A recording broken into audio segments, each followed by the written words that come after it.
Hey, great to have you here. If you're enjoying the content, make sure to subscribe and support us by donating so we can keep delivering more exciting videos. Now, let's jump into the story of King of Joe right here on GMT Recap. The main character, Lu Nian, logs into the game Glory and soon realizes he is the reincarnation of Zhou Wang. Determined to change his fate, he gives up the path of a villain boss like in the past. Instead, he sets his sights on winning the hearts of 3,000 beauties, defying fate, and reaching the peak of his life. Let's get to the point. Another failure. These days, finding a job is so hard. When will my life ever get better? I'm Lu Nian, just an ordinary college graduate. Today marks the nth time I've been rejected. The recruiter said, "We only need hard labor. No days off. You have to be on call whenever we say. Your salary expectations are too high, you're not a fit for our company." Even though I kept failing after graduation, I have a beautiful and caring girlfriend. We met in school, and she always comforts me when I'm feeling down. You've worked so hard today, babe. Open your mouth, here you go. Lu Nian told himself, forget the interviews. I'll deliver food for a week instead. Today's our 3-year anniversary, I'll surprise her. Just then, a nearby car started shaking, and he heard voices from inside. Who's better, me or your boyfriend? The girl replied, You, Jean. You're better. Lu Nian realized the voice sounded familiar. Was that Bai Ji? Bai Ji? Is that really Bai Ji? Suddenly, his phone started ringing. Hey kid, answer your phone already. Lu Nian was confused and thought, it's so late, why is mom calling me now? Lu Nian's mom said, Lu Nian, your dad and your cousin are in critical condition. Hurry to the emergency room at the city hospital. Lu Nian tried to calm her down. Mom, don't panic, you're scaring me. Someone threw the cake, and I'm not letting those shameless cheaters get away with this. Cut to Central Hospital number 1, the doctor said, right now, your husband and grandson are in a deep coma. Their brain activity is close to flatlining, though for now, their vital signs are stable. Lately, we've had many similar cases, but even the specialists haven't been able to find the cause. The family should prepare for the worst. A little later, Lu Nian arrived. Where's my dad? His mom said, your dad and cousin suddenly collapsed. What do we do now? I told them not to play so many games. Now look what's happened. A neighbor chimed in, my son passed out while gaming too. I tried reporting the game, but it didn't help. The police officer said, the game servers are overseas. We can't block them. Smash the game consoles, destroy all of it. The next day, something new appeared at the door again. Lu Nian remembered, a game. Is it that game? Lu Nian's dad smiled and said, after Beast Kingdom Revival was released, I thought I'd be out of a job.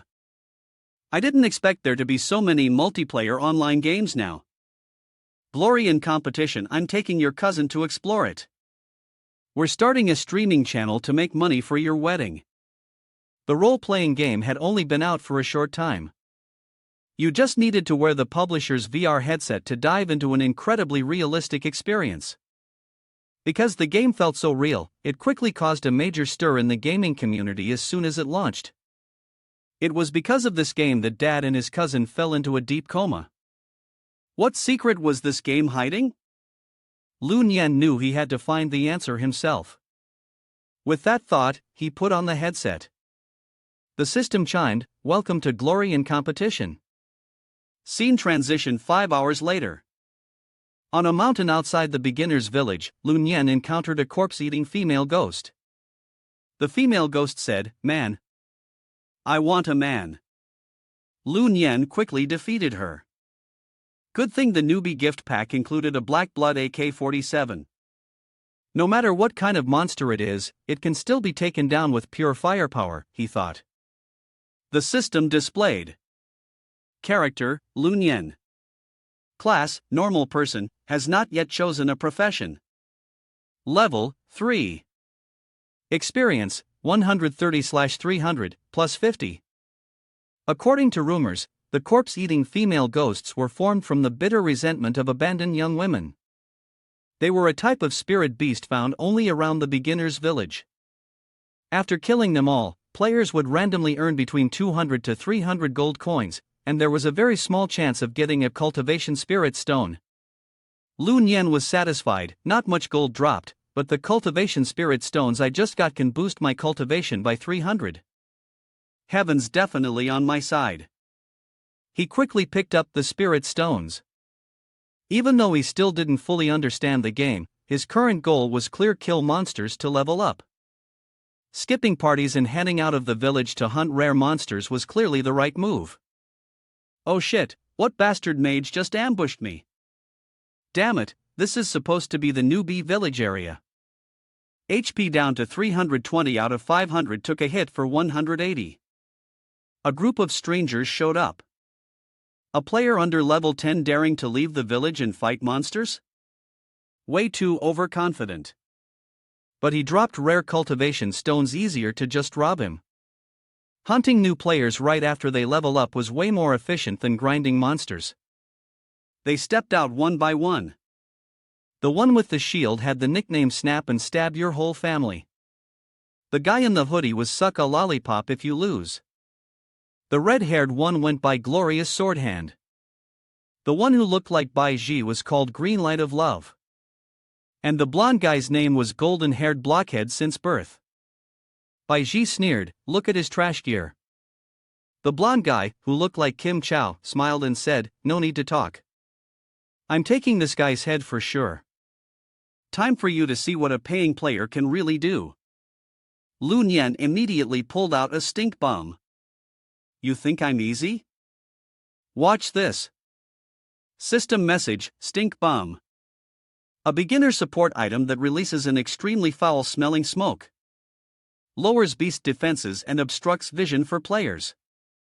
I'm about to throw up, holy shit, it feels like I just ate crap. Lu Nian went with the oldest trick in the book, when in doubt, run away. The system announced, target lost. 5 seconds remaining. Lu Nian grabbed all the gold and ran. Good thing I planned ahead and bought every single beginner support item. Otherwise, I would have been ganged up on today. You filthy couple, I swear I'll get you back someday. But he hadn't gotten far when a hit pierced straight through his chest. Shit. My health bar. The system displayed, HP 40/500, minus 280. Bai Ji laughed proudly. Brother Kim Chow bought me a giant staff. Thanks, Kim Chow. Love you. Lu Nian collapsed to the ground. Damn it, those two scumbags. Kim Chow walked up. Run, chicken, run. You think you're getting away today? I'm not just stealing your girlfriend, I'm taking your gear too. Now die, and we'll be taking all your gold and cultivation stones, thanks. He finished Lu Nian off without hesitation. After that, they left, leaving Lu Nian lying there, completely still. Damn it. Isn't this just a game? Why does it hurt so bad? It feels so real. The system displayed, HP 0. Lu Nian's vision blurred more and more, my heart. It feels tight. I can barely see anything. Is this death? Suddenly, a voice called out. Your Majesty, please wake up. Your Majesty, you're finally awake. Lu Nian opened his eyes and saw two stunning women standing in front of him. My king, welcome back. It's been a long time, my lord. I've missed you dearly. Lu Nian looked around in confusion. Oh shit, wasn't I supposed to respawn in the newbie village? What kind of respawn point is this? Who are these gorgeous girls? They don't look like players at all. Suddenly, another beautiful woman chimed in. My king, do you remember me? I'm DG. This time, I finally get to bathe with you. The woman with purple hair added. Your Majesty, in your past life you favored DG. This time, let me, who she may, serve you instead. Then the woman with blue hair said. My lord, your rebirth is a joyous occasion. Allow this humble servant to help you freshen up. Lu Nian looked into a mirror and panicked. What the hell is this place? Who are you three? And what happened to me? The three demonesses immediately bowed. Please don't be angry, Your Majesty. This is the porch tomb. We are demonesses assigned to guard it under royal command. When you passed away, it was foretold that you would reincarnate 1,000 years later. Now that the time has come, we've been waiting here in the tomb for your return. Lu Nian realized they were demon guards of the porch tomb. Oh shit, I must have triggered a game bug. A glitch made me reincarnate as Zhou Wang, the last king of the Shan dynasty. Wait a minute, doesn't that mean I can have a harem of 3,000 beauties? The green-haired beauty lifted her head, her voice soft and gentle. It is this humble concubine's failing to have not fulfilled her duty in serving Your Majesty. I beg you to punish me severely. Lu Nian smiled. In that case, I command you to tend to me in a special way, gently and with utmost devotion shall suffice. Inwardly, he mused to himself.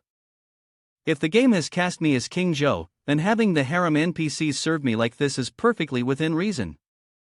De Ji stepped forward and suggested with grace. Your Majesty has only just returned through reincarnation, you must be weary. Why not allow us to prepare a warm bath for your relaxation? Tears welled up in Lu Nian's eyes from sheer joy. This kind of happiness made him feel like never logging out of the game again. The scene shifted to the bathhouse.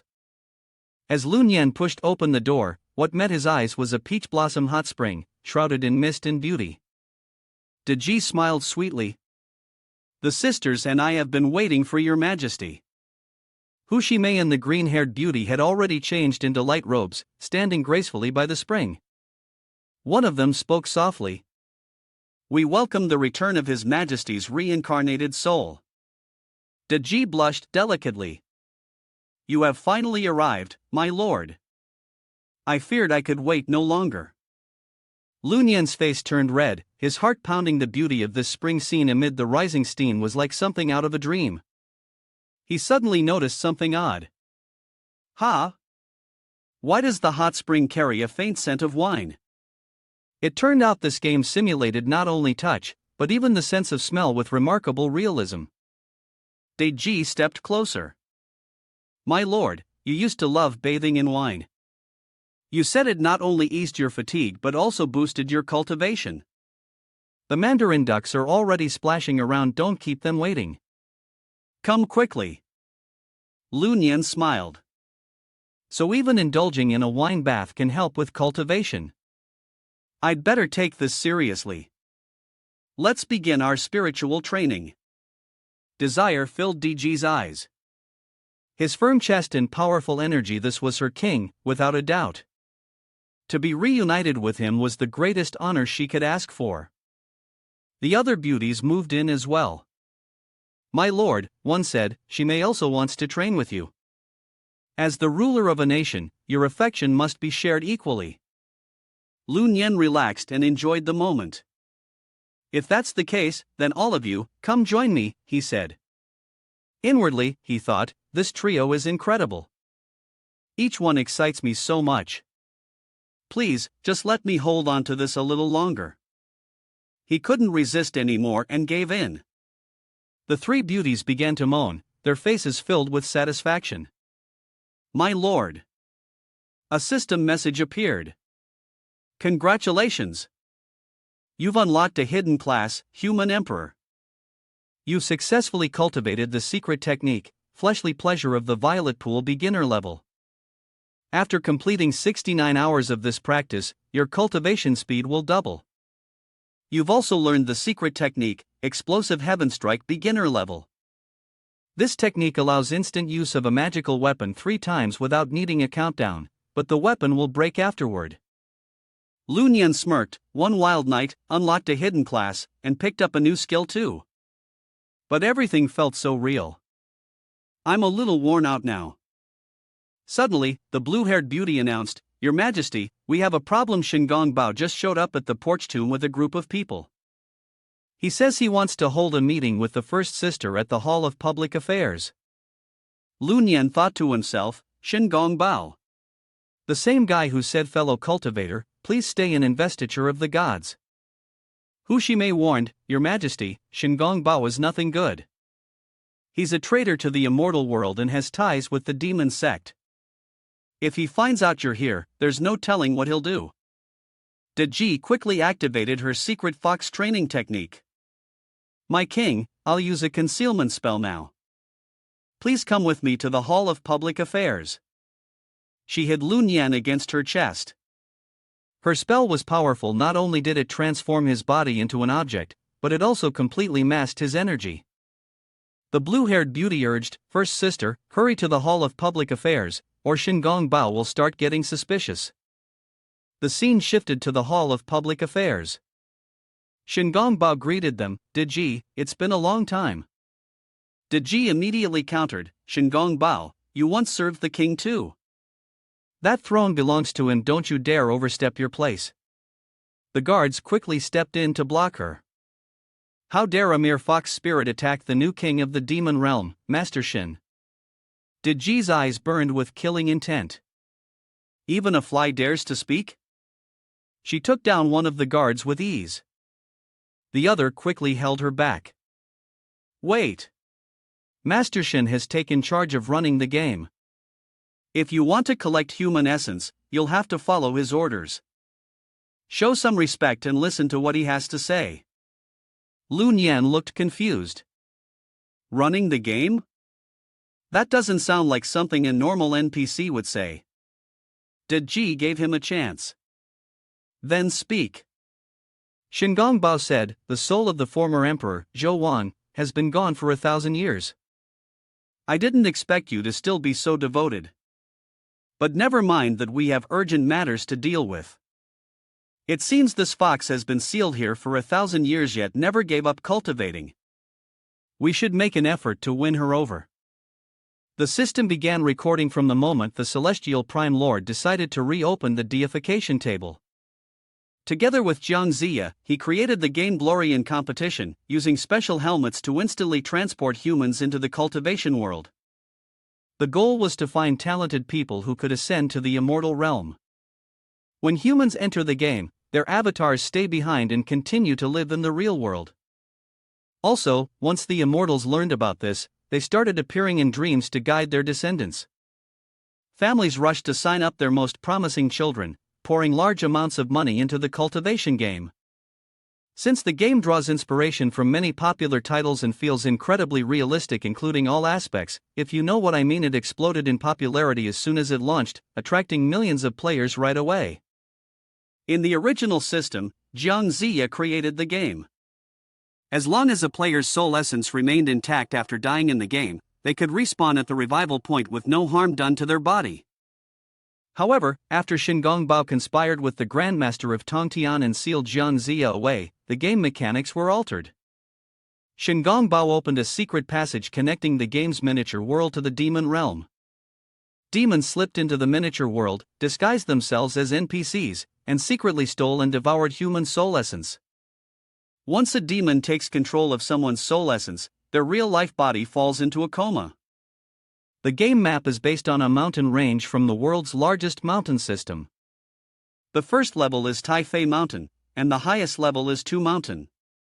To tighten control over the upper levels of the miniature world, Shin Gong Bao brought in the 7 monsters of my son, the many treasures Taoist, the Golden Spirit Holy Mother, and several others to guard the game's miniature world. So far, 80% of the players are still on the first level, Taifei Mountain. Only 20% have reached the second level, Elephant Trunk Mountain, but all of them have been attacked by demons. Many are trapped in dungeons we designed, and their soul essence is being drained. Shin Gong Bao smiled. Jiang Ziya has been trapped and sealed by your plan, and Yuan Shi Tianzun is currently in seclusion. But his retreat will last at least 1,000 years. That's more than enough time for us to relocate all of humanity across the universe into the miniature world and absorb its star essence. This essence will greatly boost our power so we can break the barrier. The dream of unifying the 3 realms under the Tongtian sect is within reach. Inside the jade pendant, Lu Nian suddenly realized with shock this wasn't a game at all. It was actually the miniature world of war and power built by Yuan Shi Tianzun and Jiang Ziya. Shingongbao had sealed Jiang Ziya and taken control, so the so-called NPCs in the game were actually real demons and deities in disguise.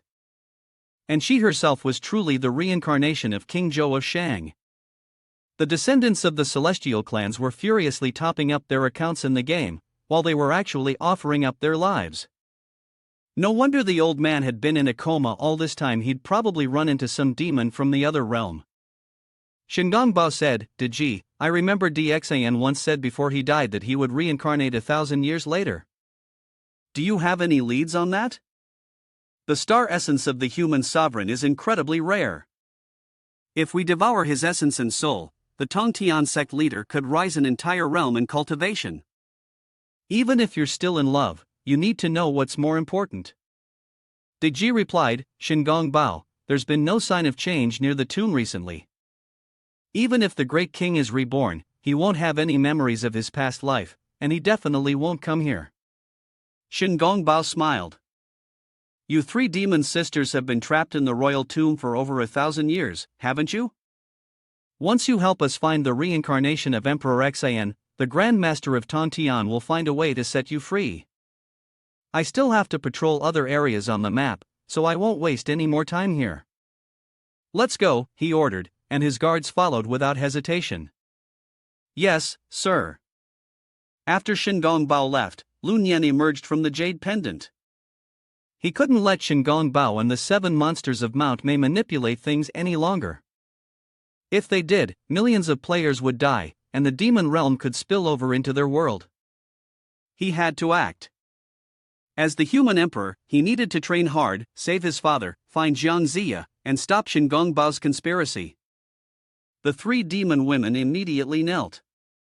It wasn't easy for them to finally see their king again. Diji swore to protect him with her life.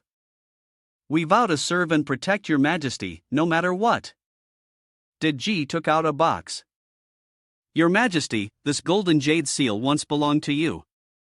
Only someone with royal blood can unlock it. Please, take a look." Lu Nian picked it up and examined it.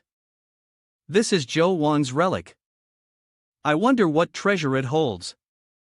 Diji urged him, "Say it, your majesty. Say I am the human emperor, jade seal, unlock. That will open it." Lu Nian nodded and repeated the words, "Understood. I am the human emperor. Jade seal, unlock." The box immediately emitted a powerful beam of light. The royal seal of Zhou Wang had opened. A system notification appeared, "Congratulations, the player has unlocked the rare item, the Zhou Wang royal seal. This item symbolizes royal status. It is a soul-binding item, meaning even if the player dies, it will not be lost.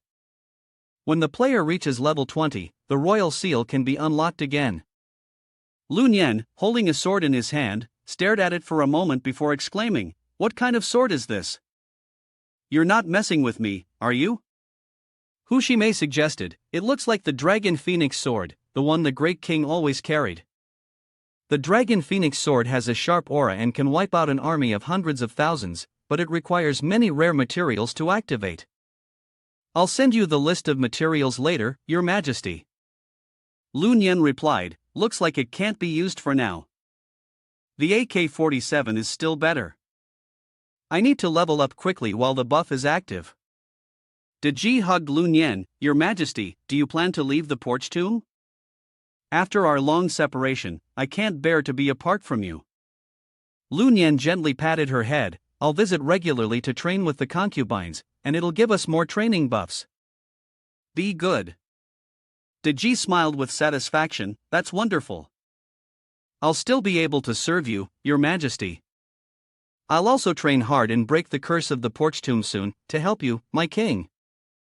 But Lu Nian couldn't teleport. The system showed an error, which was strange. Normally, you could teleport once per hour in the newbie village. Why couldn't he teleport? Hu Shimei said, "The porch tomb is too far from the newbie village, so teleportation isn't possible." Lu Nian thought for a moment. Could it be that he was stuck here now? How would he level up if he couldn't fight monsters? The beautiful girl with blue hair looked a bit flustered. Don't worry, Your Majesty. The jade seal you have can teleport. Just think about where you want to go, and the jade seal will take you there. Lu Nian took out the jade seal, understood what to do, and said, "All right, I'm going." Slowly, Lu Nian began to disappear. The three demons knelt down, bowing to the great king as he teleported to the newbie village, Taifei Mountain. Lu Nian sighed in relief. Finally, he was back at the newbie village. Now, he could go fight monsters and level up. Suddenly, a group of people rushed toward Lu Nian. It was noon. The wild boss had respawned. The guys shouted, "Let's go, brothers! Get out of the way, the good boys don't block the path. You in the middle, move aside." Lu Nian stepped aside. What was going on? At that moment, a beautiful woman came running, pushing everyone out of her way. She jumped over Lu Nian's head and stomped on the others to get ahead. The men were furious, shouting, "That crazy woman stepped on me. She used us as a stepping stone. No martial ethics." Lu Nian was a little dazed. What a good view. This girl wasn't bad at all. And that was a Feng Lei Wing, a super rare speed boost item. Many high-level players spent tons of money trying to get one but couldn't. The scene shifts deep into the forest, where a display system shows a 14th level, rare, superior grade ginseng tree. This ginseng is known for its spiritual essence and its ability to thrive in the earth's boundaries. It's said to have been flowering and bearing fruit for 3,000 years, and in another 3,000 years, it will finally ripen. It is truly a rare and valuable medicinal herb that can help one level up. The group is easily controlled by the ginseng tree, which keeps attacking them, leaving them helpless. How do we fight this? Lu Nian stands behind a rock and says, "The boss out here must drop some rare materials, right? Let's observe first." The woman from earlier also joins in. "These vines are such a hassle. Let's just cut them off and deal with it. Even though I'm 2 levels lower than this monster, I can handle it." Lu Nian smiles. Not bad. This girl's swordsmanship is pretty good. Suddenly, the ginseng tree wraps its vines around Lu Nian and the woman's legs. Not good. The two of them are pulled together. Damn, I didn't expect there to be more vines on the ground. Before Lu Nian can react, he's caught, even from a distance. He tries to stop the woman from struggling. "Stop that, if you keep moving like this, I can't take it." The woman suddenly feels something strange. "What are you hiding under there that's poking into my stomach?" Lu Nian quickly explains, "There's nothing. But if you keep moving like that, I won't be able to handle it." A few ginseng fruits were swaying around the two of them. Wait, is that ginseng? It felt like it was about to explode. And then, it really did. Lu Nian urged, "Hurry, check your magic item. We don't have much time left, the second explosion is coming." The beautiful woman replied, "There's a magic necklace at the back of my neck. The phoenix feathers can help us escape, but I can't activate the magic right now." Lu Nian moved closer, "Let me do it. I'll activate it." He took a deep breath. It smelled so good.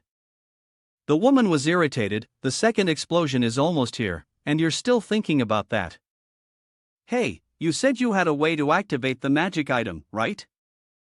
Lu Nian reminded her. "Don't move," the woman said, surprised. "You dare to touch me?" Lu Nian immediately activated the Heavenly Law's explosive power. Phoenix Spirit. The woman froze. "Isn't your magic item supposed to need time to activate?" The Phoenix Spirit easily defeated the strange ginseng. People around them were talking excitedly. One strike and it's over. So powerful. That's a fire-type magic item worth $3 million. I know that beautiful woman. She's the daughter of the Chui Shan group, Miss Fong. Who's the person next to her? Stay away from my goddess, I'm scared.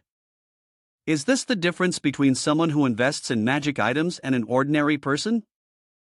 Honey, I also want a magic item to buy for our baby. Looking over there, the mutated ginseng was fighting back, and it had become a mutated form. The beautiful woman was anxious. Oh no, the cooldown for the magical artifact is half an hour. What should we do now? Lu Nian reassured her, it's fine, leave it to me. The men around them laughed. Listen to this person says it's fine and to leave it to him.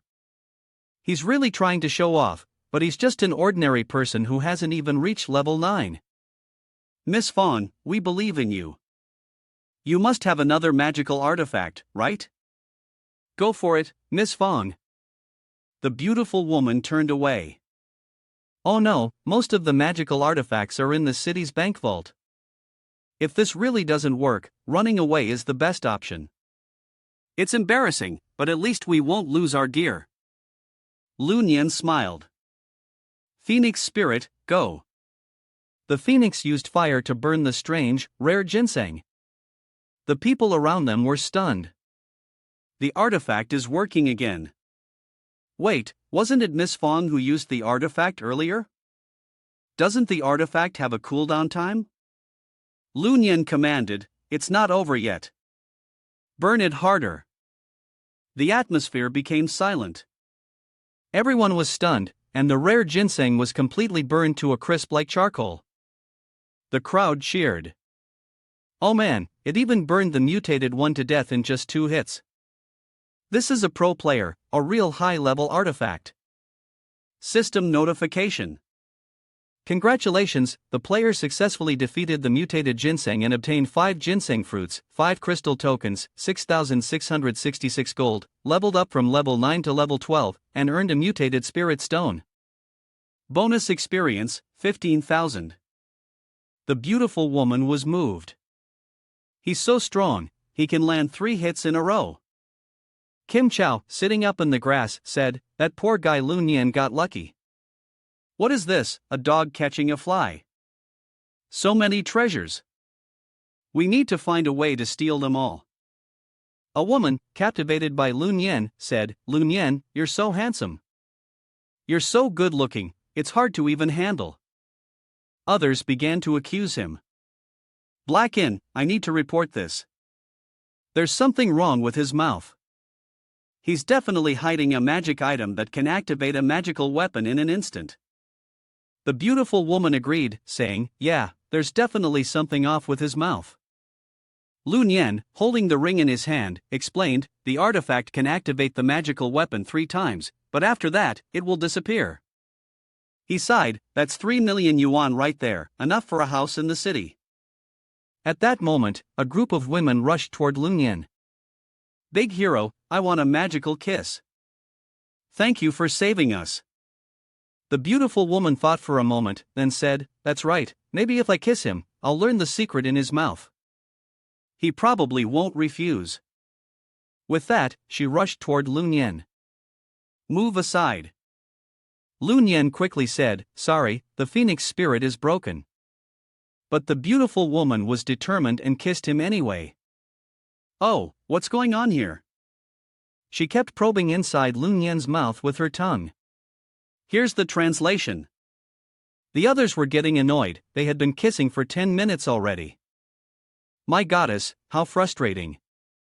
The kiss seemed to drag on, and before I knew it, we ended up in this position. The beautiful woman was so hard to read, it was strange, no matter how many times I turned things over in my mind, I couldn't make sense of it. Lu Nian was panting, stop, I can't breathe. I told you the phoenix spirit is broken.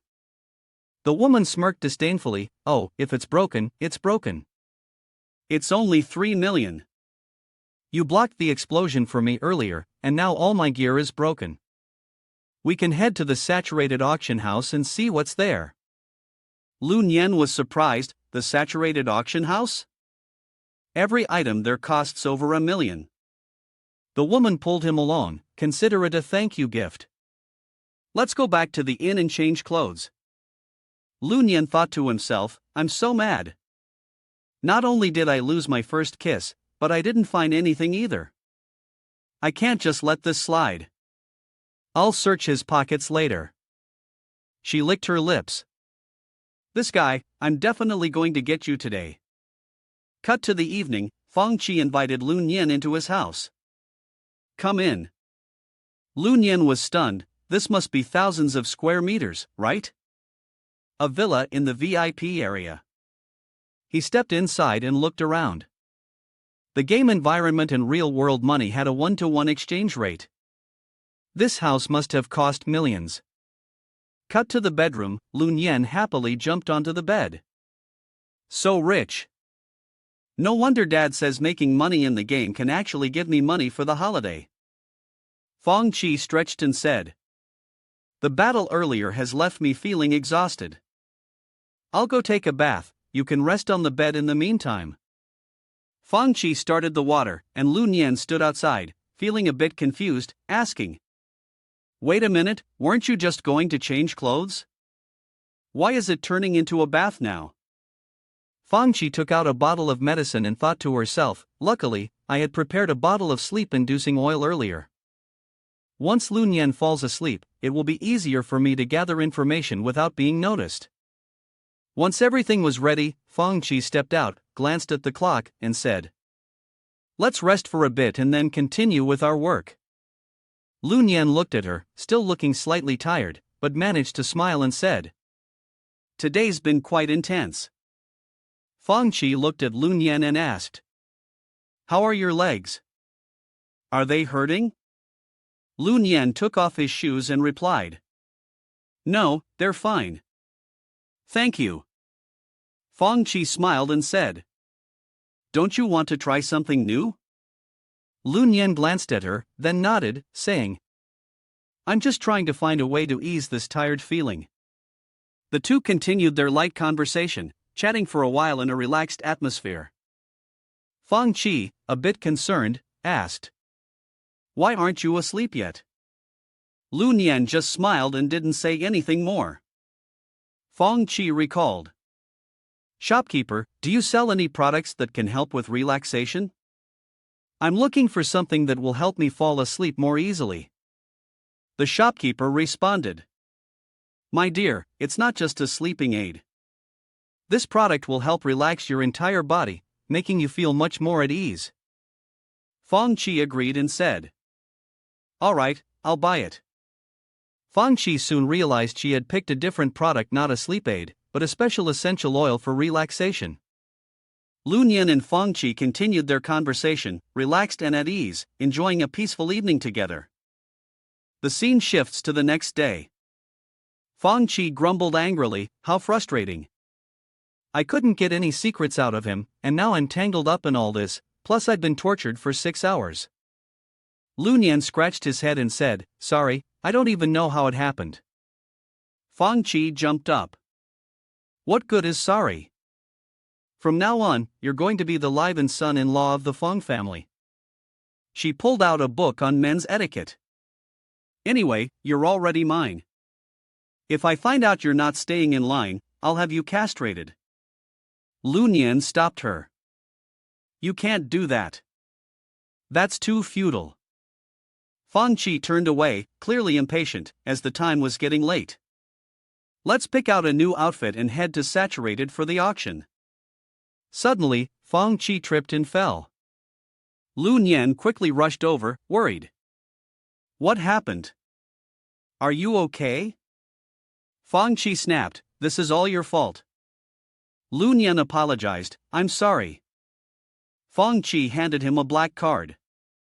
Get lost, you go by yourself. The card had a limit of 100 million. Lun Yen nodded. Okay, fine.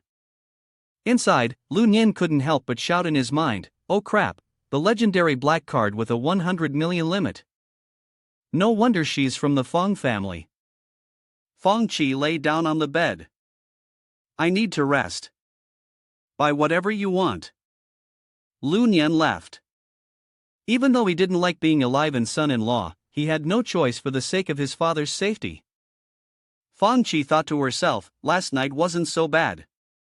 This guy is strong, maybe with a little more training, he could be a valuable asset to the Fang family. The scene shifts to the Taifei branch, a display system showing the saturated auction, the top trading society in the world of glory. Lun Yan walks in, having already spent $1 million. Is this the world of pay-to-play? Bai Ji and Kim Chow are also there. They mock Lun Yan. Is this the parasite who just sticks around? You want to get into the saturated auction?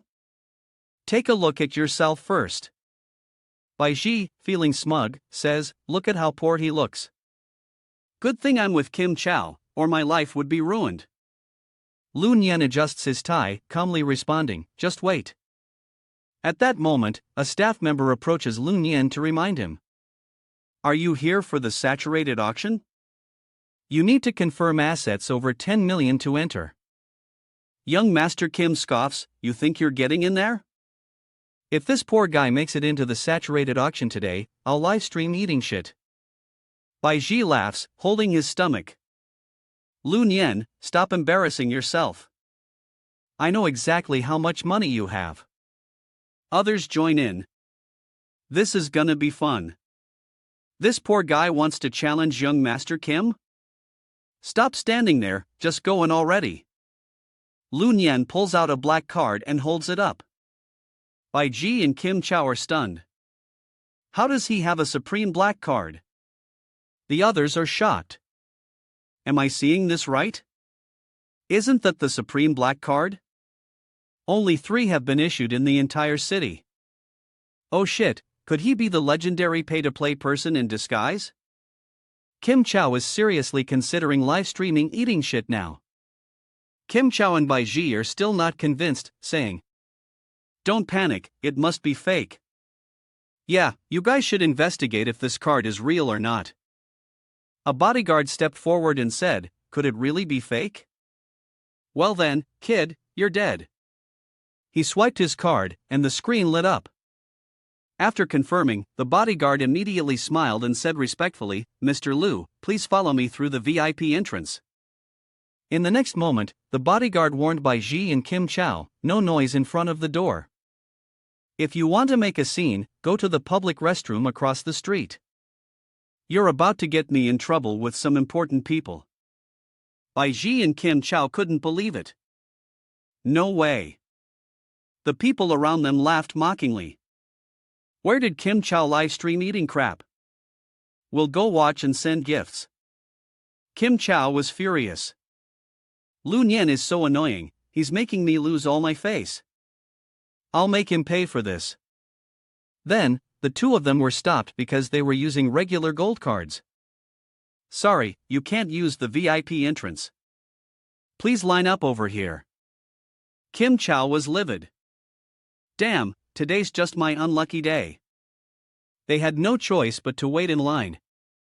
People at Saturated couldn't be provoked. Bai Ji was furious. I was in the mood to show off today, and now I can't even use the VIP entrance. How much money does Lun Yan have to be able to access the VIP area? The scene switched to the auction hall. Lun Yan was thinking to himself.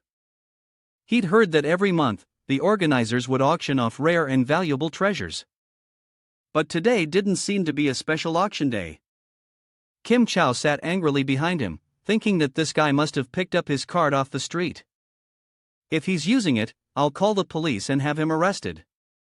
At this moment, the host of the auction, Saturated, appeared and said, Dear distinguished guests, please don't rush. This auction will start right away.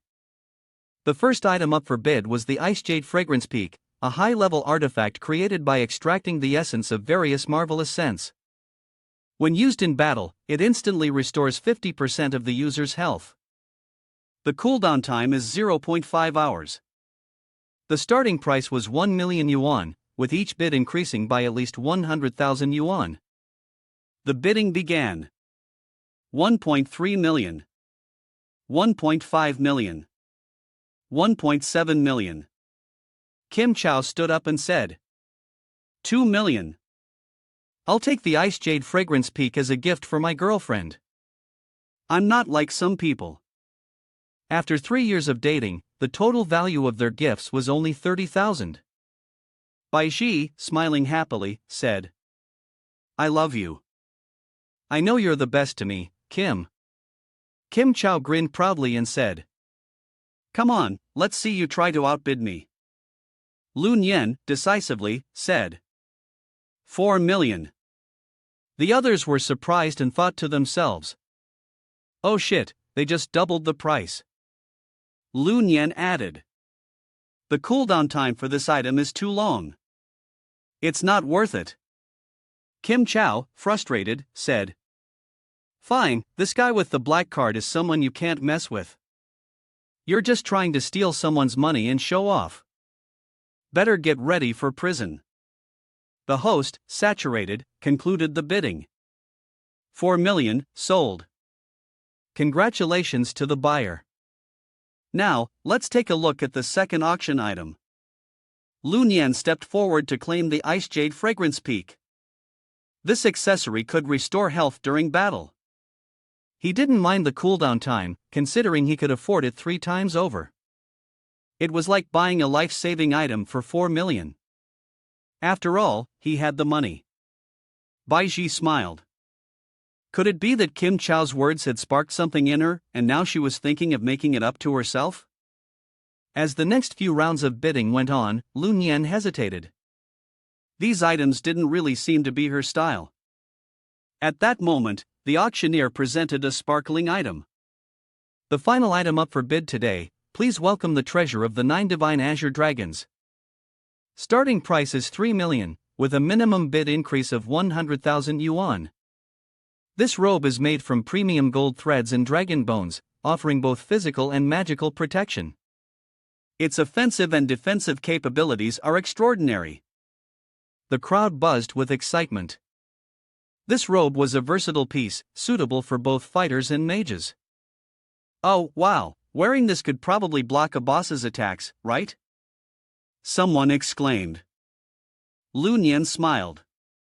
Interesting. Alright, everyone, let's raise the stakes. I'll start with 3.5 million, then 4 million, 5 million. Kim Chow grinned. I don't believe Lun Yan would dare use the money from her card. I want this too. Bai Ji flattered him. Kim Chow, you're so generous. The manly scent you have is so intoxicating. Other people admired him, spending money like water.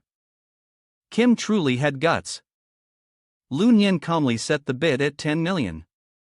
Everyone immediately protested. Oh shit, did anyone else bid like you? 10 million? Am I hearing this right? This kid just doubled the price. 10 million yuan? You must have generations of wealth to throw around. This is insane, rich enough to lose your humanity. The auctioneer was thrilled, not expecting that such a normal auction would attract a big spender. This big fish, Lun Yan, couldn't be passed up. The auctioneer successfully locked in the bid at 10 million. Lun Yan turned to Kim Chow. Compete with me in an auction? You're not even worthy. Chow was furious. Bai Ji was calculating. Lun Yan had assets worth tens of millions and even a supreme black card. Could it be that he had more money than Kim? She had to figure out how to hold on to him. A good horse has to eat the best grass. She needed to become a strong horse herself.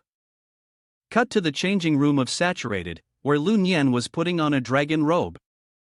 The outfit fit him perfectly, and it felt great. At that moment, Bai Ji appeared. Nian, I was wrong. Give me a chance. Lun Yan smirked. Weren't you with Kim Chow? Why come looking for me now?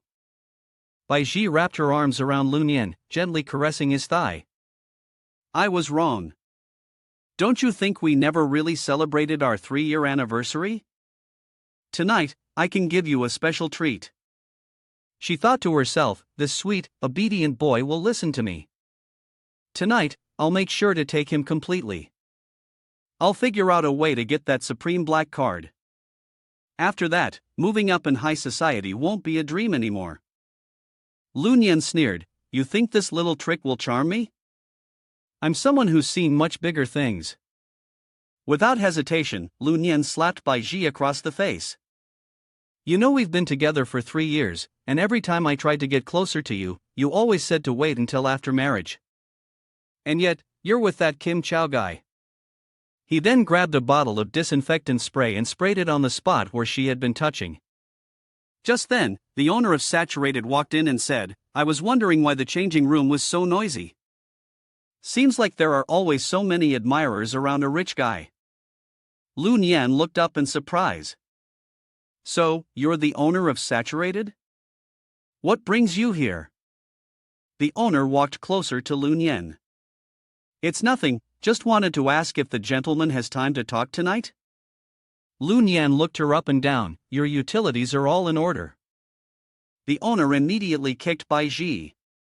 A low-class woman like you can only be used as a mop in the restrooms at Saturated. At that moment, young Master Kim kicked open the door and said, This is the guy who picked up a black card on the street, with unclear money sources. He's suspected of fraud. The investigator spoke up, We've received reports that there were irregularities during Saturated's auction. Please cooperate with our investigation. Mr. Lu Nian, we kindly ask you to present your exclusive black card. We need to verify your account. Lu Nian calmly handed over the black card, but inside, she was panicking. Miss Fong, if anything happens later, you have to protect me, Lu Nian thought to herself. Ice Jade Fragrance Peak wrapped herself around Kim Chow's legs inside. I told you, how could someone like him get rich overnight? Turns out this black card was just picked up. How shameless. Still, Mr. Kim sure knows how to handle things. Kim Chow smugly replied, What else could it be? The game moderators harshly criticized the idle people and those violating the rules. Lu Nian, go sit quietly in the darkroom, they said. After a while, the investigator came to a conclusion. After comparison, the owner of this black card is indeed Mr. Lu Nian, and there was no violation of rules. Please take it back. Lu Nian secretly rejoiced. It seemed that Fong Qi had promptly switched the card owner. That's a relief. The investigator warned, this is a legal and regulated auction. Mr. Kim, next time you need solid evidence before making any accusations. If you continue to slander others, we'll have no choice but to take you in for education. Ice Jade Fragrance Peak and Kim Chow exchanged a look before leaving. Young Master Kim questioned Lu Nian, How did a bug like you get a black card? What kind of trick are you playing? Lu Nian smiled, I love seeing you bark helplessly like this.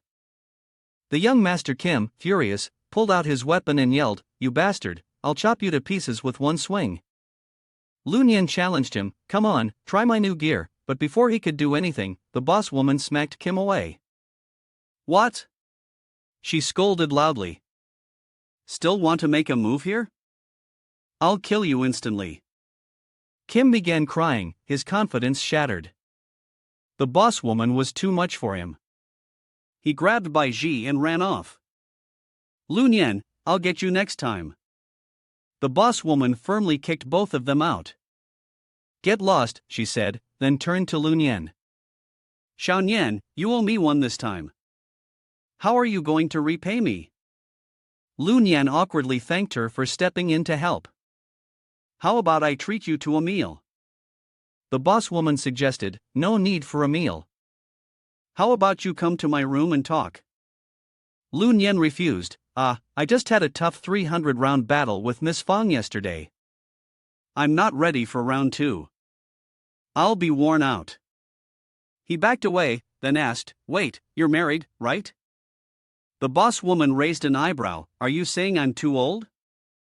My skills are far beyond those guys you hang out with. With that, she blew softly into Lu Nian's ear. Lu Nian turned to leave. I've got something urgent. Next time, for sure. The boss woman immediately grabbed him and kissed him forcefully. A young man needs to understand what's good for him. Lu Nian sighed, Here we go again. The auction house owner used a kiss to probe into Lu Nian's mouth. She had just received news that there might be a magical item hidden in this person's mouth. She had to search for the treasure herself. Suddenly, she noticed the scent. It was the smell of the eldest sister. Wasn't she sealed away at the heavenly abyss? If the scent was here, then it must be there too. Once she realized this, the owner sat down and signaled the servant to relieve her of the pressure.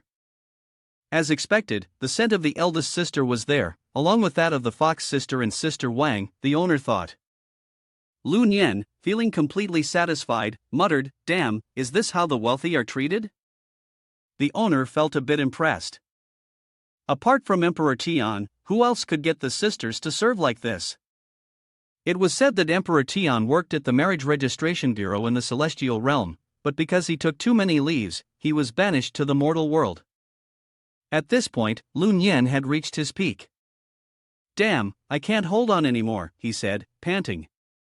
The owner raised an eyebrow. "Is the servant's technique not good enough?"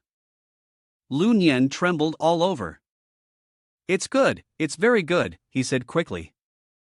The owner pulled out a phone. Noble guests who are visiting for the first time probably don't have a way to communicate here. This device has the servant's contact details. You can reach out anytime if you need anything. This place is always respectfully waiting for the noble guests.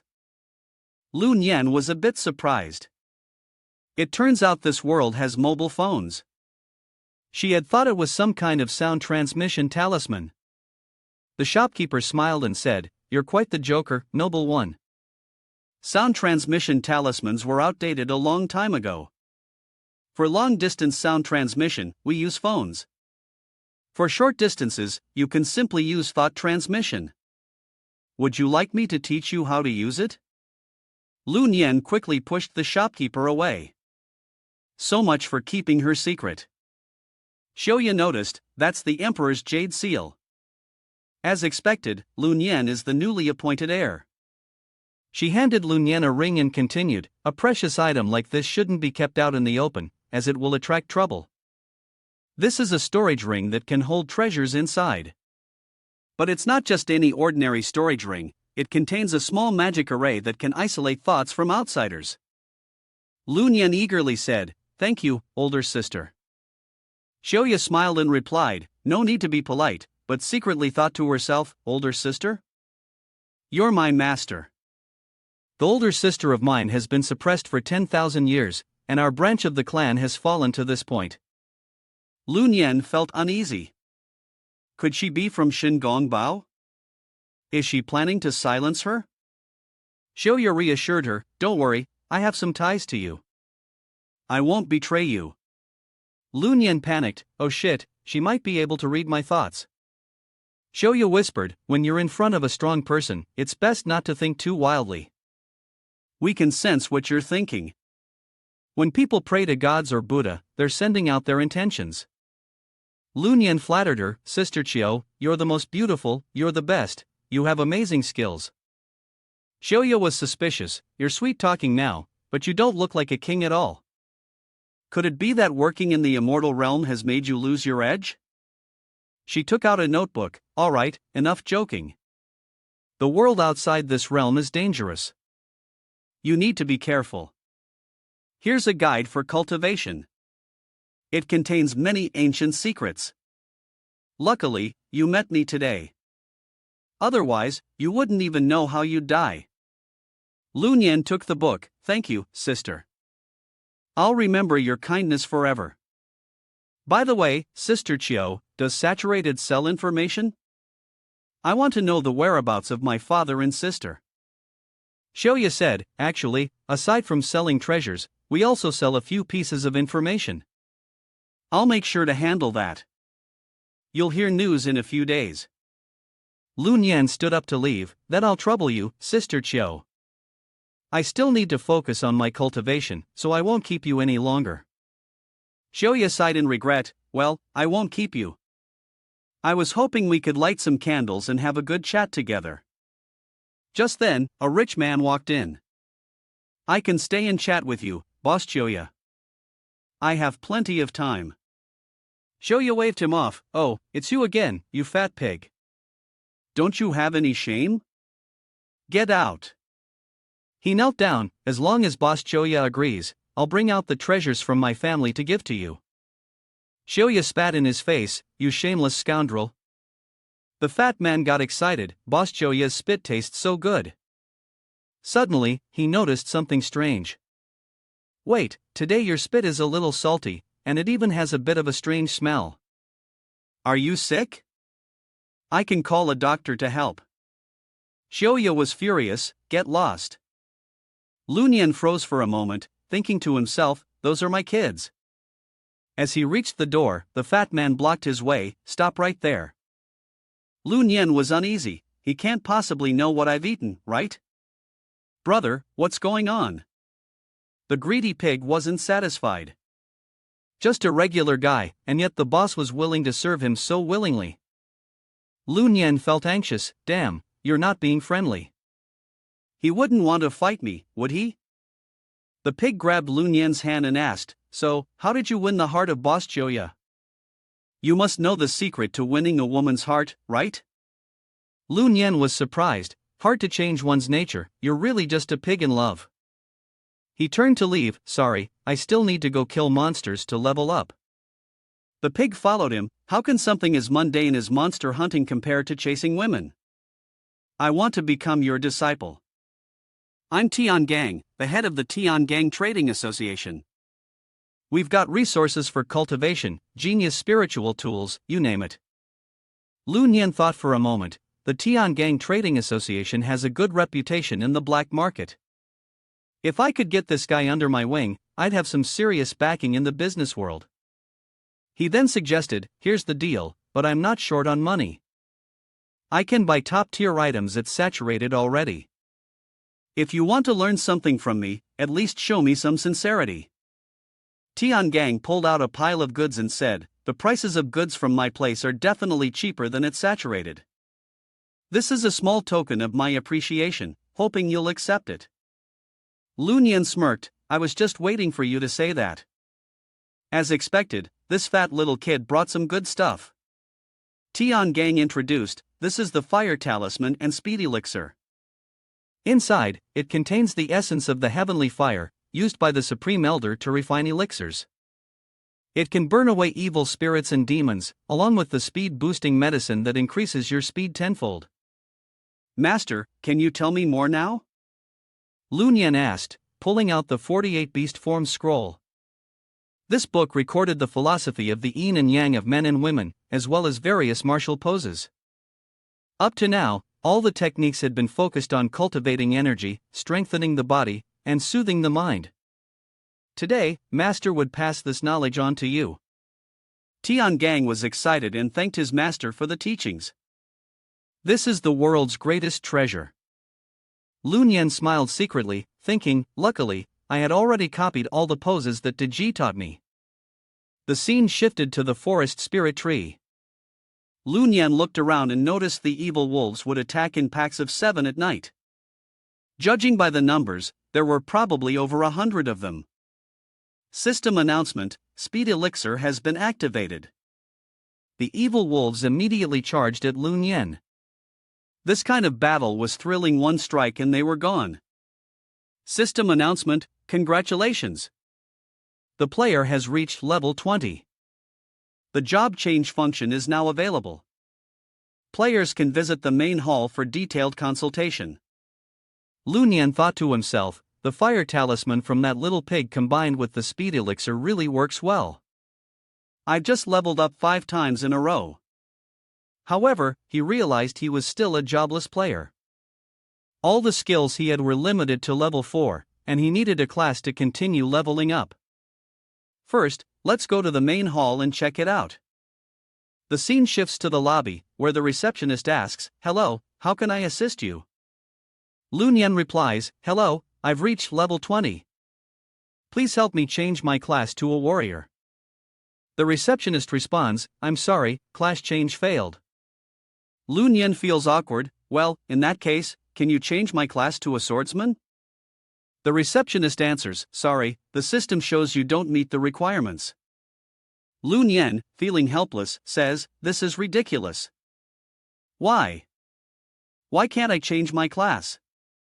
Could it be because my Zhou Wang status buff, which increases cultivation for 72 hours, just expired? I should probably go back to Shan Yuan and ask Deji." He takes off the teleportation jade seal and immediately teleports back to the palace, returning to his Zhou Wang form. Deji, overjoyed, says, "My lord, you've returned. I missed you so much it felt like 3 years even though it's only been a day." Lun Yen is surprised. "Deji, my buff has expired. I came back this time to discuss some matters with everyone." He explains, "By the way, what's the deal with my class change issue?" Deji explains, "My lord, you have the royal bloodline of the human emperor. How could those ordinary people compare? I've specially prepared the 7 portal spirit fruit for you, which can increase the upper limit for skill learning. However, it requires 3 days of using secret methods before it can take effect." Lun Yen says, "I see. Thank you, my dear." Yu Guoran appeared at this moment. There's no need to be formal. Helping the great king is a blessing for us slaves. Hu Shimei hugged Lun Yen from behind. "Great king, don't show favoritism. This time, all of us must be involved." Deji spoke, "Great king, actually, during the time you were away, we used cultivation to create a special magical item just for you." Lun Yen was surprised. "Huh? A personal magical item? Deji, lead the way, please." Lun Yen was stunned. "Oh no, this magical item." It turned out to be a bed. Deji explained, "This item is woven with spiritual power. Lying on it helps to circulate your meridians, balance yin and yang, and will allow your cultivation to be twice as effective." Lun Yen felt a little embarrassed. "Really? This must be a great treasure, then." The 3 women immediately began to undress and assumed positions on the bed. "The great king, what are you waiting for? Hurry and cultivate with us." Lun Yen was excited. While others took medicine, he was there to increase his own buffs. Deji added, "This isn't just a simple way to boost your power. In fact, we have specially created several cultivation techniques for you, great king." Hu Shimei moved closer to Lun Yen. "This technique will help you strengthen the 9 openings of your body, making it easier for you to absorb the essence of heaven and earth. This essence is also experience, so you'll feel that your level up speed will increase. However, right now, you're still a mortal. Only by reaching the white level and participating in the trials of heaven and earth can you truly begin the path to becoming an immortal." Lun Yen was surprised, thinking to himself, "If all 9 of my orifices are perfected, I could become an immortal." Hu Shimei kissed Lun Yen on the lips. "Of course, but first, let me help you refine your oral orifice." Yu Guoran and Deji were eagerly waiting. "Great king, hurry up and come here. I also want to help you refine your acupoints." Hu Shimei paused. The other sisters were waiting impatiently, so they all decided to refine the 3 orifices together. She pushed Lun Yen down onto the bed, and he suddenly felt that this bed was extraordinary. He could feel his kidneys becoming incredibly strong. Deji said that the Phoenix Dragon Spring bed was made using the kidneys of 999 magical beasts, refined into the center. A normal person can lie on it for 24 hours without feeling tired. Now, let me help the great king refine the water orifice and the 9 orifices. Yu Guoran also joined in. "I will help the great king refine the flower orifice." With that, both of them started the refining process. Lun Yen felt excited. "This feels amazing." Hu Shimei sat down on Lun Yen. "The oral orifice isn't perfected yet. The servant will sit down and help the great king continue refining." The system kept sending notifications. Progress of oral orifice refinement, plus 100. Oral orifice refinement completed, plus 100. Water orifice refinement completed, plus 100. Flower orifice refinement completed, plus 100. Refining successful. After some time, Lun Yen silently thought to himself, as expected, "I have to stay in the Zhou Wang form to refresh the buff. No wonder I couldn't get a hint last time with Miss Fong. The three female demons knelt by the bed, congratulating the king. The secret technique for enhancing the core of the deathly forest has reached the intermediate level. Within 72 hours of cultivation, the speed has quadrupled, and I've successfully refined the 3 apertures, Lunyan said, filled with vitality. So this is what it means to refine successfully? I can feel my body free of illness, full of energy. Ji smiled gently. That's only natural. The 3 major apertures, the most important ones, have been refined by my 3 sisters. I've also arranged the methods for refining the other apertures properly. At that moment, a beautiful woman entered the room. Ji introduced her. This is my younger sister, the Demon King's disciple, whom I took in myself. We are all one family, so you don't need to worry, my king. Lunyan, still a bit immature, thought to himself, damn, this is huge. The proportions of this weapon. It's kind of over the top. Tian bowed respectfully. Slave Tian greets the great king. Ji, eager, said, what are you being shy about? The great king values you, that's your blessing. From now on, you don't need to call me master, we'll all call each other sisters. Next, I'll have my sister help you refine your eye apertures. Once you succeed in refining the dual eyes, it will be a priceless treasure, and my sister will certainly serve the great king with all her heart. Tian obediently nodded. Younger sister accepts the command. Ji left, and I excused myself to wait outside, guarding the king. As soon as the door closed, Tian immediately approached Lunyan, clearly feeling bad for the other concubines.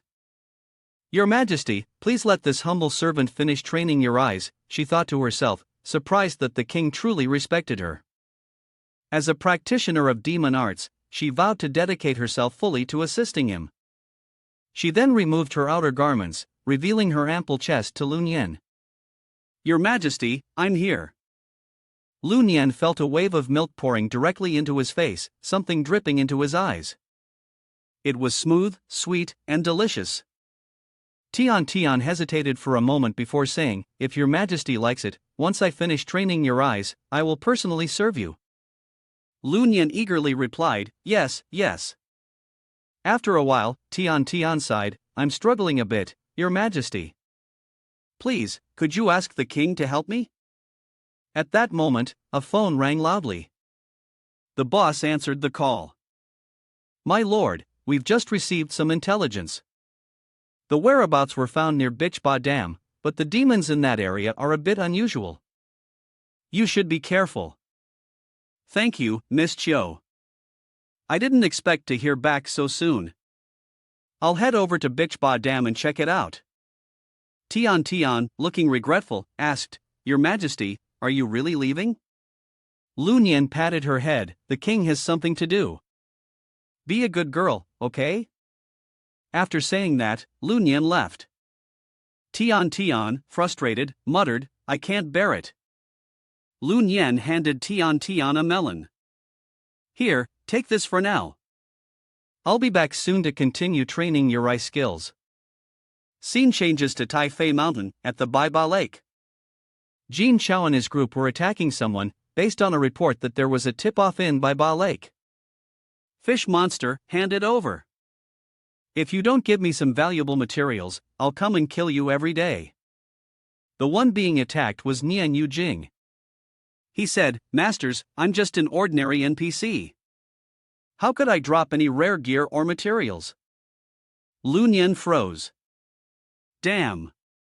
But isn't the fish monster being attacked my little brother? He called out to his brother. The fish monster quickly ran over and hugged Lunyan's leg. Lunyan, is that really you? You came for me? Jin Chao and Bai Ji laughed. The wanderer calls you brother. You're not some rich, spoiled brat, are you?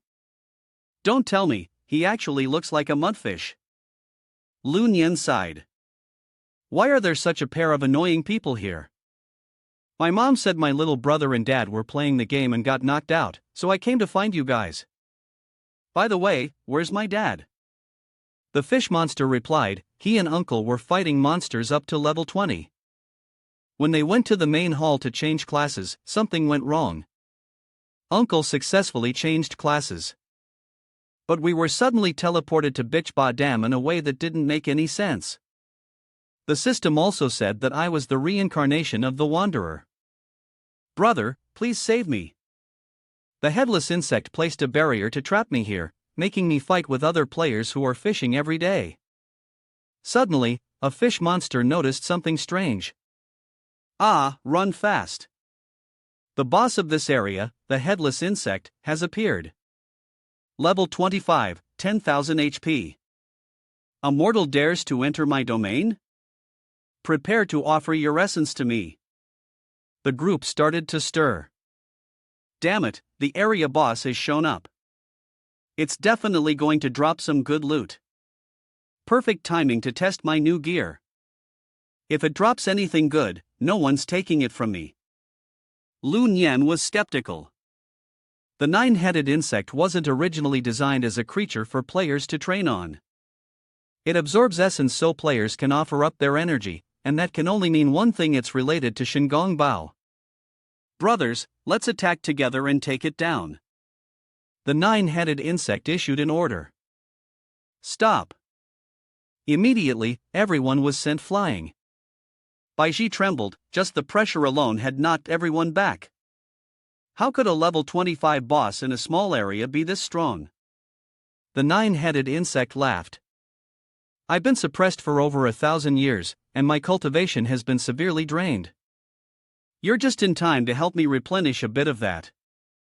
The people lying on the ground immediately turned into dried corpses. I'll digest this for a while. Brothers, capture them and bring them back to the lair for later use. The nine-headed insect's minions charged toward Lu Nian. He quickly pulled out some talismans, thunder talismans, fire talismans, and launched an attack. The nine-headed insect's minions instantly exploded. Lu Nian turned to his younger brother and whispered, "Now, Wanderer, pretend to ambush me so I can escape. I'll figure out a way to save you later." The younger brother nodded. Understood, big brother. The two people immediately rushed into a fight. My cousin gave the order, "Hurry up, I've got this handled on this side. You guys go over there." Ice Jade Fragrance Peak, feeling weak and worried, said, "What about young Master Kim? Everyone else has already been killed, and there are too many of these little demons. We'll eventually be worn out and die." Kim Chow kept fighting, silently cursing, "Damn, before I had weapons. With just one shot from the firecracker cannon, even if close combat doesn't work, I can fight from a distance. In battle, you have to take down the general first. I don't believe I can't wipe out this swarm of insects. Die already." Kim Chow grabbed his gun and shot a large hole through the nine-headed insect. Feeling smug, he said, "See that? That's the power of this technique. This boss is definitely finished." Baiji hugged his leg inside in relief. "Young Master Kim, you're so powerful.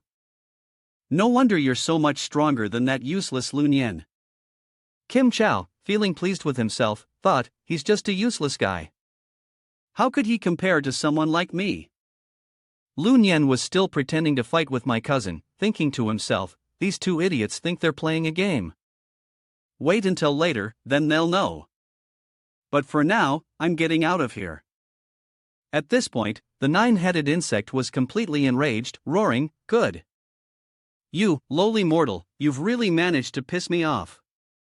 Immediately, Kim Chow turned into a woman, panic-stricken, shouting, "What? Damn, why did I turn into a woman?" The nine-headed insect laughed and said, "My brothers have been working hard lately. It's time to relax a bit." His comrades happily replied, "Thank you, Your Majesty, for your generosity. We won't be polite then." Kim Chow struggled, shouting, "Get away. Even if I turn into a woman, I'm still a man." The nine-headed insect's allies, still forceful, tore Kim Chow's clothes off, saying, "Our sea tribe also has a way to turn a woman into a man. It works perfectly. A person took off their pants, and since I'm stronger, I'll go first." "Shark, we have 2 treasures, little sister, let's go until we're exhausted." After that, Kim Chow was flipped over to be dealt with, and Bai Ji was also pushed to the ground. "Why not just kill us right away? Why torture us like this? I've never heard of a game with this kind of mechanism." Lu Nian and his cousin were powerless. "My eyes are blinded," Lu Nian suddenly said, and the hostility toward Kim Chow decreased by half. Readers, don't look. The 9-headed insect noticed Lu Nian's cousin. "Wanderer, what the heck are you doing? Why haven't you taken care of that kid yet?" The cousin hurriedly pushed Lu Nian away. "We're in trouble," Kim Chow complained. "Because they're all in it together." Bai Ji added, "He's Wanderer's older brother. They're just acting together." The 9-headed insect was furious. "Nice one, you. Then die with humanity." Lu Nian stepped forward to protect his cousin. "Damn it, it's been exposed." He was immediately sent flying. Lu Nian's health dropped sharply. Even with his enchanted cursed dragon cloak, he was seriously injured. The 9-headed insect was truly a mythical figure. If he took this hit, he'd be completely destroyed. Kim Chow and Bai Ji were smug. "Lu Nian, hurry up and come join us in facing the consequences. A pissed-off mermaid still dares to look around? Take a hit from me." Bai Ji quickly grabbed his meat club to deal the blow. The angry shark growled, "I have 2 of these, let's see who can make her scream louder." Lu Nian took out the Ice Jade Fragrance Peak and immediately restored health 3 times. After using it, Lu Nian's health bar was completely filled again. The system notified that the Ice Jade Fragrance Peak was damaged. Lu Nian thought to himself, "These 2 idiots want to drag me down with them. If they survive this, I'll make sure to tear them apart. Right now, revealing my identity might not help." The Imperial Seal of Teleportation. "If I don't use it now, I'm definitely dead. I hope I can take my little brother with me." The 9-headed insect smiled. "You are the new emperor, the seal is open." The system announced, "Teleportation failed." Lu Nian helplessly muttered, "It's over, this is really the end." The sea tribe was shocked. "He's the new emperor, he's Zhou Wang reincarnated. I heard that eating his flesh grants immortality." One of the rebels shouted, "That's the monk Tang sang. A single drop of his essence could enhance your luck for 1,000 years, and becoming an immortal would be within reach. This is unbelievable." The group continued to be attacked. "Zhou Wang reincarnated? Does this game have buffs now?" The sea tribe responded, "We are not NPCs in a game, we are demons from the demon realm. If you kill us, we will die for real." Here is a small class on commentary. Why is it that when we were killed by the wild beasts in the game before, we could still revive? Because they were just NPCs in the game created by Jiang Ziya. So why is it that now those wild beasts can kill us and we can't revive anymore? Because they are real demons from the demon realm that have entered the game. Real demons can obviously kill people. The small class ended. Please continue following the main story. Kim Chow trembled, still thinking this was just a game. They're real demons, not the beasts set up in the game. We've been tricked by the demons. Bai Ji had reached his limit. "Young Master Kim, you need to think of something quickly. This is already the 7th beast. My brain is about to explode, I'm running out of oxygen."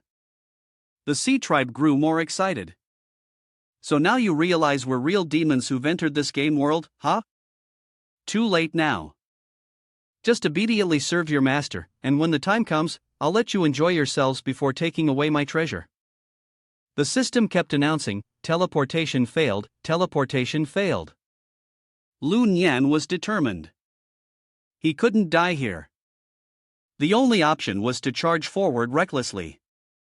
The 9-headed insect attacks, but even after walking miles, it's nowhere to be found.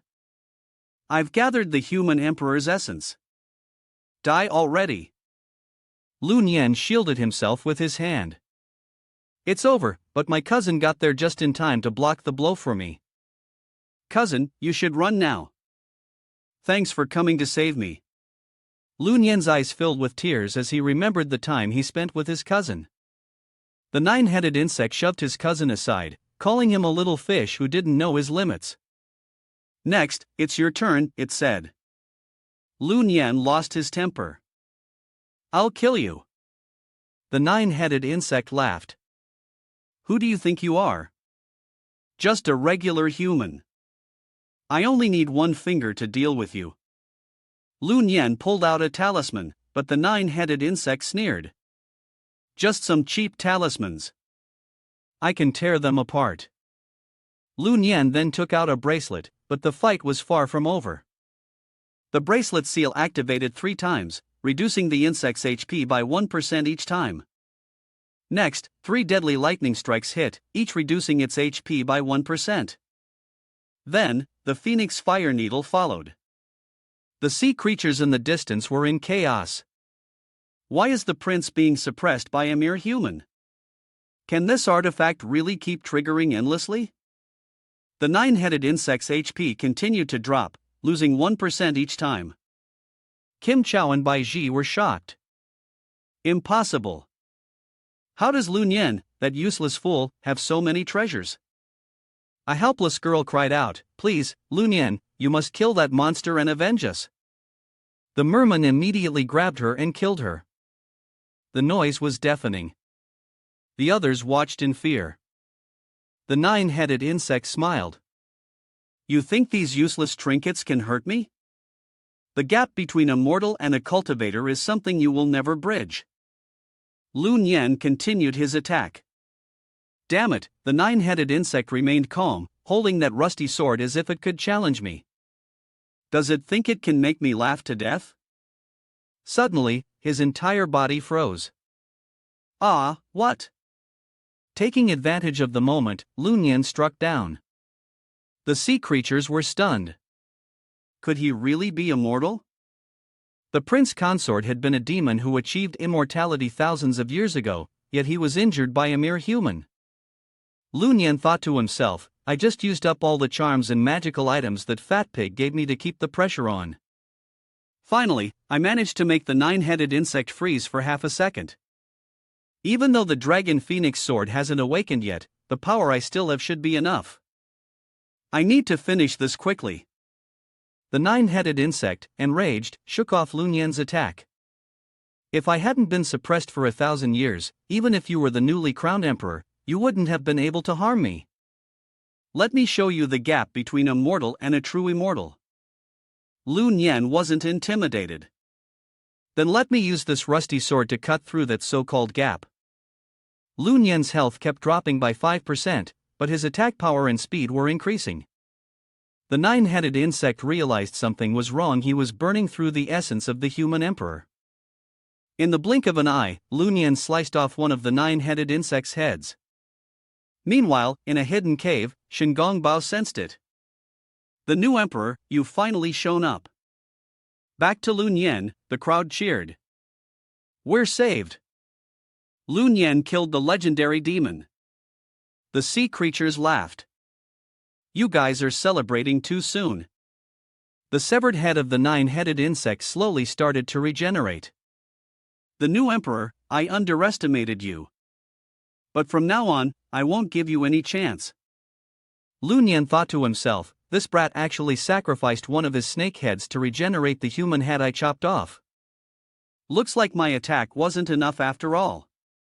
Damn, I'm completely out of energy now. Nine-headed insect's attack, you are nothing but a mere mortal, no different from a tiny ant or a worm. Yet, you managed to injure me. Even if I chop you into 1,000 pieces, it still won't erase the anger I feel.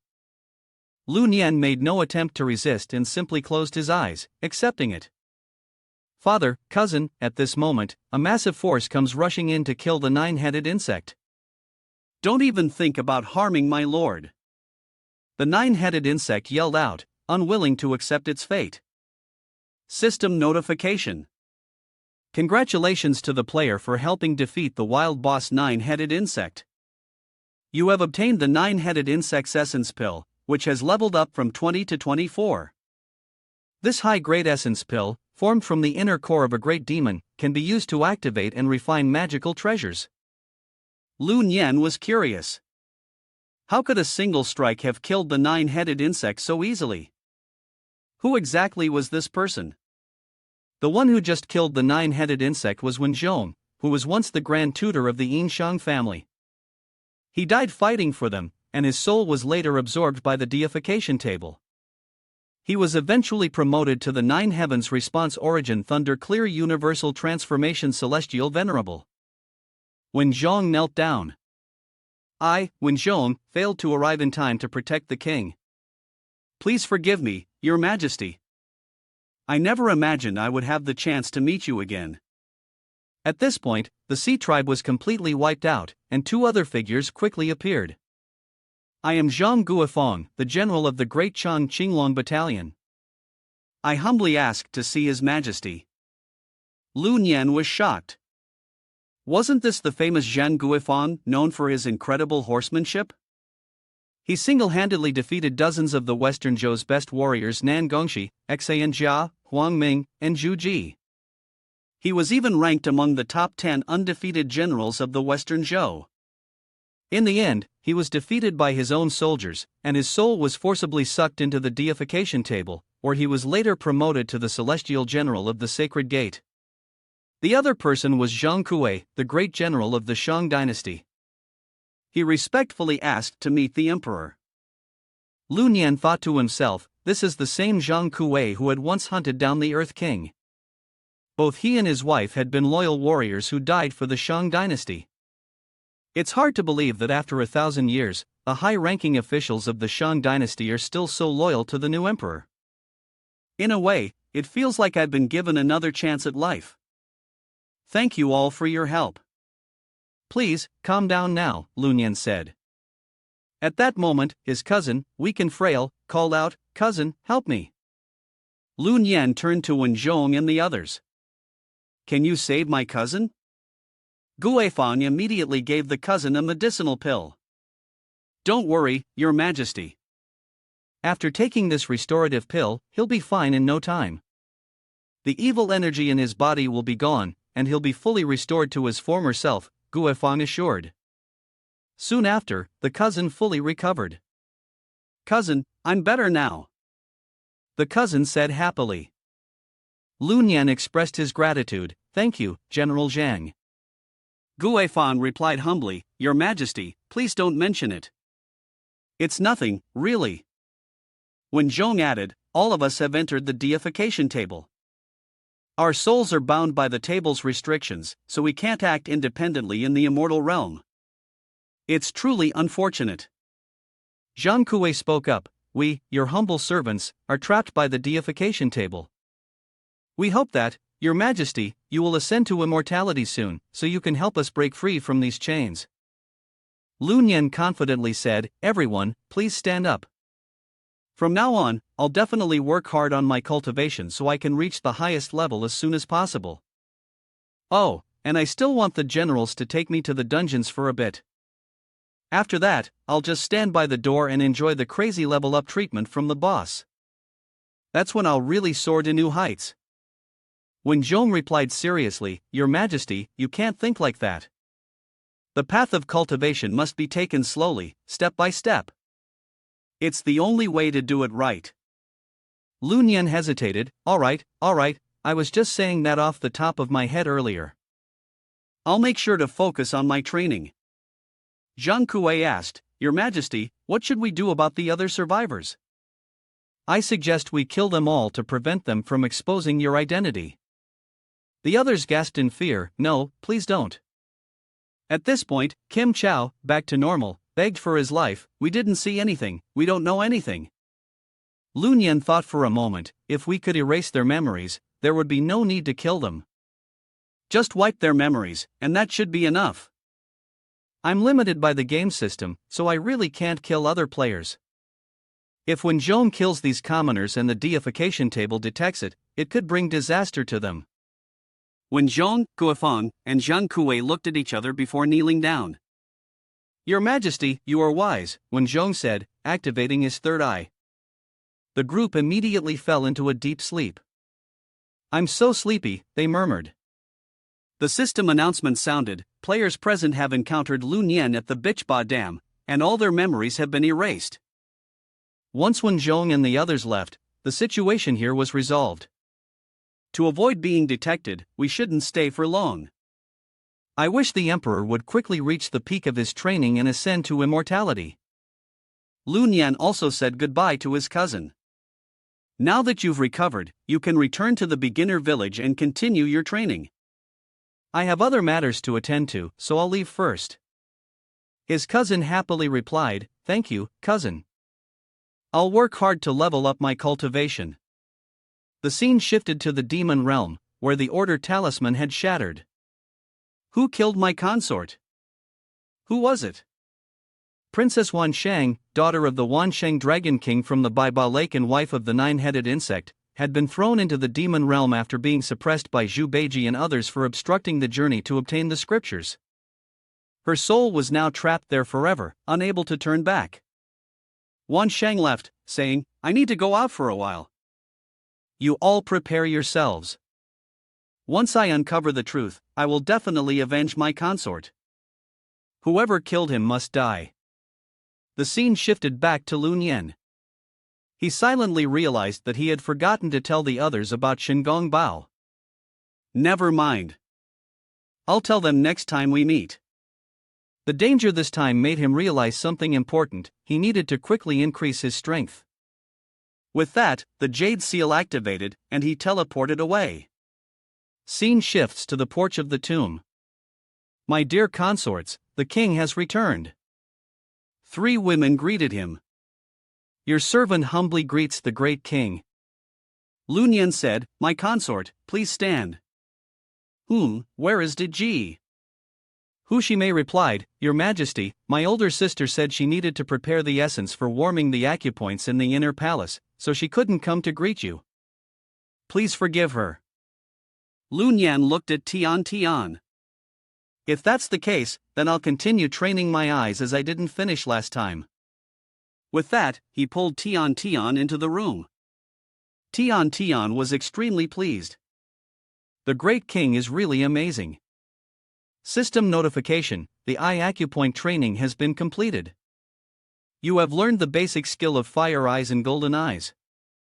Lu Nian felt full of energy, as if his eyes could strike down anything in the world. This was really something. At that moment, Diji walked in. The great king has finally returned. Diji has been in the inner chambers for half the day. Lu Nian pulled Diji into his arms. You've worked so hard, consort, helping me with the training of the 9 acupoints. Tian Tian blushed. Your Majesty, I will take my leave now. Suddenly, a beautiful woman appeared at the door. Who was she? She stepped in. Your servant is Xu Wei Ning. I humbly greet the great king and wish him eternal health and peace. Lu Nian curiously asked, Diji, who is she?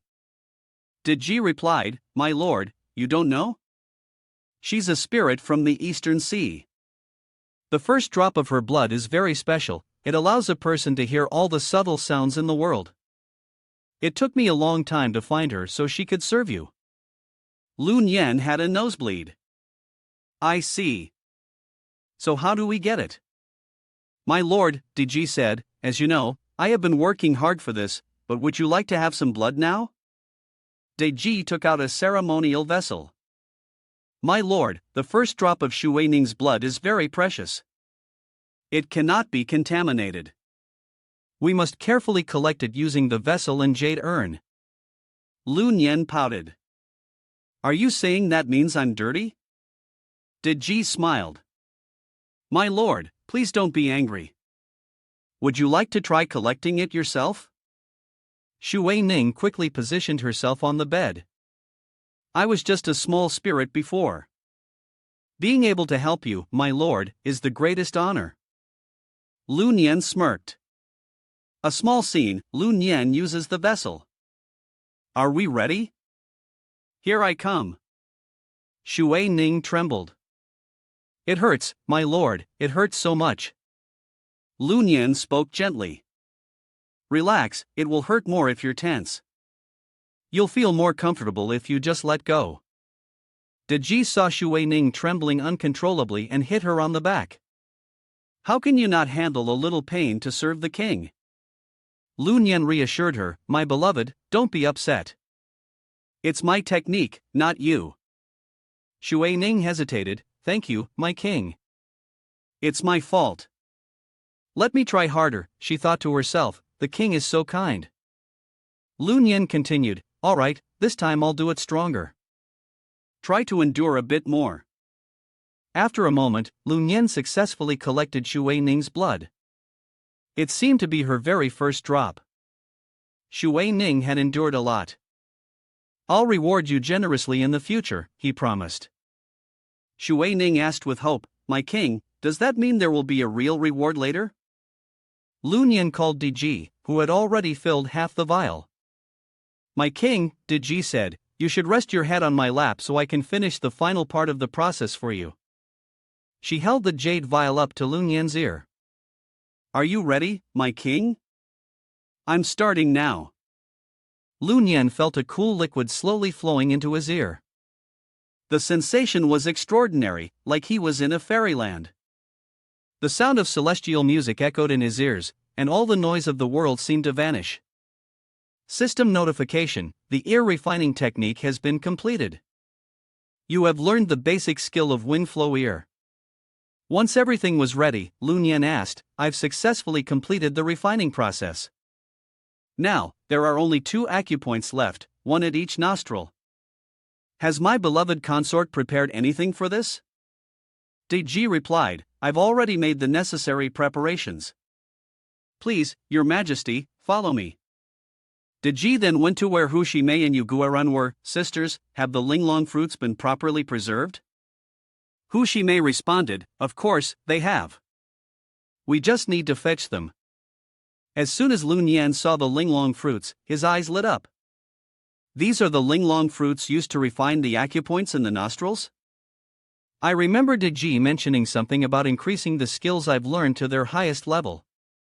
I wonder just how much they can be improved. Hu Shimei explained, the linglong fruit needs to be refined before it can be effective. Your Majesty, please focus on the acupoints in your nose. Lu Nian took a deep breath, inhaling the fragrance of the delicate fruit. It had a refreshing scent of seawater, and as he smelled it, he felt a sense of comfort and joy. Suddenly, golden spheres appeared around Lu Nian. A beam of light spread throughout the room. A system notification sounded, congratulations, all 9 of your acupoints have been successfully refined. You have unlocked the royal chi.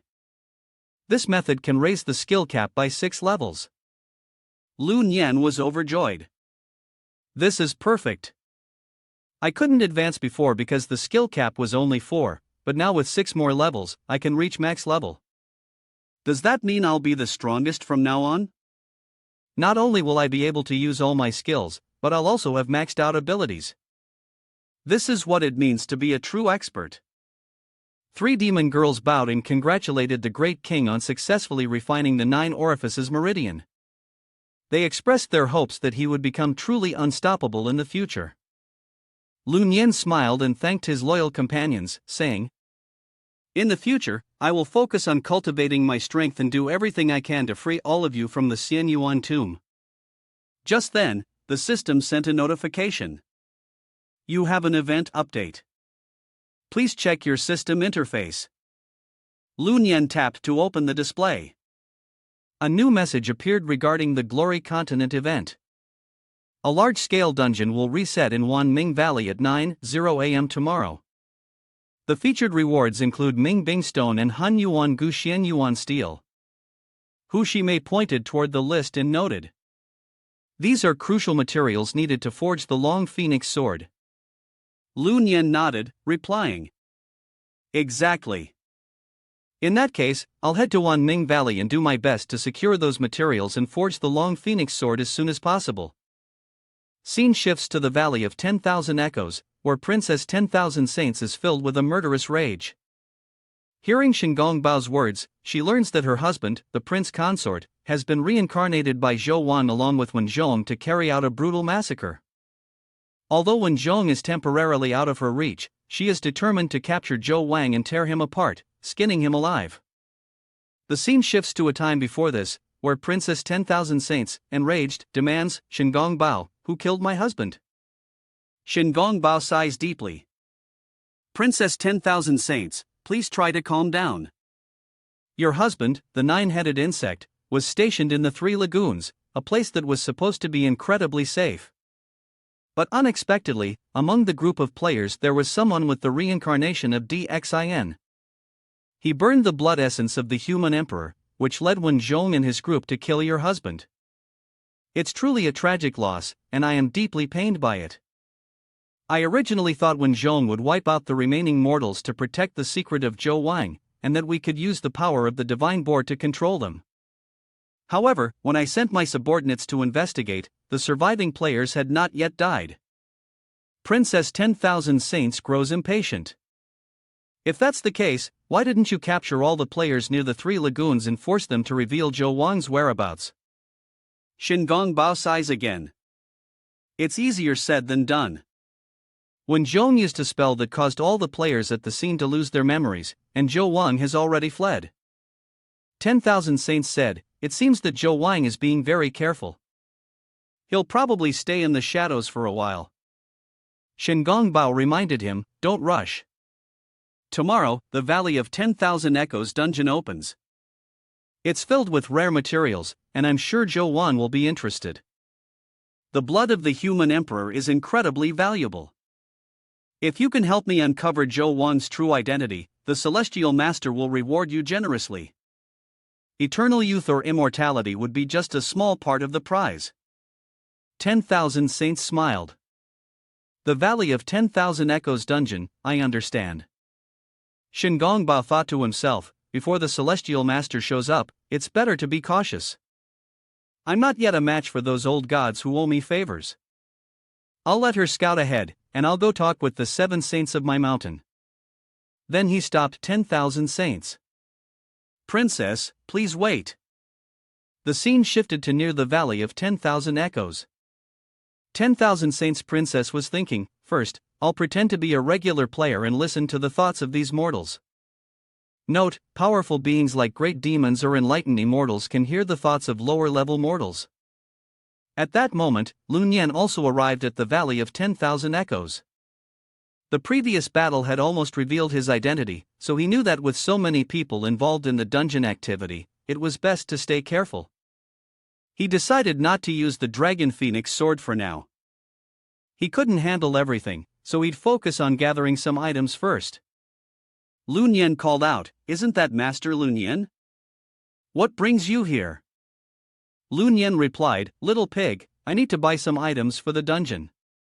Tiangang agreed, alright, there's a new batch of items. Master, take a look and see if any of them catch your eye.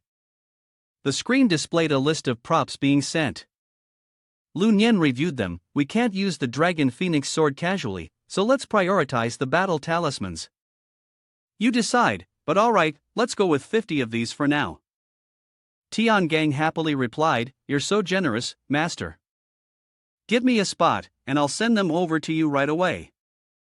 The player, Lun Yan, had paid 10 million, and his delivery was on its way. Please accept it when it arrives, and don't forget to leave a 5-star rating. Tiangang expressed his gratitude, thanks for your kindness. I'll add an extra item for you, a strength-boosting prop that could save your life at a critical moment. Lun Yan opened the chest, alright, thanks in advance. Tiangang continued, wait, don't hang up yet. I finished reading the HYO48 techniques you gave me last time. Is there anything else? Lun Yan replied softly, I'm kind of busy right now.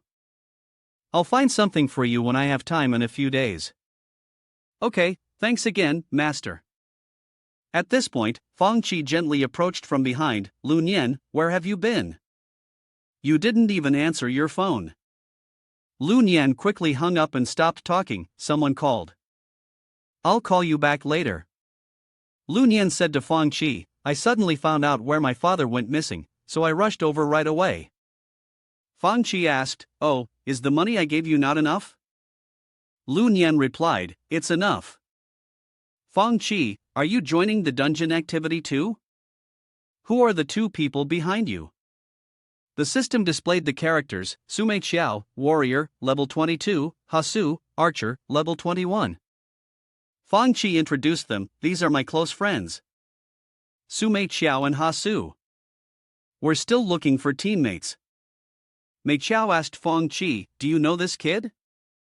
Fang Qi winked at Lu Nian. "He's the live-in son-in-law at my place. He's really strong too. He's the one who defeated the rare ginseng monster. Maybe we should let him join the dungeon." Hasu and Mei Qiao were surprised. "Huh? This is your husband?" Fang Qi emphasized, "He's just the live-in son-in-law." Lu Nian introduced himself. "Hello, I'm Lu Nian, a freelancer." He thought to himself, the people with Fang Qi should be fine. Hasu disagreed. "What? We're lacking a control mage. This kid is just a level 24 free player, and he hasn't even changed his class yet. His control skills are only level 4. He can't control small monsters. He'll only slow the team down." Mei Qiao was skeptical. "I've seen plenty of glory players, but you want to be a free player? Do you have a skill like Heavenly Secrets Dispersed? You'll see how weak you are later. I don't get why Miss Fang even values you." Lu Nian felt uneasy. Why do these two people seem so hostile? Have they been hurt before? The system displayed favorability towards Lu Nian, 0. Wan Sheng appeared and said, "If you're short on teammates, how about forming a team with me?" Fang Qi was eager, saying, "A level 26 female mage. Her outfit doesn't look bad either. Ice magic is a powerful control type, definitely one of the best applicants for the team." Hasu and Mei Qiao happily welcomed her, saying, "Our team is just missing a mage. Come join us, big sis. We're like family here, and when items drop, we'll split them evenly." Wan Sheng asked Lu Nian, "Handsome, would you like to come to the Three Lagoons?" Lu Nian immediately activated his specialized skill, the Fire Eye Golden Star. He could see Wan Sheng's true identity. Wan Sheng was a level 26 princess, the daughter of the Wan Sheng Dragon King from the Three Lagoons at Chaos Stone Mountain. She was the wife of the nine-headed insect, who had been suppressed by Zhu Beiji for hindering the journey to fetch the scriptures. Her soul had been cast into the demon realm, unable to escape forever. Lu Nian was confused, thinking to himself, Three Lagoons, where is that? He also thought, this girl is really beautiful, with a slim waist, a full chest, and a curvy figure. She's hot.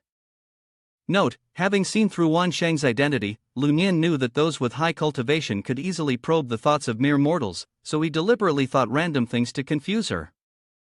10,000 Saints Kin TM, SUBTHI the CTRA. Lu Nian felt heartbroken. This girl is so strange. 10,000 saints trembled. Today, I listened to the hearts of hundreds of men, and not a single one is decent. If it weren't for the fear of the heavenly soldiers and generals patrolling, I would have sucked all of you dry by now. Fang Qi questioned, how dare that ugly thing touch my men? Lu Nian stepped in to mediate. Sorry, let's go. We have a more important dungeon to tackle. 10,000 saints quickly stopped them. Wait, aren't you short one wizard? I'm actually a wizard. I was just joking earlier. Please, let me join your dungeon. In her heart, she seethed with resentment. How dare you call me ugly? You will all die. Once we're inside the dungeon, I'll kill every one of you. Cut to the entrance of the Valley of 10,000 Echoes, where Zhang Guifeng said, the major dungeon, Valley of 10,000 Echoes, has opened. Players can now enter. Everyone was excited. Look, that's the Tang Men Star Lord. How can someone this handsome be called the Tang Men Star Lord? Zhang Guifeng was heartbroken. This is too much. Once the great king transforms into a saint, I'll definitely set fire to the divine board. Otherwise, I'll forever bear the title of Tang Men Star Lord. To explain further, Zhang Guifeng had sacrificed himself for the country. His soul was absorbed by the divine board. After being taken in by Jiang Ziya, he was granted the title of Tang Men Star Lord upon using the divine board. The players began entering the Valley of 10,000 Echoes, where the resources that dropped were limited. Everyone, hurry up! I have to get those rare materials. We need to enhance the magic artifacts. Feng Qi urged. The first one there gets it. We can't fall behind. Move fast. Zhang Guifang noticed the female player, Wan Shang. This player has an unusual aura. I need to check it out. Suddenly, Huang Tianchang appeared. You, 3-gate star, didn't pay attention. Where do you think you're going in the dungeon? Zhang Guifang was startled. Huang Tianchang. Huang Tianchang scolded, You have guts, 3-gate star. I'm from the Big Dipper, one of the leaders of the Tian gang, and you dare call me by name? He continued, Let me add, I'm the star of the heavenly direction, Huang Tianchang, general of the Western Shu army, one of the 4 sons of the martial city's king, Huang Feihu. I've killed major generals like Feng Lin and Daoying, and subdued armies. Zhang Guifang was eventually captured and executed by the armies of the Shang dynasty. Zhang Guifang angrily responded, What's there to be afraid of? If it wasn't for all of you surrounding me back then, you alone would have been nothing. Huang Tianchang laughed. You remnants of the Shang dynasty, today, I'll show you the consequences of offending me. At that moment, Na Zha appeared. Enough! Making such a ruckus, don't you have any dignity left? It's been over 1,000 years, and you're still dividing factions like this. Now, everyone is working together to maintain order for the heavenly court. Don't make the world laugh at us. Huang Tianchang quickly lowered his head. You're right, Third Prince Na Zha. After Huang Tianchang left, Zhang Guifang reported, Third Prince Na Zha, just now I noticed that there seems to be a demon hiding among the players entering the dungeon. I was planning to investigate, but was stopped by the celestial guards. Na Zha immediately left. I've also heard that demons have infiltrated the smaller worlds recently. You stay here and keep watch. I'll go check it out. Scene transitions to the dungeon, Valley of 10,000 Echoes.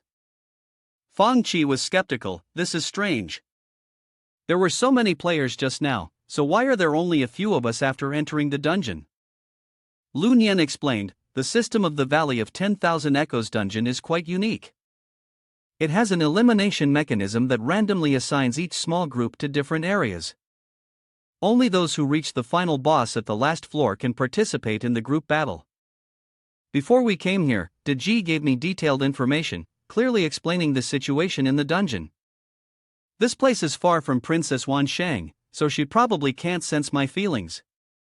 The only reason she's here is because Feng Qi called her strange and ugly. There are celestial soldiers and generals outside, so she's too afraid to act. I purposely stayed behind Zhang Guifang earlier, but Feng Qi pulled me into the dungeon. Do you think Zhang Guifang noticed? If I had known earlier, I would have directly used the life-saving Bagua. If I called out her name Princess Wan Shang, it would expose the fact that I have the Fire Eye's golden pupils, which can see through demons. Those demons would definitely target me and try to kill me. But I still have a backup plan. I'll first use the Fire Eye's golden pupils to check if there are any demons hidden among the NPC monsters in this dungeon. If they are just regular NPCs, I can let them kill me, and I can revive to avoid trouble. In this situation, with my strength unknown, it's best not to directly confront any major demons. Lu Nian activated the Fire Eye's golden pupils and saw all the monsters ahead. Good, they're all real NPCs. Mei Chao said, Wait a bit, I'll lead the small monsters, and then you, the mage, freeze them all.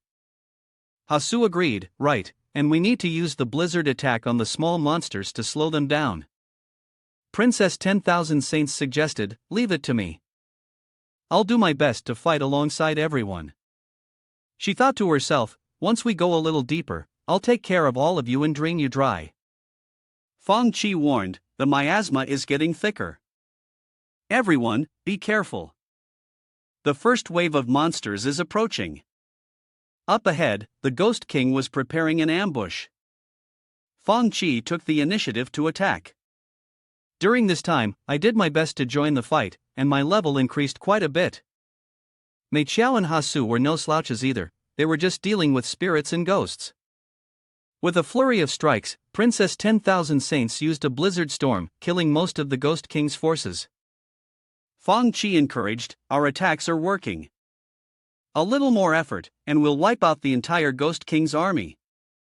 Lu Nian smiled, "The time has come." Just before we entered the dungeon, I bought some power-up items to test the area of magical poison water. The plan to wipe out the group began, but things didn't go as expected. This doesn't make any sense. Why are there more and more monsters? Explaining further, Lu Nian was holding a monster summoning potion. Its special scent attracted the small monsters to gather around them. DG's small class began. In the previous session, the Demon King had successfully trained his eyes and could now see through the true identity of Princess 10,000 Saints, who came from the demon realm. In the game, if players are killed by NPC monsters, they can respawn. However, if they are killed by a demon infiltrating the game, they can never come back. So, the Demon King wants to trigger the dungeon's wipeout method to avoid being killed by Princess 10,000 Saints. Mei Qiao and Hasu were scared. "Kid, are you blind? That's not a poison swamp, it's a monster-sucking trap. Your stupid teammate just wasted too much energy, and now they're definitely gonna die." The Princess of 10,000 Saints quickly used her ice magic to wipe out all the small monsters. Hasu admired her. "Mage, you're amazing. You killed all those monsters in just 1 or 2 seconds. Mei Qiao agreed, acknowledging that she truly lived up to being a level 26 mage. The Princess of 10,000 Saints smiled. "Don't be polite. It's just what I'm supposed to do. I'm excited, but I can't let you all get killed by these NPCs." Hasu and Mei Qiao turned to scold Lu Nian. "You're level 24, and you didn't even check the item description? You're useless. Go back and study again. You almost got us wiped out. I want you to go crash your head into a wall." Feng Qi quickly stepped in to smooth things over. Sorry. This kid's head's not working today. He's causing everyone trouble by using random items." She then reminded Lu Nian, "Next time, read the item descriptions carefully. Don't make mistakes like this again. You're part of my team, so don't mess things up and get me killed." Lu Nian nodded obediently. "Got it. I'm really sorry, Miss Feng Qi." Mei Qiao and Hasu warned him, "We'll let you go this time because of Miss Feng. But if you mess up again, you're out of here." The mage sister added, "Let's go. No need to argue with that idiot." Feng Qi led the group, saying, "The boss is getting closer. Powerful monsters could appear at any moment, so everyone stay alert." As soon as he finished speaking, the level 26 Lord of the Mountain appeared. "Look what I found, fresh prey coming right to my door," it said, its voice booming. The Lord of the Mountain was huge, its body covered in thick, blood-stained threads. It immediately lunged forward, ready to devour anyone in its path to gain more power. The boss quickly grabbed the weapons of Feng Qi, Hasu, and Mei Qiao. "My gun! Give me back my sword! My talisman!" they shouted in frustration. Lu Nian acted quickly, following the rules, and cast a fire talisman. The Lord of the Mountain smirked. "You think a few weak talismans can defeat me? You should just accept your fate and become my nourishment." It used its threads to bind Lu Nian and the 3 beautiful women. Mei Qiao fumed, "Damn it, get away from me." Lu Nian, feeling helpless, responded, "I don't want this either." Feng Qi urged, "Lu Nian, think of something fast, like last time. If the venerable saint gets angry, we'll have to use a big move. The Lord of the Mountain dares to mess up my plans? It's dead." Bitch Bazi handed over his sword. With one strike from the venerable saint, the Lord of the Mountain was pierced through and died instantly. Everyone cheered, yes. We made it through. One hit, and the boss is dead. This is amazing. The system announced, congratulations. Player has defeated the Lord of the Mountain, the boss of the dungeon. The event has begun. Fang Qi pointed and said, everyone, look, that's the entrance to the boss level. Everyone was excited, they had finally reached the boss level. I've come here for the rare materials. Suddenly, Lun Yin signaled, everyone, hurry up and go. The Princess of 10,000 Saints smiled, sorry, none of you are going anywhere. Mei Qiao and Ha Su questioned her. Lun Yin, what are you doing? In front of my sister, a powerful mage, stop this right now. Lun Yin responded, you two idiots, don't you understand yet? Do you really think a normal level 26 mage could defeat the boss in one strike? She's a demon from the demon realm who sneaked into the game. If she kills us, we'll actually die. That's why I want to wipe out the whole group and have everyone respawn in the dungeon. The Princess of 10,000 Saints was impressed. So you actually have the ability to recognize demons? I've really underestimated you. The system reminded them, you cannot use any teleportation items in the Dark Realm, nor can you leave by any other means. You can only eliminate the demons summoned from the Dark Realm in order to break the domain. Mei Qiao was worried. I knew from my family that this game allows players to cultivate into immortals, but I never heard of real demons. Aren't they just NPCs created by Jian Ziya, harmless to players? Ha Su anxiously said, yesterday, I also received a notice from my family. They told me that demons have infiltrated the game world. If you're killed by them, you won't be able to respawn. They warned me to be extra careful, and now I can't believe we're running into them here today. During DG's class, the Water God opened the Divine Board to recruit heroes to the Heavenly Court. They instructed their descendants to send elite members into the game to train, with the goal of eventually earning a position in the Heavenly Court. Whenever major events occurred, they would also remind the younger generation through dreams. My dear grandchild, the ancestor of the Ha family, the master has instructed me to notify you. Demons have sneaked into the game world. You must be very careful, because if you're killed by them, you will die for real. Remember this well. Fang Qi apologized, Lun Yin, I'm sorry. I misunderstood you earlier. Let's focus on dealing with this demon first. Once we get through this, I'll make it up to you. Mei Qiao regretted, Ha Su and I are both sorry. As soon as we take her down, you can do whatever you want. Lun Yin asked eagerly, are you serious about that? Ha Su blushed, yes, we're serious. Hurry up and think of a way. Show us your true skills, or we'll all die here. At this point, there was only one way left to survive. They hoped Fang Qi's earlier words about being very strong were true. The 10,000 Saint Princess immediately swatted away Lun Yin and his group. You're just a few ants. Do you still think you can defeat me? How delusional. Go die. Mei Qiao, in a panic, asked, is this the true power of demons? Lun Yin was also shocked. I can't believe such a simple wave of her hand has so much destructive power. The 10,000 Saint Princess smiled. You're just mortals, and you dare insult me? All of you go die. Lun Yin took out a magical artifact, a defensive mirror modeled after Zhu Beiji's mirror. Little pig, so you're relying on your artifact? A demon like her can't be handled by a regular player. The three of them hurriedly said, we need to hide behind this shield. Don't act rashly. The 10,000 Saint Princess commanded, break it for me. Lun Yin turned to Fang Qi. If we stay here, we're definitely dead. I have to go outside and try one last time. Maybe there's a slim chance of survival. Fang Qi disagreed. No, I'll fight with you. Lun Yin said, Fang Qi, forgive me for being blunt, but after that last move from the 10,000 Saint Princess, I can see that you can't fight her.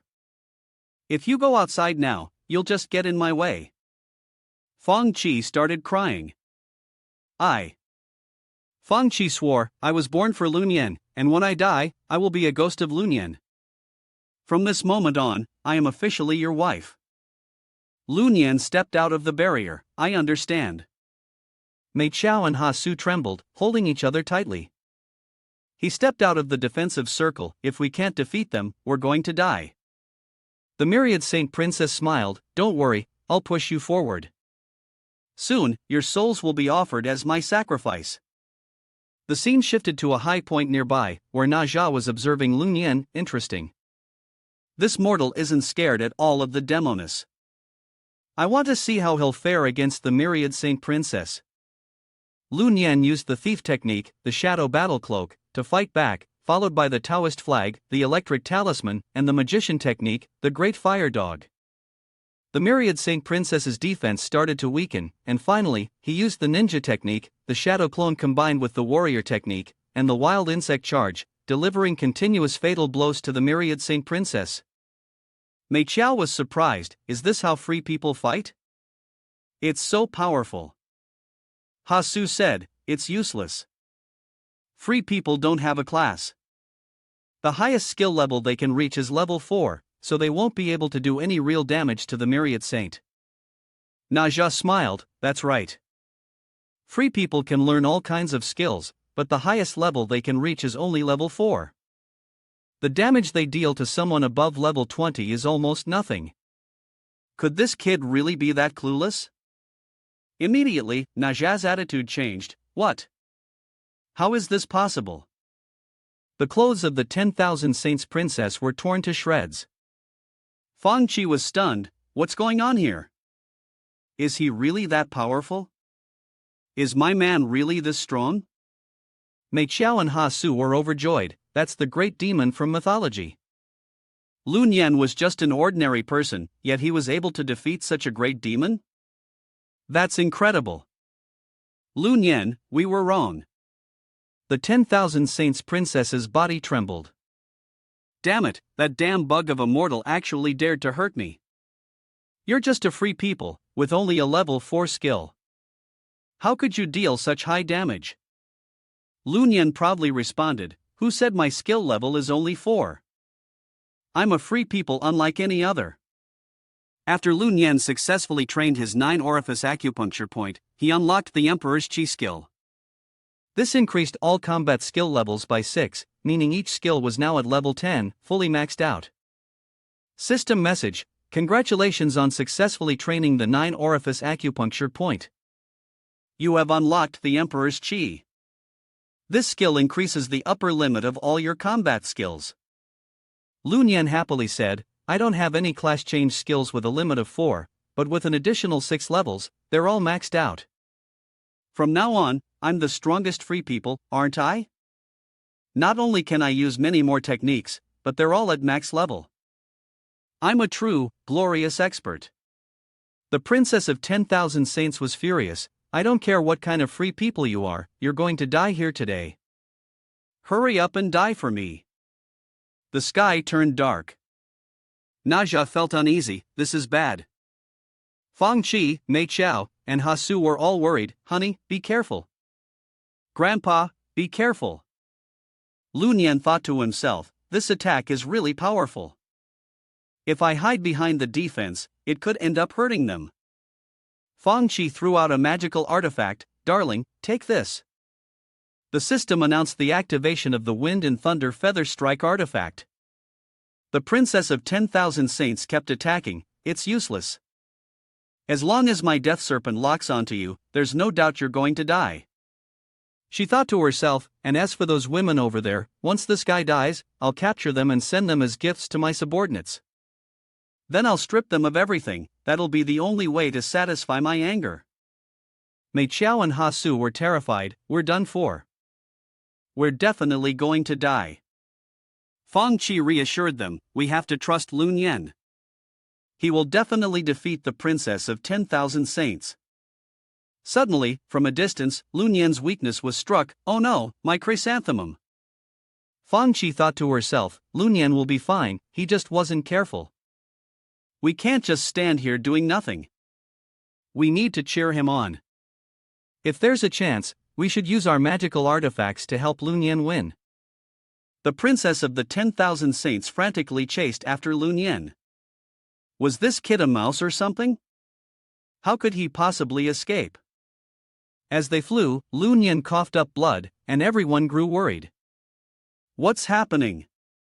Why is Lun Yan spitting up blood? The princess of the 10,000 saints smiled. Earlier, that kid was bitten by my heavenly serpent. My serpent's bite is venomous, so the poison must be spreading by now. Lun Yan quickly recovered. I'm fine. I still have my blood replenishing pill. I can't keep running. I need to find a way to fight back. Could it be that the Wind Thunder Warrior doesn't have any special abilities? In Lun Yan's mind, he remembered the warning from the princess of the 10,000 saints. It's useless. If my heavenly serpent locks onto you, you're as good as dead. Lun Yan risked everything. This was his one chance. He activated his most powerful technique, the Heavenly Cataclysm, and used his Wind Thunder Warrior's abilities to unleash 3 consecutive strikes, triggering hidden effects that dramatically increased his speed. System notification: the Wind Thunder Warrior has been dispelled. Lun Yan smiled. As expected, the Wind Thunder Warrior had a special skill. Combined with the power of his Heavenly Cataclysm, Lun Yan quickly took control of the princess of the 10,000 saints. He hid behind her to deceive the Heavenly Serpent. The princess's system notified, the original target is out of sight. Target lost. New target acquired. She refused to believe it. Impossible. And just like that, she exploded into pieces. The system notification read, the effect of the dark domain has been lifted. Combat status cancelled. The protective shield from the 8 Immortals defense simulation has been dispelled. Everyone was excited. We won, we won. Naja smiled. This little kid not only managed to master all the skills in Zhang Ziya's game, using just basic spells, but also managed to trigger the properties of a magical item 3 times in a row. It seemed like he had a natural talent in his bloodline. With his current attack power, it would be very difficult to quickly defeat Princess Wan Shang. Luckily, it was his idea to aim for the left and strike the right, which allowed him to land the attack. System notification. Congratulations, the player has defeated Wan Shang and received a demon pill, as well as a Ming Ice Stone. Lun Yan thought to himself that the Ming Ice Stone was one of the old Dao items needed to activate the Long Phoenix Sword. Now, all that was left were the Chaos Origin Jade and the Xian Yuan Iron. Fang Qi and Ha Su rushed over to hug Lun Yan. Sweetheart, Lun Yan is so handsome. How about you come live with my family? We could become a big immortal cultivation clan. Mei Qiao admired him. You're so strong. Would you be my master? Then we could interact even more. Fang Qi scowled. Hey, have some decency. You have to be careful with friends. Watch out for thieves and friends alike. Lun Yan could only marry into the Fang family. She kissed Lun Yan on the lips. Thank you for saving me, but remember, I'm yours. Ha Su and Mei Qiao watched, fuming. Lun Yan said, now that the fighting is over, let's first use the healing items to recover, and then we can head to the final boss level. At that moment, Naja appeared. Not bad, a free-to-play player only level 20, and yet he managed to defeat a powerful, legendary demon. This kid really is a genius. Lun Yan became cautious. Who are you? Naja looked confused. I'm in this outfit. Don't you guys know who I am? Everyone was surprised. It's Naja, the third prince. Naja walked closer. After watching him fight, he felt the kid had some real potential. How about becoming my little brother? I'll take care of you from now on. Lun Yan was taken aback. Could this Naja, the third prince, be into men? Note, Long Yang Chi Hao is a term used for homosexuality. Naja was angry. Hey, kid, what are you thinking? Has no one told you that you shouldn't think such things in front of immortals? The others were confused. What's going on here? Fang Qi knelt down. Your Highness, the third prince, Lun Yan, isn't from a cultivation family. He's just started playing the game and doesn't know the customs of this world. Please forgive his rudeness. Na Zha lifted Lun Yan's shirt. I'm not hurting him. It's just that the poison from the purple dragon inside him is acting up. If it's not treated, he'll die. Everyone was shocked. So, he was poisoned by the dragon earlier. Fang Qi was worried. Your Highness, the third prince, Lun Yan, is in danger. Do you have an antidote? Na Zha said, yes, it's possible, but this medicine of mine can only remove the poison that's entered the muscles. The poison on the outside still needs to be cleaned by you yourselves, only then can it fully heal. Fang Qi pleaded, please, third prince, tell us how to clean the external poison. I'm willing to do anything, as long as it saves Lun Yan. Na Zha smiled, it's simple. 3 people need to work together to gather their inner energy and use their tongues to gently lick the wound. Your inner energy will gradually wear down the poison and eliminate it. Fang Qi, Mei Qiao, and Ha Su blushed, lick? Lun Yan had been bitten on the butt by the poison, and if they weren't careful, they might end up licking the wrong spot. Ha Su reminded them, Lun Yan saved our lives. It's only right that we help him cleanse the poison. Fang Qi spoke sincerely, Mei Qiao, I know this is uncomfortable for you, but considering the bond we share as sisters and the fact that Lun Yan saved you earlier, I hope you can help. Na Zha quietly observed them. From the energy he sensed from the 3 of them, he could tell they each carried the aura of the legendary healers and warriors from the old myths, one from the line of the divine general Mao Gong, and the other 2 seemed to be descendants of He Xian Gu, a Taoist immortal. These girls must be their descendants. General Fang Xiang, a famous general from the Yin Zhou Wang's palace, and the merchant from the Western Banner, had fallen in battle during the 10 Greats. He was later appointed by the Divine Board as the god of opening the road. General Su Maogong, another great general from the Tang dynasty, had been honored by Emperor Taizong for his contributions in pacifying the world and was granted the surname Li. He Xian Gu, one of the 8 Taoist immortals in folklore, was said to be able to use lotus flowers to cross the sea, bring rain, and eliminate epidemics. Mei Qiao hesitated and said, all right, as long as Fang Qi doesn't get jealous. I'm afraid I won't be able to stop myself from licking that spot of his.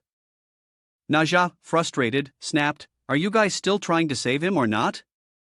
The kid is about to die. You can't expect me to go and lick him, right? At that moment, Lun Yan's blood pressure dropped significantly. Fang Qi said, it's too late now. First, let's remove his lower half armor so we can treat the poison. As soon as they took his pants off, a strange light radiated. Mei Qiao was surprised, it looks like the Rui Jingu Bang, a magical staff, but why would Lun Yan have it hidden in his pants? Na Zha replied, that's not the Rui Jingu Bang. It's just Lun Yan's water outlet that's been polished and refined. But the fact that it's developed such a strange phenomenon means this kid has a rare dual cultivation talent. If we could dual cultivate with him, our spiritual energy would increase rapidly, our experience would double, and our souls could be tempered as well. This kid is a true dual cultivation genius. Mei Qiao and Ha Su were excited. A true dual cultivation genius. Fang Qi, annoyed, urged, stop standing there like idiots. Hurry up and save him. Everyone began gathering their spiritual energy to the tips of their tongues as the system announced that it was purging the toxins. Mei Qiao smiled. With his strong, impressive physique and his thick veins, just like the third prince said, he really is a dual cultivation genius. Ha Su reminded, hurry up and focus on cleansing the poison. Stop looking around. Suddenly, Ha Su touched the wishing staff. I just touched it once, just once. What kind of ultimate dual cultivation immortal item is this? Fang Qi snapped, what are you 2 doing? If you don't focus on treating him, Lun Yan is going to die. I know what you're thinking. If Lun Yan comes back to life, I'll share him with you. Mei Qiao and Hasu eagerly asked, really? You better not regret it. He's a legally eligible bachelor who's just come of age. We can't wait any longer. Fang Qi promised, on Mondays, Wednesdays, and Fridays, he's all mine. The rest of the time, you two can split him. Mei Qiao and Hasu protested, no way. We'll draw lots to decide. Fang Qi disagreed, don't be unreasonable. Lu Nian is my husband. The fact that I'm willing to share him at all shows my dedication. Hasu and Mei Qiao chimed in, we want to marry him too. This game world doesn't require monogamy. At that moment, Lu Nian started to recover. Why can't the four of us cultivate together? He asked. Immediately, the three of them, Fang Qi included, gave Lu Nian a good scolding. Fang Qi, worried, asked, are you okay? Don't tell me the poison is still there. Na Jia fed Lu Nian a pill. He's fine now. After he takes this pill, he'll be healed. System notification, the death poison has been completely eradicated. Na Jia said, consider yourself lucky to have met me. Since you're here, it's decided you'll be one of my subordinates. Lu Nian hesitated, but Na Jia cut him off, no refusals. I need some face too. Take this, it's my basic technique. With so many rich women supporting you, you're probably not lacking gold. Now go, I've got other places to patrol.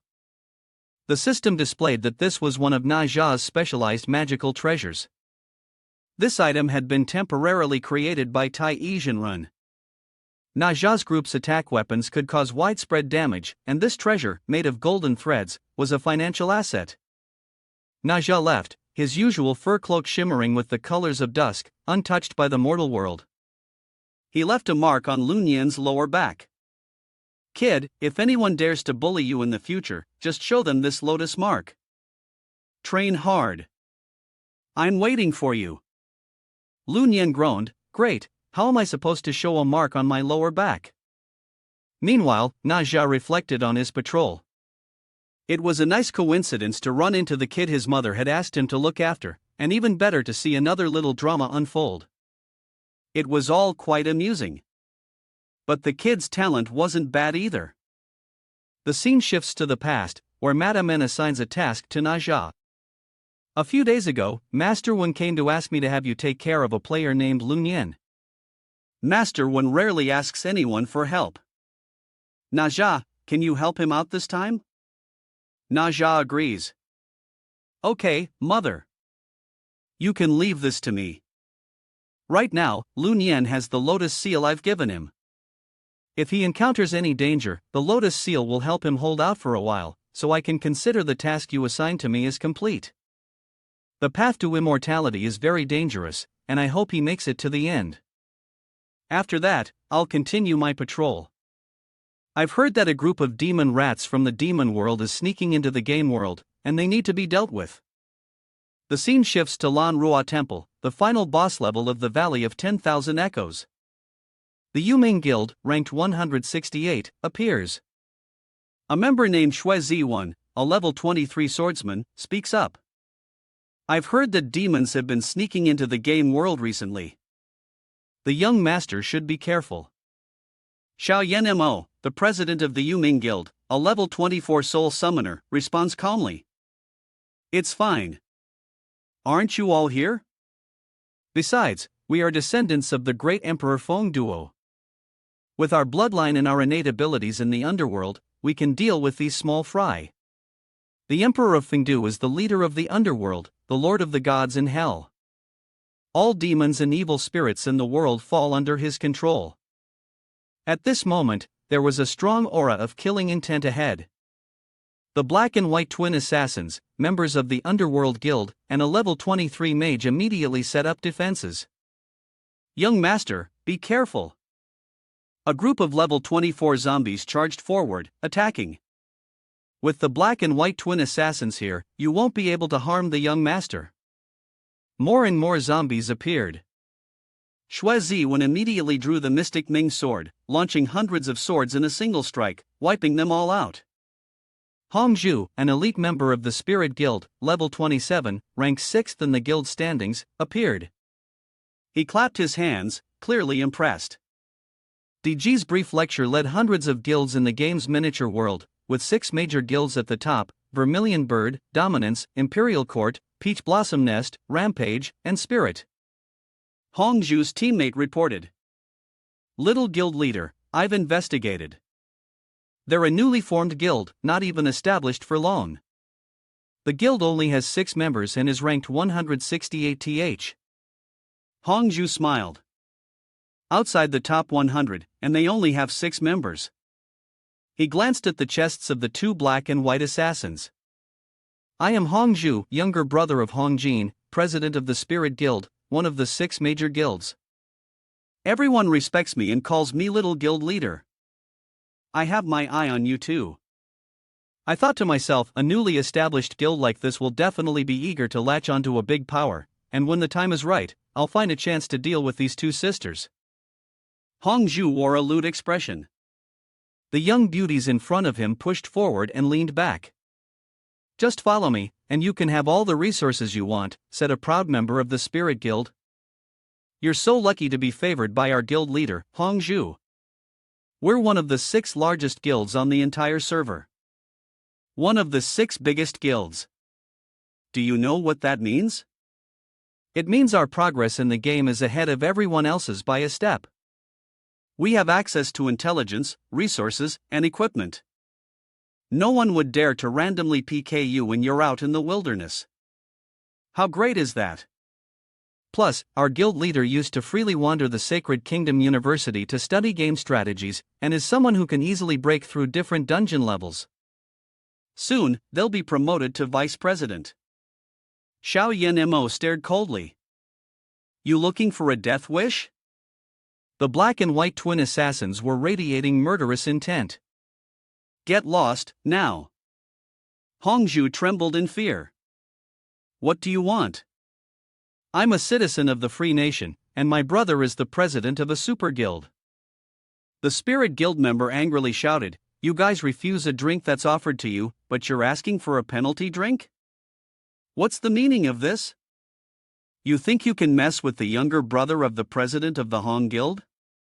Just wait until your guild's experts become the targets of our PKs. By then, don't even think about leveling up in the wild map anymore. I only regret not being a woman so I could serve the young guild leader better. Suddenly, a brick flew straight at Hongzhu's head, and he panicked. Who's the coward who doesn't know martial ethics and attacks me from behind? Protect me, now. The Spirit Guild member yelled angrily, Which trash dares to hurt a member of our Spirit Guild? Lu Nian smiled. It seemed the secret skill he had just learned wasn't quite mastered yet. The golden brick didn't hit the big brute but instead struck the small shrimp. What a waste! The system displayed, current gold deducted 500,000, skill basic golden brick acquired, a PvP skill in the game. Throwing it during a PK results in a 500,000 gold penalty. Hongzhu fumed, Who are you? Your guild is just a tiny one ranked 168th. I suggest you mind your own business. Lu Nian took a stance.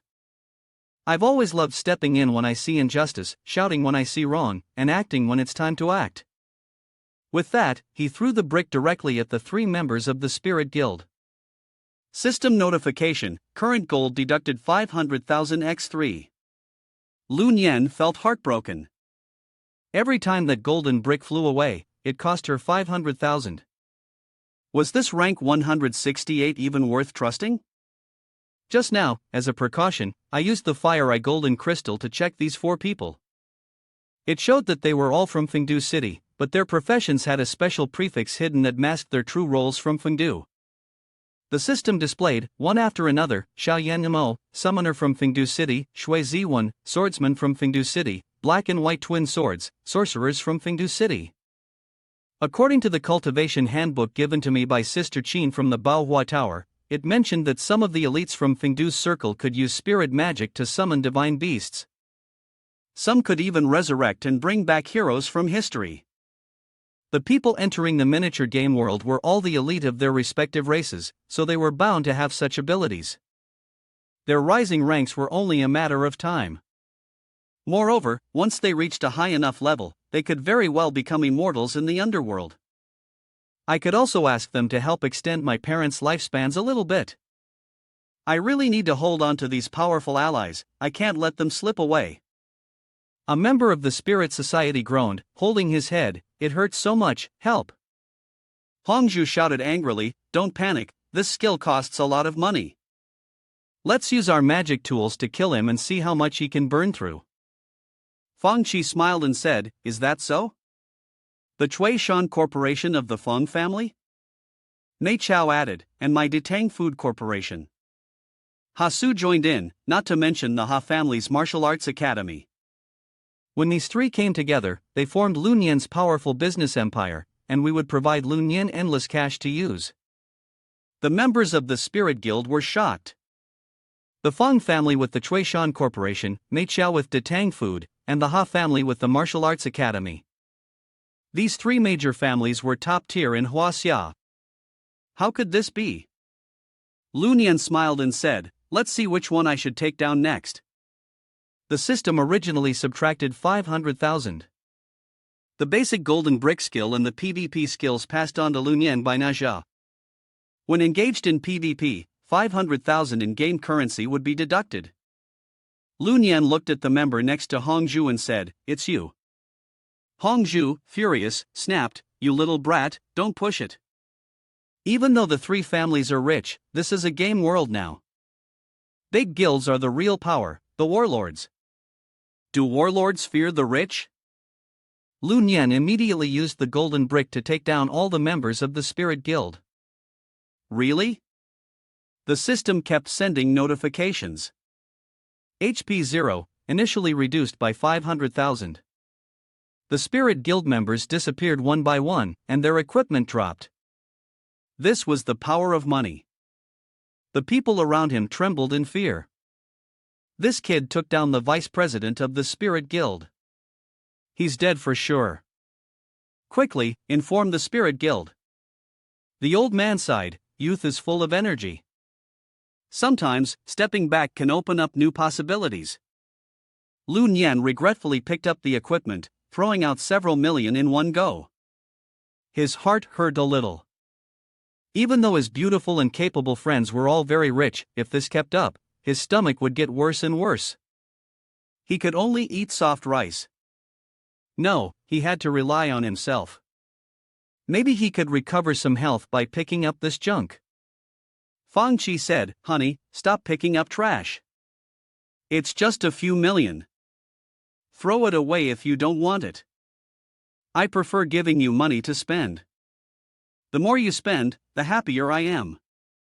Mei Chao smiled and said, "All you need to do, Lun Yan, is focus on perfecting your body and becoming a saint. No matter how much money, our families will invest in you." Ha Su hugged Lun Yan, "Lun Yan, you should come to my house and be my son-in-law. Don't worry about a few million, even a few 100 million, it's all yours." Feng Qi warned, "Don't try to take advantage of this. Lun Yan is mine." Lun Yan felt helpless, so this is what it feels like to be taken in by a wealthy woman, huh? The two sisters, black and white, approached. "We are the black and white duo. Thank you so much for your help." Lun Yan smiled, "No need to be polite. This is something I should do." Xiaoyan Mo also expressed her gratitude, "Thanks again for earlier." Lun Yan introduced herself, "My name is Lun Yan, and these are my teammates from the harem." Xiaoyan Mo observed, "Your free people level isn't high, but that move you just used was clearly Taoist magic. This person isn't simple, and their character seems pretty good. Definitely worth getting to know." Both Lun Yan and Xiaoyan Mo had the same thought, "Let's team up and take down the boss." Then, the two shook hands. Xue Ziwan, Xiaoyan Mo's subordinate, spoke up, "The boss of the mountain, the old demon of the La Ruoshi temple, has thick health and high damage, but our current team lacks a defender who can take the damage. We're probably going to struggle against regular damage as well." Lun Yan smiled, "That's easy. The team for La Ruashi Temple is limited to 10 people, so we can just invite a tank to take the damage. The system displayed, in the World Channel, recruiting for the team, our team is missing 2 tanks. Equipment and materials will be distributed based on dice rolls. Fong Chi pulled out 2 golden cards. Tanks who want to join can find Lun Yan to get into the team. Each person will get a 1 million subsidy. The other's eyes lit up. Oh, wow, no wonder she's so rich. I'm a tank, but my character's only got a blue quality. Bro, add me in, big boss, let me in. I've got thick blood, pick me. Hongju threatened, I'm watching to see who's dumb enough to join them. Anyone who joins that bastard's team is going against the Spirit Guild. If anyone dares to accept their invite, I'll make sure more than 10,000 members of our guild put their ID on a blacklist. If they see you, they'll kill you on sight. And don't forget, our guild has an assassin ranked number 1 in the server. No one can escape his pursuit. The other side, joking that messing with the Spirit Guild meant being hunted forever. It wasn't worth it. Money wasn't easy to come by, and offending a big guild made it hard to go anywhere. Fong Chi quickly tried to convince them. Anyone want to join? I'll pay right away. The others hesitated. Hongju smiled. It's useless. They all know that earning money this way is pointless if they don't live long enough to spend it. This is the real power of the Spirit Guild. Mei Qiao and Hasu were furious. You dare threaten others to team up with us? If you're so tough, why not PK? I'll beat the teeth out of you. I'll remember you, and I won't let this slide so easily. Hongju said casually, I admit that your families are very wealthy, but in this world, it's not just about money. You also need power and influence. We have so many members like that, and just one of them spitting would be enough to drown all of you. Lun Yan replied, it's fine if we don't have a tanker. I've figured out a way to clear the level. In fact, we might even break the record for completing it. She thought to herself, I am the strongest free agent, plus I have the armor that boosts both physical and magical defense, and a skill that lets me take damage above my level. I can even heal myself. Clearing this dungeon will definitely be no problem. Hearing this, Hongju and the others burst into laughter. Listen to this, Hongju said. She says she can break the record and get the special reward. This is what you call a ridiculous boast. Xiao Yenimo said, Brother Lu, I believe in you. Let's give it a shot. Hongju interrupted, wait a second, why don't we make a bet? If you manage to clear the level, I'll kneel down and bow to you. And from now on, I won't let anyone from the guild cause trouble for you. But if you lose, it's simple, let these 2 tall ladies join my guild. Xiao Yenimo warned, don't even think about it. Hongju grinned smugly. What's wrong? Didn't you say you trusted him? What, now you don't have faith in your own brother Lu? All I'm asking is for them to join my spiritual guild. I've got the best tanker. At this moment, Fan Wenchang, a level 28 warrior from the Spirit Guild, appeared. Everyone was in awe, wow, he's fully equipped with Blood Bowl purple quality gear. This is amazing. The strongest tanker set under level 30. Hongju smiled and said, did you see that? After joining our guild, just 1 week and he's already the strongest tanker among the newbies. Joining a big guild gives you a future. These 2 girls joining our guild? That's their fate. I won't treat them poorly. Lun Yan then threw a gold brick toward them, saying, all these little punks everywhere are the same, nothing but trouble.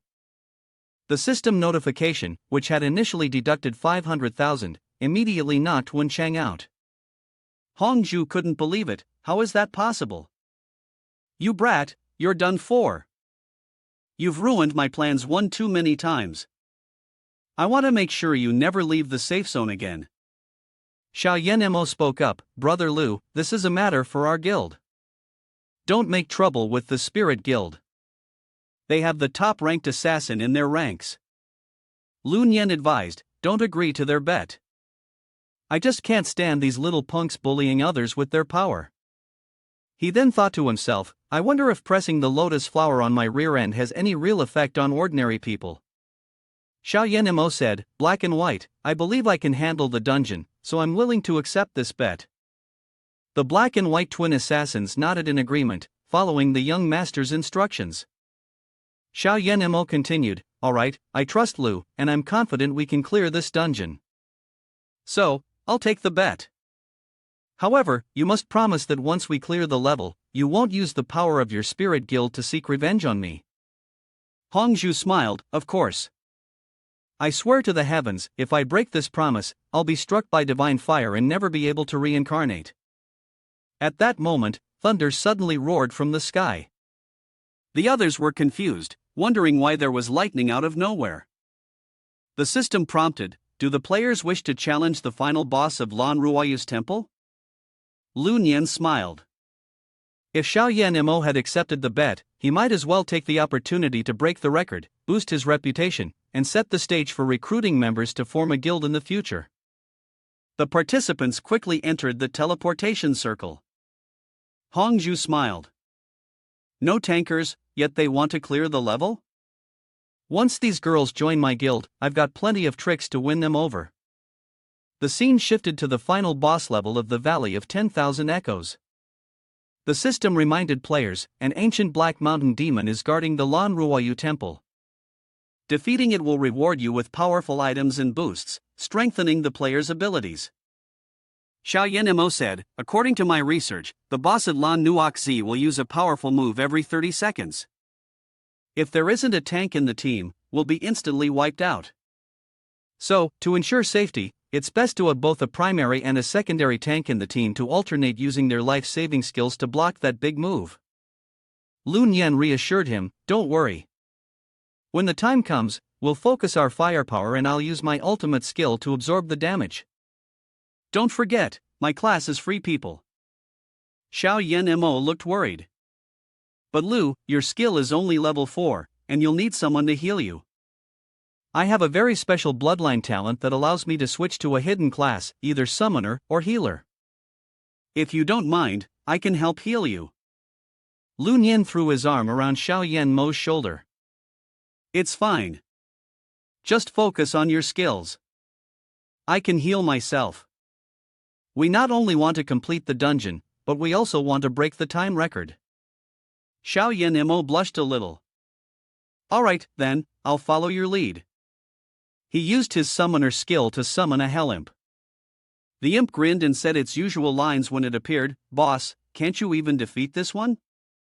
System message, hell imp, a demonic creature that can unleash attacks like hellfire. Did G's brief lecture. There are a total of 10 professions in the game Glorious Battle for Supremacy, warrior, swordsman, ninja, mage, priest, monk, Taoist, summoner, marksman, and rogue.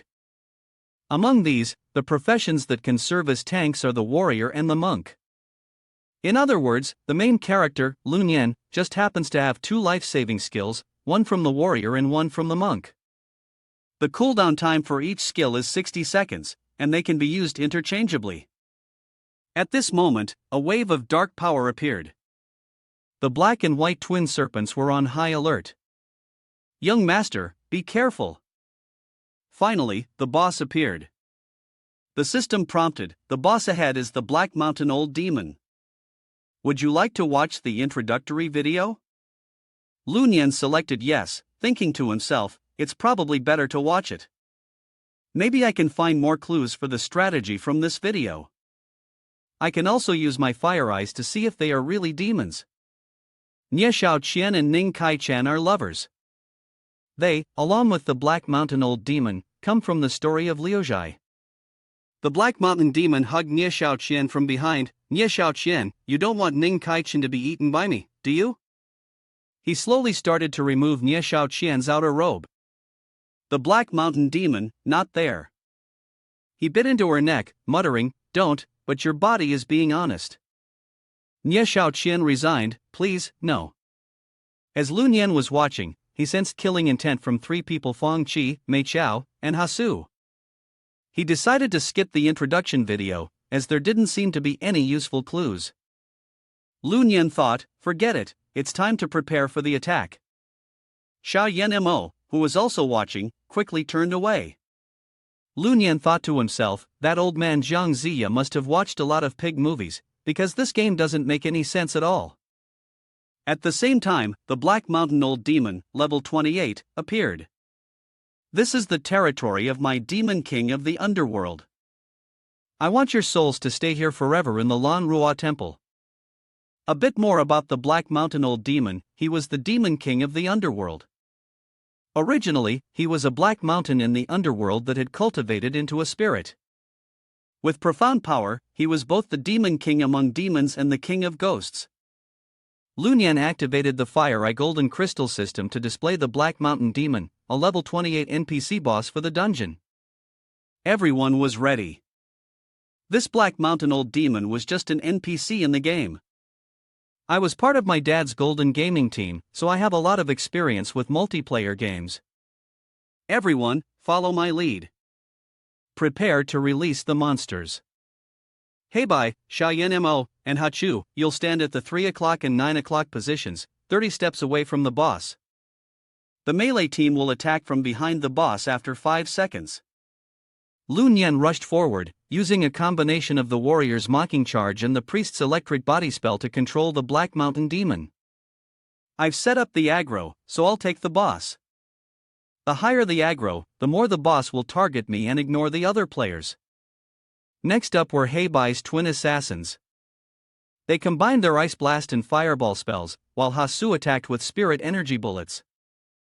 Fang Qi and Mei Qiao quickly moved in on the Black Mountain Demon, using their sword technique's Mystic Ice Dragon Dance, which matched perfectly with my Four Directions Heaven-Shattering Slash. Next, Xue Ziwen practiced the Infernal Fire Sword technique. Xiao Yan Mo asked anxiously, Brother Lu, are you sure you don't need any treatment?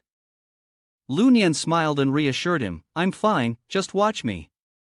The system notification sounded, Revitalization Technique Level 10. Restores 3% of maximum HP. Xue Ziwen and Xia Yan Mo were both shocked. How is revitalization technique at level 10 even possible?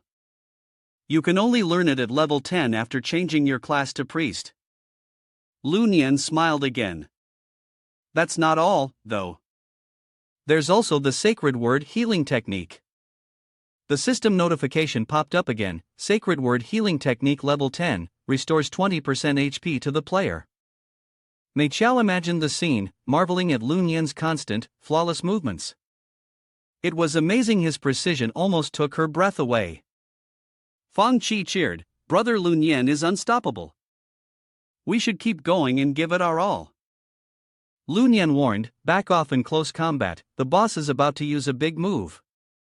Black Mountain immediately pushed back Lun Yan's team and unleashed a powerful strike.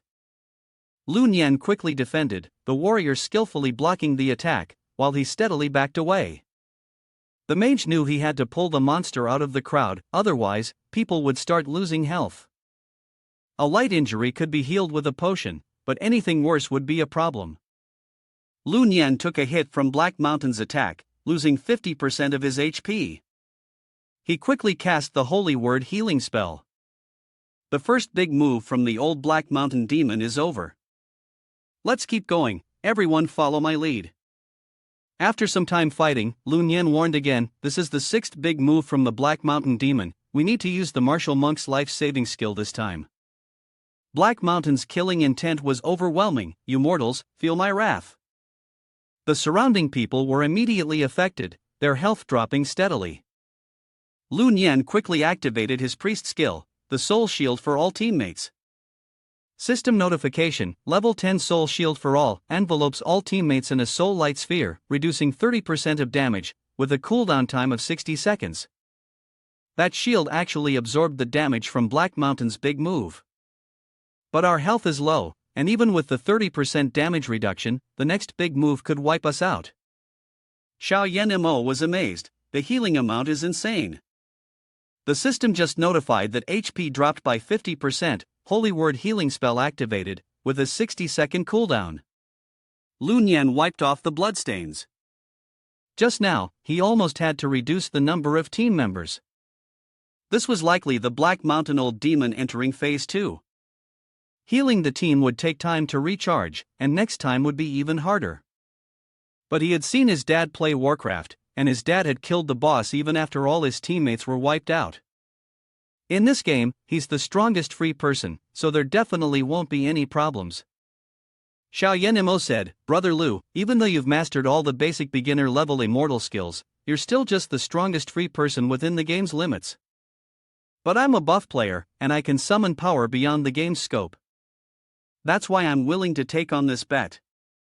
Jiang Ziya had divided the basic beginner-level immortal skills and the top 10 career skills in the game. The main character, Lu Nian, had mastered the top 10 career skills. This meant he had also mastered all the basic beginner-level immortal skills. Xiao Yan Mo summoned the Imperial Hearing Spirit Beast. In the name of the Demon Lord, with the power of the Spirit Realm, obey my call. Imperial Hearing Beast, appear now. The Imperial Hearing Beast, a spiritual creature hiding under the altar of Earth deity Xitigarbha, had the ability to sense everything in the world by listening to the hearts of people. It was especially skilled at hearing the unity of movements among a group of wild beasts, the calm and synchronized rhythm of their entire pack. The black and white duo were worried. Why would the young master summon it? If he can't summon such a powerful spirit beast, he'll suffer a backlash, and his innate bloodline will be damaged. Young master, stop. Lu Nian said in panic. What exactly is going on here? The spirit beast let out a roar, releasing an overwhelming pressure that affected everyone present. It was a little brat like you who summoned me? Shui Ziwen quickly shielded Xiao Yan Mo. The Diting was the divine beast mount of the great Tathagata Bodhisattva, and to think the young master was able to summon it. Xiao Yan Mo was bleeding. His energy was still lacking a bit, and he was experiencing some backlash. The black and white duo immediately knelt down. Great Diting, we humbly ask for your help. Meanwhile, on the battlefield, the fight was still raging on. Heishan grinned confidently. You're finished. Lu Nian stood firm, increasing his martial arts skill. The bell shielded the divine Lamo Gold, and the second phase ultimate move was almost ready. The second stage boss is still very strong, so it looks like breaking the record for clearing the level is still going to be tough. Everyone, keep going. The three elders immediately followed, agreeing. The scene shifts to Xiao Yan Mo. I've prepared a gift for Lord Diting. Diting was still sitting, angry. How bold of you, youngster. Do you think I can be bribed by you? Xiao Yan Mo pulled out a chicken leg. This is a gift I've prepared for you, Lord Diting.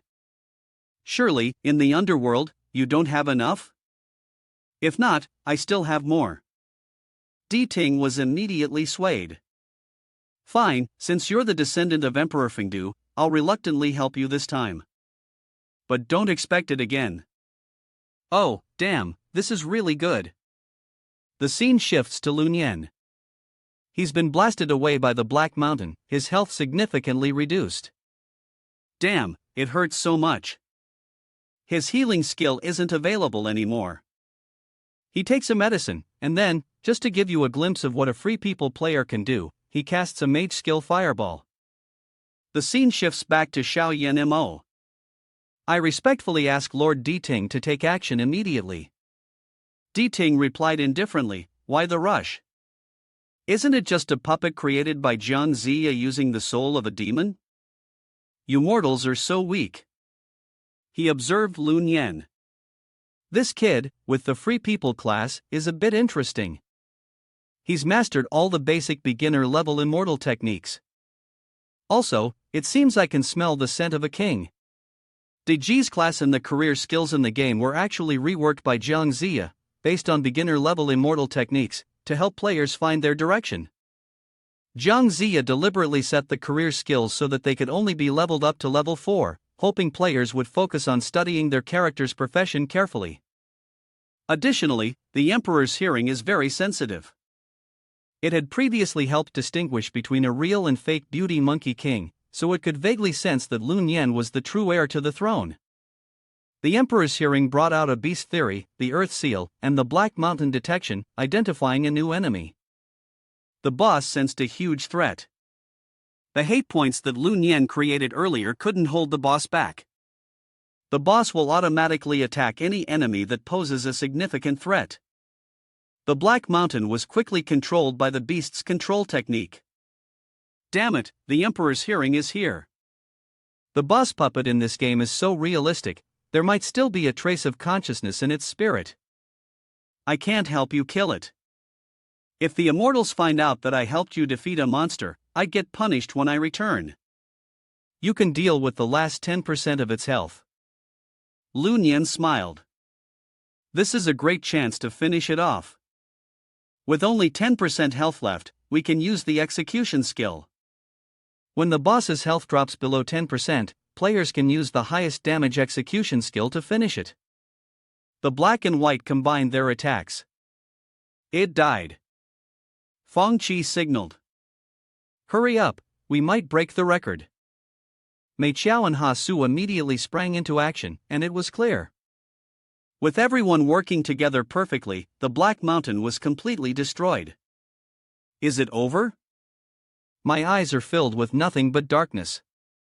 System message: congratulations to the following 8 players for successfully defeating the Black Mountain Old Demon boss of the Dark Fog Valley: Lu Nian, Feng Qi, Su Mei Qiao, Hasu, Xiaoyan Mo, Shui Ziwen, Black and White Twin Serpents by Black and White Twin Serpents. Hey.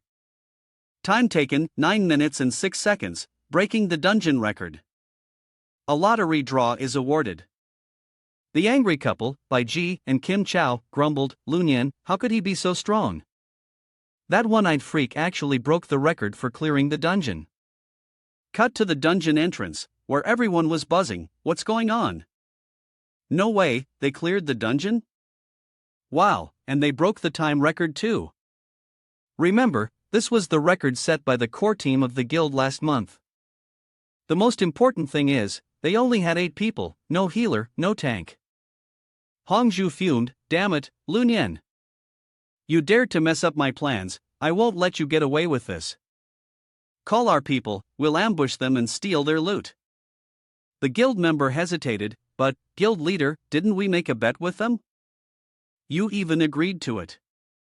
Hongzhu slapped him across the face, did I tell you to talk so much? I told you to go call someone, so go do it now. I'm a bad person, alright? Can you really trust the words of a bad person?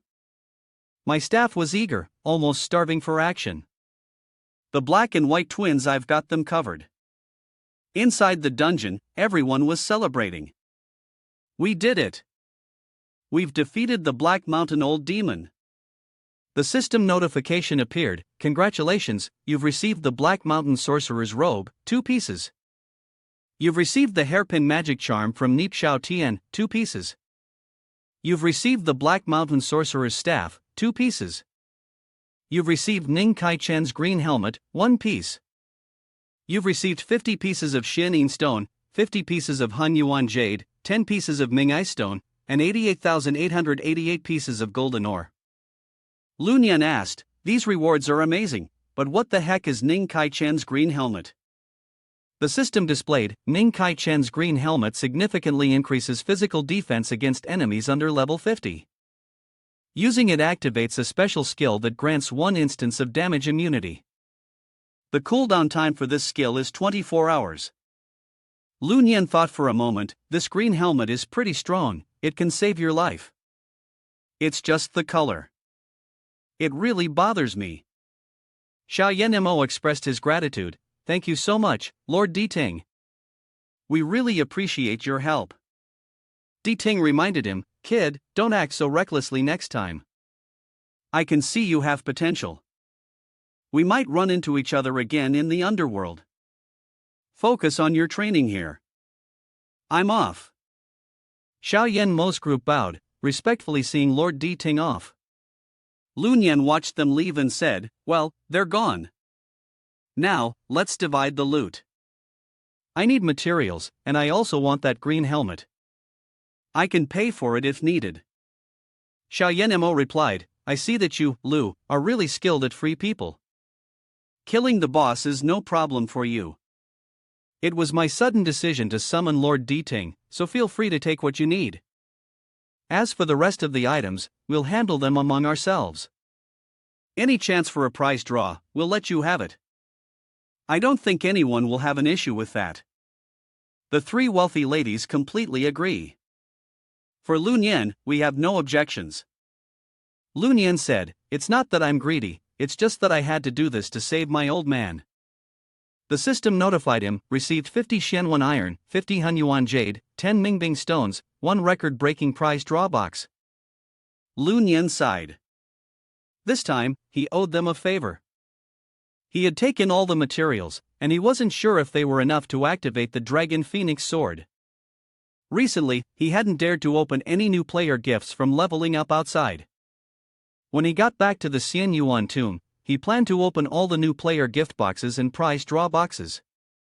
Xiao Yan Mo smiled. No need to be polite. Getting to know a player like you, Lu, is the best reward we could ask for this time.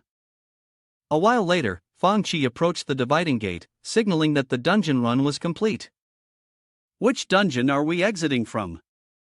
Lun Yan asked as he stepped out, and the group immediately started chatting. Hey, look, Lun Yan and the others are out. I wonder if they got any good loot. There's definitely going to be some drama to watch later. I heard the Spirit Guild has gone to call for reinforcements. Hongzhu blocked their path. You little brat, if you don't hand over the gear and rewards from the dungeon, you won't be leaving here today. He had just defeated the boss, and he was definitely feeling tired. Everyone, get ready. Drop the good gear, and if they get any, we'll split it fairly. Lun Yen pulled out a charm. You think just because of you guys, you can take advantage of the situation? The three wealthy women were also prepared for a fight. There are too many people from the Spirit Guild. Me, Hasu, and Sumei Qiao will hold them off. Lun Yen, you should run. Hongzhu laughed. You think running is that easy? Surround them. Suddenly, a bolt of lightning struck from the sky. The group of Hongzhu was thrown into confusion. Why is there lightning? They wondered. Xiao Yanimo thought to himself, I cast the Soulfire curse when you made that oath. Anyone who breaks the oath must die. Xiao Yanimo summoned an item that didn't belong to this game world. His body was severely affected by the Soulfire curse, and he was in intense pain, blood dripping from the corner of his mouth. At that moment, Hongzhu was struck by lightning and his body was burned to ashes. The members of the Spirit Guild were in a panic. How could the vice president have been burned alive? Quick, use ice magic fire, can't put it out. Hongzhu screamed, it hurts so much. Hurry, save me. In the end, his body was charred black. Xiao Yanimo smiled, the purity of the hellfire I summoned is still not high enough. If it were my mother's fire, she could burn him to the point where nothing would be left. In the special class, Zhang Ziya had initially set up a death limit to avoid players dying in the game. When a player was on the verge of death, they would immediately be transported to a resurrection altar. However, this protection would only work against damage caused by creatures or items introduced into the game system by Zhang Ziya. So, if someone was killed by a demon sneaking in from the demon realm, or by an item summoned outside the game system, they would die for real. Later on, because Zhang Ziya was sealed, the game couldn't continue developing. At this point, the spell Xiao Yanimo used to summon the hellfire couldn't be integrated into the system, and that's why the vice president was burned to death. The members of the Spirit Guild were worried. The body of the vice guild leader had been completely burned. If he died, wouldn't his body disappear as well? Quick, check the game status of the vice guild leader. Has he respawned yet? Because the vice guild leader was killed by an item that didn't register in the system, the usual protection rules didn't apply, and his body remained exactly where it fell. The system shows Hongzhu, a level 27 swordsman, with no current HP, status, dead. His last online location was at the entrance of the dungeon Lan Rua Ziyuming Valley, belonging to the Spirit Guild. The Spirit Guild members were stunned. The vice guild leader is really dead. Others started discussing, it must be the demon realm sneaking in. Only they can truly kill players. What is the demon realm? Has anyone heard of it? I don't know. Someone from our guild went into the secret swamp and disappeared. Our guild leader went to investigate and heard rumors that demons have infiltrated the game. I didn't believe it at first. Turns out, it's true. Black and white remind us, those who break the oath will incur the wrath of the gods, and it's no surprise they were burned to death. Everyone and the members of the guild were terrified. Run quickly, they're demons. You dared to team up with demons?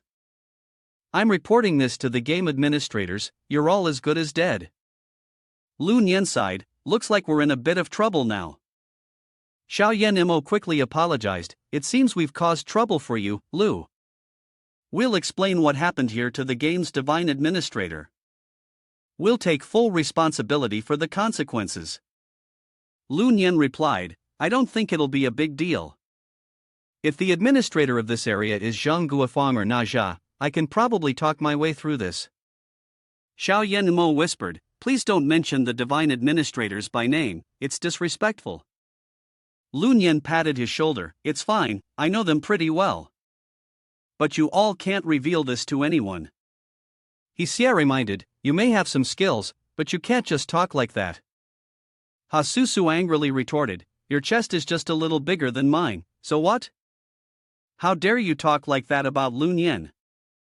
Xie shot back, yeah, it's bigger than yours. Are you jealous? Mei Qiao and Fang Qi joined in, so we're comparing chest sizes now? Fine, let's go. Our Lu Nian knows Na Jia, the third prince, by the way. Are you jealous?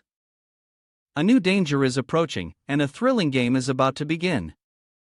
Black Sato said bluntly, you're just an ordinary person. How could you possibly know someone as important as the third prince? Fang Qi smiled, is it because your young master doesn't know him, so you're jealous? White Sato insisted, you're speaking nonsense. My young master is a descendant of the great emperor of Fengdu. How could he not know him? Fang Qi grinned, why are you quiet now? Losing confidence, huh? White Sato was furious. You're bullying me. Mei Qiao immediately stepped in to block the attack. Leave the defense to me. Then, the battle between the balls began. Xia Yanimo shouted, alright, Black and White Sato, you two step back. Lu Nian scratched his head. Hey, I really do know Na Jia. System announcement, attention players, in 3 seconds, the administrator will arrive at your current location. Xue Ziwen warned, the young master is a mighty celestial god under the command of the Sky King. He must be here to demand an explanation. The giant celestial god landed with tremendous power. I am the game administrator on a mission. Just now, I received reports from many players that someone among you has been colluding with demons. The guilty parties, kneel and surrender. Xiao Yanimo took out the token from the Wind City Emperor, along with a red envelope filled with incense and merit, great god of the ancients, this matter has nothing to do with Lu Nian. I respectfully ask you to be lenient. The incense and merit have the power to replenish divine energy and extend one's lifespan. The red envelope with incense that I present here was given to me by the Wind City Emperor, to help me build connections with gods and immortals across the realms in this miniature world. The great god of the ancients smiled, his face resembling a noble phoenix, his eyebrows graceful, not at all like someone from the demon or evil side. On the contrary, his expression looked shrewd.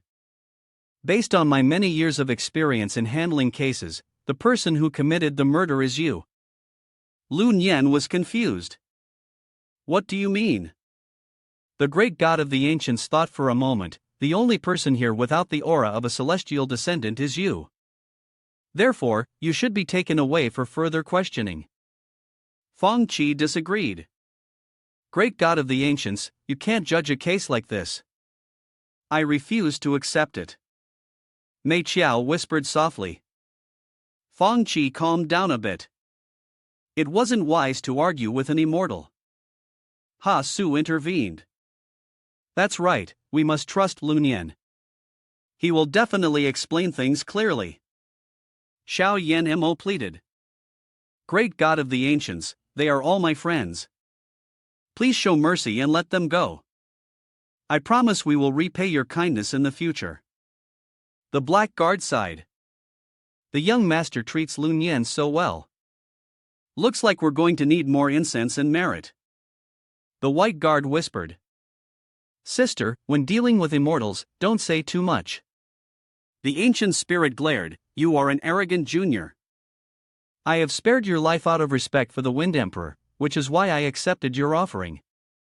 And now, you think you can ask me to spare you just because of some incense and offerings? Everyone immediately felt the pressure. This was the overwhelming aura of a divine being. Lun Yan stepped forward and raised a hand to stop the situation. We are innocent. I have a way to prove it. The ancient spirit responded, then show me. Lun Yan whispered, it's not convenient to show it here. Let's go somewhere more private. You're a divine being, I'm sure you don't fear that I might set you up, right? The ancient spirit scoffed, you ignorant junior, do you think I fear you? He began walking ahead, thinking to himself, what trick is this now? Xiao Yan, uneasy, asked, don't tell me Lun Yan is planning to make a move against the ancient spirit? The black and white twins nodded. Stay on alert and watch from a distance. If anything happens, let us know. We'll recover from our injuries first, then come right away.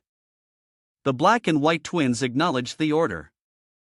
Yes, young master, they thought to themselves, we're also curious to see what Lun Yan plans to do. The scene shifts to a desolate place. Come on, show me what you have, the ancient spirit urged. Lun Yan pulled out something from his clothing. Here, look. This is the proof. The ancient spirit was taken aback. This is the lotus seal of Prince Naja, the third prince.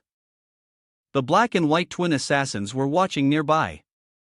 The white assassin said, Sister, Lun Yan wouldn't actually be foolish enough to do something dirty with the giant spirit god, would she? This is basically asking for trouble. This is the perspective of the black and white twin assassins. What were they up to? The black assassin grumbled, this person really isn't any good. She went on and on about knowing Prince Naja, and after all that, turns out she's just a kept woman. The white assassin blushed. This person will stop at nothing to achieve her goals. We need to remind the young master to keep a distance from her. The giant spirit god admitted, it's not fake, it's really the lotus seal of Naja, the third prince. If she's truly from Naja's side, then she's one of ours. I'm the vanguard of the giant spirit god under the command of the heavenly king, who is Naja's father. To add some context, the giant spirit god was a vanguard under the command of the heavenly king, Naja's father.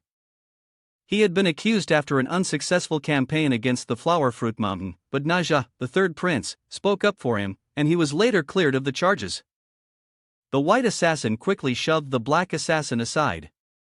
Sister, stop looking already. If I watch too much of this, my mind won't stay clear. A while later, Lun Yan and the giant spirit god returned. Xiao Yan Mo was worried. Is Lu okay? The giant spirit god smiled. It was all just a misunderstanding. I'll report to the game administrators that Hongzhu's death was due to a game accident, not because of any demon chaos. Lun Yan, embarrassed, said, it's fine, it's fine. As long as the misunderstanding is cleared up. The giant spirit god said goodbye. I still need to patrol this area. Farewell. At that moment, Fang Qi finally regained consciousness. Where is the great spirit god? She asked, still disoriented. Lun Yan replied calmly, I persuaded him to leave. Hasu rushed over and hugged him tightly. Lun Yan, you're amazing. I admire you so much. I want to give you a hug of gratitude. Mei Chao smiled faintly. It must have been the divine seal given to Lun Yan by Prince Naja that made it possible. Our clan is weak. I had to work my way up to become the main wife. I'm sorry, Fang Choya. The black and white twins glanced at each other skeptically. Was it really just persuasion? Or was there something else going on? Some people sure talk a big game claiming to know this god and that deity, but in the end, they just rely on charm to survive. Xiao Yan Mo bowed respectfully. Once again, thank you, Lunyan. We have urgent matters to attend to, so we'll take our leave. I hope our paths cross again soon. He added silently to himself. Even the great spirit god seemed taken in by Lunyan's presence. Remarkable. Lunyan waved. Farewell. Let's tackle a dungeon together next time. Xiao Yan Mo smiled. Looking forward to it. Scene shift. Elsewhere, Mei Chao lounged on a bed with a playful expression. Lunyan, tonight. I'd like us to cultivate together. Let's see if you can help me reach a new level of refinement. Scene shift. In another location, Shen Gongbao sat relaxed while a woman beside him gently fed him grapes. Suddenly, a servant burst in with grave news. Master Shen, something terrible has happened. Princess Wan Shang. She's been killed. Shen Gongbao remained composed. No need to panic. She was merely a decoy. The one responsible is Zhang Guifeng. His subordinate said. No, Huang Tianchang and Zhang Guifeng suddenly clashed in front of the dungeon. Princess Wan Shang took the opportunity to sneak into the dungeon, but unexpectedly, halfway through, a Naja appeared. Shen Gongbao responded, so it was Naja's doing. The 7 heroes of my mountain are on the divine board, so it's not convenient for them to interfere with mortals. Tell them to continue exploring the game. Dealing with mortals still requires the intervention of demons. Right now, the portal connecting to the demon realm is unstable, so only a few powerful demons can pass through. By the way, demons are divided into different ranks: demon generals, great demons, demon kings, demon emperors, and demon lords. Shen Gongbao thought to himself, those old gods still hope for the new emperor's reincarnation. They think it's possible to turn their bodies into saints. It's pure nonsense. We have to find the reincarnated emperor. After handing over his soul essence to the leader of the celestial sect for the ritual, we can open the gateway to the demon realm and release the Laho. Only then can we take advantage of the chaos to destroy the board and regain our freedom. Now, why don't most gods want to stay on the divine board? First, they live in captivity, constantly being ordered to do tasks. Second, they cannot advance in their cultivation. Third, their souls are controlled by the divine board. They may be called gods, but in reality, they are just high-ranking servants. Shen Gongbao took off his pants and thought to himself, I need to go out again. Before I leave, I should relieve some stress first. A woman was already sitting in front of him. The scene shifts to Lunyan, where Mei Chao is speaking warmly to him. Brother Lunyan, I'm really eager to start cultivating. There's a cave over there. I heard that cultivating in the wild is really exciting. Hasu Pautsen says, hey, pick me. I'm a legal Lolita, and I'll give you a very special dual cultivation experience. Mei Chao and Hasu immediately clash. You should pick me. That old woman can't even shake properly. You belong to me. You old woman with 2 extra lumps of fat, Lunyan replies helplessly. Women are really scary. Fang Qi, angry, says, I'm his wife. You guys are bullying me. I wasted all this time thinking you were my friends. Honey, come back to me. Tonight, I'll help you relax like never before. All 3 of these rich ladies are waiting, and I want to help you relax too, Lunyan. Lunyan quickly rejects, sorry, I've got something urgent to do. I need to check in on my father's news. Once I finish, I'll go to Fang Qi's apartment. If there's anything, just contact us. The 3 rich women immediately looked disappointed. Lunyan heads to a dizzying place. The materials are all ready. He goes to Deji's place to open the beginner's gift pack and see how much power he can boost. The Jade Seal teleports him. The scene shifts to the tomb of Xian Yuan. Ladies, I'm back. Can you check if the materials are all ready? Tian Tian and Yugueran are both sweating. Congratulations, Your Majesty. Everything is ready. Lun Yan asks, puzzled, what's that thing behind you? Yugueran poured some water and offered it to Lun Yan. Your Majesty, this is the batch of ding we made specifically for forging swords. The Long Phoenix sword is a weapon of both ultimate yin and ultimate yang, and if the balance isn't right, the furnace could explode. We still need to prepare more. Please, Your Majesty, rest for now. Allow me to offer you some water. Lun Yan said, you've worked hard. My level 20 rookie perk hasn't been unlocked yet. This seems like the perfect time to try it out. I'll activate it now. System notification, congratulations. The player has obtained the rare artifact Tower of Distilled Essence. This item can absorb demons and demon essences, resurrect them, and imprison them in the Tower of Distilled Essence. 2 demon essences appeared. These were the demon essences dropped when Lun Yan defeated the 9-headed serpent and Princess Wan Shang. The system had announced it twice. Congratulations.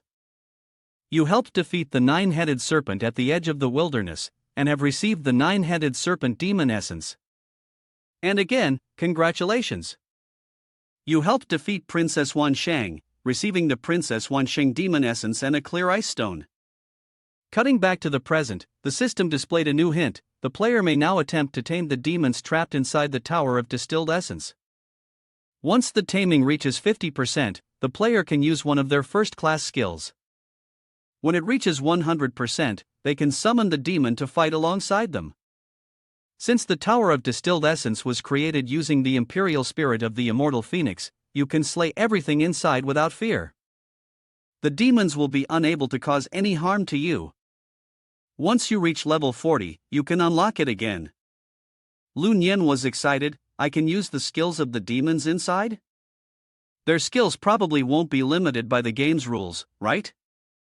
After all, I'm a player with skill buffs myself. The Tower of Distilled Essence was built under the command of the Northern Duke and the Marquis. According to legend, it is dazzlingly bright and incredibly similar to the palace where the immortals reside.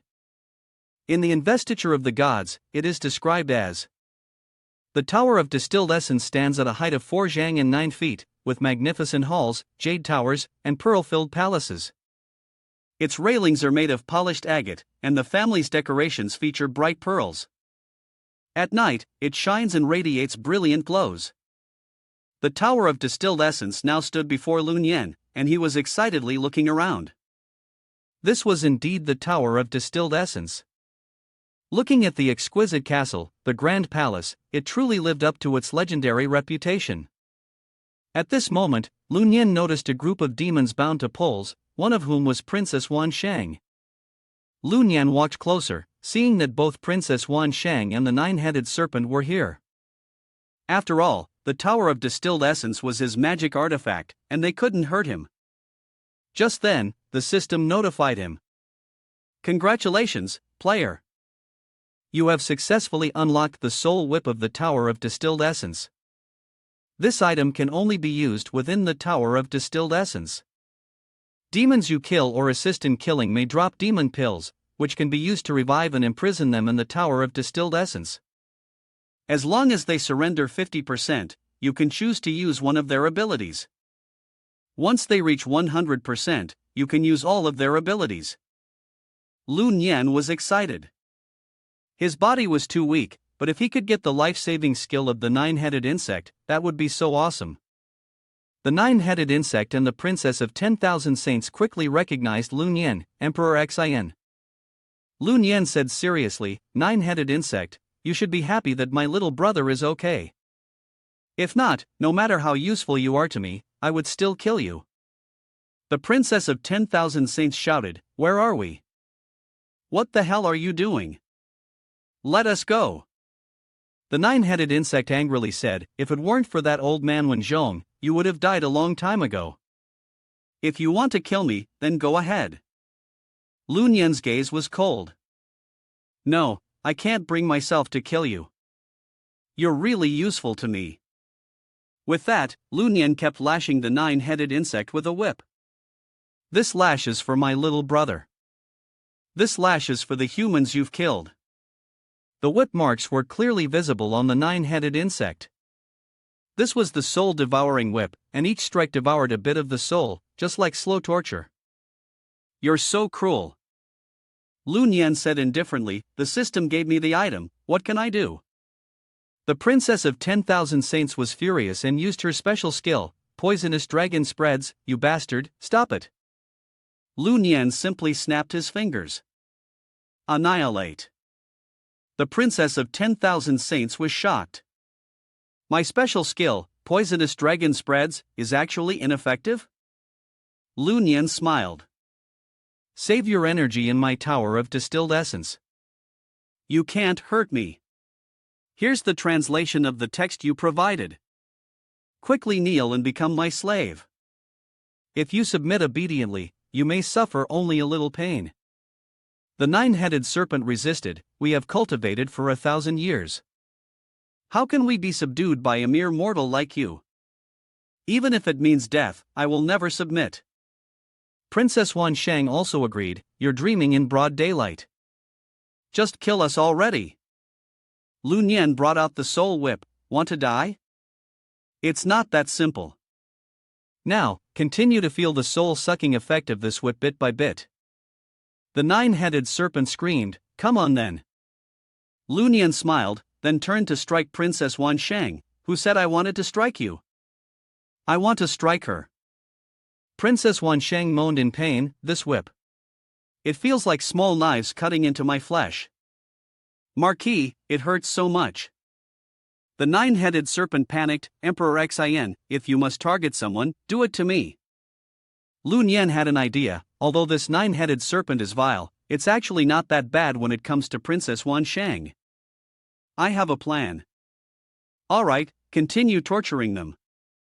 You two demons have slaughtered so many innocent lives. How can you not endure a little whipping now? After a moment, Princess Wan Shang's body trembled, and her clothes were torn apart by the whip, I can't take it anymore. Lun Yan pulled her out of the chains and held her close, 9-headed serpent, aren't you the one who enjoys letting your subordinates trample on humans? You like using women, don't you? Princess Wan Shang, Fang Qiuya, had told her one thing, you want to hand her over to the little demon to humiliate her, don't you? Today, I will replace the players you've harmed and teach you a lesson, showing you a little rabbit that bites. With that, Lun Yan poked 2 fingers at her sensitive spot. The 9-headed worm panicked and said, stop, let the Princess of 10,000 Saints go, Emperor Tian, I will fight you to the death. Lun Yan threw her to the ground, grabbed her foot, and was about to take a big bite. I've eaten chicken feet, fox feet, but eating dragon feet is a first for me. The 9-headed worm helplessly said, Emperor Tian, you really are a monster. Lun Yan smiled, wiped his mouth, and said, you're finally angry. The foreplay is almost over, so let's get to the main event. Lun Yan then revealed his treasure. Both the 9-headed worm and the Princess of 10,000 Saints froze. Why was his treasure so dazzling? This was the pinnacle of dual cultivation, and by cultivating together with him, they could continuously break through and grow stronger. In the past, Emperor Tian's dual cultivation abilities were extremely powerful. After his death, he was honored as the Heavenly Joy Star Lord, in charge of marriages. Dual cultivation was also his primary practice. Now, although he had reincarnated, after being tempered by Diji and other demons, his treasure had become even more unusually powerful. The 9-headed worm and the Princess of 10,000 Saints exchanged a look. This time, we've completely failed. The best thing we can do is temporarily hide in space, cultivate well, and wait for a chance to escape. The 9-headed worm stopped Lun Yan, saying, wait. We are willing to submit. Please, Your Majesty, do not harm the Princess of 10,000 Saints. I will take full responsibility for the mistakes I've made. Lun Yan smirked, everything was going according to plan. Once the chains were removed, the 9-headed worm and the Princess of 10,000 Saints immediately kneeled down and thanked the king for his mercy. Lun Yan opened the system to check their level of submission. The system displayed an urgent reminder. The magical tool detected that the nine-headed worm's body had self-destructed, but the system did not stop because it posed no threat to life. It was the minor magical tool of the king, which judged that the nine-headed worm was more suited to follow the king. The nine-headed worm has transformed into Xiaojiuzi. I am willing to become a female demon forever to serve the great king. If the great king cannot accept me, please appoint me as the grand overseer of the respectful chamber. Let me help the great king turn all the male demons in the Tower of Distilled Essence into eunuchs. Only one man can exist here, and that is the great king. Lun Yan was stunned. Oh my god, I just wanted to teach you how to protect yourself. When the nine-headed worm first awakened its intelligence, it didn't distinguish between male and female. Depending on future cultivation, it could decide whether to become male or female. Now, the nine-headed worm has transformed from its original form into a female to atone. Xiaojiu smiled playfully next to Lun Yan. Great king, would you like to try it out? I'm really a woman now. Lun Yan was terrified. No, don't come near me.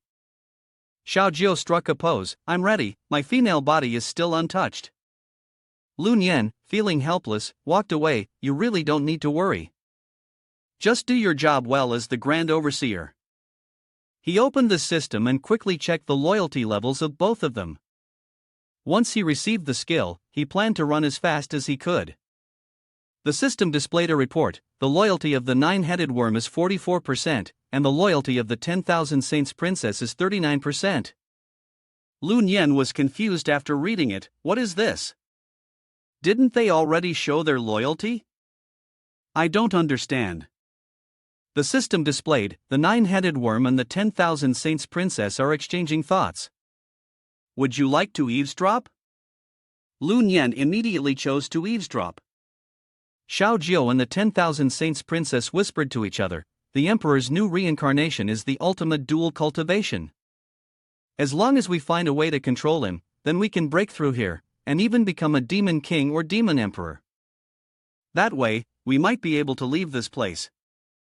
The 10,000 Saints Princess asked, then can my husband turn back into a man? Will we be happy together in the future?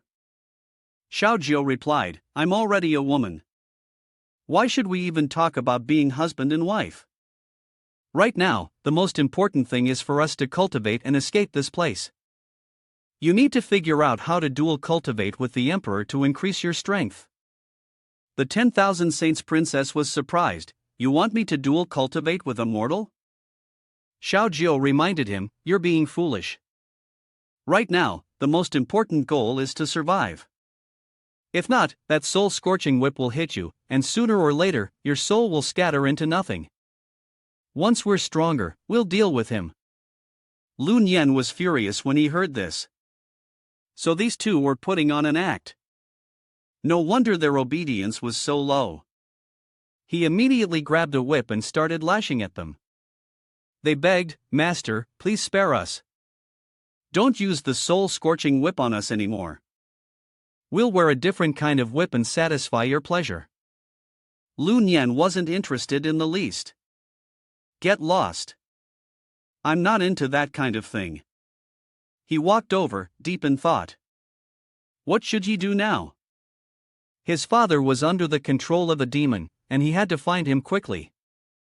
But his body was too weak. Without the life-preserving skill of the nine-headed worm, it would be hard to move even a step. Suddenly, the wooden horse in the corner started playing music. That's it. He grabbed the clothes near the wooden horse and brought them over to the two. I command you to put these on. Princess Wanqing complained, the clothes are too small, it's so embarrassing. Lun Yan took out a whip and threatened, hurry up and put it on. Later, I'll let you have some fun. After the two of them put on their clothes, Lun Yan used his ninja chain technique to drag them to the wooden horse, forcing them to sit down. Sit down quickly. They're not happy, don't resist. Since they were sitting on the sharp part of the wooden horse, both of them winced in pain. Lun Yan tightly restrained them and then lashed their backsides with the whip. This is what happens when you're dishonest, when you're just pretending. Now, give me your skills. The wooden horse rocked violently, and a strange fluid started dripping down. Xiao Jiuzi's submission level quickly shot up. She was on the verge of breaking. The sensitive part of her body was being rubbed against the back of the horse, and she finally reached her limit. The system announced that the submission level of the nine-headed serpent, trapped and living in the Tower of Distilled Essence, had reached 50%. The player could now choose one of her skills to use. Lun Yan didn't hesitate at all. It had to be a skill to save his life. The system displayed the information: the nine-headed serpent's unique defensive skill, Nine Dragons Chain Spell. This was a passive skill that automatically decapitated and protected the user up to 9 times when they were in danger. The cooldown time was 24 hours. Lun Yan was quite pleased. This was the unique skill of the nine-headed serpent, and he had finally obtained the life-saving ability. Moreover, it could save him 9 times a day. The system notification confirmed that the defensive skill had been selected, and the Nine Dragons continuous spell was now loading. At that moment, several snakes slithered up from the front. "Hello, Master." Lun Yan was confused. Weren't they supposed to be behind me? Why are there now 9 more little heads? Xiao Jiu explained, these life-saving creatures need strong yang energy to calm them down. In your past life, Master, you were the celestial joy star. For 1,000 years, you followed the path of harmonizing yin and yang for cultivation. As a result, after refining, your treasures have become the ultimate source of yang, merging into the 9 heads to form and nurture their growth. Lun Yan didn't complain further. All right then. People who accomplish great things don't sweat the small stuff. You, vile princess of 10,000 saints, I'm not only a reincarnated emperor, but also the heir of the great Wu. If you don't submit to me, I'll bring down divine retribution. The princess of 10,000 saints groaned, please don't, I submit. System notification, the loyalty of the princess of 10,000 saints has reached 50%. The player can now choose one of her skills to use. Lun Yan tapped to confirm, success. That's the one decision made. The system notification popped up. Congratulations, player has obtained the exclusive skill of Princess VNTHNH Demonic Art, Violet Flood Dragon Dance. This skill will summon the Violet Flood Dragon, automatically lock onto enemies, and apply a slowing effect to their actions. Lun Yan smiled. The skill is in hand. I suppose it doesn't count as a banned combat buff within the game framework? If anyone dares provoke me again, I won't be so forgiving. VNTHNH reached out, gently stroking the head of the coiled serpent. How unexpected. After learning the 9-headed technique, Tian's fusion capabilities have grown this strong. With that, she began an energy transference ritual, channeling it through her point of contact with the serpent's head. Lun Yan was startled.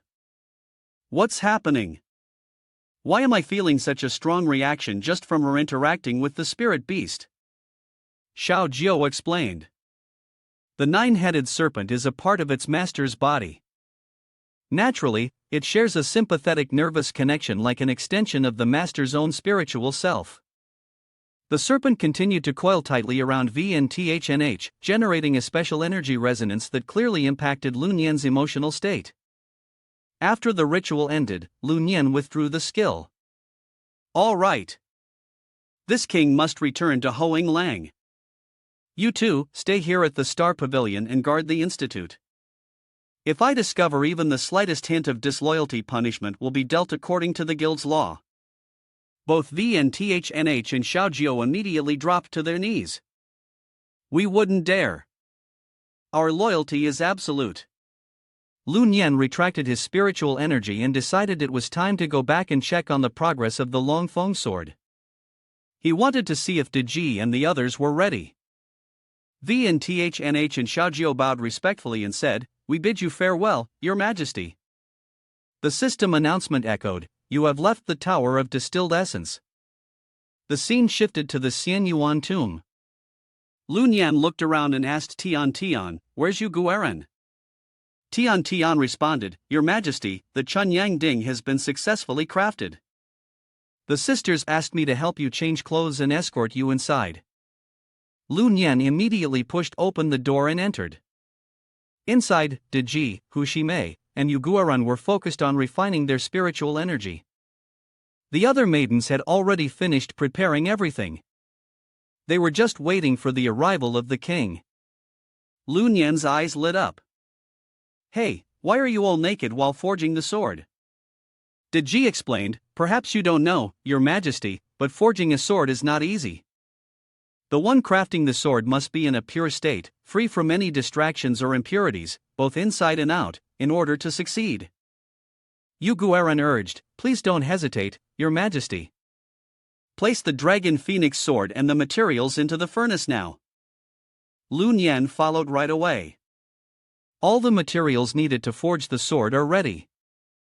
I hope this time it works. Hushime added, now, please, Your Majesty and all of us here, sit around the furnace, focus your energy, and channel your essence into it. Lu Nian did as she said. Now, he had to concentrate fully to release the vital energy from his body. Suddenly, he felt light, his breathing grew calm and steady, as if in sync with Deji and the others. Lu Nian immediately released his essence. Deji signaled, His Majesty has begun. Let's join forces, sisters. The room's temperature began to rise. The bodies of Deji, Hushime, and Yuguaran burned with heat. The dragon phoenix sword and the materials started to merge. Suddenly, the furnace exploded. Deji rushed over to shield Lu Nian. Your Majesty, watch out. The dragon phoenix sword appeared, glowing before their eyes. Lu Nian was amazed this was the true form of the legendary sword. Deji, Yuguaran, and Hushime dropped to their knees. Congratulations, Your Majesty, on successfully forging the sword. May you be victorious in every battle from now on. Lu Nian gripped the sword. Let me test the power of this blade. He said that, and casually swung his sword across. Everything it touched was destroyed, including Tion's outfit. The others were amazed. The sword's aura is so strong, the blade is magnificent and deadly, truly worthy of the dragon phoenix sword of the great king. Lu Nian smiled, thinking to himself. So this is the true power of the dragon phoenix sword? If I face any monsters or demons in the future, taking them down will be a piece of cake. The scene shifted. In a short time, Lu Nian had already eliminated quite a few demons. Deji had disguised her dragon phoenix sword as a game prop. Now it's its Song Zhang MT sword. This is usable in the game, and it looks so cool. At the same time, a flying yacht from the Western Guild, Ho, rank 25th, passed overhead, hosting a new member welcome ceremony inside. Lu Guan, the president of the Western Inghua Guild, was giving a speech. The Western Inghua Guild welcomes all the elites of the game. You all work hard, and the resources you've earned through your efforts will be shared with the higher-level players of the guild. Are you satisfied with that? Everyone responded in unison. No. Lu Guan stepped down and said, we all come from humble beginnings. But being from humble origins isn't our fault. He then approached a girl dressed as a nurse. Do you want to keep working yourself to the bone, like a beast of burden for the rich members of the big guild? After a moment of hesitation, she agreed with the others. No, we don't. Lu Guan smiled. Welcome to the Western Guild. Our guild is fair and just. Once you join, you're family. We look out for each other.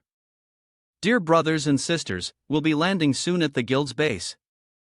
It's a place filled with spiritual energy, surrounded by spirit stones and spirit springs. If you soak for 5 minutes, your experience doubles for the next 8 hours. Everyone cheered. If soaking in the spirit spring for 5 minutes gives us double experience for 8 hours, then we're about to level up fast. I'll soon surpass players at the same level.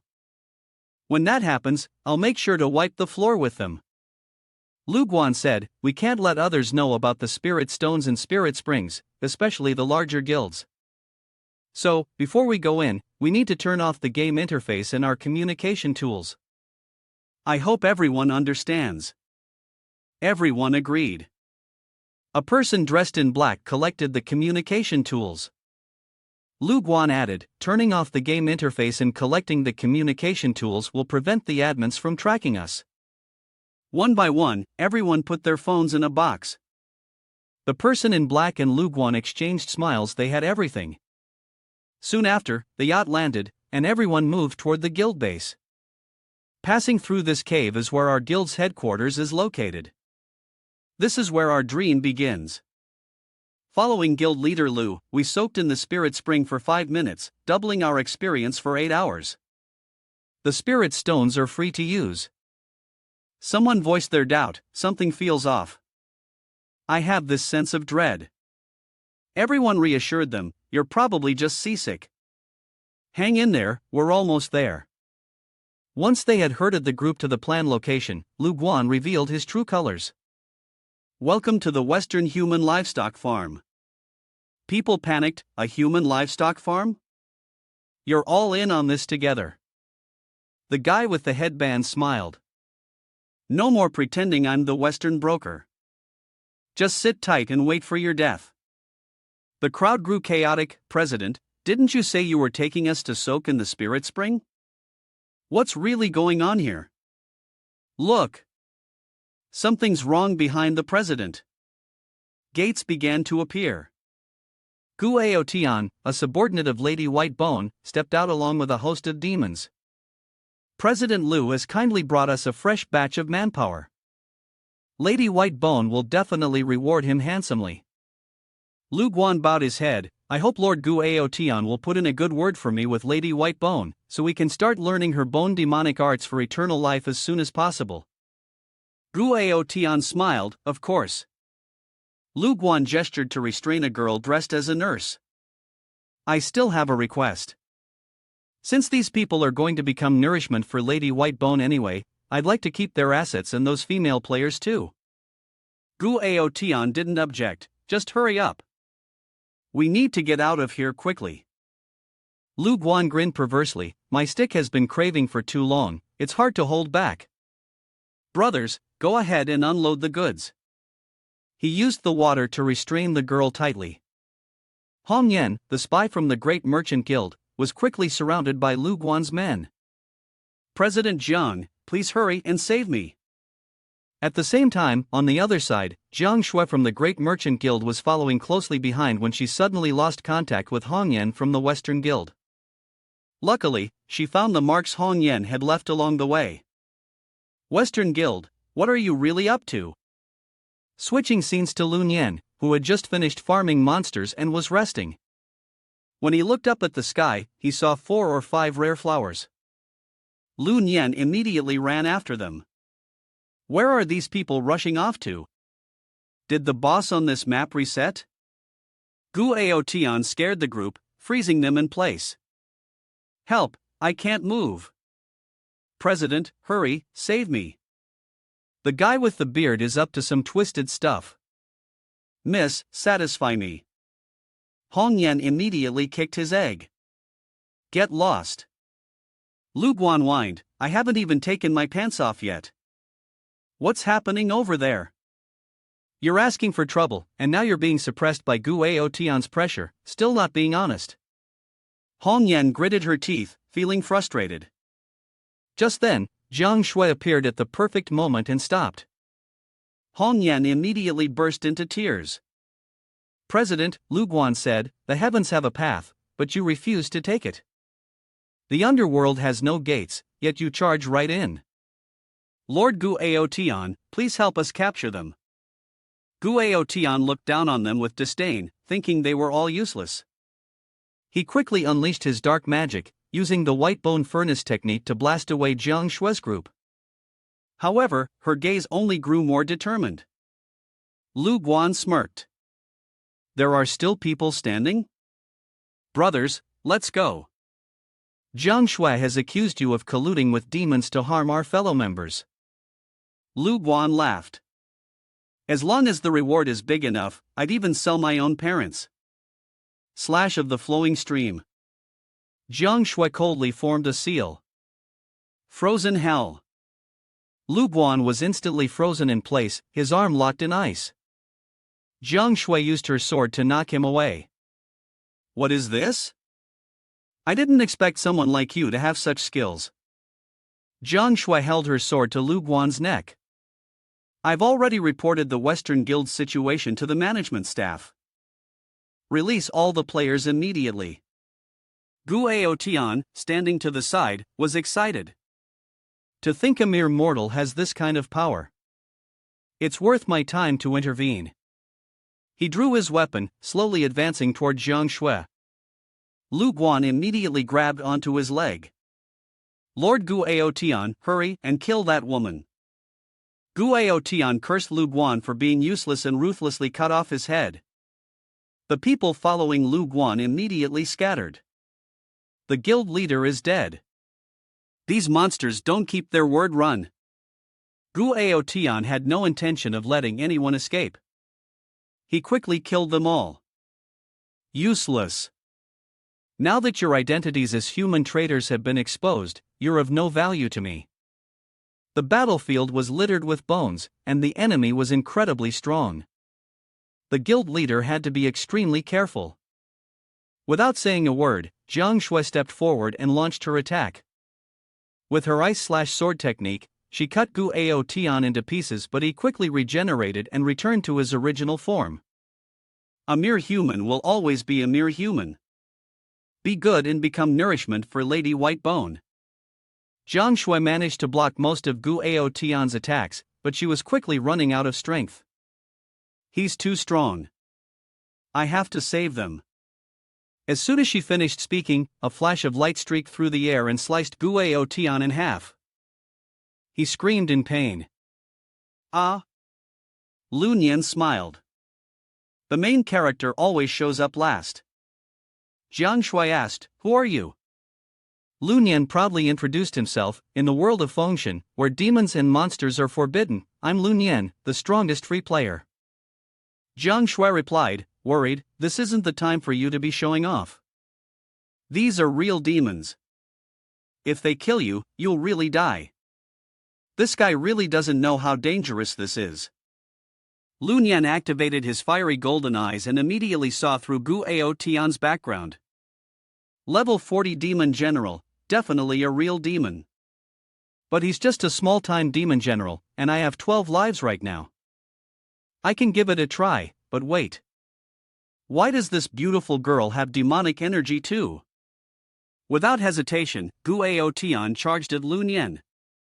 If you've entered my territory, then you're all going to be food for the Whitebone Madam.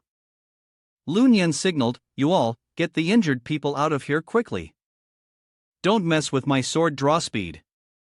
He thought to himself that once they left, he could freely use the demon skills from the Tower of Distilled Essence, like the swordsman's Blade Slash. Gu Aotian laughed. Not bad, that's some power. But as long as my mana holds out, my body can regenerate endlessly. I can come back forever. Jiang Shui was worried. "I told you earlier, they're real monsters. You won't be able to handle them." Lu Nian smiled. "Endless reincarnation, huh? Well, I'm curious to see whether my strike speed is faster, or your reincarnation speed is faster." The warrior's skill connected with the thief's skills. Lu Nian unleashed 26 consecutive hits, leaving everyone stunned. Then came 36 hits. Is this infinite combo? This is crazy. And then, 59 hits. Gu Aotian proudly said, "Did you hear that? I can reincarnate infinitely." But suddenly, he noticed something odd. "Kid, why are you upside down?" "Wait, no, it's me who's upside down. How could this happen?" Lu Nian burst into laughter. "Your head is even funnier than my youngest brother's. Looks like your infinite reincarnation glitched a bit after that last combo. Let's keep going." Gu Aotian panicked. "I've reincarnated too many times in a short period. My magic power is almost drained. I need to slow down." "Big brother, how about you take it slow? I'll have the Whitebone Lady teach you the immortal skeleton cultivation technique." Lun Yen declined, sorry, no need to trouble her. Gu Ao Tian pleaded. The opportunity like this only comes once in 1,000 years, and Lun Yen didn't hesitate for a second. Coldly, he kicked him down, and the system announced, mana points have been completely depleted. The demon general, Gu Ao Tian, has been eliminated. Jiang Shui was slightly shaken by the sight. Lun Yen, I remember now. Lun Yen is the player who broke the speed record for clearing the levels in Wanning Valley.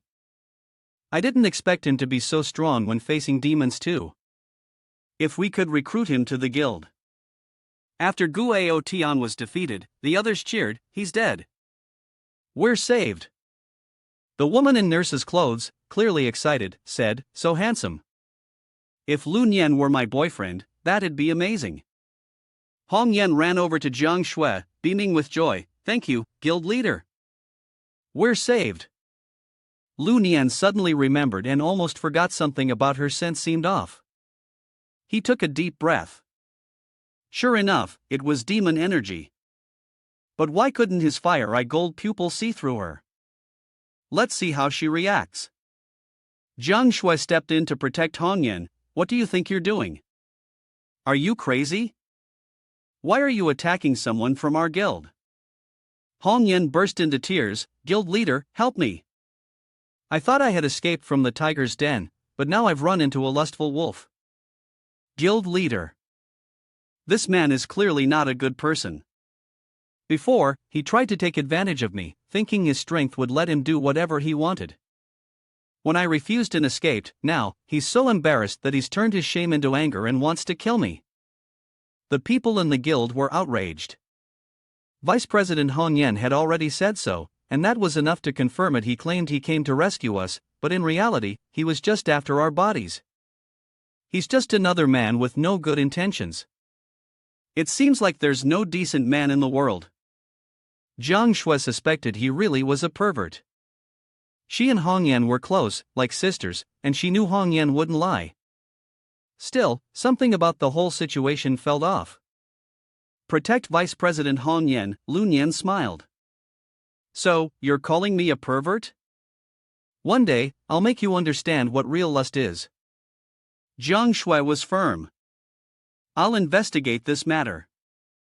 Considering how you helped earlier, I'm asking you to leave now, Mr. Liu. However, the others in the guild disagreed. They couldn't just let him get away with this, and someone pulled out a magical artifact to teach him a lesson. Yes, let's help Vice President Hong Yen get some justice. Upon seeing this scene, Hong Yen smiled triumphantly. Jiang Shui urged, Mr. Liu, aren't you leaving yet? Shall see you, a 26th level swordsman, spoke up, stop right there. He insulted my goddess Hong Yen. We can't just let him go. He's so full of himself earlier, he let the Liu kid show off, and now that the demon's dead, it's my turn to shine. Who knows, maybe a beautiful woman will fall into my arms. Hong Yen replied, this is just his fantasy about me. Thank you, Xiao, for taking care of that evil Lun Yen for me. I don't have much to offer, but I can repay you with my body. Hong Yen then smiled in satisfaction. It's nothing. Standing up for what's right is just what men do. In her imagination, Hong Yen wore an expression of pure contentment. Xiao Siyu was so powerful, with a grip that could lock anyone down. But Jiang Shui immediately interrupted Xiao Siyu's train of thought. I said he can go, so he's free to go. Now, hurry up and get going. Lun Yen could only sigh. Truly, no good deed goes unpunished. After Lun Yen left, Jiang Shui became doubtful. Did we accuse him wrongly? Hong Yen, are you sure he's the one who teased you before?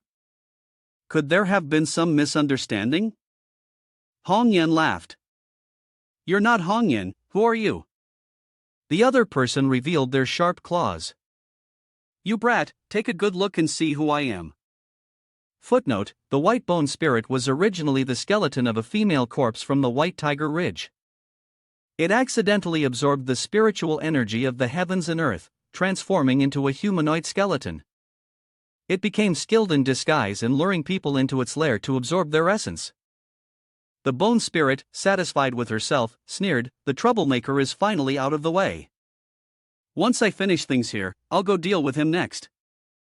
Suddenly, a system message echoed through the air. "Warning, players inside the bone realm cannot contact the outside world, nor can they exit the domain by conventional means." Panic quickly spread. Everyone realized they were truly trapped, unable to escape. "Help! Someone help me! President, please save me!" Jiang Shui shouted, her voice full of fear and desperation. "Why isn't this bone spirit's defense breaking down?" The bone spirit chuckled. "You're tough, but what can an ordinary mortal do against ancient sorcery?" In moments, Jiang Shui found herself paralyzed, caught in a web of spiritual restraints. "You think I didn't know Han Yan was a spy?" The bone spirit said coldly. "I took her form to lure all of you here, quietly and effectively." Jiang Shui trembled. I can't fall here. I haven't even met the one from my dreams yet." The bone spirit raised her hand, gathering energy. "Then your essence will serve another purpose." Jiang Shui cried out in pain as the spell surged toward her. In that instant, Lun Yan appeared once more, his arrival sudden and dramatic. "Calling for me?" he said, stepping forward confidently. "You really thought you could still trick people with these old bone spirit illusions? How many times do I have to remind you this isn't your ancient playground anymore? People have this kind of hobby, can you control it?" The player dressed as a nurse was moved by Lun Yan. As expected, Lun Yan is truly the chosen one. Today, he saved me twice in a row. I was really stupid earlier for not helping him. I must make it up to him in the future. Others were suspicious. So Lun Yan didn't run away. The White Bone Lady is a powerful demon. Can Lun Yan defeat her? Maybe they're just putting on a show together. Lun Yan, frustrated, threw a golden brick at Xiao Siyu. "Stop talking nonsense. If you're so tough, come and fight instead of running your mouth." The player dressed as a nurse cheered for Lun Yan. "Go for it. Defeat her." The White Bone Demon grinned, amused. "How ridiculous. You think just because he defeated my subordinates, he can defeat me? If he could, I'd be his servant for eternity, fulfilling his every whim. You said it yourself. Now come over and die. I'm waiting to take your demon core." The White Bone Demon then summoned a vengeful spirit. "You little brat don't know your place. Today, I'll send you off to reincarnate. Even an immortal wouldn't survive the attack of my White Bone vengeful spirit. You're as good as dead." Note on the hierarchy of immortals: mystical immortal, true immortal, supreme immortal, grand luo golden immortal, saint. Lun Yan didn't hesitate for a second. "You think the battle earlier was my full strength? Up, down, left, right, 3 levels, as the rules state. Up, down, left, right, this is the code block from the Soul Arena game. Players who use this code gain 30 lives. Here, Lun Yan felt like he was using a cheat code, thanks to the life-saving skill granted by the 9 little worms. The system displayed that the 9 dragons spell had activated, which protected him against 2 fatal blows. Lun Yan leaped up and met his opponent at the Tower of Distilled Essence. The Bone Spirit was surprised. "Kid, you're willing to trade lives for lives." Without hesitation, Lun Yan swung his weapon at the Bone Spirit. This was the true power of the Dragon Phoenix Sword, the special skill Dragon Phoenix Slash from the Dark Sword of the General. The system announced, "Congratulations, player, you have killed the Bone Spirit Lady, receiving the Demon Pill and the green chestplate of Ning Taishan. It increases physical defense against enemies below level 50 and grants immunity to fatal damage once. Cooldown, 24 hours. Lun Yan smiled and said, "The White Bone Demon's Elixir. You're seriously considering what the White Bone Spirit said earlier? If we can get her to obey, then we could use her shape-shifting abilities. After all, she asked for it herself." Suddenly, a player dressed as a nurse knelt down. "Lun Yan, please accept me as your servant to warm your bed. Other women quickly agreed, the life-saving grace you've given us, Lunyan, can only be repaid by working ourselves to the bone. If it weren't for you, Lunyan, the white bone madam would have dragged us into her cave and eaten us. We'd also love to warm your bed. He was so powerful now, surely he'd ascend to immortality. We absolutely need to stick close to him. Jiang Shui quietly stood behind, watching Lunyan, and asked, "Is this how the great demons in the journey to the west were killed by a mere mortal?" Lunyan turned around. "You're all exaggerating. Aside from the demon-slaying mission, which is a man's duty, the expressions of these women are a bit unusual. Why are all of you staring down there?" The nine-headed snake cried out in sorrow, "Big brother, eighth brother, ninth brother is dead. Big brother, we need to cultivate together to revive eighth and ninth brothers." Lunyan quickly stopped them, saying, "Oh my gosh, I clearly collected the skill earlier. Why did they run off on their own asking to be revived?" Xiao Siyu seized the opportunity, he was indeed colluding with demons. Earlier, the white bone lady wasn't dead after all, he was just putting on an act. How could someone with my 180 IQ be fooled by such a cheap trick? Jiang Shui immediately became cautious. "Are you human or a demon?" Xiao Siyu smirked maliciously. "With the white bone field gone, I've already contacted the enforcers. The immortals will be here soon." He was as good as dead. Jiang Shui said, "You can go. I believe you're a good person, but you've been practicing demonic arts." At that moment, the giant spirit appeared. Xiao Siyu couldn't escape. The others were quickly overwhelmed by the pressure.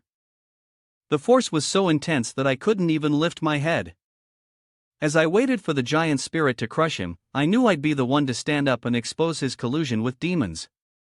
"Right, let's do it. Use your big hammer to turn him into minced meat." Jiang Shui couldn't move. "This person has a part in killing the white bone lady, please, giant spirit, eliminate him."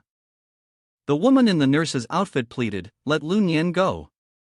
I'm willing to die in his place." The giant spirit immediately covered her mouth. "So it's you again, little brat." Xiao Siyu smiled triumphantly. This kid must be a familiar criminal, and now, once again, I'm about to make a great achievement. Giant Spirit God happily pulled Lunyan into a tight hug and said, "Kid, you're something else. You used a mortal body to kill a great demon. You really are the younger brother of Naja, the third prince. I'm starting to like you more and more." The system's notification sounded, and the oppressive force was lifted. Everyone could move again. "What's going on here?" someone asked, noticing Lunyan's connection to Naja, the third prince. "Lord Giant Spirit God, this person has 7 treasures. He must be an accomplice of the demons. Please kill him to calm the people's hearts." Giant Spirit God started rummaging through his robes. 7 treasures, huh? Last time, when you showed me your backside, I noticed your treasure wasn't ordinary. Today, I'll check it out myself. Check? What are you planning to do? Lunyan asked.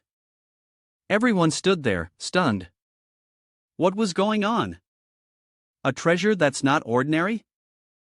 Jiang Shui thought to himself, Lunyan is close to Giant Spirit God in Naja, and their relationship seems deeper than I thought. Xiao Siyu was furious. This is too much. Giant Spirit God, you're protecting the bad guys. I'm going to report you. Giant Spirit God immediately shot him a glare. You wanna die? Xiao Siyu's health dropped to 1 in an instant. Just then, a voice called out. Stop. Lunyan blinked in surprise. Yang Jian? Here is the translation of the text. I am the second Lang God, Yang Jian. Everyone immediately knelt down to pay their respects to the second Lang God. Yang Jian exuded a powerful aura, but Lunyan remained standing. Seeing this, Yang Jian glared. Why aren't you kneeling when you see me? Lunyan stood firm. Because there will come a day when my status will surpass yours. The others were shocked. Surpass you? This kid is crazy. Jiang Shui, confused, wondered to herself. Why does it feel so normal when this man says something like that? Xiao Siyu, smugly, commented. Very good, keep being arrogant. At that moment, the heavenly hound Fu Fu rushed in. The giant spirit god in Jiang Shui quickly stepped in to stop him.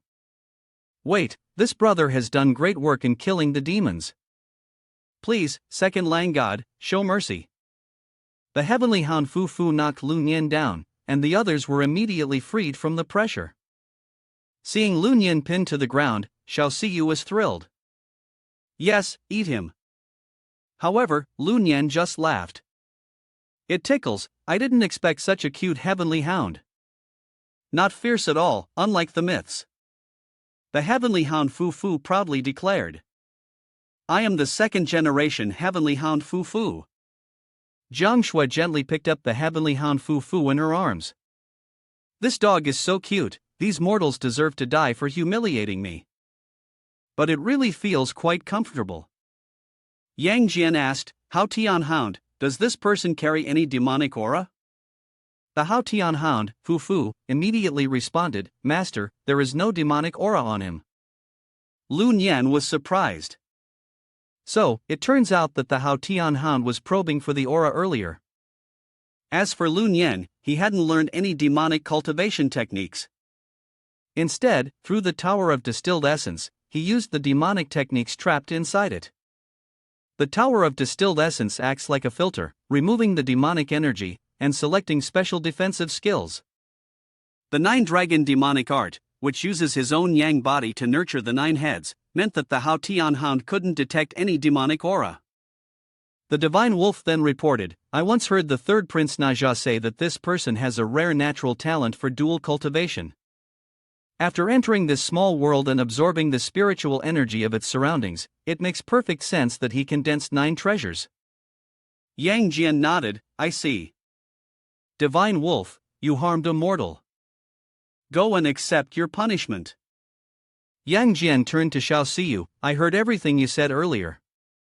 You slandered Lun Yan, accusing him of colluding with demons, and then you spread rumors about the Divine Wolf having an affair with a mortal. As punishment, I will strip you of your spiritual energy, so you'll have to start your cultivation all over again from scratch. Xiao Siyu was demoted by 1 rank. All those months of hard work were wasted. Yang Jian ordered the heavenly dog to turn back. Mortal humans, focus on your cultivation, and I hope everyone here will follow the rules of heaven and earth.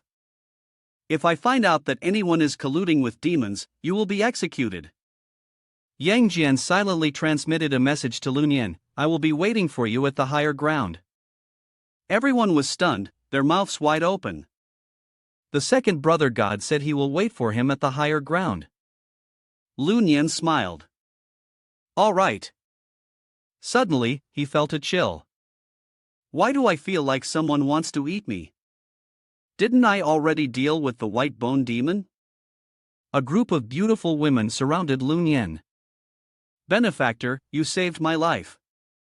I want to learn your 18 martial arts techniques. Master, tonight, let's have a deeper exchange. 1, 2, 3, 4, 5, 6. Even with 2 more hands, I can only satisfy 5. A woman dressed as a nurse reached out her hand, then despairingly said, What should I do? The Great Spirit could only watch helplessly. It seems I revealed a huge secret. Lun Yan is about to face disaster. The scene shifted to a location somewhere within the small world of the game. After 2 hours, they finally defeated the Black Bear Demon. It seemed like using the right equipment was the key. I just wanted to find a peaceful place to play the game, but who knew that the second brother god would chase me all the way here? Well, don't blame me for sending you to the Western Paradise. Amit Ba. The scene shifts to a woman in a nurse's uniform. No matter how many treasures Lun Yan has, she will be satisfied with everything. She takes the initiative, Lun Yan, my younger sister Baomei, I also want to wash your face for you. Lun Yan, feeling exhausted, sighs. Here we go again. He had just finished showering and is already out of breath. Who could possibly understand this pain? In Baomei's heart, she envisions herself lovingly by Lu Nian's side. Would you like to practice with your younger sister, big brother? Other women also line up, eager to practice with Lu Nian, wanting to cultivate alongside him. The mighty divine spirit smiles. Hey, bro, don't let them drain you dry. How could the god with the face of heaven and the second Lang, the god of the celestial realm, enter this little game world? My bottom is about to be crushed already. With that, she leaves. Jiang Shui speaks up. Although the heavenly court doesn't forbid the study of dual cultivation techniques, this technique is mostly theoretical and cannot be brought into practice. Lu Nian disagrees, thinking that this statement is wrong. But as the old saying goes, food is the source of desire. A psychologist once said that desire is the origin of humanity. Furthermore, the Eastern Buddha even named this technique the dual parents method. Everyone was amazed after hearing this. Lu Nian is incredible. Who knew he also understands psychology? He's so knowledgeable. It turns out, interest is actually such a powerful thing. The dual cultivation method is actually the dual parents method passed down by Buddhism, and it exists in Taoism as well. If we wait a little longer, we'll understand it better. Lu Nian asked Jiang Shui, do you still have objections to what I said? Jiang Shui's heart raced. It turns out dual cultivation isn't something shameful. Just now, she had completely broken free from the chains of traditional beliefs. This was freedom. Before, Jiang Shui had been too embarrassed to even consider it. No matter what, she would never practice such a disgraceful method of cultivation, let alone with him. Lu Nian, slightly confused, said, I never said I wanted to do dual cultivation with you. Jiang Shui dreamed on, thinking that the only man she would ever have in her dreams was the human emperor. Jiang Shui and her companions left the immortal cave. Madame Whitebone and her subordinates had already been executed. We still need to rescue the teammates they captured. If fate allows, we will meet again, Nian. The others started crying. What should we do now? Big brother, we don't even have a place to go. Lu Nian thought for a moment. These people had fallen into the trap of the Western Guild because they weren't accepted by his own guild. If he were to form a new guild now, why not have them meet Fang Qiuya first? She could help select those who were truly useful. He then announced to everyone. First, you can go to the Taifei Mountain VIP Villa area to find Fang Qiuya. She will make arrangements for everyone, except for those at level 1 with the Xiao surname. Xiao Siyu, annoyed, said, 30 years east of the river, 30 years west of the river, don't look down on a poor young man. The others, upon hearing Lu Nian's words, were overjoyed. All right, we're saved. A villa area? So, it really is a big shot. Could Fang Qi be the young miss of the Chuishan group? Baomei, feeling a bit down, replied, Fang Qiuya is the eldest daughter of the Chuishan group and extremely wealthy. She must be Lu Nian's main wife. I can't keep feeling so hopeless. Fang's young miss always has a few days every month when she's unavailable, so during that time, I can take care of Lu Nian. Everyone quickly gathered together and teleported away. Lu Nian, feeling smug, thought, finally, I've completed the task and found a safe place. I can't wait to enter the Tower of Distilled Essence and conquer the White Bone Madam. Just then, Lu Nian's phone buzzed with a notification. It was a call from the Hua Lu Qiuya. Lu Nian, I've got news about your father. Come to Hua Lu, and we'll discuss it. News about my dad? Now that I have life-saving skills, maybe I should try to save him after all? Scene shifts to Bao Hua Lu. Xiao Jia, where is my father? Xiaoya stepped out, revealing a bit of skin. Your sister just finished her bath. Don't rush, little brother. You should also know that the information about Bao Hua Lu isn't free.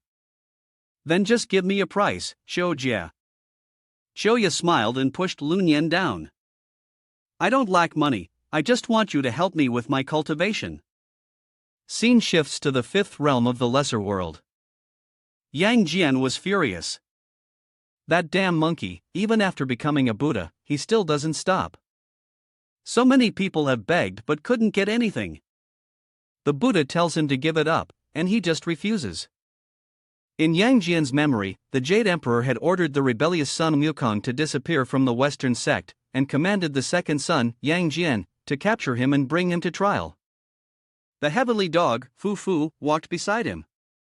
"Master, I can smell the monkey scent on that monkey. He's ahead, in the area in front of us." Yang Jian's eyes were filled with determination. "Son Wukong, I've finally found you." Fu Fu eagerly ran ahead. "Master, let me fight first."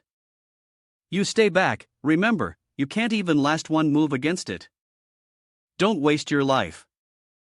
With that, Yang Jian quickly headed towards Sun Wukong. Monkey King questioned, "I'm the one who holds the scriptures, and I'm the one who defeats demons. I'm the one who conquered vast territories for the Buddhas. Damn. Now, all I want to do is lie down and play some games, so what's the deal with that?" Yang Jian replied, "You'll only understand your true worth through your work. If you keep this up, you'll become a useless monkey. Being a Buddha isn't something you can just do whenever you feel like it. Come with me to heaven and face your punishment, or I'll smash your phone, your PS5, and your Switch." The Monkey King grew furious. "I'm so mad I could explode. Take one of my hits, and then leave me alone. What's the Jade Emperor even supposed to be? Wasn't it you who threw me out of heaven all those years ago?" Yang Jian remained unfazed. Speaking nonsense about the Jade Emperor and not following the laws of heaven adds one crime on top of another. The two rushed at each other and then quickly pulled back. Yang Jian activated his heavenly eye, and a beam of light shot out, sweeping across the ground. The Monkey King leapt onto his staff and attacked from above. "If I'm sending a Buddha off, it's straight to the Western paradise. Time for you to see the real power of my fighting Buddha." One swing of Wukong's staff instantly caused the ground to explode. The scene shifts to the Baohua Tower, where Qiuye is wrapping herself around Lun Yan. "You just need to lie flat, little brother. Let me do the moving," she said, her tone excited. "The news I just received is definitely true. These are your 7 treasures, huh? They're so thick and plump, truly the ultimate in dual cultivation." Lun Yan's expression was relaxed and calm. "Sis, your information network is really something. As soon as I even hinted at it, you already knew." He thought to himself, "Actually, there are 9 in total. 2 of them died in the battle and haven't been revived yet. Qiuye is surrounded by 7 heads, and our elite clan excels at dual cultivation techniques. You 7 go ahead and charge in. Well, thanks for the hospitality, we won't be polite." One by one, the 7 serpent heads slithered in. "Is this a fairy's mansion? Looks like we're revolving too." Once fully inside, the heads of the serpents transformed into Lun Yan, completing the evolution process. "I feel like this new form makes movement easier. With this, we could fight for another 300 rounds. 2 more Lun Yans are entering now. Hey, big brothers, we're coming in for a massage too. I didn't expect this little mansion to be able to hold all 4 of us. Wait a minute, it seems like 3 more brothers are coming in from the back." Lun Yan slowly began to feel an intense emotion. It was as if a huge power was bursting out from within her body. Qiuye's body had reached its limit. This was incredible, her breakthrough was almost at hand. The system notification appeared. After Lun Yan and Qiuye practiced together, they broke through from the mid-stage Xianxian to the late-stage Xianxian. Qiuye trembled. Is this really a breakthrough? This tiny realm has kept me stuck for 400 years. 400 years. No, I can't miss this once-in-a-lifetime opportunity. If I don't drain you dry today, then I'm not a fox. She began to get even more excited. 8 and 9 have been revived. Welcome to the battlefield. The chubby pig outside was eavesdropping. Master, please be gentle. You're hurting Sister Qin. A long time passed, and Qiuye was completely satisfied. She had practiced more than 50 times, and it seemed like she could only stop at the peak of Xianxian. The system displayed the levels of immortals as Transcendent Immortal, True Immortal, Taiye Immortal, Great Luo Golden Immortal, Sage. Each realm was divided into 4 stages: Early Stage, Middle Stage, Late Stage, and Great Perfection. Lun Yan, barely able to speak, gasped. Sister Chiu, you should tell me where my father is now, right? Here's the translation. If your husband is so angry, then I'll tell you this: according to the detective's report, your father has gotten stuck in the Spider Queen's web cave. The chubby pig outside, hearing this, was surprised. The web cave? Isn't that the lair of my mother? My grandfather was the grandson of the Heavenly Marshal, but the ancestors of the chubby pig family had no sons, so they adopted my grandfather as their heir. He inherited the title of Heavenly Marshal and continued to manage the galaxy. Since my ancestor's wife was from the Spider Clan, the Chus had to marry into the Spider Clan for generations.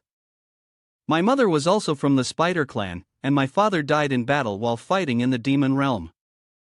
My mother lived alone for 100 years, never remarrying. Don't even think about making Lun Yan's father my stepfather. If Lun Yan's father is my stepfather, then Lun Yan would become my brother, wouldn't he?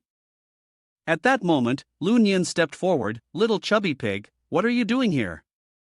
The chubby pig cried as it hugged Lun Yan's leg. You're my real brother. Lun Yan, cautious, responded, how did I become your brother? You dumb pig, you dare challenge me? Let's fight. The chubby pig, upset, said, it's wrong for a younger brother to hit his older brother. That's against the rules. Lun Yan said seriously, stop messing around, I need to talk to you. I have to go somewhere urgent. Do you have any new stuff to show me? The fat pig immediately got angry and retorted, you wanna buy gear to go kill our mother, huh? Suddenly, someone shouted, there's a demon. Quick, go check it out, kill it if you can.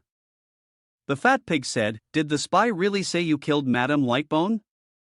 Are you addicted to hunting demons now? Hearing about the demon, Lun Yan eagerly ran over, shouting, a demon. I'm coming. The fat pig quickly chased after him, wait for me, don't act rashly. The scene shifted to a street corner, where Tuya was holding the tiger person tightly. Tuya shouted, scream all you want. The more you scream, the more excited I get. Come here, behave. He ripped apart some cloth. Don't. Tuya gave a sinister smile, I'm bored of playing with people. Time to try something new today. Just as he lunged at the person, Lun Yan appeared to intervene, stopping him, casually picking his teeth with a toothpick. Tuya fumed, a mere mortal and a pig dare to insult me and ruin my plans. I won't let you two get away with this. The chubby pig pulled Lun Yan aside and whispered, little brother, I know you have a heart for ridding the world of evil, but there are some things you don't know. Before you can deal with demons and monsters, you need to know the secret signals. Lun Yan was confused, a heart for ridding the world of evil? I just want to get a few demon pills to expand the tower of distilled essence. The chubby pig took out an item and said, do you recognize this trident your grandfather used to carry? Tuya remained calm, I thought I recognized you. Turns out you're a descendant of the chubby pigs. My father is the great hero of the earth element, who helped destroy the Chu dynasty. The chubby pig whispered to Lun Yan, did you see that? The signal is right, he's one of us. We can go report to Wenzhong first.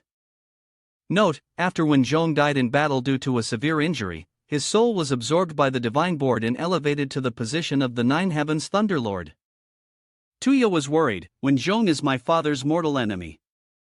If he finds out I'm bullying a female player with the demon tribe in this little game world, I'll be done for. A little background, the Earth Element Lord was originally a third-generation disciple of the School of Celestial Light. He had a temperamental personality, was prone to betrayal, and had a weakness for women. Though he worked in the Heavenly Court, the relationship between Wenzhong and the Earth Element Lord was like oil and water, completely incompatible. The Earth Element Lord said, we're all descendants of immortals, we're family. Then, he flipped and said, dare to report me? I'll kill you first and then deal with this mortal. Lun Yan immediately used his magic technique, the soul binding needle, and said, "What?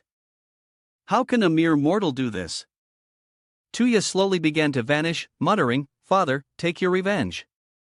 The system announced, Tuya has been defeated by the soul binding needle, a beginner-level divine artifact that binds the enemy. This artifact is explained in the Fengxingyeni, and it belongs to the Earth Deity's sect. When used, it automatically binds the enemy. Lun Yan, filled with killing intent, said, "You little fat pig, you follow the rules, but they might not. Unless your backers are incredibly powerful, if you offend them, you're better off killing them now than later." The fat pig, frightened, took a step back and said, he must have illegally entered the minor world. Since he didn't join the system, that's why you could kill him. This time, I almost lost my life. The rumors are true after all. Although Lun Yan was immortal, his combat power was on par with that of a true immortal. The system noted, a person not registered in the game system can indeed kill both players and NPCs. Similarly, NPCs and players can kill those who are not part of the system. Lun Yan asked the little fat pig, "I've seen many immortals send their descendants to this minor world to act as NPCs. Do you have an area you manage?" The fat pig replied, "Only true gods have territories to manage. I'm just a divine servant, like a worker in your world. The divine realm has strict promotion rules. If we perform well in the minor world, we can participate in the divine recruitment competition organized by the divine realm. Only those who pass the competition will truly become gods." Lun Yan noticed the tiger, "So that's how it is." The little tiger girl fainted. "What should we do now?" The chubby pig happily said, "How about we take her to my house? I'll treat her there." At that moment, a woman appeared. Turns out, the little chubby pig had been learning bad things from you. You guys even went as far as picking up corpses in front of the guardhouse. She was Zhu Yang, and you guys have quite a lot of nerve. Lun Yan and the chubby pig were embarrassed. "Auntie, it's not what you think. We just want to help her. This is Lun Yan, the one who killed the white bone madam. How could we do anything bad?" Zhu Yang was furious, and with a quick motion, she took the table away to where Shingongbao had stationed it. "I was planning on going home to take care of my child. If I don't get back soon, he'll turn out to be a troublemaker." She shot a glare at Lun Yan. Lun Yan killed the white bone spirit. He's the Lun Yan who's the ultimate body cultivation and dual cultivation genius. I've heard that cultivating with him just once can help someone break through to the next level. If you eat his tadpoles, you can even extend your life. Just earlier, the flirtatious fox, Xiaoya, was bragging about making a breakthrough in her friend group. Could it be related to him? An hour ago, Xiaoya posted, "Ladies, I've broken through to the great perfection of the mysterious immortal realm." Lun Yan felt anxious. Since Shingongbao had taken control of the spider cave, it was certain that her father would be in grave danger. She couldn't just sit back and do nothing. She had to go to the spider cave, no matter what. Zhu Yang smiled gently. "No, you can't. I'm determined to have him." The chubby little pig was a bit confused. "Lun Yan's father wasn't caught by my mother, but I still have a strange feeling. Something's not right." Zhu Yang turned around. "You take the little tiger to get treated first. I need to discuss something with Lun Yan." The chubby little pig felt uneasy. "No, I want to stay with you both." Zhu Yang frowned. "You're not listening to me anymore, huh? There's still plenty I need to settle with you." The chubby pig quickly became scared and said, "I'll take her for treatment right away." With that, the chubby pig hurriedly picked up the little tiger and ran off. Now, Zhu Yang turned to Lun Yan. "Let's go somewhere quiet. I have something important to discuss with you." Lun Yan nodded. "Is it about the little pig?" "I was actually about to ask you about the situation at the spider cave." With that, Zhu Yang retracted the spider legs behind her and led Lun Yan away.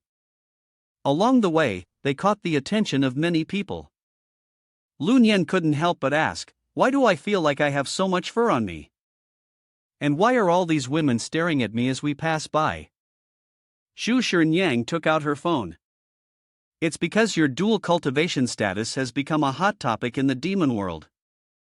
Naturally, many people are thinking about the possibility of cultivating with you." Lun Yen was reading the comments on his phone, feeling a wave of panic inside. If things kept going like this, he would be killed sooner or later. It seemed like he needed to spend some time in the Tower of Distilled Essence to tame the great demon. Just then, his phone rang. He picked it up and saw that it was Fang Choya calling. Fang Choya asked, "Lun Yen, where have you been these past few days? Why haven't you come to the apartment to see me?" Lun Yen gave a small, apologetic smile and said, "Sorry, I've got a lead on my father. I was planning to figure out how to rescue him." Suddenly, Mei Chao interrupted on the phone, "Lun Yen, I miss you so much. Do you think my yoga pose is perfect?" Fang Choya pushed her aside. "There are also a lot of people looking for you, saying they want to form a guild. They said you told them to come." Hearing this, Lun Yen remembered what he had said earlier and told Fang Choya, "Sorry, I forgot to tell you. After the whole Spirit Guild incident, I feel we should have our own guild. These players are all people I saved from Madame White Bones. You can sort through them and keep the ones with potential to join." As he was speaking, Hasu suddenly interrupted, asking with concern, "Lun Yen, I heard you defeated the White Bone Demon. That's amazing. Are you hurt? Come back soon, and I'll give you a dragon essence massage." Fang Choya pushed her away and continued, "You all get out of the way. Lun Yen, remember, you're my husband. We had a proper wedding, and I agreed to everything, but if you're messing around and I find out, I'll ruin you." After saying this, she hung up, leaving Lun Yen completely stunned. Xu Shinyang's eyes were filled with fury. "You've got 3 other girlfriends hidden at home, and that little piggy who's obsessed with women, he's been ruined by you." Lun Yen, scared, quickly tried to explain, "Aunt, you've really misunderstood me. The whole thing with the little piggy has nothing to do with me." She gave him a cold look, thinking to herself, if his girlfriend had called just a little later, it would have been even more exciting. Then, Xu Shinyang took Lun Yen to a hotel. When they arrived, Lun Yen read the signs on the board and felt something was off: romantic waterbed room, super sensation vibrating room, special cosplay theme room with discounts today, cinematic style passion room, Big Brother bear protection room, pedal bathroom. After reading it, he was scared. "Aunt, can we go somewhere else to talk? This place." Before he could finish, Xu Shinyang interrupted, "We're staying here. Don't think too much. I just want to find a quiet place to talk to you." Saying that, Xu Shinyang immediately grabbed Lun Yen's hand and pulled him into a room with a romantic waterbed. The staff member smiled and replied, "Sure, your room number is 520. Here is your key card." After taking the key, she quickly led Lun Yen to find the room. The 2 staff members watched them leave, whispering to each other. "That young man is quite impressive. He must have worked hard for at least 30 years to reach this level." The other staff member responded, "Who said he's not good in that area? Admiring him is useless. I heard there's someone named Kim Chen, a famous practitioner from Maya Mountain. If you cultivate with him just once, you can achieve immortality." The first staff member replied, "That's just a rumor. There's no way it's that exaggerated. We still don't know if it's true or not." Although they were speaking softly, Lun Yen, with his sharp hearing, overheard them. He thought to himself, "Looks like I'll need to return to the Tower of Distilled Essence soon to learn the shapeshifting technique." At that moment, Xu Shinyang swiped the keycard, waited for Lun Yen to enter, and then locked the door behind him. He looked around at the room's layout and suddenly felt uneasy. Xu Shinyang looked at him and said, "You've spoiled our little chubby pig. What do you think should be done about it?" Lun Yen froze, breaking out in a cold sweat. "Aunt, this isn't my fault. I just remembered something. I still have some things to take care of. I'll leave now." But Zhu Shernyan stopped him. Leaving? It wouldn't be that simple.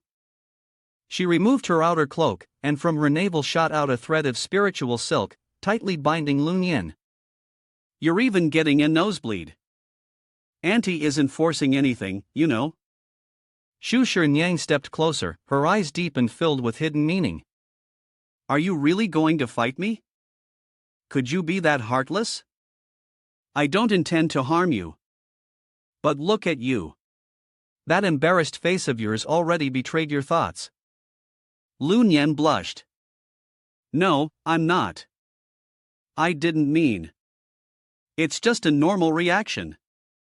She chuckled softly, pulling down her hem slightly in a deliberately teasing manner to intensify the awkward tension. Still trying to act tough? What a pity your girlfriend called too early. Otherwise, we could have had a bit of excitement. She licked her lips lightly, her eyes gleaming.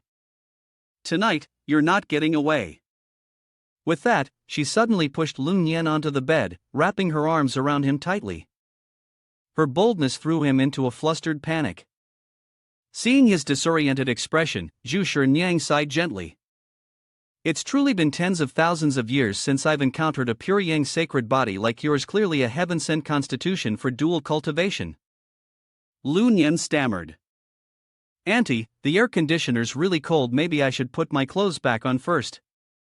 She laughed, then sat beside him, her foot lightly nudging him playfully. Young and full of spiritual fire, your energy is like a blazing furnace. Tonight. Let me help you balance that out. As she continued with her teasing, Lun Yin finally grew serious. This isn't right. Little fat pig is the best friend I've made in this small world. If I crossed the line with his mother, I'd never forgive myself. Zhu Shernyan smiled, half playful, half sincere. Which is exactly why you should cultivate with me. If I break through to the true immortal realm, I'll gain 1,000 more years of life. Isn't that ultimately helping little fat pig too? Yet Lun Yin remained firm, shaking his head. No. No, Auntie. Please don't come any closer. Seeing that he kept refusing, Zhu Shernyan pretended to be pitiful and said, You don't want your good friend, the little chubby pig, to grow up without a mother, do you? Lun Yin hesitated. At that moment, Zhu Shernyan quickly used a spider silk to raise a flag on another thread and said, How about this? Let's play a game of tug of war. Right now, there's a flag in the middle of the spider silk connecting the two of us. The flag will move towards the winner depending on whose pull is stronger. If I lose, I'll immediately let you leave. What do you think? Lun Yin felt confident and thought to himself, I've never felt this sure of myself. Did Ji and the others have already helped me improve my water chi skills? There's no way I'll lose. He agreed immediately, all right, but if I win, you have to let me go. Zhu Shernyan nodded confidently, of course. Lun Yin's excitement grew, then let's start. 1, 2, 3, go. Lun Yin gave it his all, and sure enough, he gained the upper hand. However, as the saying goes, experience trumps youth. Zhu Shernyan pretended to be weaker to make Lun Yin think he was winning. When the distance between the black hole and the rocket was only 20 centimeters, she suddenly lunged at Lun Yin. You've been tricked. I'm coming for you. Lun Yin was confused. I thought we were playing tug of war. Why? Zhu Shernyan hit the target perfectly, leaving Lun Yin no time to react. She laughed with satisfaction and began her cultivation. Lun Yin was totally stunned by the move. He thought to himself, damn, the pull's so strong, there's no way to escape now. He helplessly looked at Zhu Shernyan on top of him and said, Why did you have to trick me like this? Zhu Shernyan replied in a sweet, teasing voice, Well, now you've seen everything. The deal's done. From now on, you're mine. Suddenly, at that moment, Zhang Guifang, the Tangmen's celestial general, kicked open the door and rushed in. Room inspection. A report came in that a mortal is smuggling divine positions. But when he saw Lun Yin and Zhu Shernyan tangled up, he quickly backed out. Sorry for the interruption, wrong room. He dashed out into the hallway, breathing a sigh of relief. After all these years, the king still can't resist women. That woman looks like a widow. Changing things up a bit, huh? He pulled out a cigarette, lit it, took a drag, and then started reflecting on life. This isn't good. The king is getting worse. I need to report this to Prime Minister Wen, maybe he can talk some sense into the king. Meanwhile, back in the room, both were still in shock and couldn't move. Xu Shinyang, clearly annoyed by the interruption, stood up. I'm not in the mood today. We'll continue training another time. Lu Nian silently cried in relief, finally escaping this disaster. The scene shifts to a quiet hut, where my thoughts keep circling around the events that just happened. Did something really occur between me and Xu Shinyang? Probably not. Right? Whatever happened earlier, surely, it couldn't be considered that. Suddenly, from hundreds of miles away across desolate land that was once lush and green, a strange melody floats in the air. A massive, dark aura centipede soars across the sky. There's not a soul in sight except for a small child standing alone. The child walks toward Lu Nian and says calmly, I am the master of the celestial way. Wait, let me show you something. I possess the legendary 4 celestial swords and the celestial formation. Are you interested in learning more? Note, these are the most powerful techniques and artifacts tied to the master of the celestial way. Lu Nian activates his fiery inside eyes to scan the figure, and a status window appears. Taoist, level 43. Lu Nian furrows his brow.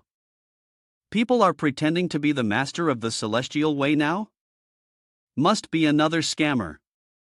Better to ignore and move on. What he doesn't realize is the child truly is the master of the celestial way, simply using a high-level concealment technique. Seeing Lu Nian brush him off, the child hurries after him. Wait, don't leave. I'm serious. For just 100 million spirit coins, the 4 celestial swords and celestial formation can be yours. Lu Nian turns around and deadpans. Sure. And I suppose that makes me the Jade Emperor himself. The celestial teacher snorted, if my disciples hadn't helped the heavenly court, what is the Jade Emperor to me? Don't leave yet. Note, the heavenly court is filled with many divine positions, most of which are held by disciples of the teachings of the Tao. Among them, the majority of the heavenly generals, after the death of 80,000 followers of the Tao, are often referred to as the 80,000 4,000 demon-slaying soldiers. He snapped his fingers and thought, that's right, this person is indeed the new emperor. My calculations are never wrong. According to the teachings of my school, we are meant to help the people of the world cover up the mysteries of the universe. Regardless of whether one's origin is humble or noble, anyone can join our faith. Since the great divine calamity, I've been schemed against by the primordial and Li and I. They colluded with the Western Saint to break my Chu Tian formation. They wiped out my school, killing those disciples who had no value left and taking those with value to the West. I was also imprisoned by my master, Hong Jun, in the Palace of Eternal Silence, eventually being turned into a demon and escaping into the demon realm. Before entering the demon realm, my original soul finally broke free from my demonized body. Though I escaped, my body had shrunk, and my cultivation had fallen to the lowest stage of the immortal realm. Even though my body had shrunk, my Tao heart remained. Sooner or later, I will reclaim my body. The celestial teacher will forever only have one. The heavenly master formed a seal and thought to himself, Dxin, the destruction of the Tao was caused by you, but it was also revived because of you. Let me lend you a little strength to hide your fate. Even a saint would have trouble tracing your origins. He then performed a seal and released a golden light that entered Lu Nian's body. Lu Nian only felt a slight itch on his back, as if something had passed by. Was it an illusion? Never mind, he continued on his way. A little while later, a system notification appeared, you have entered the spider web realm. Lu Nian immediately used his fire eye gold essence to observe. The mountain over there had a faint trace of demonic energy, most likely the spider web cave. Even though he now had more than 10 lives, if he encountered an opponent whose strength was vastly different from his, getting killed repeatedly would still be very dangerous. It would be better to first catch a small demon outside and send it in to scout the situation. Lun Yan climbed a tree and waited for about 15 minutes. After a while, a small demon came along, singing as it walked. The great king sent me to patrol the mountains. If I find a little beauty, I'll bring her back to the cave for the great king. Lun Yan looked at it and thought to himself, what an awful song. I'll make sure to shut you up later.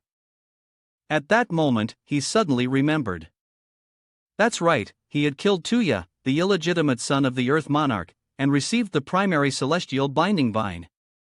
To explain, the primary celestial binding vine works on targets up to the level of a true immortal and a greater demon. The lower the target's health, the higher the chance of success. He immediately used the KHNTNing to trap the little demon again. Who is it? Xiao Quan shouted angrily. I am General Xiao Quan, the trusted aide of the Hundred Eyes Demon King here. Lun Yan jumped down and replied, isn't the Hundred Eyes Demon King just a giant centipede demon? Xiao Quan shouted in anger, how dare you? If the Demon King hears you, he will definitely peel your skin off. Lun Yan, with a sinister look, pulled out his trusted knife and said, then he must have already helped him harm quite a few people. You say you've hurt so many people, what do you think is the best way for me to punish you? Xiao Quan, frightened by these words, quickly begged for mercy. Please, great hero, spare me. I was just following orders. I truly never intended to harm anyone. Lun Yan moved the knife closer. Fine, if you answer my questions honestly, I'll consider letting you go. Tell me, what is the power of the centipede demon, and what are his preferences? Xiao Quan immediately replied, the Demon King is at the peak of a great demon, level 45. He specializes in poison. There are hundreds of eyes on his chest that can shoot golden light to kill. He likes women, specifically. Women who love other women. Lun Yan was surprised and asked, wait, what? He likes women, as in women loving women?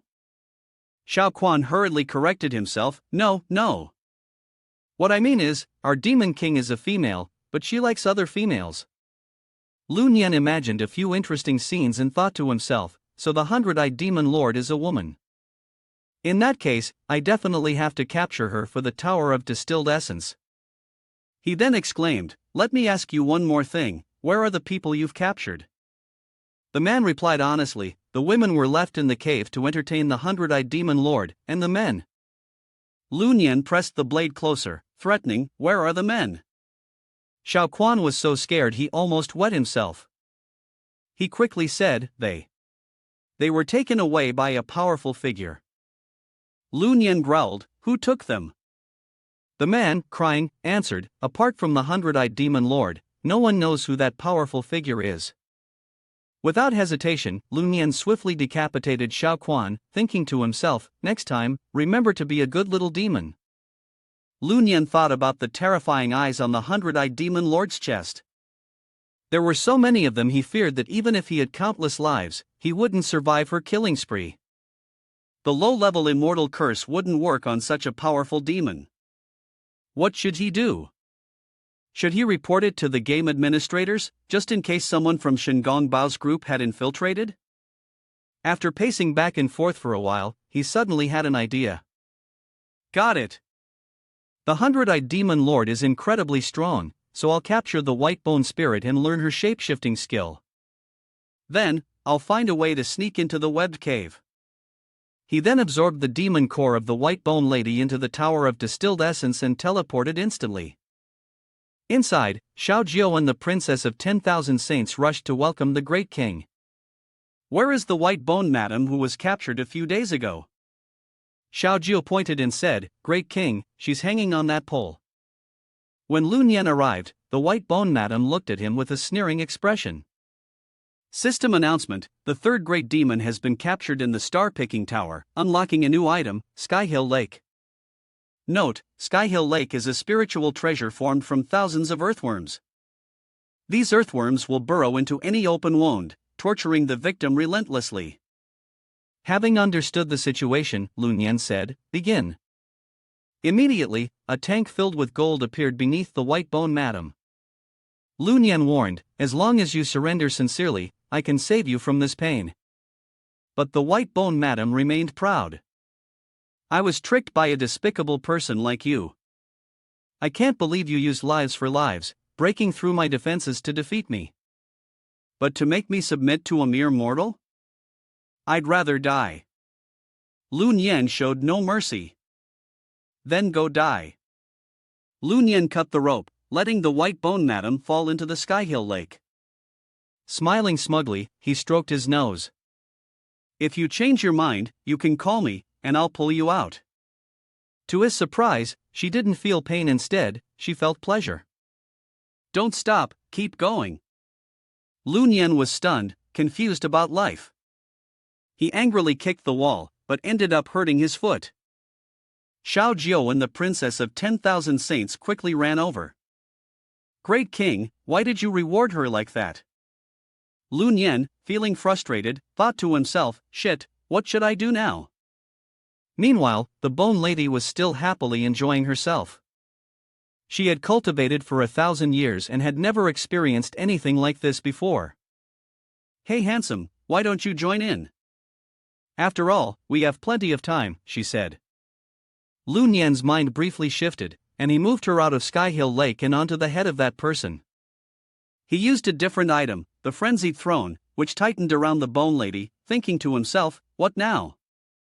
I accidentally unlocked a new attribute of the Bone Spirit. Now, not only is she no longer afraid of absorbing spiritual energy, but she actually enjoys it."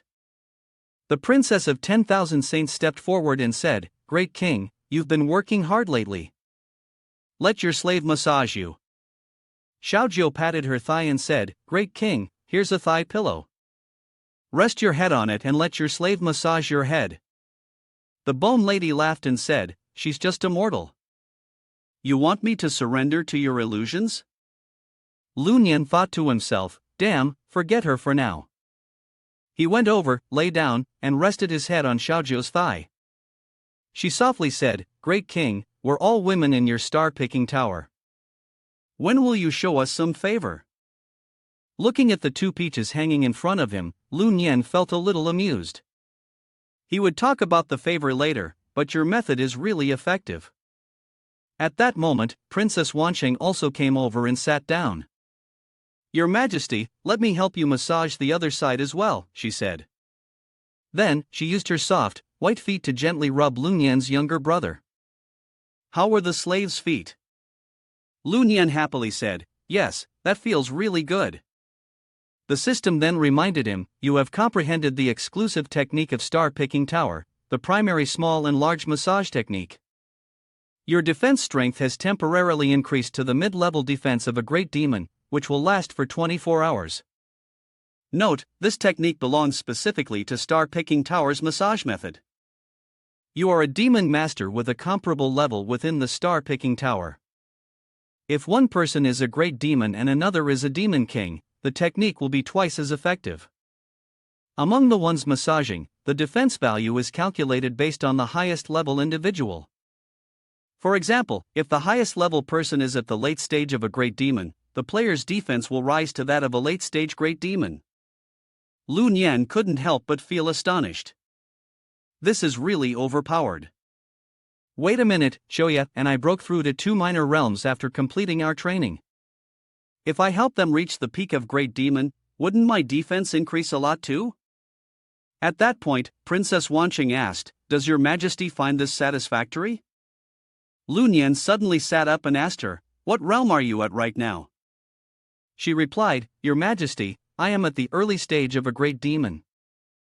Lun Yan thought to himself, "The Princess of 10,000 Saints is only at the early great demon level, so my defense must have improved to the mid-stage of the great demon realm. It must be Xiao Jiao's doing, but I still can't overcome the mental barrier I have towards Xiao Jiao. If tomorrow, during the battle with the demons, my defense reaches the late-stage great demon realm, or even the peak, then it will basically be unbelievable." With that thought, he looked at the Princess of 10,000 Saints and said firmly, I want to help you strengthen yourself. I truly just want to help you improve, and I have no other intentions. The Princess of 10,000 Saints was a bit surprised. Could it be that His Majesty's dual cultivation technique will help me train? She immediately lay down and said, Your Majesty, I've been waiting for this day for so long. Please come here quickly. But Lun Yen, feeling a bit shy, said, Should we go somewhere more secluded to practice? Xiao Jiu replied, This star-picking tower is the king's private chamber. We are all his women. The king favors his consorts, so there's no need to avoid it. Besides, those of us who have reached enlightenment have extraordinary vision and hearing. No matter where the king cultivates, it will be the same. Hearing this, Lun Yen didn't hold back. Then I'll stay here. The Princess of 10,000 Saints immediately acted all delicate and feminine, saying, The king is too rough. Please be a little gentler. Lun Yen thought to himself, I never imagined that the Princess of 10,000 Saints from the Dragon Clan would become such a graceful young woman. After more than 30 minutes of intense battle, the Princess of 10,000 Saints successfully broke through to the next realm. From the early Great Demon level, she advanced to the mid-stage of the Great Demon realm. She was sweating and out of breath. Is this the dual cultivation technique of the new emperor? She asked. Lun Yen said, Let's warm up a bit first, then we'll continue. Today, I must break through to the peak. Wan Shang replied shyly, All right. I'll follow whatever the great king says. Xiao Jiu, standing to the side, watched in awe. Is this what a breakthrough looks like? She stepped closer. Great king, I want to break through too, but he made an excuse, saying Xiao Jiu, my skills are still too weak. If you two rush in together, I won't be able to help you both level up. Let's wait until next time. But Xiao Jiu kept insisting, which made him feel guilty. He wondered, should he really help Xiao Jiu increase her strength? Even though she was completely his woman, he still couldn't overcome the mental barrier. At that moment, he noticed water suddenly appear on the ground and looked back in confusion. He saw waves of water rushing toward them like a tsunami. At the same time, the magic tool's warning system activated, alerting him that after the White Bone Spirit discovered the possibility of dual cultivation between him and Princess Wan Shang, she had gone mad and triggered a physiological tsunami. Because her intention wasn't to attack him, the magic tool couldn't control the tsunami. If they couldn't stop it, the star-picking tower would be destroyed by the waves, and all the demons inside would die. Seeing the White Bone Mistress losing control, he heard her shout, Give it to me. I want it too. Drown me already. Lun Yen immediately ordered, This can't go on. Xiaojiu, Wan Shang, you two need to use your magic to suppress the physiological tsunami. Only then will I be able to get close to the White Bone Madam. The two listened obediently and followed the king's orders. Xiaojiu and Wan Shang began channeling their powers to suppress the White Bone Madam, while Lun Yen wrapped himself in spiritual energy and slowly approached. Xiaojiu struggled to keep up and said, My lord, you need to find a way to stop the White Bone Madam from going berserk. Lun Yen looked at the White Bone Madam and said, I once met someone who claimed to be the leader of the radical sect, the Heavenly Teacher. If the radical sect hasn't been destroyed, then you still have a chance to ascend. Note, the Heavenly Teacher of the radical sect believes that all beings, regardless of race or gender, are equal. The goal of the radical sect is to ensure that all beings, including all the different races, have a chance at ascension. Lun Yen embraced the White Bone Madam and said, I know that someone with desires as strong as yours would have no way to resist the powerful dual cultivation abilities I possess. But if you are willing to submit to me, I swear I will fight to the death to help you seize your chance to ascend. So, can you calm down for me? As soon as he finished speaking, Lun Yen kissed the White Bone Madam. The kiss made her calm down. The White Bone Madam seemed a little shy and said, Just one kiss, and you think I'll submit to you? Lun Yen laughed brightly, So, what exactly would it take for you to willingly submit to me? White Bone pressed her two huge air sacs against Lun Yen's body. Will I get any benefits if I surrender to you? Maybe something like. Him? White Bone spoke while grabbing Lu Nian's younger brother, making him moan with pleasure. Sorry, big brother, I couldn't hold back anymore, so I just came out on my own. She then gave him a kiss. After the nine-headed insect surrenders to you, you can use this star-picking tower artifact to copy his skill of transforming into a snake and use your own yang qi to condense this treasure. Her skills were so amazing that Lu Nian shuddered, feeling like she had already seen through him.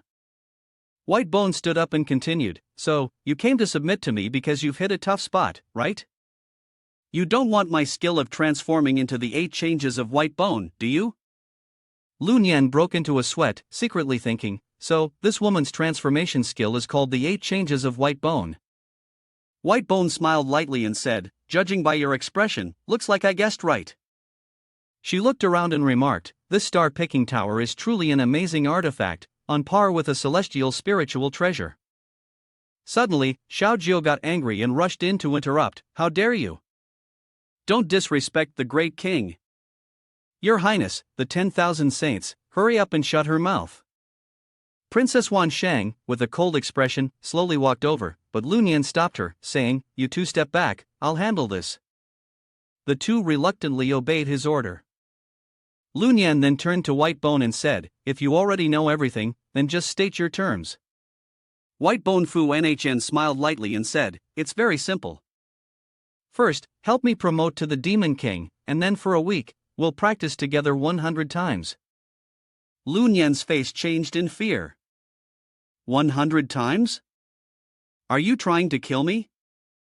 Xiao Jiao couldn't help but speak up, 100 times? Don't even dream about it. Lu Nian had no choice but to negotiate. 100 times is too much. How about 10 times, no more? But White Bone Fu Nhn wouldn't agree. I don't care. I want 100 times. Lu Nian had to settle on a compromise. Fine. I have another way. Just now, I gained a new skill. It will improve my defense. Right now, I can reach the defense level of a mid-tier great demon, which is more than enough to fight against the 100 Eyes demon army.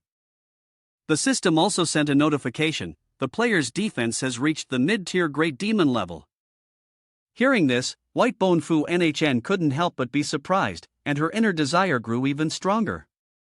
How did he manage to get defense on par with a mid-tier great demon? Lu Nian continued, "You only have the 8 transformations of White Bone, and the Heavenly Tsong 36 transformations and Earthly Kill 72 transformations. Aren't all of those stronger than you? You're a smart woman. With the power I've accumulated from my past life, these cultivation techniques are nothing. If you don't know how to be sensible today, you might want to serve me in the future, but I won't even spare a glance at you." With that, Lu Nian walked away. White Bone Fu Nhn quickly called out, "All right, 10 times it is. But I still have one more request. I want to be in charge of your harem." Xiao Jiao and the Princess of 10,000 Saints got angry when they heard that. "We were the first to come here, we're the ones who should be the leaders of the harem." Lu Nian replied, "Being the leader of the harem is impossible, but becoming a noble consort is possible." After thinking for a moment, she sighed, "Forget it, what can someone like me do? My fate is so difficult. Can the king start today's training session now?" Lu Nian asked doubtfully, "Can the star-picking tower block the sight and hearing of the Princess of 10,000 Saints and Xiao Jiao?" The system answered, "Yes, but in order for the king to fully enjoy this in the future, more functions of the star-picking tower need to be unlocked. After the king captures the 5th demon, the main gate of the star-picking tower will open. Once this demon is consecrated, it will have its own private room. The higher the rank of the demon, the faster its training room will be, and it will also be completely protected from being spied on by other demons." Xiao Jiao cried out, "I want one too. I want a room with a high rank." Lu Nian pretended to be the gentleman and said, "Am I indulging myself? I'm serious. What I'm doing here is real cultivation." The system chuckled lightly, "I understand." Immediately, a birdcage appeared, trapping the Princess of 10,000 Saints and Xiao Jiao. Lun Yen thought to himself, earlier, the white bone lady figured out my ability to cultivate with others, causing some hormonal turmoil. This time, I can safely go all the way into the training without worry. Then, the white bone lady called out, "King, hurry up and help me with my cultivation." Lun Yen immediately pulled out his enormous 17-meter-long younger brother and entered the deep black hole. The white bone lady, with a look of excitement, said, "I'm about to break through. My king, please inject the power of the great wilderness into my body. But be careful, don't release too much, some of it might spill over." The white bone lady then gathered it carefully, ensuring none of the great wilderness power was wasted. Each drop contained the principles of the universe. She swallowed it all, and at the same time, the system announced that the white bone lady had broken through to the demon queen level, and her loyalty to Lun Yen had reached 50%. System notification, congratulations. She licked her lips and said, "You truly are the born dual cultivation saint, my king. Practicing with you once is like practicing for 100 years, and it even helps improve comprehension." Lun Yen felt satisfied. Well, now it's time to give me that shapeshifting skill, right? System notification, congratulations, host. You have learned the white bone lady's skill, white bone 8 transformations. You can now transform into several different human forms. These include a fly, a rat, a dung beetle, a bedbug, a mosquito, and a corpse beetle. In total, there are 8 forms. Lun Yen was at a loss for words when he heard this. Why do I feel like I've just been tricked? Looking at the white bone lady, who was completely content and already deep in sleep after the battle, Lun Yen decided not to disturb her. He used teleportation to leave. 100 Eyes Demon Army, I'm coming. The scene shifts to the Spider Cave, the territory of the 100 Eyes Demon Army. A bit of background: the 100 Eyes Demon Army is also known as the Centipede Demon. Normally, he enjoys collecting herbs to make pills. It's rumored that the Centipede Demon has a heavenly eye that shoots golden light to kill his enemies. She was scrolling through social media, feeling a bit bored, when her eyes caught the livestream of Lun Yen's grandfather. The essence of my grandson Lun Yen, a rare talent, can extend his lifespan by drinking 1 potion, and break through major levels with 10 potions. The 100 Eyes Demon Army, curious, thought, lately, everyone's been talking about this man named Lun Yen. But, as for cultivating together, I have no interest in that. She put her phone away and called for her subordinates to bring someone to her. Following her orders, Hasu was brought in. When the 100 Eyes Demon Army saw Hasu, his expression softened. She walked up to Hasu and teased her. "This girl's quite pretty." Hasu, frightened, hesitated and said, "What do you want?" Suddenly, a buzzing sound filled the spider cave. It turned out Lun Yen had used the white bone 8 transformation to sneak in and investigate. Seeing Hasu captured, he was shocked and thought to himself, "Hasu, I was planning to investigate the spider cave more thoroughly, but didn't expect to find her here. I can't let this happen. I have to save her." The 100 Eyes Demon Army, at that moment, was forcibly holding Hasu and said, "Become my woman, and I will teach you demon arts. You'll progress in cultivation even faster than Jian Ziya." Realizing the situation was getting worse, Lun Yen grew angry and thought, "Damn, it's too late." He flew around the 100 Eyes Demon Army and noticed that the inside of her thigh wasn't covered by any clothing. Immediately, Lun Yen, in the form of a mosquito, took advantage of the moment. He saw her weak spot, attacked, and set her on fire. The itching sensation spread instantly, making the 100 Eyes Demon Army uncomfortable. She pushed Hasu away and hugged the affected area. "It itches so much, why is it itching like this?" Hasu thought to himself, "This 100 Eyes Demon Army can't be sick, can she? Lun Yen, hurry up and save me." The itching in that sensitive area grew worse, making the 100 Eyes Demon Army start to suspect something wasn't right. "It itches so much, could it be that I'm actually sick?" Frightened, she ordered the soldiers below, "Quick, go summon my little sister Xiaozhu." Hearing this, Lun Yen smugly stepped forward and made his way to Xiaozhu. Cut to Xiaozhu, where a member of the Silk Spider sect had been sent to request her presence. Your Majesty, the Queen suddenly started feeling itchy, and we humbly ask Lady Xiaozhu to come and diagnose her. Xiaozhu, helpless, grabbed her medical kit and walked, muttering, "My cousin is perfect in every way, except for her wandering habits. If you keep wandering at night, you'll eventually run into a ghost. Just look at her now, she's caught some illness." Lu Nian waited eagerly. As soon as he saw the two pass by, he used his keen eyes to observe them closely. Xiaozhu is an early grade demon, level 38, and the other one is a mountain patrol demon at level 20. Without hesitation, Lu Nian attacked with his demon tower, launching a fiery assault. The mountain patrol demon was immediately reduced to nothing, and Xiaozhu lost more than half of her strength. She angrily turned around and questioned, "Who are you?" Without saying much, Lu Nian quickly rushed down to kill Xiaozhu. "The one who killed you?" He thought, feeling the power of the new demon core, "I'm here now." The system announced that an item had dropped, and Lu Nian obtained the Ning Kai Chen 6-colored belt. It could prevent one death below level 50, with a 24-hour cooldown. Lu Nian read it, his body stiffened. Where's the demon core? Why isn't there a demon core?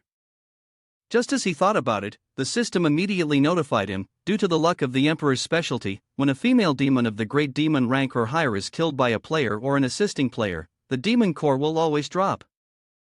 You've obtained Xiaozhu's demon core. Seeing the notification, Lu Nian finally relaxed. You scared me half to death. A beautiful demon like her not dropping a demon core would be such a waste. He then looked at the remaining gear and secretly thought the Ning Kai Chen set wasn't bad. In battle against other players, he couldn't reveal the 9-headed insect technique, but the outfit fit perfectly and could explain how he survived against demons thanks to this gear. Soon after, Lu Nian used the bone transformation technique to turn into Xiaozhu. Looking at the new skin, he felt a bit dissatisfied. It was almost perfect, but missing 2 mountains on the chest. After adding the 2 mountains, Lu Nian was finally satisfied. He immediately went to the silk weaving cave. As soon as he entered, the servant let him in. "Xiaozhu Niu, please follow me." Seeing the girl still bound and shackled, Lu Nian couldn't help but feel displeased. The 100 Eyes Demon Army, damn, once you're in the star-picking tower, I will definitely collect you. On the other side, the 100 Eyes Demon Army saw Xiaozhu and immediately ran over to hug her, saying, "Little sister, you finally arrived." To their surprise, as the two embraced, the 100 Eyes Demon Army's chest kept brushing against Lu Nian's. The soft, bouncy sensation was quite stimulating. Lu Nian urged for her wings to spread and fly up, but felt something hard and uncomfortable under her. The 100 Eyes Demon Army innocently asked, "Little sister, what are you hiding down there?" Lu Nian screamed in fear inside her head, "Just be a little honest, please."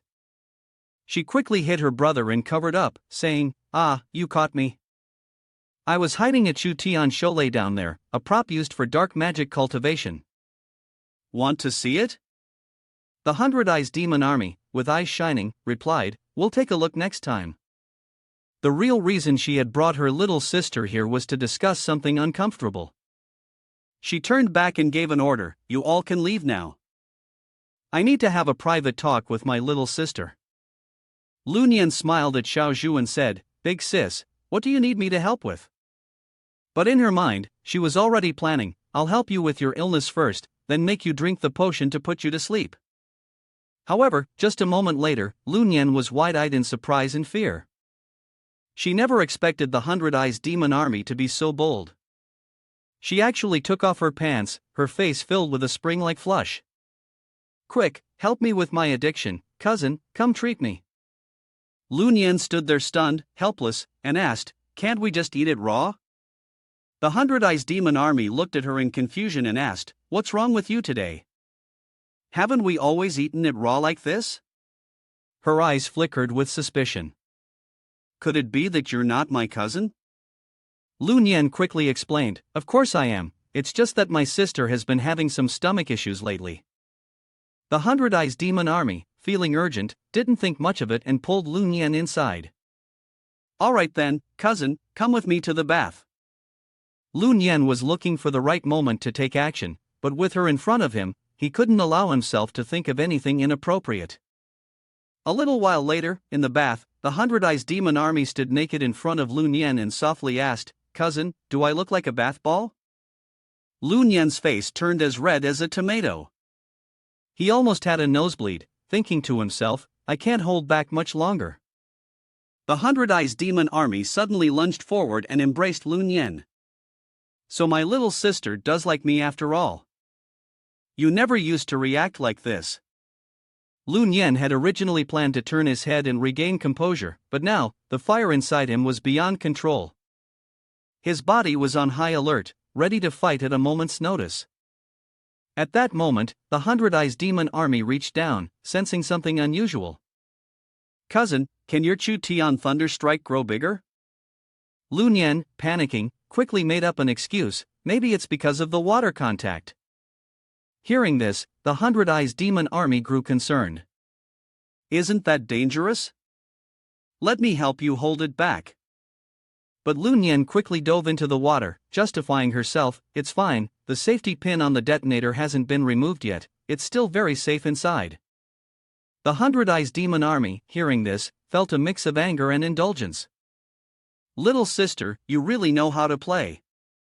Without warning, she jumped in as well, surprising Lun Yen. "Little sister, do you know how much I've missed you?" At these words from the 100 Eyes Demon Army, Lun Yen couldn't hold back any longer and readied the Thunderbolt detonator. The small spheres also began to move. The fleet surged forward, heading straight for the purple orb in the distance. With a loud boom, the 100 Eyes Demon Army immediately felt something strike beneath her, like an electric shock. At the same time, the alert system went off, and the 100 Eyes Demon Army's cultivation dropped from peak Great Demon to early Great Demon. She stared at the disappearing mark on her wrist and frowned. "My protective seal is gone." "Little sister, you're a man?"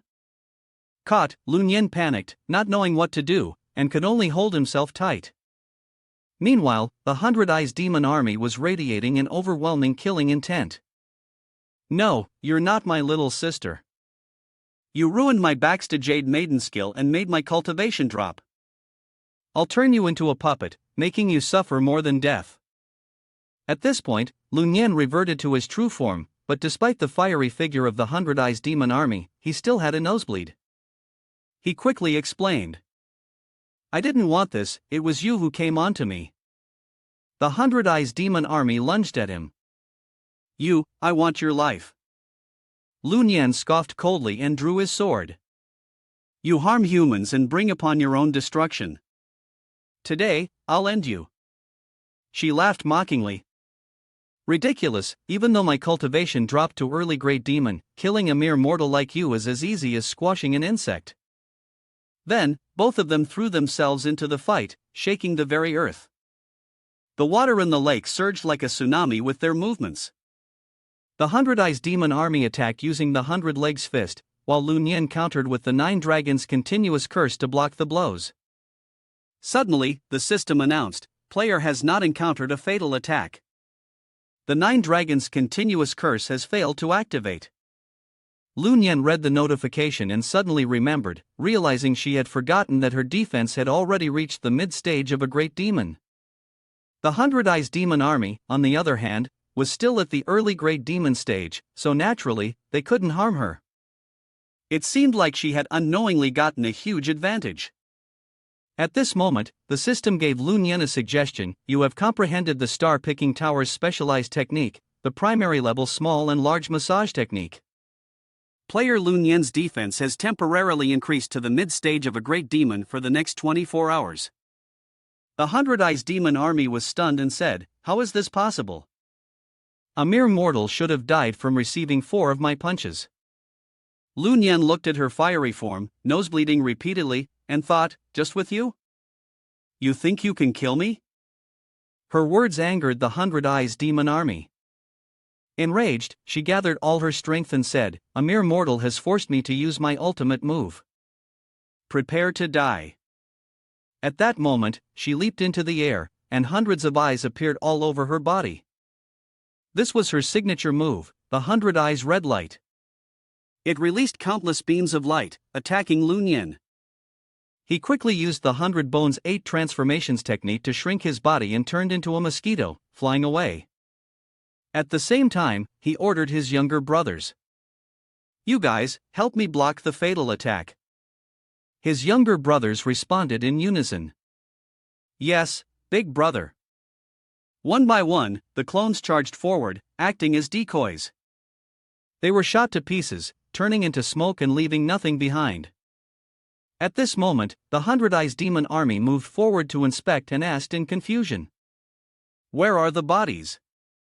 Lun Yan saw this as an opportunity, taking advantage of their momentary lapse in attention.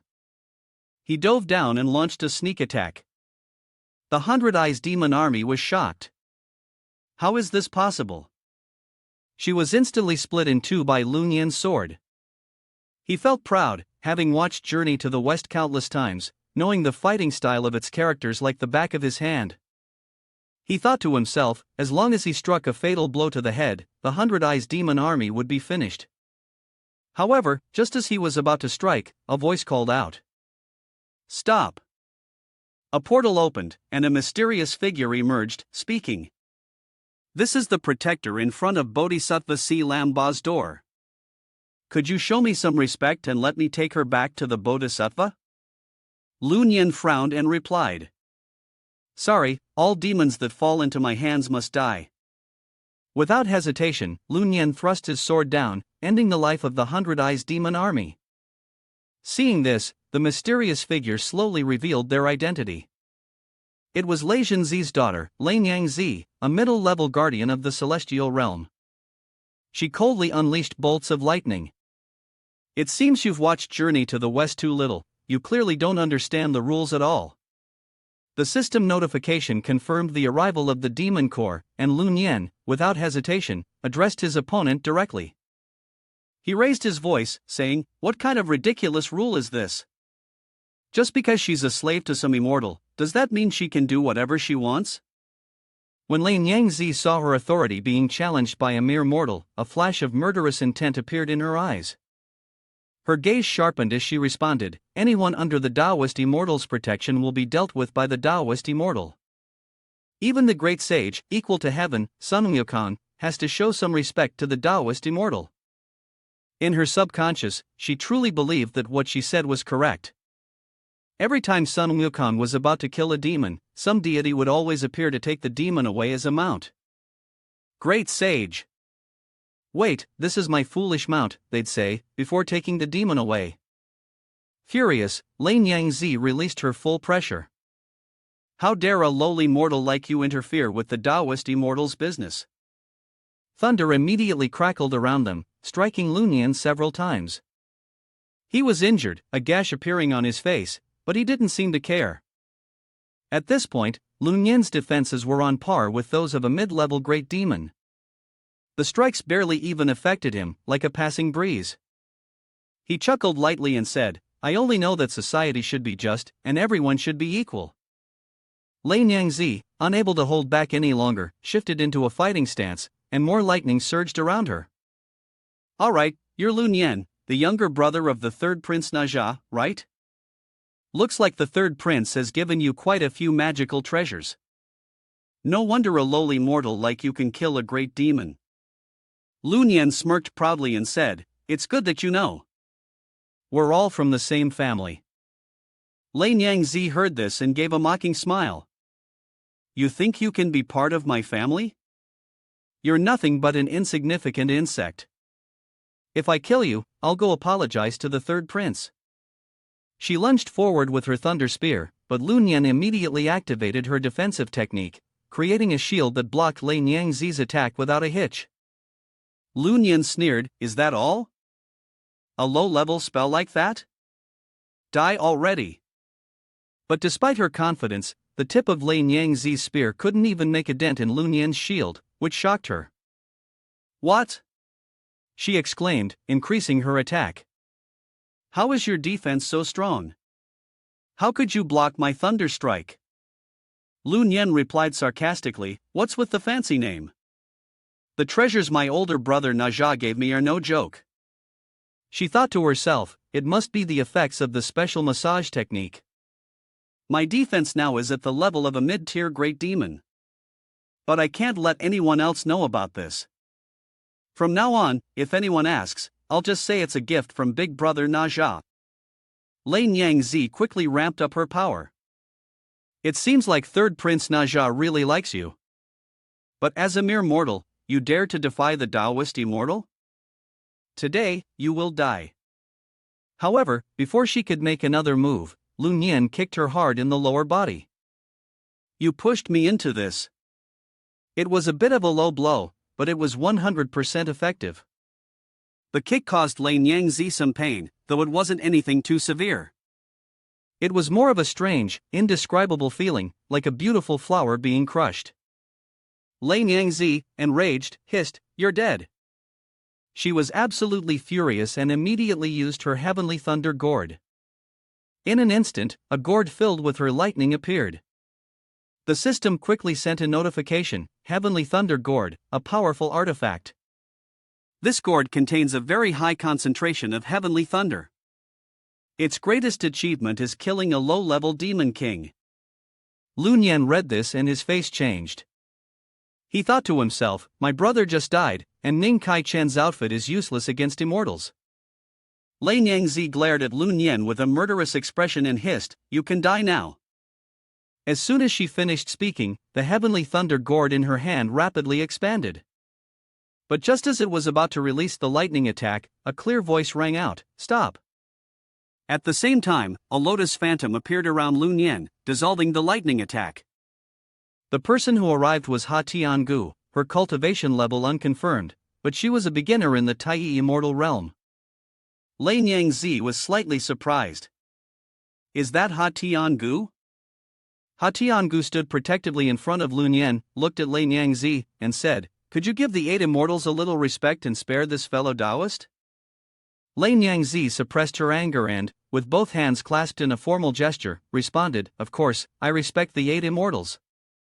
But I believe this person has rebellious tendencies and will definitely become an enemy of the heavenly court. I hope Ha Tiangu will think carefully." With that, she used a teleportation portal and left. Before she vanished, she sent one last message to Lu Nian: "Lu Nian, I won't forget you." Once she was gone, Lu Nian's eyes sparkled with a cunning light. He put on a weak, pitiful expression, sobbing as he clung to Ha Tiangu's leg.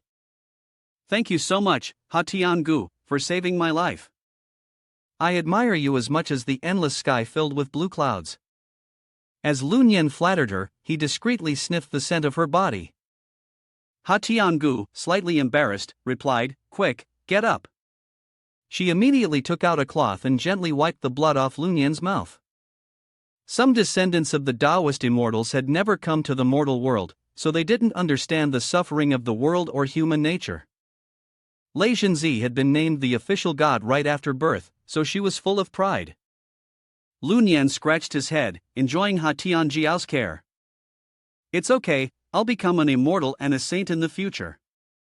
As he said this, he was full of pride. "By then, I'll change the atmosphere of the immortal world. I'm determined to teach Lei Zhenzi a lesson. She'll have to kneel in front of me and beg for mercy." Thinking of this, Lu Nian imagined stripping Lei Zhenzi naked and making her kneel. He wouldn't let her go until she submitted. At that moment, Ha Su also woke up. As soon as she saw Ha Tianjiao, she ran over and hugged her, crying, "Grandmaster, I almost didn't get to see you again." Ha Tianjiao gently patted her head. "Poor child, I didn't expect this Fengshen game to turn into a calamity for the gods." Ha Su, feeling wronged, began to recount. "Earlier, I defeated the little demon and learned that Brother Lu Nian risked his life and rushed into the spider cave to kill the 100 Eyes demon army to save me." Ha Tianjiao smiled warmly at Ha Su's worried and aggrieved look. "He truly did save you," she thought to herself. "This child isn't afraid of power, respects his elders, and has limitless potential. He would be a worthy husband for Ha Su." Ha Tianxi then turned to Lu Nian and asked, "Lu Nian, the fact that you risked your life to break into the spider's lair to save Ha Su clearly shows that you have genuine love for her." Lu Nian thought to himself. It's true that he wanted to save Ha Su, but there wasn't really any danger, and it all happened by chance. Could it be that they misunderstood something? Well, whatever. It's just a misunderstanding. Besides, it's not bad to have another powerful ally on your side. To his surprise, just a moment later, Ha Tnc spoke up again. If that's the case, I'll make the decision. Starting today, you will be the son-in-law of the Ha family. You will have full access to all the resources of the Ha family. Do you have any objections? This came completely out of nowhere. Lun Yan was taken aback and didn't know how to respond. This. Just then, from the door, Sima Zhao entered with an old man. As soon as he stepped in, he shouted, "I oppose this marriage. This person is the star of the right general, Su Mao Gong. His rank is unclear, but he's still in the early stages of the supreme immortal." He turned to Ha Tnc and said, "Ha Tnc, I heard from Junior Mei Qiao that Ha Su was captured by an evil demon, so I rushed over here." "Why is she fine now?"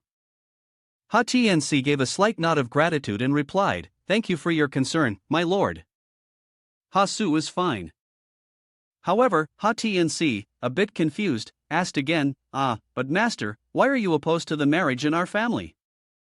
Su Mao Gong chuckled and stopped stroking his beard. "Isn't it true that Mei Qiao from my house likes this young man? Besides, I've heard their relationship is quite close." When Ha Tnc heard this, her eyes sharpened as she turned to look at Lun Yan. In her mind, she thought, "I never would have guessed you were such a flirt." Seeing her gaze, Lun Yan's face instantly turned pale. I'm not," he protested.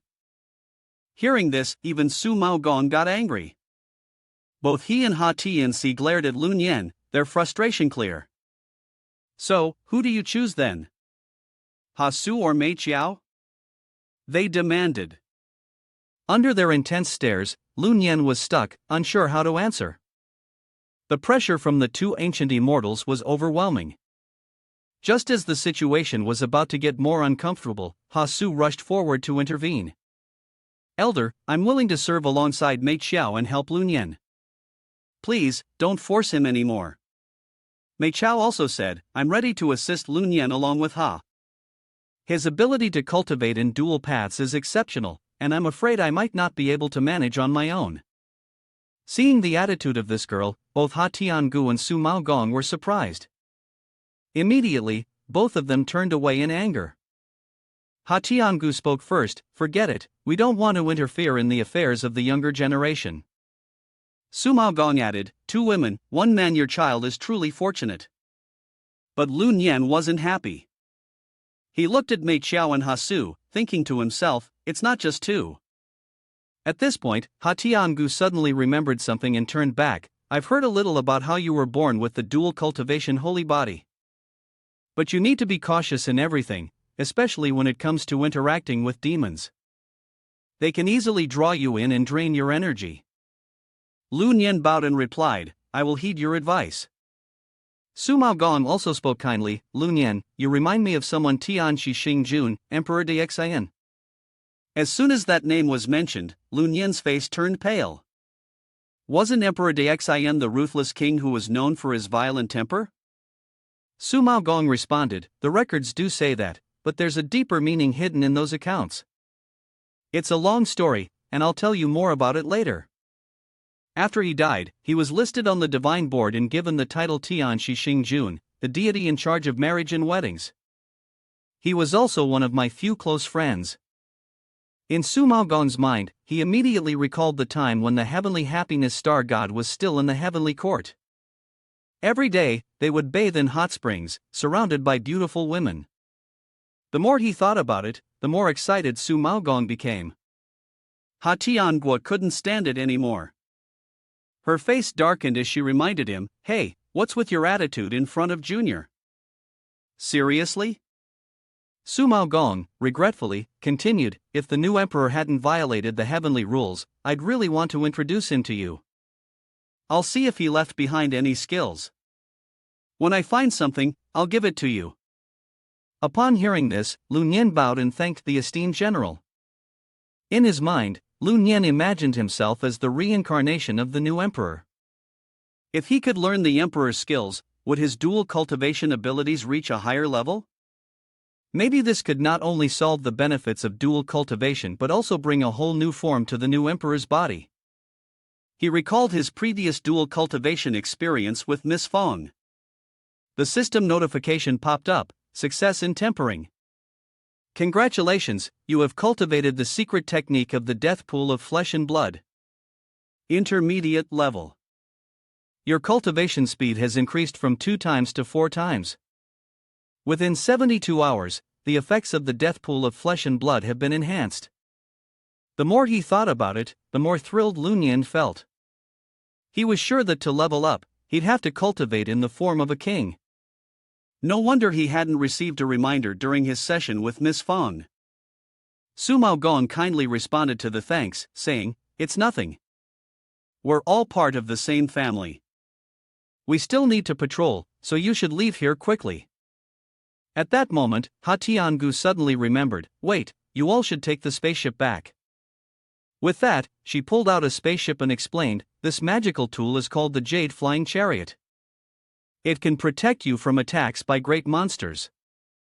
As soon as Lun Yan saw it, he was immediately impressed. "No wonder it's Ha Tiangu, just a simple gesture, and you have a defensive spaceship." The system then notified that the flying tool, the Jade Flying Chariot, had been received. Lun Yan didn't head back right away. He said, "I can't go back just yet. I still need to find my father." Hearing this, the prince asked, "So your father is also training in this game?" With that, he walked over and pulled a hair from Lun Yan's head. He cast a spell, and instantly, the image of Lun Yan's father appeared in his mind. Lun Yan knew what he was doing and anxiously asked, "Your Excellency, the General Star, how is my father?"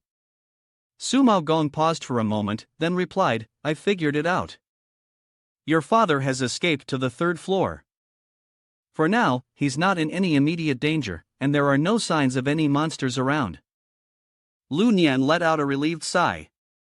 As long as he's not in danger of losing his life, that's a relief. "I can't go up to the 3rd floor right now, so I hope the 2 of you can help me find my father."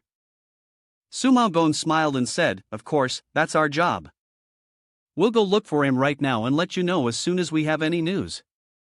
Immediately, Sumei Xiao and Hasu stepped forward and embraced Lun Yan. They both reassured him at the same time, saying, "Lun Yan, don't worry. With the 2 of us looking for your father, he'll be fine." The 2 elders then used a teleportation spell and disappeared. Sumao Gong chuckled and said, "Now, it's the kid's turn. We should get going." Once the elders left, Sumei Xiao and Hasu's expressions sharpened, and their demeanor became more graceful.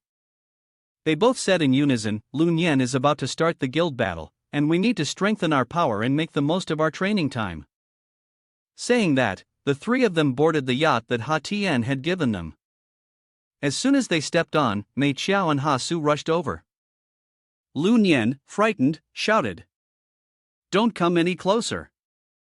Mei Qiao stepped forward, making a heart shape with her hands and offering it to Lun Yan, her voice sweet. "Come, have some grapes." Down below, Hasu, with a provocative look, grabbed his younger brother and said, "Brother Lun Yan, this time, you can't escape." With the 2 of them teaming up, Lun Yan immediately felt his energy surge. Confidently, he declared, "There's no tired cow in the field. I'm ready for a big battle now." Hearing that, Mei Qiao chuckled lightly. "Once your training is complete, Brother Lun Yan, you'll definitely be able to sleep well. The system's useless, worry about legal separation." The 3 of them dove in. Lun Yan's younger brother became like a professional billiard player, making every shot land perfectly. Hasu felt like electricity was coursing through her, and she jolted in surprise. "Brother Lu, I feel like my stats are rising," she said. The system notification appeared. Hasu, defense plus 1%, attack plus 1%, gains a buff of 4 times experience for 72 hours. Mei Qiao also said, "Lun Yan helped me increase my attributes." Seeing her captivating appearance, Lu Nian's younger brother immediately felt full of energy again. Su Meiqiao's entire body was quickly filled with spiritual energy, and the system notified her that her attributes had leveled up. Her defensive power increased by 1%, her attack power went up by 1%, and she received a 4 times experience buff for 72 hours. Watching the spiritual energy flow away in the air, Ha Su licked her lips. Let me clean up the training items. With that, she bent down and took the item that was strengthening her power, making it even more intense. Not again. Meanwhile, in the palace, Shingong Bao was racking his brain. Damn it, Lu Nian has killed another powerful monster I was after. It looks like Na Jia gave him another magical artifact to deal with demons. My name is also on the divine board, so I can't attack ordinary people. But soon, he came up with a plan. A wicked smile spread across his face, and his eyes grew cold. He realized that the only option was to meet with the guild president and ask him to take action against Lu Nian. I'm sure he'll be very pleased. However, when he went to find him, Shingong Bao was stunned to receive the status report of Hongzhu, the swordsman, showing a death notification. President, did he actually die? The scene shifts to an undefined void.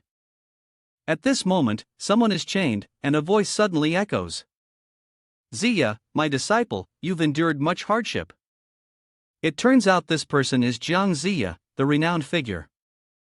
Hearing the voice, Jiang Ziya opens his eyes and responds. Primordial Heavenly Venerable, my master. Note, Jiang Ziya's master is the Primordial Heavenly Venerable, a powerful sage. The voice echoes again. As your master has foreseen, the demon realm is invading, and disaster is approaching the 3 realms. I order you to organize the Fengshen Tribulation. The first purpose is to gather heavenly soldiers to defend against the demon realm's invasion, and the second is to lure the traitors of the celestial realm. Upon hearing this, Jiang Ziya is startled and asks in disbelief. Isn't the traitor Shingong Bao? Why doesn't my master suppress him? The Primordial Heavenly Venerable explains. Shingong Bao is just bait I released. The true traitor is at a much higher level within the celestial realm. Jiang Ziya is shocked, unable to believe his ears. There's a traitor at a higher level in the celestial realm? The Primordial Heavenly Venerable responds. Yes. As your master couldn't divine his identity, it shows that his strength is at least at the quasi-saint level. I feigned seclusion in the hopes that the traitor would reveal himself during the Fengshen Tribulation. Explanation: in the Fengshen Tribulation, the celestial realm divides each realm into early, middle, and late stages, and then into the Great Perfection stage. The realms range from low to high, Shanxian, Changxian, Taixian, Deluo Jinxian, and finally, quasi-saints and sages. The demon realm follows a similar structure: demon general, great demon, demon king, demon emperor, and demon sovereign. Note that the game's levels in the celestial realm's hierarchy do not correspond directly to the realms of demons or immortals. The primordial heavenly lord continued, Ziya, first, stay inside Shingong Bao's Tsang Kuan bag and watch his every move. As long as the divine board remains, Shingong Bao can't harm you. If you find yourself in danger, bite through the magical treasure in your mouth to summon as your master. As your master will protect you completely. Jiang Ziya furrowed his brow and replied, I respectfully obey, master, but there is one more matter I wish to report. The great demon, with Shingong Bao's help, crossed the border, only to be killed by a mortal named Lu Nian.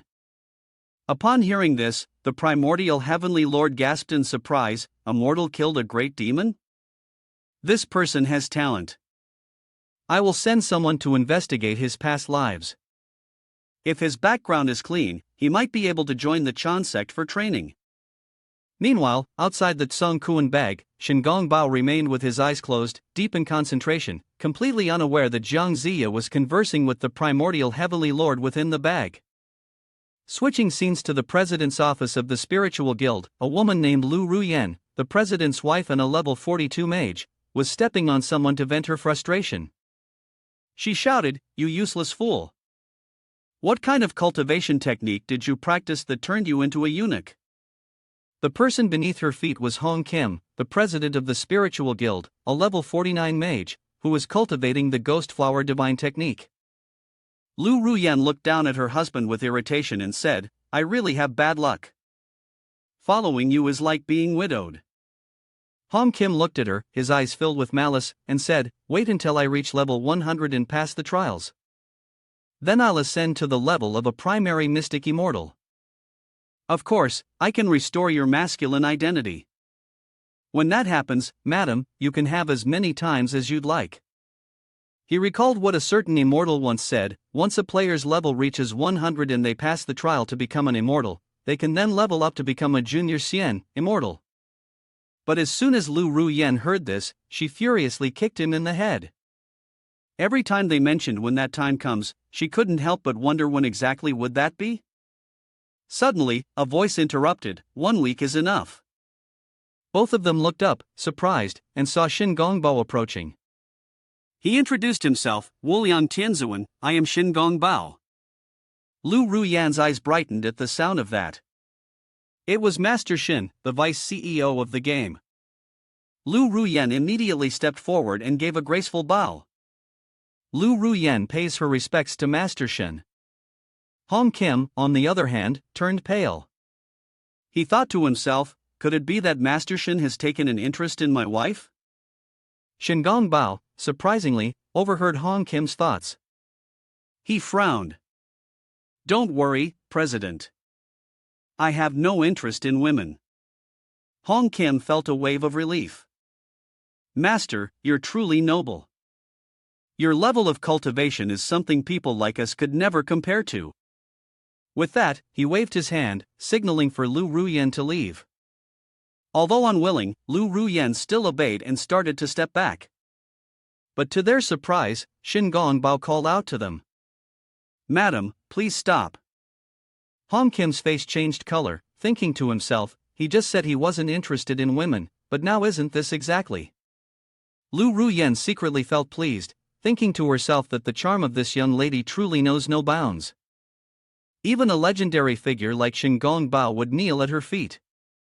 She couldn't stop imagining all kinds of scenarios that would make anyone blush and feel hot.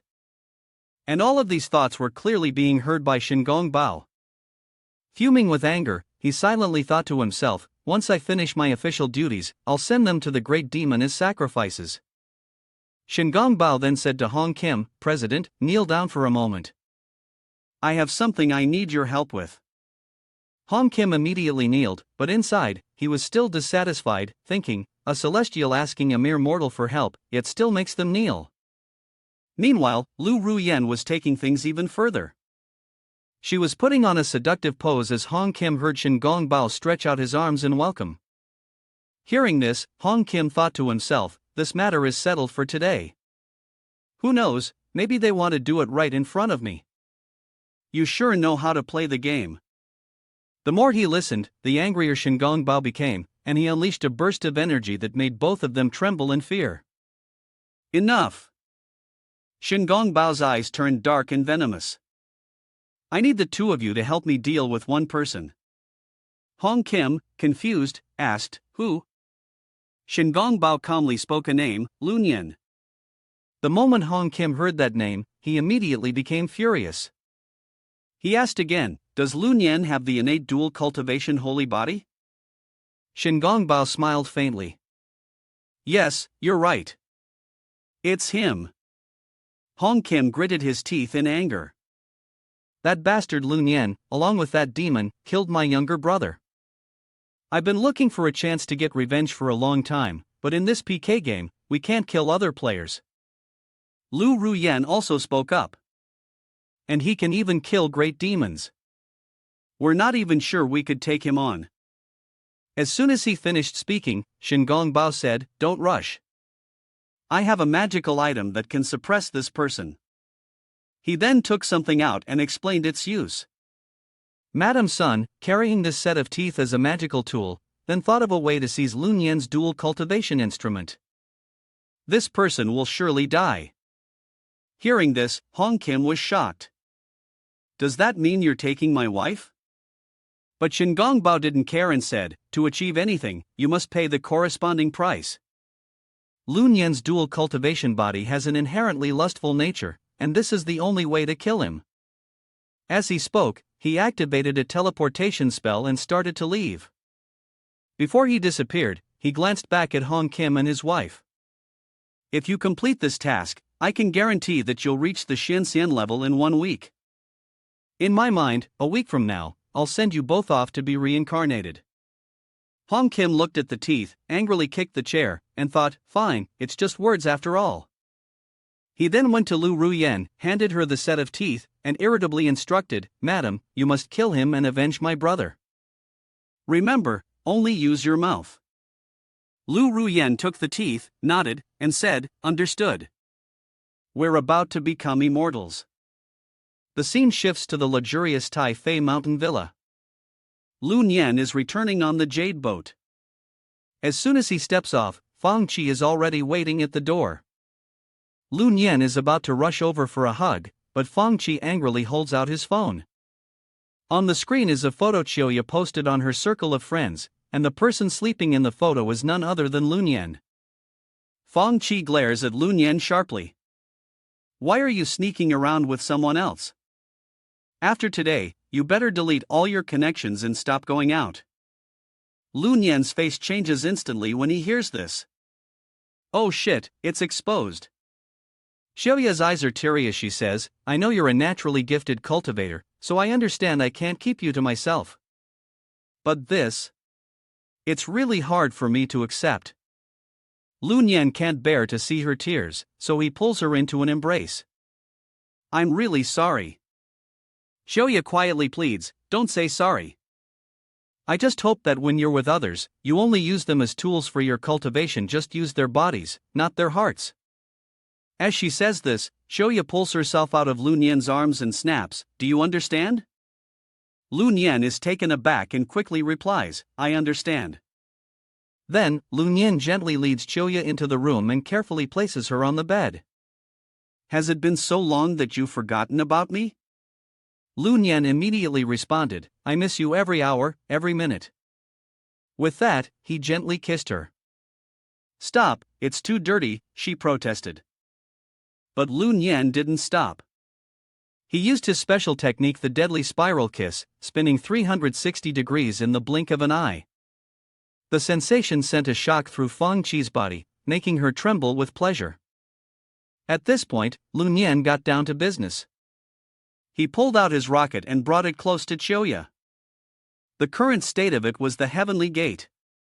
Looking at it, she said, is this your magical treasure for cultivating immortality? I feel like I'm about to reach the immortal realm. No sooner had she finished speaking than a system notification appeared. Chiyoya's attributes increased, with her defense rising by 1%, attack by 1%, and she received a 72-hour buff that quadrupled her experience gain. After the intense battle, Chiyoya was so exhausted that she fell asleep. Lun Yan stood in the bathroom, reflecting on the situation. Water had splashed everywhere, and tomorrow, he still had to prepare to start forming a guild. System notification, after cultivating, all of Lun Yan's younger brothers revived. At the same time, in some dark corner, Xiao Gutong continued to slander Lun Yan on the forum. Lun Yan has teamed up with demons and acquired 9 magical treasures. Lun Yan learned the demon art to drain the essence of female players and gained the ability to slay great demons. Lun Yan has colluded with the game administrators to sell chrysanthemums. He read his own fabricated words, grinning smugly. Lun Yan, you're done for. All those women belong to me. He used an AI tool to edit an image of Najia and Lun Yan, making them look intimate with each other. You're dead, Lun Yan. I'm going to rally the online community in the game to attack you, and then I'll let public opinion crush you. The next day, Fang Qi woke up and went to find Lun Yan to discuss serious matters. I've informed them that anyone who wants to join the guild should come to the Villa Square at 9 a.m. and sign up. Have you thought of a name for your guild yet? Lun Yan didn't know what to name it, so he said, just pick something. But remember, the guild registration form requires at least 6 people to sign up in the game hall. She thought for a moment and then said, How about mortals cultivate immortals? Hearing the name, Lu Nian nodded in approval. We're all ordinary people born into this world, dedicated to cultivating the way, never stopping for a moment. It's perfect. But when they went outside to wait, there were only 3 people: Sumei Xiao and the others. Lu Nian asked, confused. Why are there only 3 people? Shoya opened the messages and was startled to see that 104 people had left the group. Why did everyone who said they wanted to join leave the group? The girl with pink hair looked at the phone in her hand, panic on her face. Master, something's wrong. Someone's spreading a rumor online that the master is using dark magic to drain the vitality of female players in order to gain the power to destroy the great demon. Lu Nian quickly grabbed his phone to check the post, and what he saw was full of ugly, hurtful words. The post claimed that Lu Nian had learned a dark magic to absorb the essence of women, gained the ability to kill powerful demons, and even included a blurry AI-edited photo of him practicing with another woman. Seeing those disgusting lines on the screen, he was furious, thinking to himself, it must be that Xiao kid who did this. Just then, a voice spoke up, it's him. It was Bai Ji. She had brought a crowd of players with her and said, Lu Nian, the man with the face of a human but the heart of a beast. He promised to help me rid the world of demons, but in the end, this savage, worse than an animal, did this. She spun a completely fabricated story, but she told it so seriously. In her version, Lu Nian was a thug, bullying an innocent girl. She described how he pushed her onto a bed, saying vulgar things, Miss, your body is so dirty. Hurry up and take off your clothes, and let me clean you up. Then, she pretended to be upset, grabbing a blanket, Master Lu, how would you like to cleanse me? With a twisted smile, he said, of course, I'll give you my divine essence. The memory ended, and she pretended to feel wronged as she threw herself into young Master Jin's arms, crying. This monster even filmed himself threatening my girlfriend. We've had a respectful relationship for 3 years. Every month, it was my girlfriend who supported his living expenses. On the day I celebrated the 3rd anniversary of knowing Bai Ji, this trash raped her in my car. He recalled the scene in front of him, trembling as he tightly gripped the fruit box in his hands, inside the car.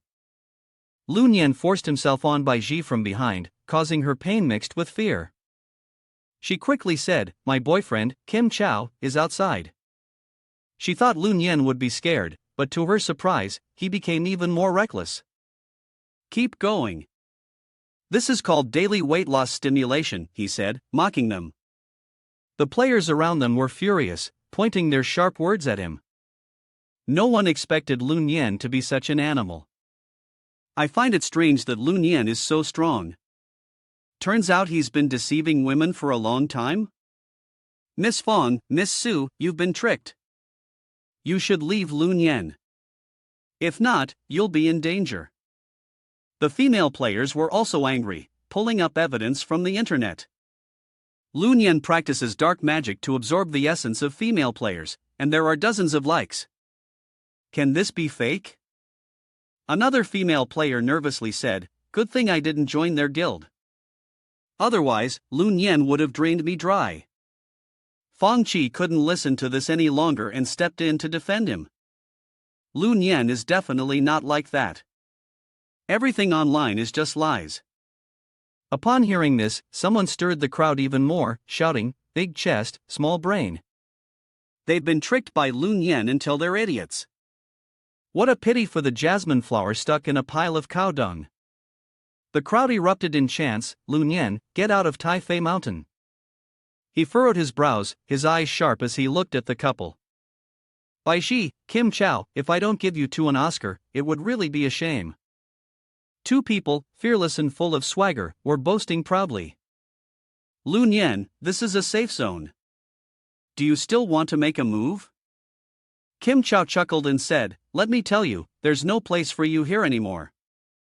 If you're not happy, and you don't have at least 6 people, you won't be able to form a gang. Sooner or later, the big club will take you over. But unexpectedly, the ruthless and commanding Lu Ruyan stepped forward. She was wearing a large hat and spoke up, who said they have fewer than 6 people? I'm the 6th one. Xiaoya frowned and asked, Lun Yan, who is she? He shook his head. I don't know her. Lu Ruyan spoke in a playful tone, that's right, we don't know each other. Lun Yan surely wouldn't hide something like marriage, and I'm not his wife.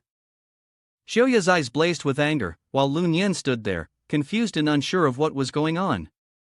Lu Ruyan continued, acting all sweet and innocent, I'm just a fan of his.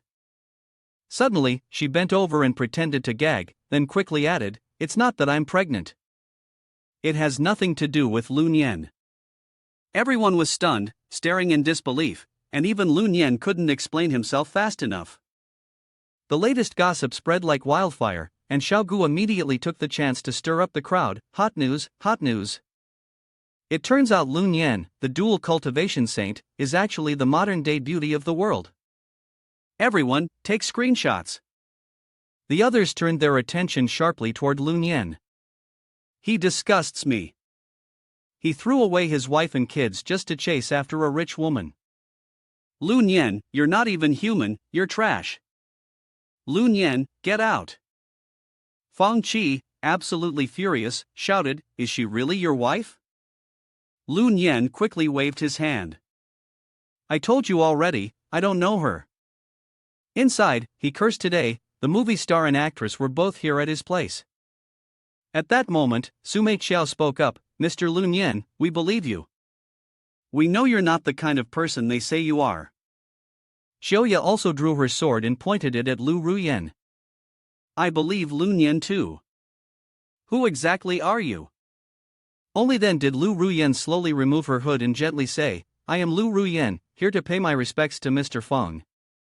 I don't know Lun Yan. What you saw earlier was just an act for everyone to watch. Everyone looked around. Even if they'd witnessed it firsthand, that didn't mean it was the truth. And those ridiculous rumors online? Had they forgotten how many of them owed their lives to Lun Yan? They didn't join his guild, yet they were believing such lies. One girl immediately spoke out, that video has hundreds of thousands of likes and tens of thousands of comments, all cursing him. Are you saying that's fake? Lu Ruyan smiled and replied, is it really that hard to buy a trending topic? Most people online don't think rationally. As soon as there's a bit of drama, some people are quick to criticize. Have you ever stopped to consider the full truth behind the situation? She kicked Bai Ji in the stomach and sneered, how could someone as perfect as Lun Yan, a saint with innate dual cultivation, possibly be interested in someone so cheap and tacky? As long as Lun Yan is willing, I'd happily become his concubine. The couple, Kim Chao and Bai Ji, were fuming with anger and continued to slander him. After Lun Yan entered the Fengshen game, everyone learned that he was a saint with innate dual cultivation. It didn't affect his previous life, or he was just a fraud. Bai Ji also spoke up, that's right. Lun Yan is nothing but scum, he played with my heart for 3 years. At this, Lu Ruyan's eyes turned sharp. Is that really the case? She asked, then quickly played a video for everyone to see. On the screen, the video showed the two of them insulting Lun Yan outside the Treasure Blossom Pavilion. Kim Chao sneered, this broke guy thinks he can get into the Treasure Blossom Pavilion? He should take a good look in the mirror. Bai Ji added, look at how pathetic he looks. I'm lucky I'm with you, Chao. Otherwise, my life would have been ruined. Lu Ruyan calmly said, this is surveillance footage from the Treasure Blossom Pavilion entrance. Clearly, you were mocking your ex-boyfriend, Lun Yan, for being too poor and dumped him. So why are you now claiming that he was pretending to be a sorcerer to deceive you for money and sex? There were many witnesses at the pavilion that day. Watching the video, the couple froze and instinctively clung to each other. At this point, some people in the crowd spoke up. I remember now. It was definitely Bai Ji and young Master Kim who were mocking Lun Yan as a poor guy outside the Treasure Blossom Pavilion. One person shyly added, I remember too. That Bai Ji actually called Lun Yan her ex-boyfriend. And young Master Kim, before he even started his livestream, already stepped in it. Caught in the act, the couple had no way to defend themselves and could only run away. But before they left, they still tried to say. Anyway, Lu Nian is no good. They're all the same. Lu Nian, just wait. I'm not done with you yet. Once everything was cleared up, the crowd began to disperse. It turned out to be fake news after all. Let's go, everyone. Were we wrong? At that moment, someone spoke up. Hold on a second, there's still the issue of Lu Nian practicing dark magic to drain the essence from female players. I haven't mentioned that yet. Lu Nian immediately recognized the voice, so it's you. Xiao Gu. The guy was walking around Lu Nian, acting all smug, almost as if daring him to fight back. Yep, it's me. You threatened me, so I'm exposing you. You can't kill me. He was so confident because, in most player versus player, PvP, situations, death wasn't permanent. But just then, Zhu Lady 10 arrived with an army. Lu Nian was affiliated with the third prince, Na Jia. The third prince had already proven that Lu Nian's water-based powers were unlike any other. Cultivating with him was beneficial. Are you questioning the third prince, Na Jia?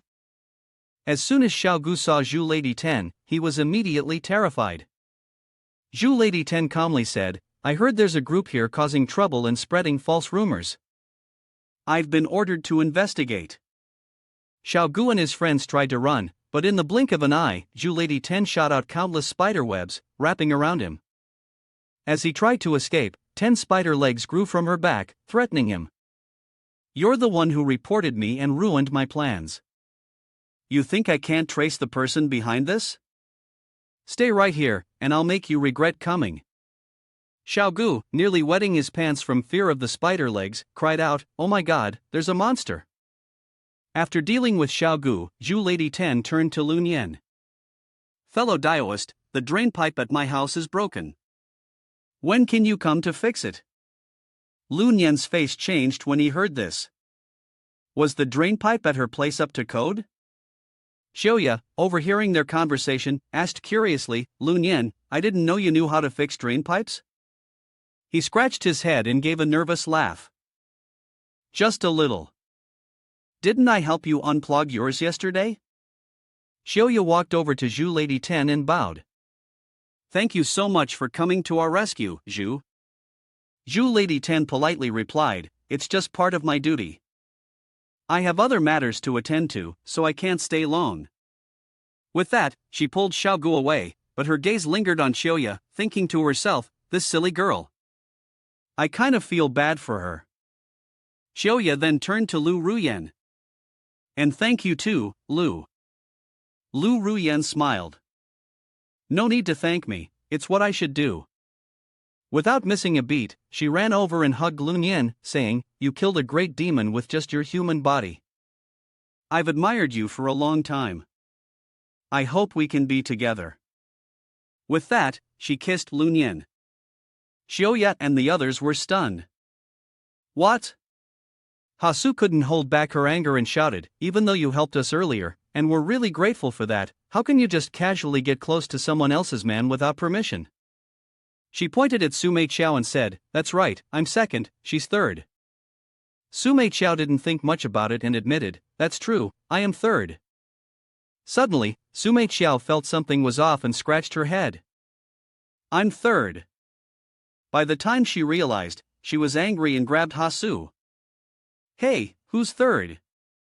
Xiaoya was the first to get to know Lu Nian. She's the oldest sister, and I'm okay with that, but we both got to know Lu Nian at the same time. Why should I be third? Hasu wasn't backing down and quickly suggested a competition. Of course, it would be based on skill, and the loser would be third. Sumei Qiao immediately accepted the challenge and pulled out a big axe. Let's do this. If you lose, when Lu Nian and I are training, you'll have to quietly stay by our side. Hasu immediately pictured it in her head after Sumei Qiao and Lu Nian trained, she'd be arrogantly ordering her around, Third, get me a tissue, I need to wipe my hands. Just thinking about it, Hasu got so angry that he pulled out his 6-shooter and started firing. I absolutely cannot lose. If I win, you'll do all the cleaning after the training is over. With that, the two of them charged at each other. Lu Nian shouted loudly. "Stop fighting because of me." Both of them heard him and paused to look at him, but it didn't take long for Lu Nian to be pulled into an embrace by Lu Ruyen.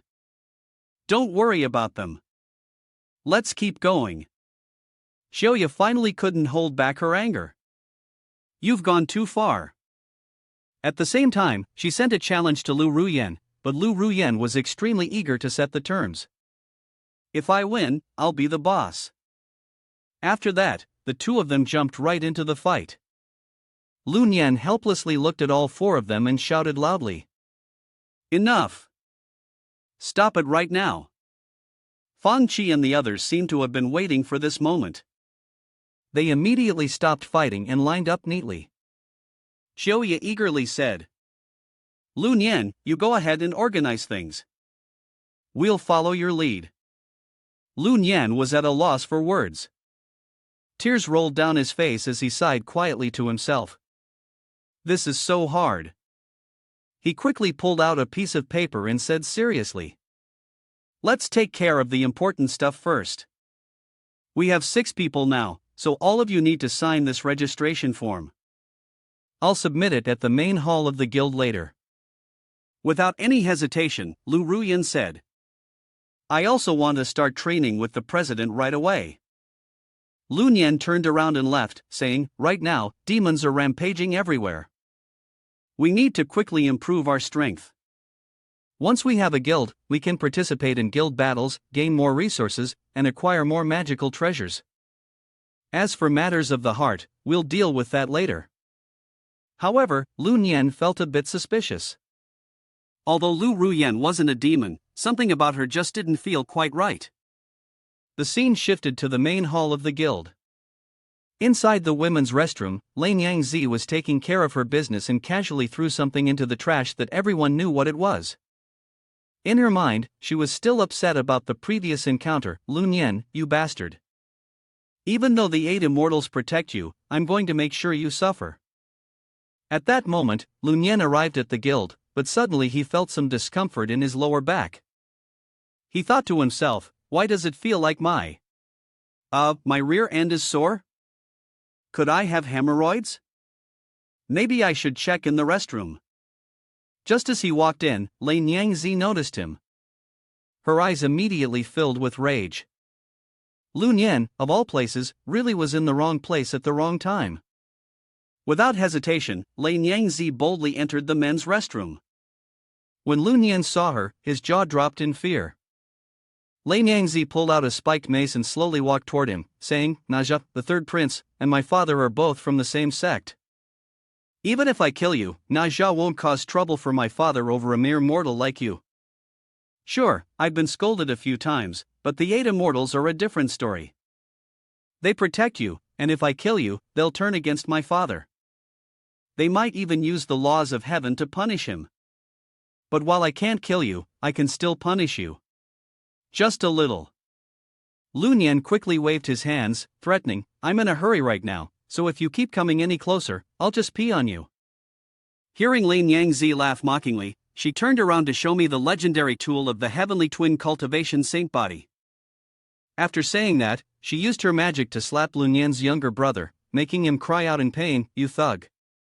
Lane Yangzi, using a bolt of lightning, threatened Lu Nian's younger brother, "Give up resisting, and maybe it'll ease some of your pain." She looked down with disdain, clearly seeing him as nothing more than a disgusting tool. Suddenly, a shockwave struck, causing Lane Yangzi to lose her balance and fall.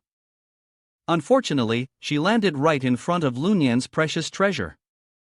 At the same time, Lady Zhu, who had been drinking water, was startled by a massive tremor. "What's going on with this shaking?" she exclaimed. Cutting to the 5th level of the miniature world, the battle between the two semi-saints was still ongoing. The great saint spoke up, "Big brother, thank you for showing mercy all those years ago, leaving behind thousands of monkeys and the Monkey King at Flower Fruit Mountain. If anyone else had attacked, there wouldn't even be a single monkey left." Erlangshan chuckled and replied, "You noisy monkey have actually made some progress." He immediately summoned the magic item, the axe, which was incredibly powerful. The small demons, seeing this, immediately fled. The fifth floor was about to collapse, and this game world was nearing its end. Meanwhile, in the small world, the two culprits, Sun Wukong and Yang Jian, showed no signs of stopping. Sun Wukong, holding his magical staff, said, "Big brother, if you keep attacking like this, you'll destroy this Fengshen world." Aren't you worried about everyone here dying? Yang Jian didn't care. If the sky falls, someone will patch it up. If everyone dies, then at least they'll make it to the rankings. For mortals, isn't it a good thing if their memories can remain immortal? Hearing this, Sun Wukong turned his head, his eyes flashing with a mix of anger and disdain. He said, "You're just a bunch of insignificant monkeys in the grand scheme of eternity. Without a physical body, your path to immortality and sainthood ends right here.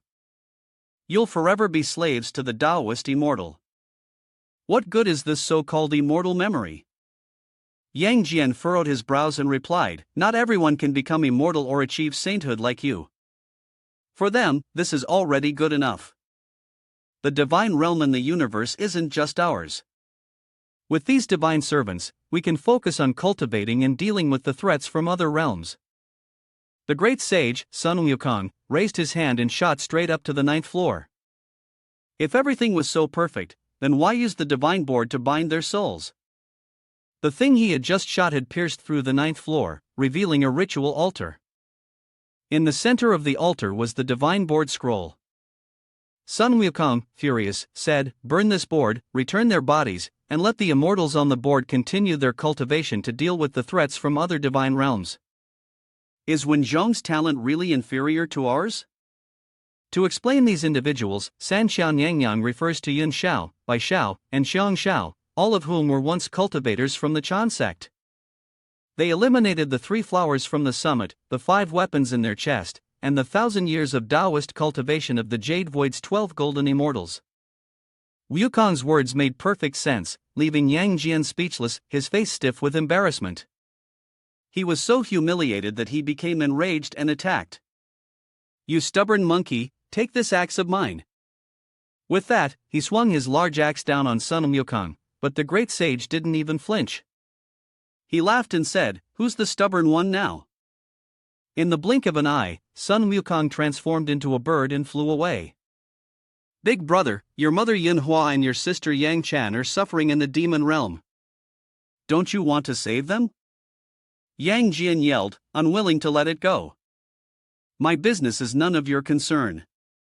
Stay put and accept your defeat." With that, Erlangshan used his 9 hells technique to transform into a giant eagle and chased after him. They chased each other, and then 2 beams of golden light flew into the lost tunnel. The tunnel began to shrink and eventually vanished into thin air. Elsewhere, a path opened up after 2 great beings had their intense battle. At this moment, a beautiful, curvy woman was struggling to squeeze through. "The hole's getting smaller, let me out." Unfortunately, her large chest got stuck. After struggling for a while without success, the stone gate slammed down. In frustration, she screamed, "Let me out." Her clothes were burned away by the gate, and she quickly discarded them, revealing her fiery, stunning figure. At that very moment, a middle-stage octopus demon spotted her and drooled with desire. "Hey, girl, come have some fun with King Betrayao." To his surprise, she barely moved a finger and struck right through him. She was none other than the renowned Demon Queen, a mid-stage demon king. She shot the octopus demon a scornful look. "You meet the Demon Queen, and you don't kneel?" The small demons immediately knelt, bowing their heads in reverence to the Demon Queen. Meanwhile, in the restroom of the main hall, Lane Yangzi seemed to have been injured. Lu Nian hurriedly fastened his pants and anxiously said, "Sorry, I didn't mean to, it was really just an accident." Lane Yangzi slapped his shoulder, her eyes filled with a murderous intent. "Lately, you've been eating too many sweets. You need to watch your blood sugar." Lu Nian was sweating heavily, quickly replying, "Okay, I'll be more careful." But to his surprise, Lane Yangzi gritted her teeth and said, "Yeah, maybe in your next life, you should pay attention." Before Lu Nian could react, she slammed his head down, then locked her legs around him, using her deadly technique to trap his head between her thighs. As she did this, Lin Yangzi gritted out, "Die for me." Fortunately, the system intervened just in time to save Lun Yan. A notification appeared, activating the 9-dragon protective charm to block the fatal damage. Thanks to that, Lun Yan managed to escape with his life. Lin Yangzi, seeing this, asked in confusion, "Why aren't you dead?" Lun Yan thought to himself that without the high-level defense from the great demon, he could only rely on his underlings to keep him alive. Lin Yangzi stood up and looked at Lun Yan. "All right, you can't die yet. Go check my blood sugar and see if it's too high." In a give-and-take manner, she then pulled down her pants. Lun Yan couldn't believe what he was seeing. His eyes were about to pop out of his head, and he nearly had a nosebleed as he screamed, like a drop of water. Seeing Lun Yan frozen in shock, Lin Yangzi sat down and pulled his head closer. But at that moment, another girl suddenly kicked open the door and barged in. She was Deng Chanyu, a perfect immortal in every way. Let me introduce her briefly. Deng Chanyu is the daughter of Deng Jiugong, the leader of the Three Mountains Guard under the Shang dynasty. After being captured by the Western Zhou, she was forced to marry a local lord, but before they could even be intimate, she died in battle. After her death, she was granted divine status and became a 6 Harmonies star by the Divine Board. She saw the two of them together and screamed, "Lin Yangzi, I can't believe you're having an affair with a mortal." The accusation left Lin Yangzi frozen for a few seconds. The charge of having an affair with a mortal, especially with Lun Yan, was one she absolutely did not want to accept. Lin Yangzi immediately pulled her hand away from Lun Yan's head and firmly denied, "Am I really going to have an affair with this ugly, shameless, disgusting mortal?" Her words pierced straight into Lun Yan's heart. Soon after, Lun Yan was handcuffed and dragged to the main hall of Deng Chanyu's office. As soon as he arrived, he started loudly defending himself, "I'm not having an affair with an immortal, she just accidentally drank from my cup." The more he explained, the more misunderstandings he caused, and Lin Yangzi angrily shouted, "Shut up!" Lun Yan looked hurt, insisting that it was all just a misunderstanding. Deng Chanyu then used a binding spell to temporarily silence him. Then, she turned to question Lin Yangzi, "Are you really doing something so unreasonable? You're not like Choya, a temporary worker. You're a real deity, and being involved with a mortal like this is a serious crime." Lin Yangzi sneered and replied, "Ridiculous.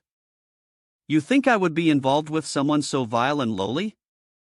Her sharp gaze turned to Deng Chanyu. "Besides, you're just a minor god on the Divine Board. Do you really think you have any right to interfere in my affairs?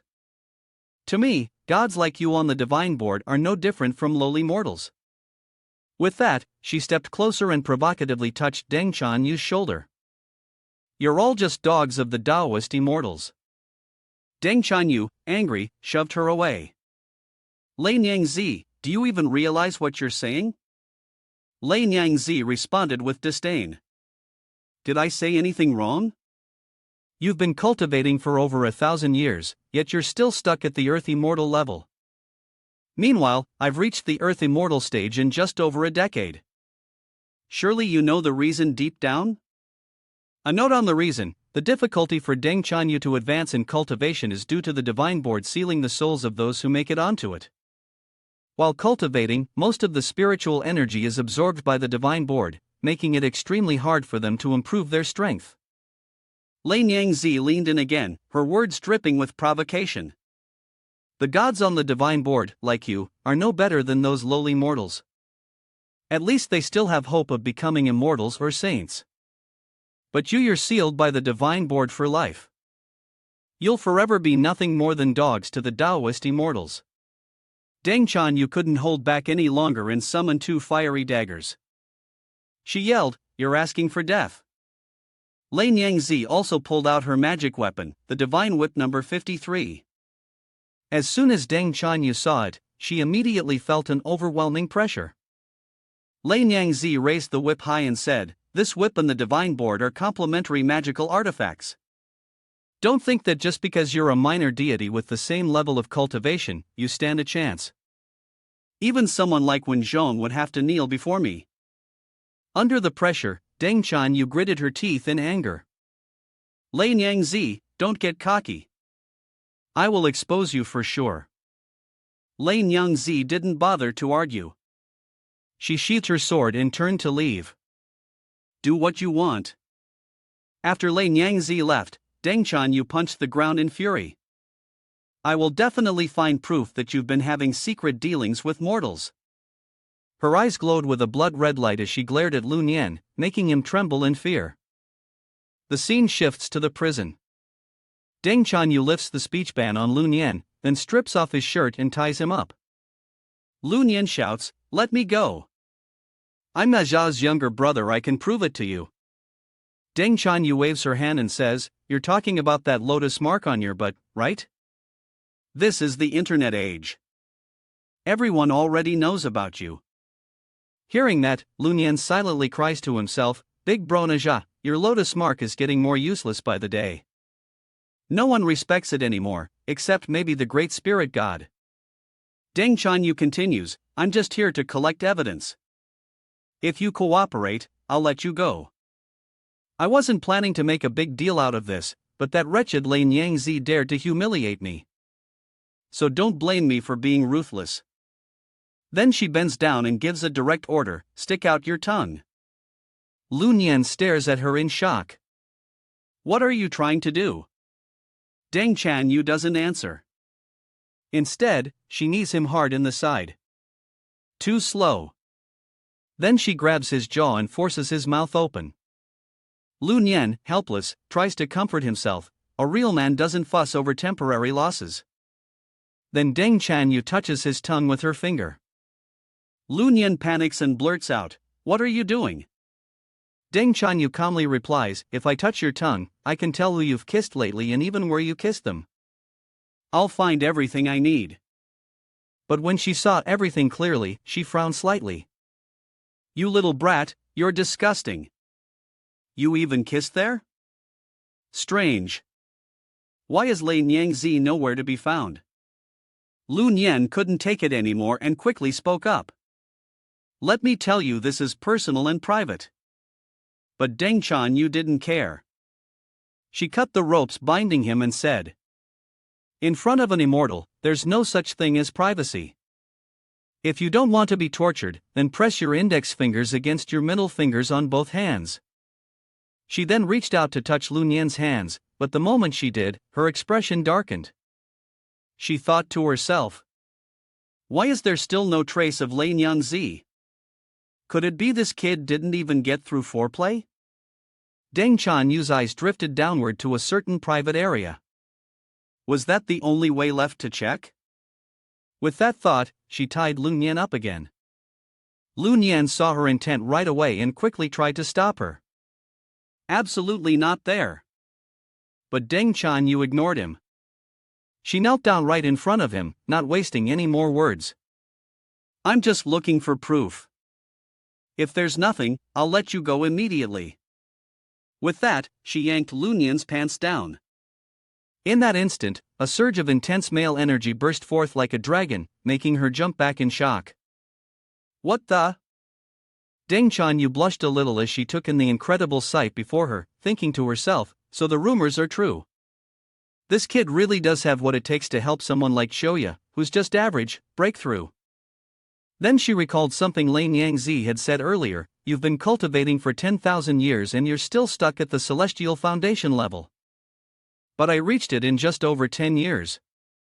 Don't you know why that is?" Thinking back on those words, she couldn't help but feel irritated.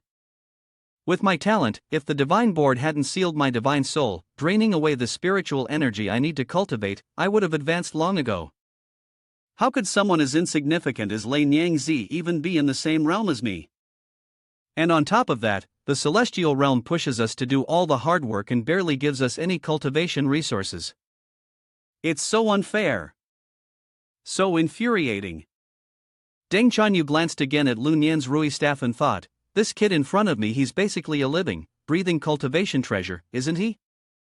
That thought brought a small smile to her face. Lu Nian suddenly felt a sense of unease. He looked at her and thought, "This woman. She doesn't seem like someone with good intentions. Deng Chanyu's expression shifted. She lowered her gaze and let out a cold, mocking laugh. The so-called divine board is nothing but a joke. I've lived for 1,000 years and I'm still at the celestial foundation level. No matter how hard I train, most of the spiritual energy I gather just gets absorbed by that thing. Thinking about everything she had gone through, she said bitterly, I have way more talent than Lin Yangzi, but somehow, she's still ranked higher than me. And all she did was just recently reach enlightenment. When she got to this part, Deng Chanyu seemed to lose her mind. The ironic thing is, I was forced by the immortals of doctrine must be elucidated and expanded to marry someone as ugly as Tu Xing's son, but somehow the world praises our story as a tale of leaving darkness behind to find the light. At that moment, her energy surged like a storm. How can the heavens be so unfair? Lun Yan broke into a cold sweat as he watched. Are you okay? He asked. Deng Chanyu stepped closer, placed her hand on Lun Yan's chest, and asked, Do you like celestial goddesses? Lun Yan replied instinctively, Yeah, I do. Hearing that, Deng Chanyu's eyes lit up with joy. So have you ever been with a goddess before? Right then, Lun Yan caught on to what she meant. He quickly said, Please, calm down. But it was too late. Deng Chanyu looked at Lun Yan like a starving predator. She pulled her pants down, unable to stay composed. Today, I have to break through to the Tai E level. The truth is, Tu Xing's son and I died in battle before we ever had our wedding night. Even after we were deified, we've lived separately. So now, this first chance it's going to be with you. As she spoke, her hand moved down and began rubbing Lun Yan's pearls, making it hard for him to control himself. Lun Yan struggled to stay composed. I mean, I'm not exactly a saint, but isn't this going a little fast? Maybe we could start with dinner, catch a movie, get to know each other first? Deng Chanyu frowned slightly. She couldn't believe someone would think things were moving too fast when everything was being handed to them. She pulled out her phone and played a video of Lun Yan killing Tuya. Tuya's voice rang out from the recording, What? How could a mere mortal do this? Watching the video, Lun Yan's face went pale. In the video, Lun Yan looked at him with a cruel glint in his eye and said coldly, Fat pig, you're following the rules but they might not. Deng Chanyu turned off her phone and sneered, That's right. Tu Xing's son's illegitimate son just snuck into the mini-game world. I followed his trail and found out you guys killed him. Lun Yan frowned and asked suspiciously, Why did you only take secret photos? Why didn't you help Tuya? Deng Chanyu smiled and replied, Because I wanted to record evidence of you using magic and Tuya illegally breaking in. Why should I save him? If I report this, what do you think the game admins will do to you? Hearing that, Lun Yan broke into a cold sweat. Panic welled up inside him. He might be punished immediately because of her. But she hadn't reported it yet, so she must want something. Go ahead, he said. What's your condition? Deng Chanyu gave a soft smile. I enjoy talking to smart people. I saw you at the gaming lounge today. I actually came to chat with you, but I didn't expect to catch you and Lin Yangzi putting on quite the show in the bathroom. She chuckled and took off her bra. So, tell me, am I prettier, or is Lin Yangzi? Lun Yan couldn't help but nosebleed at the sight of her curvy chest. You're prettier. At that moment, his body tensed up, ready to pounce. But just as things were heating up, a game system alert flashed across the screen. Spatial cracks had appeared on the 5th floor. All game managers at or above the true immortal level were to head to Tianjin Mountain immediately. Deng Chanyu stomped her feet angrily. This game was full of bugs. Was Zhang Ziya messing around by leaving these glitches in? She quickly cut the ropes that were tying Lun Yan up. You go on ahead. Once I'm done here, I'll come find you. Lun Yan was at a loss for words. What are you doing? She asked. I'm being a fish, he replied. After Lun Yan returned to the villa, Fang Qi ran up and hugged him tightly. The earthquake just now scared me to death. If you hadn't come back, I was going to go looking for you. Lu Nian gently replied, sorry, I ran into a little trouble, but it's all taken care of now. Fang Qi pouted slightly and said, alright, but from now on, you have to tell me if something happens. Lu Nian was a bit startled but answered, okay. Fang Qi turned to the young nurse nearby and said, take Lu Nian to get cleaned up and wash his clothes for him.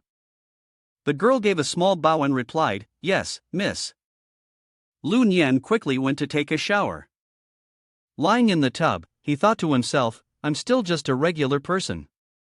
If I didn't have the treasure from the star-picking tower that lets me use demon abilities, I'd probably be dead a dozen times by now. Those high-level demons still need to be captured. But I've got to level up to 100 soon and pass the trials to become a true cultivator. If I can make it to the celestial mystic level, I'll be able to learn even more spells from the immortals. The skills in this game aren't enough anymore, not against real demons, or even some of the gods. Tonight, once everyone's asleep, I'll head over to Deji's place to get some buffs that'll help me level up faster. Outside the bathroom, the young nurse took Lu Nian's clothes to do the laundry. She brought them close and took a quick sniff. A faint smile crossed her face. This was his scent. It had such a masculine aroma, and just that smell alone was enough to make her feel captivated. I really am shameless, she thought. After a few moments of indulging in his scent and getting a little too excited, she finally put the clothes into the washing machine. But the floor. Well, that was a bit hard to explain. Her cheeks turned red. If Lu Nian ever found out what I was like, he'd definitely hate me. That night, once everyone had fallen asleep, Lu Nian quietly slipped away to return to the tomb in search of Deji. He sat down in a chair and muttered to himself, it's been a while since I came to see Deji to top up my buffs. Lately, I've been relying too much on magic weapons in battle, but my own strength still isn't enough. If I run into a demon that can launch a continuous attack, no number of lives would be enough to beat them. I can't afford to ignore leveling up to 100 and passing the celestial trial. Just then, a graceful and alluring figure approached. But it wasn't Deji, it was Tian Tian. She spoke softly, my king, you're here. Tian Tian hugged him so tightly that Lu Nian almost passed out from lack of air. Fortunately, he managed to push her away just in time. Gasping for breath, Lu Nian caught his wind and asked, where's Deji? I need to level up and refresh my buffs. Tian Tian heard that and blushed slightly. She spoke softly. Your Majesty, if it's to enhance your strength, I can help too. Lu Nian hesitated, thinking to herself. It's been a long time since I visited. If I don't go to see Deji, will she be upset? But when faced with Tian Tian's gentle gaze and sweet, tender voice, she slowly nodded. Then I'll leave it to you, Tian Tian. Tian Tian smiled, raised her hand slightly, and began channeling a spell. A faint glow spread from her palm. Your Majesty, let me transfer more energy to you. As the support spell entered his body, Lu Nian's figure emitted a brilliant light. A surge of energy burst forth, causing his armor to rattle. A strap suddenly snapped and flew outward, lightly striking Tian Tian on the cheek, making her jump. Oh, what was that? She exclaimed while holding her cheek. That startled me. At that moment, Lu Nian's body radiated blinding light. Behind his back appeared the spectral image of 9 golden dragon heads, spiraling in midair. Each one roared. We have been awakened. Tian Tian stood frozen, looking up, murmuring as she counted. 1, 2, 3. All the way to 9 dragon heads? Stunned, she stepped back and whispered. Is this the 9 dragon's sacred form? I'm not sure if I should keep supporting him, it might be beyond what I can handle. Just then, Deji burst through the door, her face serious. Tian Tian, step back. His Majesty is undergoing transformation. You won't be able to control it, leave it to me. Lu Nian looked puzzled and asked. Deji. How did it change from 9 serpent to 9 dragon? Suddenly, a tremor ran through Lu Nian's body. His entire form shone with golden light, even his eyes blazing with radiance. He furrowed his brows and said, "I feel so hot. Like my body is about to explode." Deji broke out in a cold sweat and explained, "This is the dark magic of the nine-headed serpent combined with your majesty's dual cultivation physique. In human form, it's not a problem. But in the emperor form, the serpent absorbed the essence of the human emperor and started to change. If I can't subdue the serpent, your majesty will." Deji paused for a moment.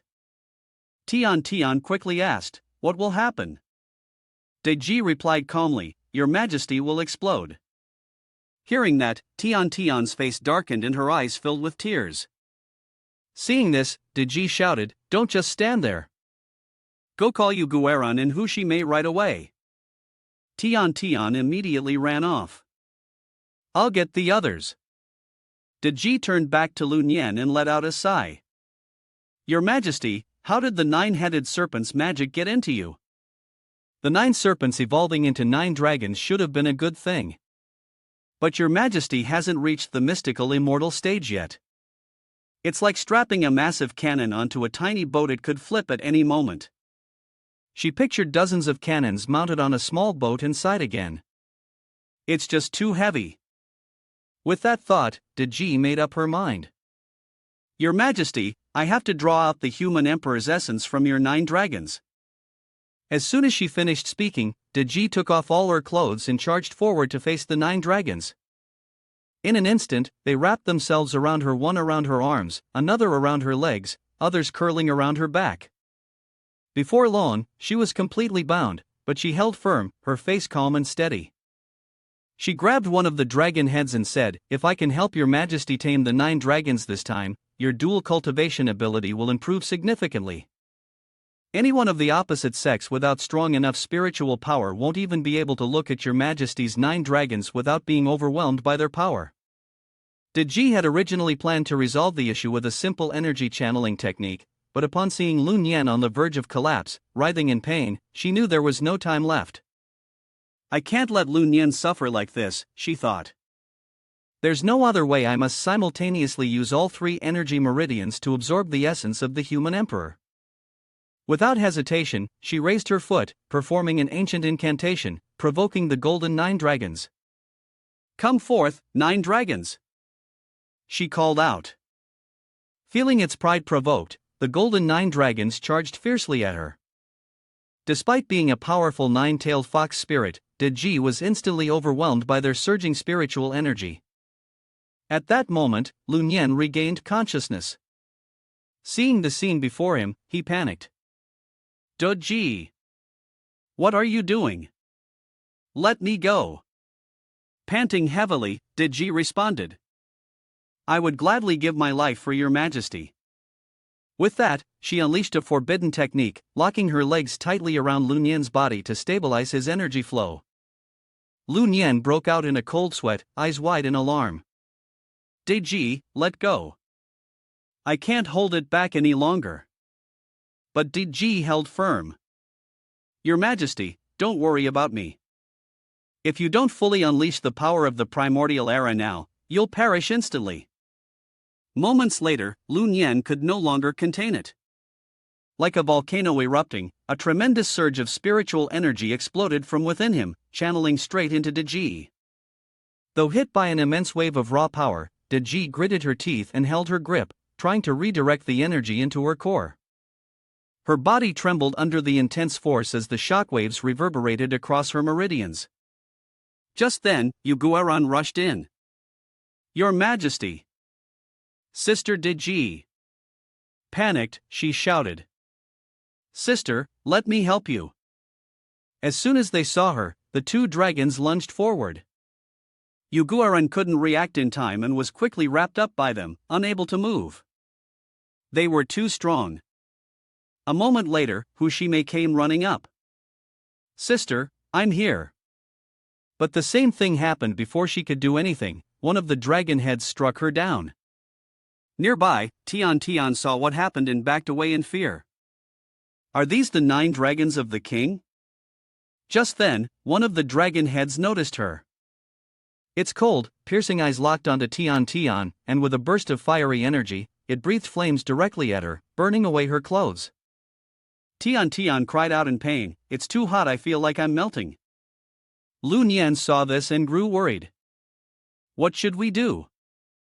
I didn't want it to turn out like this. At that moment, he lost control again. Seeing this, Deji became tense. The king is about to lose it. Sisters, hurry, set up the 9-in formation. As she finished speaking, she began to gather her demonic energy. Hu Shimei and Yu Gueran also started casting spells to help. Deji quickly gave instructions, "I'll be the formation's core and handle 3 of the dragons. Each of you take 2. That makes 3 people for 6 heads." Hu Shimei responded right away, "Got it, sister." Then Deji took on 3 dragon heads. Yu Gueran jumped into action too. "Come on, baby." The 2 dragon heads charged at her, furious. "You lowly thing, so arrogant." The scene shifts inside. Dragon number 5 is being massaged by patterns that feel like juicy grape clusters. Overcome with joy, it cries out, "Brother 4, there are so many grapes here." The grapes are plump and full, perfect for a facial mask. Brother 4, soaking in a grape-filled tub, scoffs and says, "Shallow thinking. Grapes this good should be juiced, fermented into wine, and used for a full body soak." That's true bliss. They're enjoying themselves when a massive flood suddenly crashes in. Dragon number 4 quickly warns, "Little brother 5, this is bad, start spraying now to hold back the flood."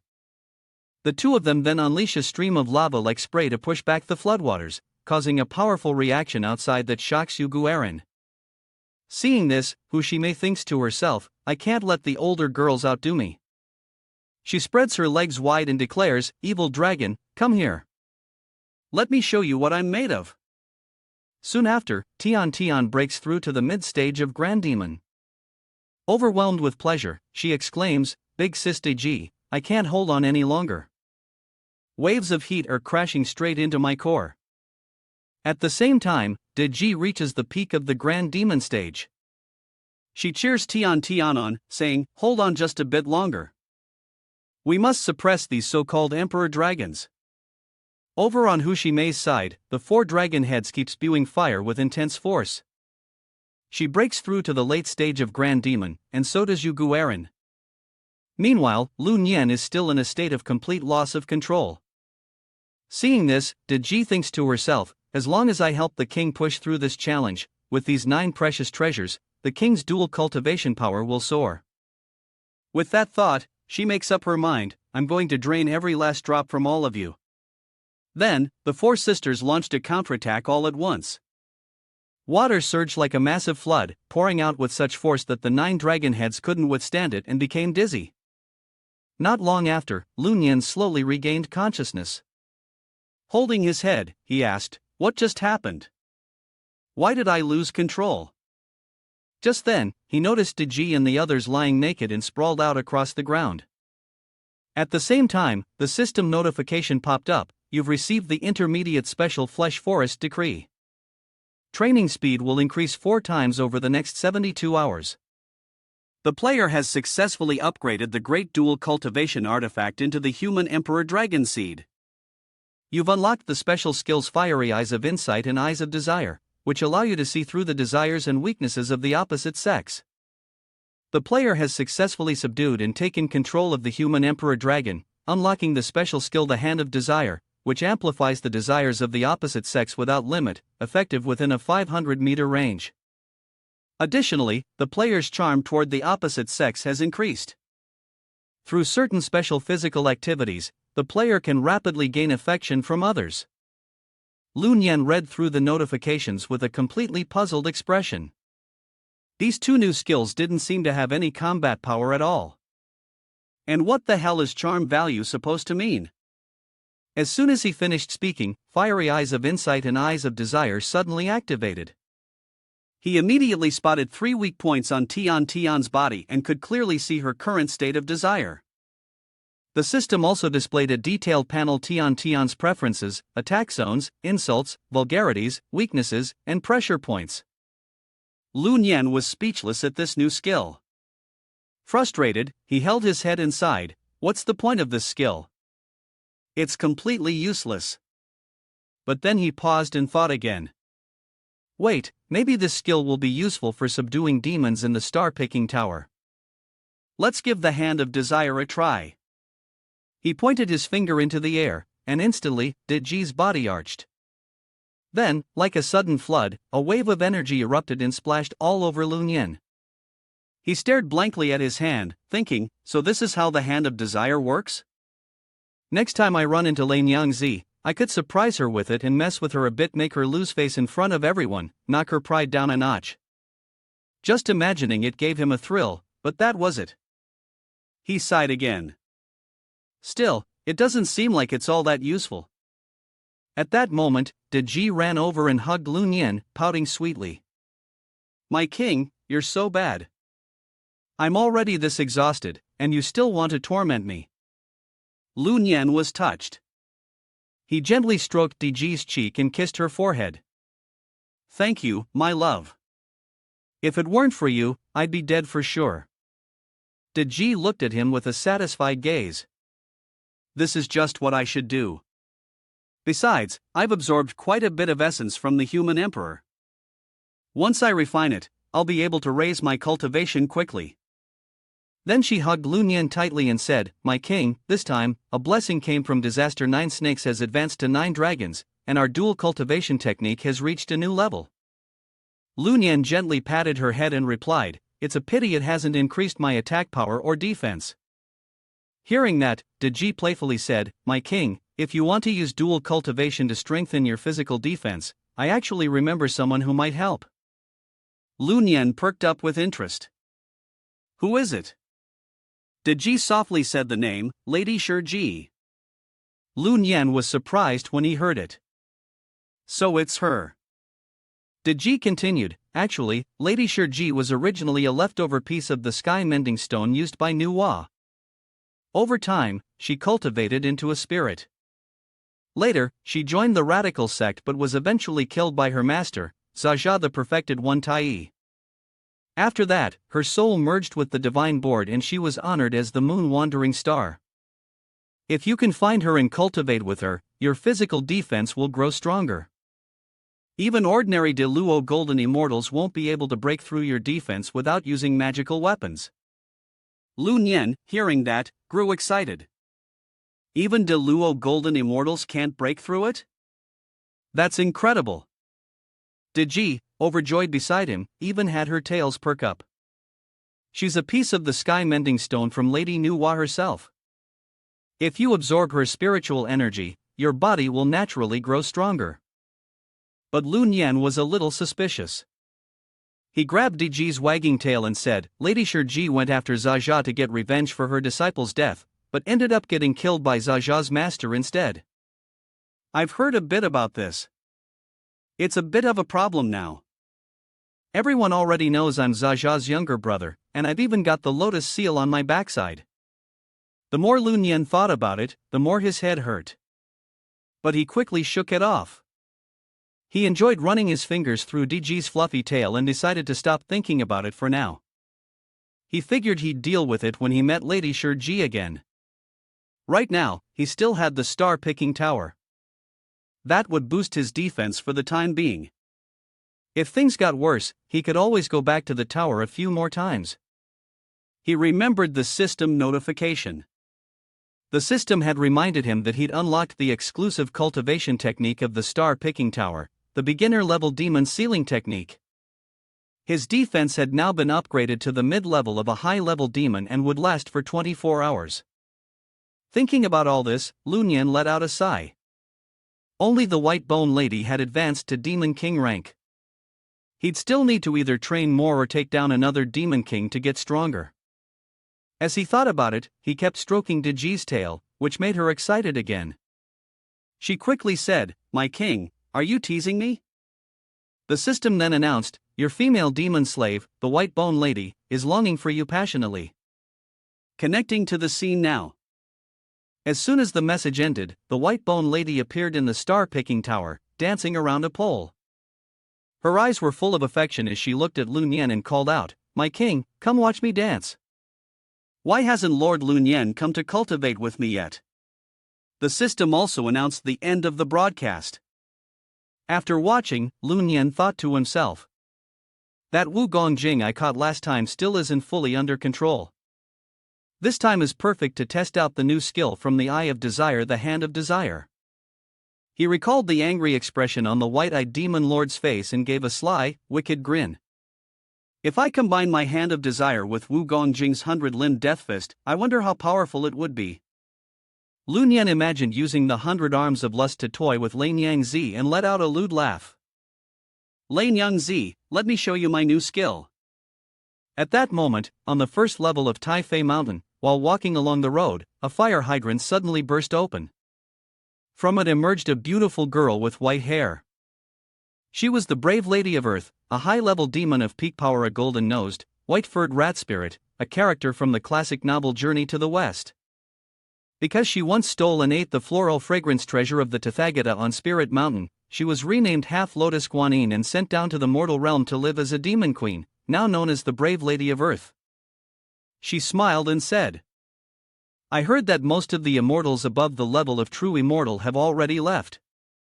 What a perfect time for me to sneak out and steal something." Just then, a drunk young man walked by. It was Yin Tao, a level 30 warrior. Seeing her, he grinned and teasingly said, "Hey, sweetheart, how about having some fun with me?" Brave Lady of Earth gave a gentle smile and stepped forward, placing her hand on his shoulder. "All right, handsome, let's go into that alley and talk in detail about the software hardening process." Hearing that, Yin Tao was overjoyed. "Great, let's go." The two of them walked into the narrow alley together. Rubbing his hands eagerly, Yin Tao's face took on a sleazy expression. "Beautiful lady, you look stunning. I really want to be with you." Brave Lady of Earth looked at him with sultry eyes. Her blood-red nails grew longer as she moved closer and spoke sweetly, "You're very attractive too, handsome." On the other side, Yin Tao, completely unaware, leaned in closer. "Sweetheart, I really want to be with you too." As he spoke, Brave Lady of Earth's eyes suddenly changed. A savage smile spread across her face. And what happened next? Well, everyone can imagine. A blood-curdling scream echoed through the alley. Yin Tao didn't even need to think, he knew the ending was brutal. He ended up as a delicious meal. Brave Lady of Earth walked away, licking her lips hungrily. She thought to herself, "I've heard that someone with a natural dual cultivation holy body is hiding in Taifei Mountain. He must be incredibly tempting." Meanwhile, Lun Yen was in the star-picking tower, sharing porridge and some flirtation with Lady Whitebone, calculating in his mind, the star-picking tower has already captured 5 demons. We finally unlocked the chamber. From now on, we won't need to train out in the square anymore. Suddenly, the door opened, and Xiao Jiao spoke up. "Master, please come this way." In the corridor, only Xiao Zhu and the white-eyed demon lord were being held captive. The moment the 100-eyed demon lord saw Lun Yen, he flew into a rage and shouted, You disgusting man! You ruined my divine power, I swear I'll skin you alive and tear you to pieces." The parasite raised its head and slapped the 100-eyed demon lord across the face. "How dare you insult my master? Do you have a death wish?" The 100-eyed demon lord wasn't about to back down. She spat at her attacker. "You call yourself a great demon, yet you serve these pathetic humans? You're nothing but a traitorous beast." Just then, Lun Yen stepped into the hallway. As soon as he entered, he activated his golden flame eyes, specifically, the Eye of Desire on the 100-eyed demon lord. Instantly, he saw her deepest preferences. She liked to be kissed, loved being complimented on her looks, and her weakness was having the power of primordial chaos poured into her core. Lun Yen smirked slyly, thinking to himself, "The Eye of Desire is more useful than I thought. I've really underestimated it." He walked up and grabbed the 100-eyed demon lord by the chin. She scowled, furious. "What do you think you're doing?" Without answering, Lun Yan leaned in and kissed her forcefully. Xiao Zhu, who was standing nearby, closed her eyes tightly. She could only hear the suggestive sounds echoing around her. The hundred-eyed demon lord was so overwhelmed by the kiss that her head spun, her face turned crimson, and she even had a nosebleed. Struggling to stay conscious, she thought, I can't breathe. I'm going to pass out. A system alert appeared. Her obedience level had jumped from 5% to 20%. Then she fainted. Seeing this, Lun Yan lit up with excitement. Xiao Jiao, take her to my room. I'm going to use her to cultivate tonight. He thought to himself, so you're afraid of having primordial energy poured into your core? Well, tonight I'm going to fill it to the brim. Lady Whitebone and Princess 10,000 Saints saw what happened and exclaimed in unison, My king, we want that technique too. Even the parasite drooled with envy. I want it so badly, it cried. Lun Yan cracked his knuckles and put on a righteous air. I'm handling official business here. This Wu Gongjing has harmed others. Today, I'm making sure she gets what she deserves. He immediately walked over and grabbed the hundred-eyed demon lord by the hair. When she tormented humans, she should have known this day would come, but she still refused to admit it. Humans are a pathetic species. You've lost the ability to cultivate on your own and have become the lowest of all creatures. Lun Yan instantly lifted the binding spell with a cold snort and ordered her to be taken to my bedroom. Hearing this, Xiao Jiao obeyed without question and carried the hundred-eyed demon lord off, giving her a warning. Just behave yourself. But the hundred-eyed demon lord struggled furiously, still filled with rage. To the demon world, she was a disgrace. Xiao Jiao spoke up. Have you heard of the ancient human emperor? The hundred-eyed demon lord stopped struggling and asked in return. The ancient human emperor? Someone as powerful as a sage? Seeing that she knew of the human emperor, Xiao Jiao continued. The person you just spoke with is the incarnation of the human emperor. The human race is about to rise again. Pledging loyalty to the king is fate. I serve the human emperor. The hundred-eyed demon lord couldn't believe what she was hearing. What? But she still didn't believe it. With a look of disdain, she spat on the ground and sneered, He's the human emperor? And you think the human race can rise again? Ever since Emperor Tan died, humanity's destiny has been completely lost. The so-called Son of Heaven is nothing more than heaven's lapdog now. The human race was abandoned long ago. Back then, Emperor Tan wrote love poems in Nuwa's palace. Nuwa herself didn't even dare lay a hand on him.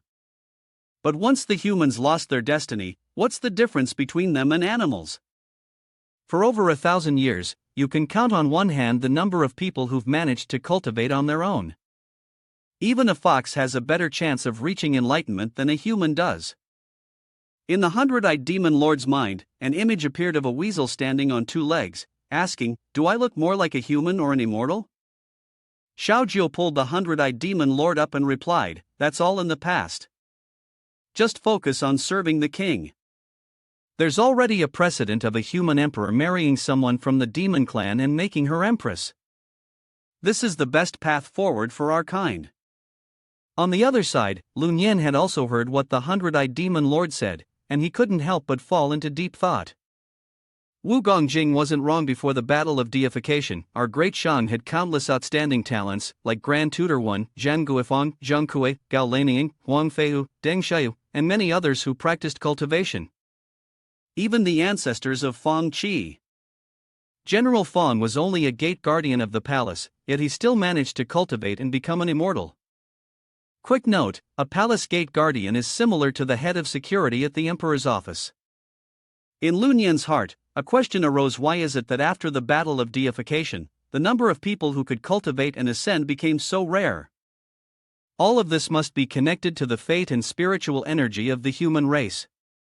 Suddenly, Lady Whitebone knelt at his feet, interrupting his thoughts. My king, there's no need to worry. You are the reincarnation of the human emperor. As long as you ascend and become immortal, a portion of humanity's spiritual destiny can be restored. You'll also be protected by the ancient human emperors. Lun Yan nodded in understanding. So that's how it is. Then I'll hurry and reach level 100 so I can enter the immortal trials. Lady Whitebone gently held Lun Yan's shoulders and said, but it's not that simple. This game only lets people in, it doesn't let them out. It's full of bugs and loopholes, and all kinds of demons have slipped in. That shows the immortals never had good intentions from the start. Hearing that, Lun Yan asked with suspicion, could it be because Shingong Bao left the game?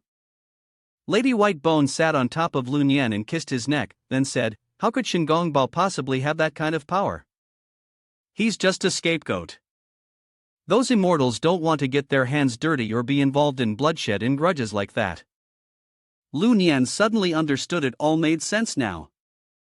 She leaned in close and whispered in his ear, the real issue is that anyone who enters the small world of Fengshen ends up dead.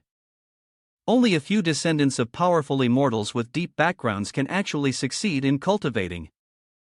Most people die and are turned into heavenly soldiers, used as cannon fodder in Heaven's crusade.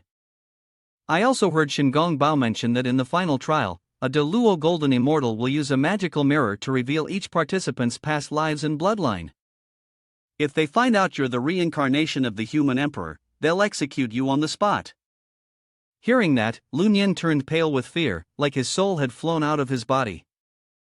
Grabbing Lady Whitebone by the shoulders, he asked, then, my love, can you tell me what I should do next?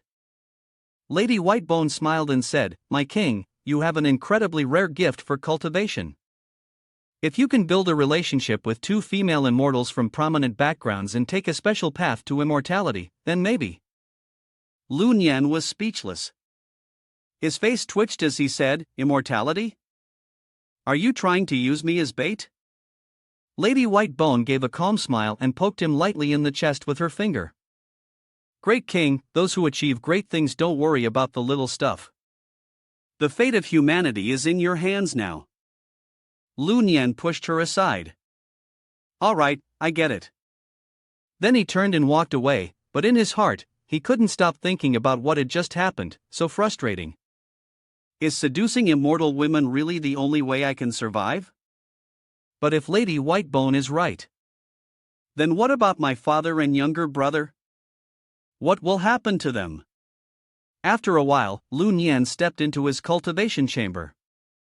There, the 100-eyed demon lord had already been sealed by Xiaojiu using an array formation and celestial binding ropes.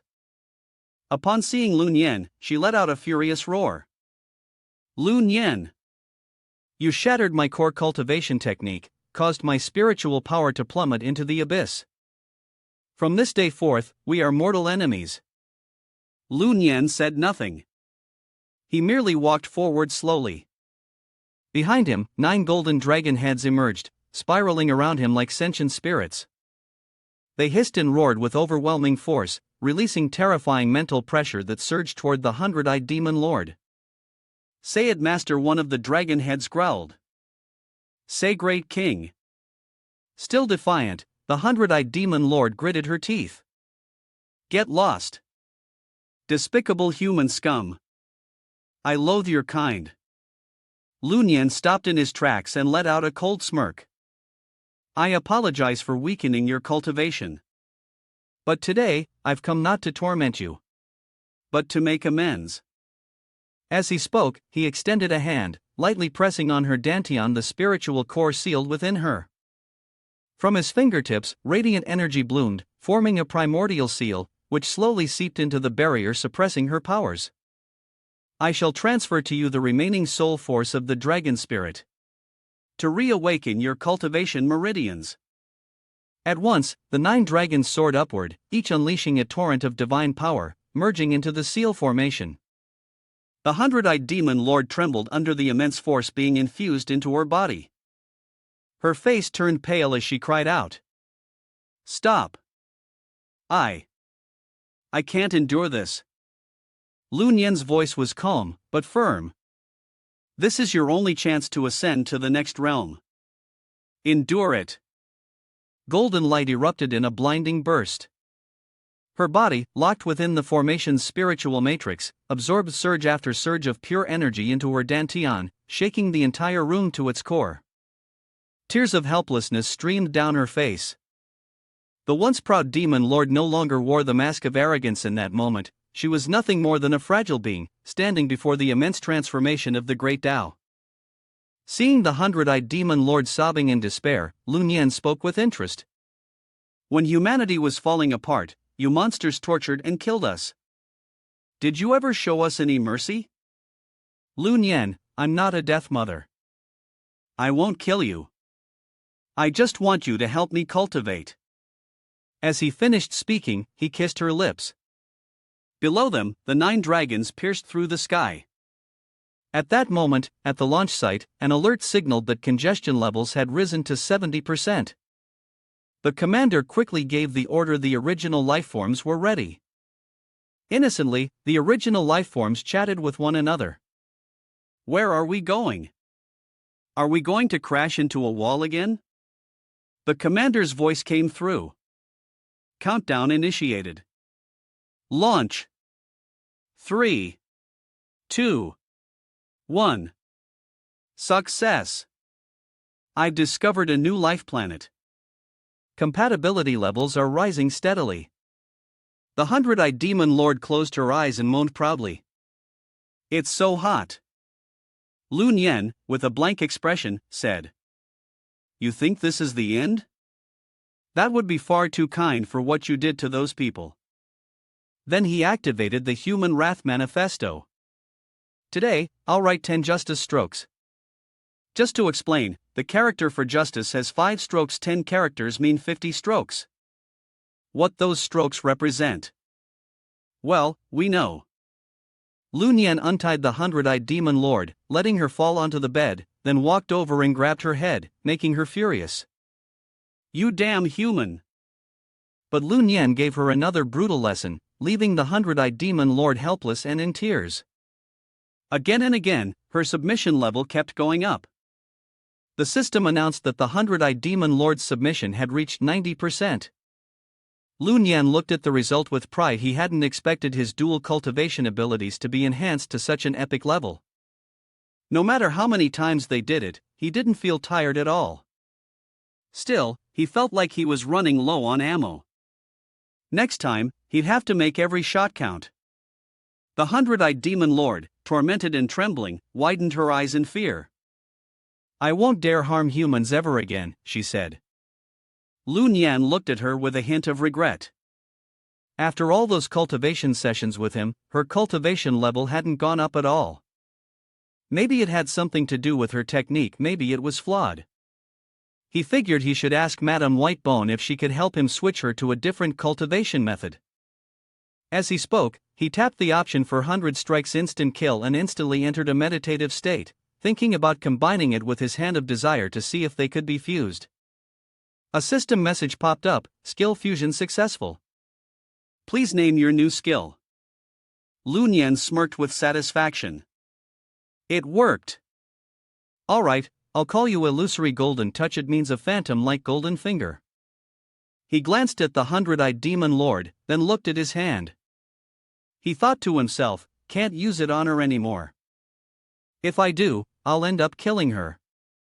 Better try it on a different demon. Just then, outside in the hallway, Xiaojiao was already waiting. When she saw Lun Yan walk out, she gently said, Please allow Xiaojiao to assist your majesty with your bath. Lun Yan thought to himself, she's been so devoted ever since she entered the Star Tower. Using her to test the new skill. I kind of feel bad about it. Lun Yan asked, Chief Steward, where is Xiao Chonyang? Xiaojiao pouted and replied, still in the main hall. Hearing that, Lun Yan quickly left to find Xiao Chonyang and said, Your sister is now mine. I've conquered her, she's my woman now. Xiao Chonyang didn't believe it. That's impossible. My sister has never liked men. Lun Yan scratched his head and said, That's because she practiced the pure Jade Maiden technique, and now she's drained of all her energy. But don't worry, I've already mastered a new move. Worried, Xiao Chonyang asked, What are you planning to do? Lun Yan stepped closer and asked, Do you know TC Kui NSC? As soon as she heard it, Xiao Chonyang realized, that's my sister's ultimate technique, isn't it? Just then, Lu Nian's eyes glowed red as he slowly approached. He unleashed the phantom golden palm and stripped off all her clothes. Scene shift to a bar. A trembling hand gripped a glass of alcohol tightly. A voice filled with anger muttered, "Disgusting." The source of his rage? He was reading news about Lu Nian on his phone. Every day, people praised Lu, not admiring lovers or immortals, but Lu himself. This man was Zhang Delay, a priest of the Spirit Guild and former lackey of the late Vice Guild leader, Hong Zhu. Reading the news, he slammed his glass down on the table and shouted, "Disgusting. Ever since the Vice Guild leader died, I've been completely sidelined.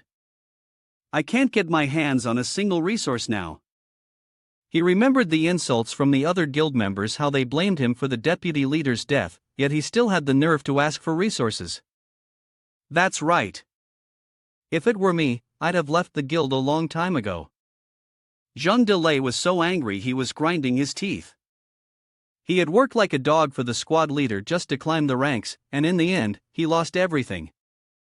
Suddenly, brave Lady of Earth walked over. "Hey there, are you feeling lonely?"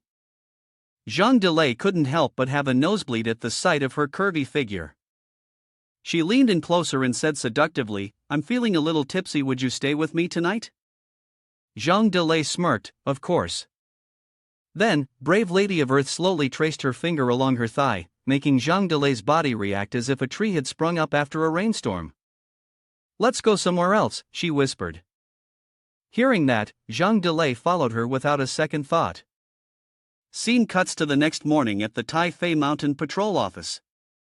Zhang Delay's image was quickly added to the list of recent missing persons. Lu Nian was also summoned by Miss Thap for a meeting. "Lu Nian, on behalf of the Taifei Mountain Patrol Unit, I'm officially inviting you to assist us in solving this case." Lu Nian was stunned. Solve a case? He silently cried inside. He had just left the star-picking tower when Miss Thap dragged him into the office. He thought she was going to flirt with him, but she was actually looking for help with a case. Lady Tan sat at her desk, slowly sliding her damaged foot up Lu Nian's thigh. She spoke calmly, "That's right. Recently, 13 people have died in the Taifei Mountain City. We suspect demons are behind it." Lu Nian glanced at the approaching foot and responded helplessly, "Isn't that the job of immortals like you? I'm just a rebel." Without hesitation, Lady Tan slipped her foot under Lu Nian's robe. Most of the true immortals had already gone to the 5th level to repair the cracks. "We're short on people right now," Lu Nian said uncomfortably. "Then why are you coming to me?" By now, Lady Tan had caught hold of Lu Nian's lower half with her foot. She answered, still toying with him, "Because I heard you have the ability to detect demonic magic. All of our top immortals who could do that have already gone to the 5th level." As her foot gripped him, Lu Nian trembled slightly, but still asked, "Why should I help you?" "If I get involved, I could get hurt." While continuing to tease him, Lady Tan kept her tone calm and steady, "Because of me, of course. And once you find the demon, I'll summon the managers who stayed behind to form a killing formation. Even though our cultivation levels aren't that high, our battle formations are still incredibly powerful." As she spoke, her foot moved rhythmically, making Lu Nian moan with reluctant pleasure. Lu Nian spoke with difficulty, "I can't hold it in much longer." As soon as he finished speaking, a stream of energy burst out. Lady Tan stepped closer and asked, "You wouldn't want me to be punished for this, maybe even banished to the mortal world, would you?" Lu Nian hesitated at her question. "But I don't really understand the power of demons. If I act recklessly..." Before he could finish, Lady Tan kissed him, cutting him off. "I already paid the deposit, remember? Are you planning to go back on your word?" The kiss left Lu Nian dazed. "Deposit? When did you pay a deposit?" She raised a finger to her lips, signaling for silence, then said, "Come on, just help me out. If you don't agree, I'll tell the little pig that you already became his stepdad last time." That scared Lun Yan. Last time was just a brief moment, it didn't really count. But Lady Ten insisted that even a brief moment still counted. Why not just make it official now? She added. Hearing that, Lun Yan quickly backed off. Your safety comes first. Let's hurry to the scene and take a look. Lady Ten smiled to herself, thinking, got him. Soon, they arrived at the scene where Zhang Delay had died. It was a sensory shock room labeled 520. Lun Yan and Lady Ten opened the door and went inside. Inside, Zhang Delay's body was dried up, and even his genitals had been cut off. Lun Yan noticed a hole in the wall and asked, "Why is there a hole in this pillar?" Lady Ten imagined Zhang Delay hugging the pillar in a trance and replied, "He must have been caught in an illusion spell and thought the pillar was a beautiful woman." Lun Yan looked at the column, speechless. He quickly activated his sensory channels and began sniffing around the room. A strong, fishy smell hit his nose. It was overpowering. Lady Ten, a bit embarrassed, said, "I took a shower this morning." Following the scent, Lun Yan tracked it down so quickly that even Lady Ten was surprised. "That fast?" she said as he opened the bathroom door and stepped inside. He picked up a strand of hair. Lun Yan sniffed it, then said firmly, "There's demon energy on this hair." Lady Ten rushed in and looked at it. Doubtful, she asked, "Isn't this just fur?" Lun Yan guessed, this probably fell off while the demon was bathing. "It still carries demon energy." Hearing this, Lady Ten grew worried. Even the high-level immortals capable of divine deduction had already reached the 5th level. Even if they found a single strand of fur, it wouldn't be much help for now. But Lun Yan was full of confidence. "You've underestimated me. I may not know how to use divine deduction, but if I open all 9 sensory channels, I'll definitely find it." With that, he began chanting a spell and activated all 9 channels. Very quickly, the demon energy became visible. He followed its trail. It led down the hallway and toward the stairs. As the trail of energy descended deeper, it finally stopped at a sewer grate. Lun Yan said, "Found it." After taking a closer look, he realized the demon had escaped through the back door. Lun Yan grew excited and took off after it. Judging by the strand of fur, the demon must be a beautiful female trying to make a getaway after reaching this place. Seeing Lun Yan's strength, Ten Lady was a little surprised. She thought to herself, this kid actually managed to open the 9 orifices. But why has he suddenly become so motivated? Whatever, I'll just follow him for now. The two of them quickly made their way to the inn's drainage system. As soon as they arrived, Lun Yan frowned and said, "This place really stinks." To explain, Lun Yan's sense of smell had become unusually sensitive after opening the olfactory meridian, so the stench he picked up was dozens of times stronger than what most people would notice. He quickly spotted the demon aura spreading further inward. Ten Lady also pieced things together. Based on the white hair they found, the path the demon took to escape, and the method it used to kill, she guessed that the monster might be none other than the former boss, the Brave Lady of Earth. Ten Lady pulled out her phone and opened the Brave Lady of Earth's profile. Rat Spirit Matron, white whiskers on her nose, peak level Grand Demon. Skill, Ancient Earth Arts, can burrow 100 meters underground in 3 seconds, cooldown time 30 minutes. Earthclaw, a single target attack that deals 300% of her own power in damage. When it hits, she can recover her vitality. After reading her info, Lun Yan was a bit skeptical. A regular attack from a peak-level Grand Demon definitely shouldn't be able to seriously hurt me right away. Even though the Earth Claw is powerful, it's a single-target move that takes time to charge. If Ten Lady can just buy me a bit of time with her spider silk, I can trade my life for hers and take her down. Lun Yan had already made a plan in his mind. He was going to use the 9 Dragons linked demon technique to risk his life, so he felt at ease. After all, he had the death immunity skill to keep himself alive. But his words caught Ten Lady off guard. She thought to herself, what is this fool talking about? That's a peak-level great demon, has he lost his mind? But she quickly dismissed that thought. No, that's not right. He's defeated great demons before. If he says this, he must be confident. Maybe it's because of a treasure from Zha Zha, the third prince. With that in mind, Ten Lady agreed to help. If my little brother says so, then as the game's manager, there's no way I can back down. Let's go together. Lu Nian agreed. He thought to himself, Brave Lady of Earth has the ancient earth technique, but if Ten Lady casts her web, it might delay her digging. Looks like Star Picking Tower is about to get another demoness. A moment later, the two of them quickly opened the sewer cover. Lu Nian was still dizzy from the smell below.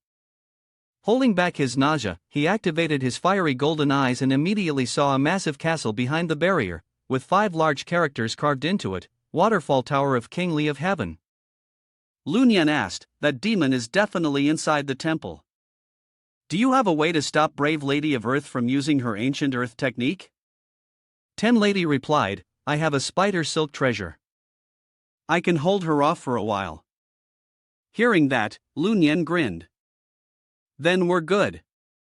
You stay outside and set up the trap. Wait for me. Still, Ten Lady looked a bit worried. She asked, but are you really going to be okay? That's a peak-level great demon. Maybe we should turn back? Lu Nian simply waved his hand and walked away. Watching his calm and confident figure disappear into the distance, Ten Lady couldn't help but feel moved. He's really strong. Maybe the little pig needs a father after all. Just as she said that, the little pig sneezed loudly on the other side. Who's talking behind my back? When Lu Nian reached the temple gate, he used the bone morph technique to transform into an animal. He was confident that the area was quiet, but since the sound of wings flapping was too loud, he figured it would be safer to turn into a flea. At that moment, a shadow loomed over him, covering his tiny body. He looked up and immediately got a nosebleed. It's the Brave Lady of Earth. But Lu Nian was so small that she didn't notice him and walked right past. Because of that, he saw every secret detail with crystal clarity. He couldn't help but blurt out. A giant flower. Right then, the Brave Lady of Earth sensed something and looked down. There seemed to be something on the ground. Yes, there really is someone down there, but it's just Lu Nian in flea form. He hid in a spot just outside the sightlines of the temple's sacred statues. Don't see me. Please don't see me. After scanning the area and finding no one, the Brave Lady of Earth quickly left. Was I just imagining things? Lu Nian quickly hid between her legs, quietly following the footsteps of the Brave Lady of Earth. He let out a relieved sigh. Thankfully, he hadn't been discovered. Just then, drops of sacred water landed on his head. He shook his body to fling the water off and muttered, so salty it's even saltier than Fong Chi. Right after, he hurried to catch up with the Brave Lady of Earth. After bathing, she lay down on the bed to relax. Lu Nian jumped up, deep in thought. The Brave Lady of Earth was at the peak of her demonic power. If he fought her head-on, he might not stand a chance.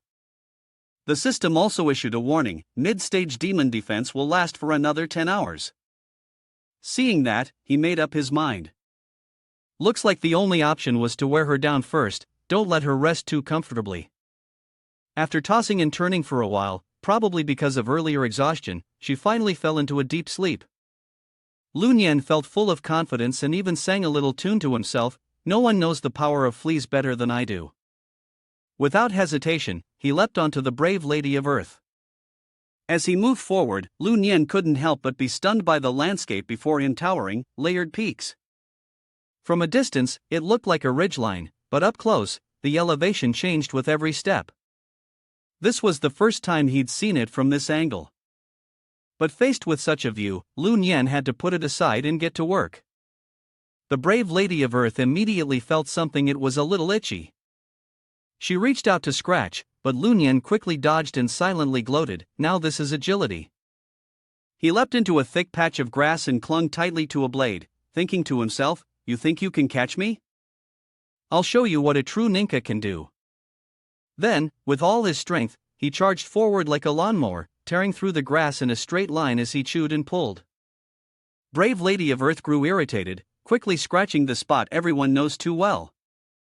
It was unbearably itchy. She thought, did I not clean myself properly when I showered?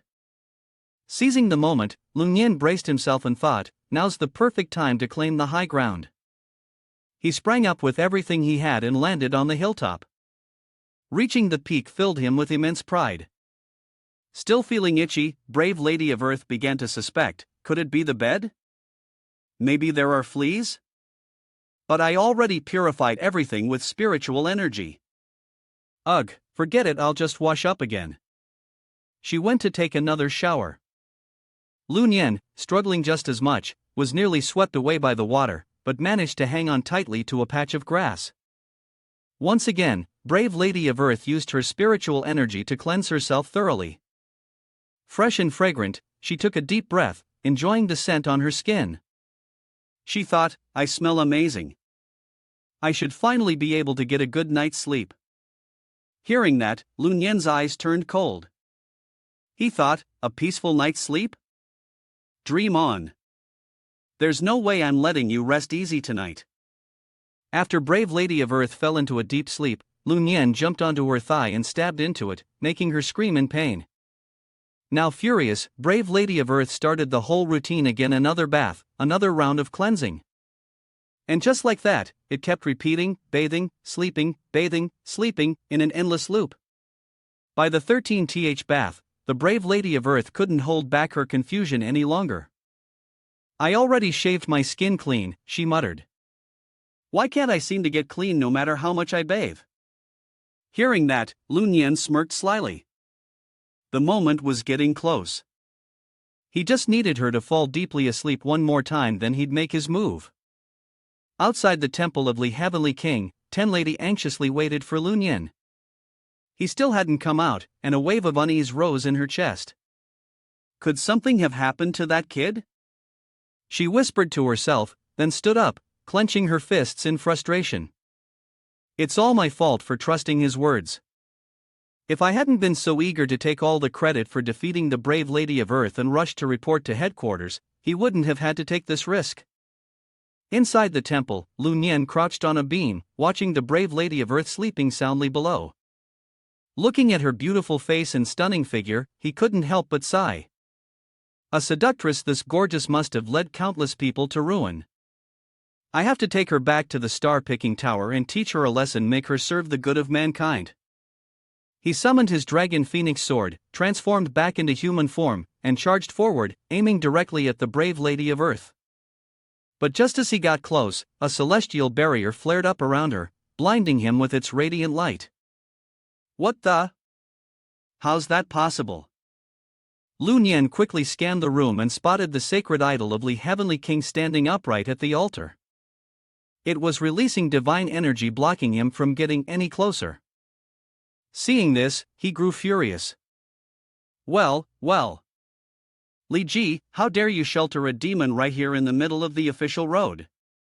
No wonder that rat demon felt so safe lounging around here without a care in the world.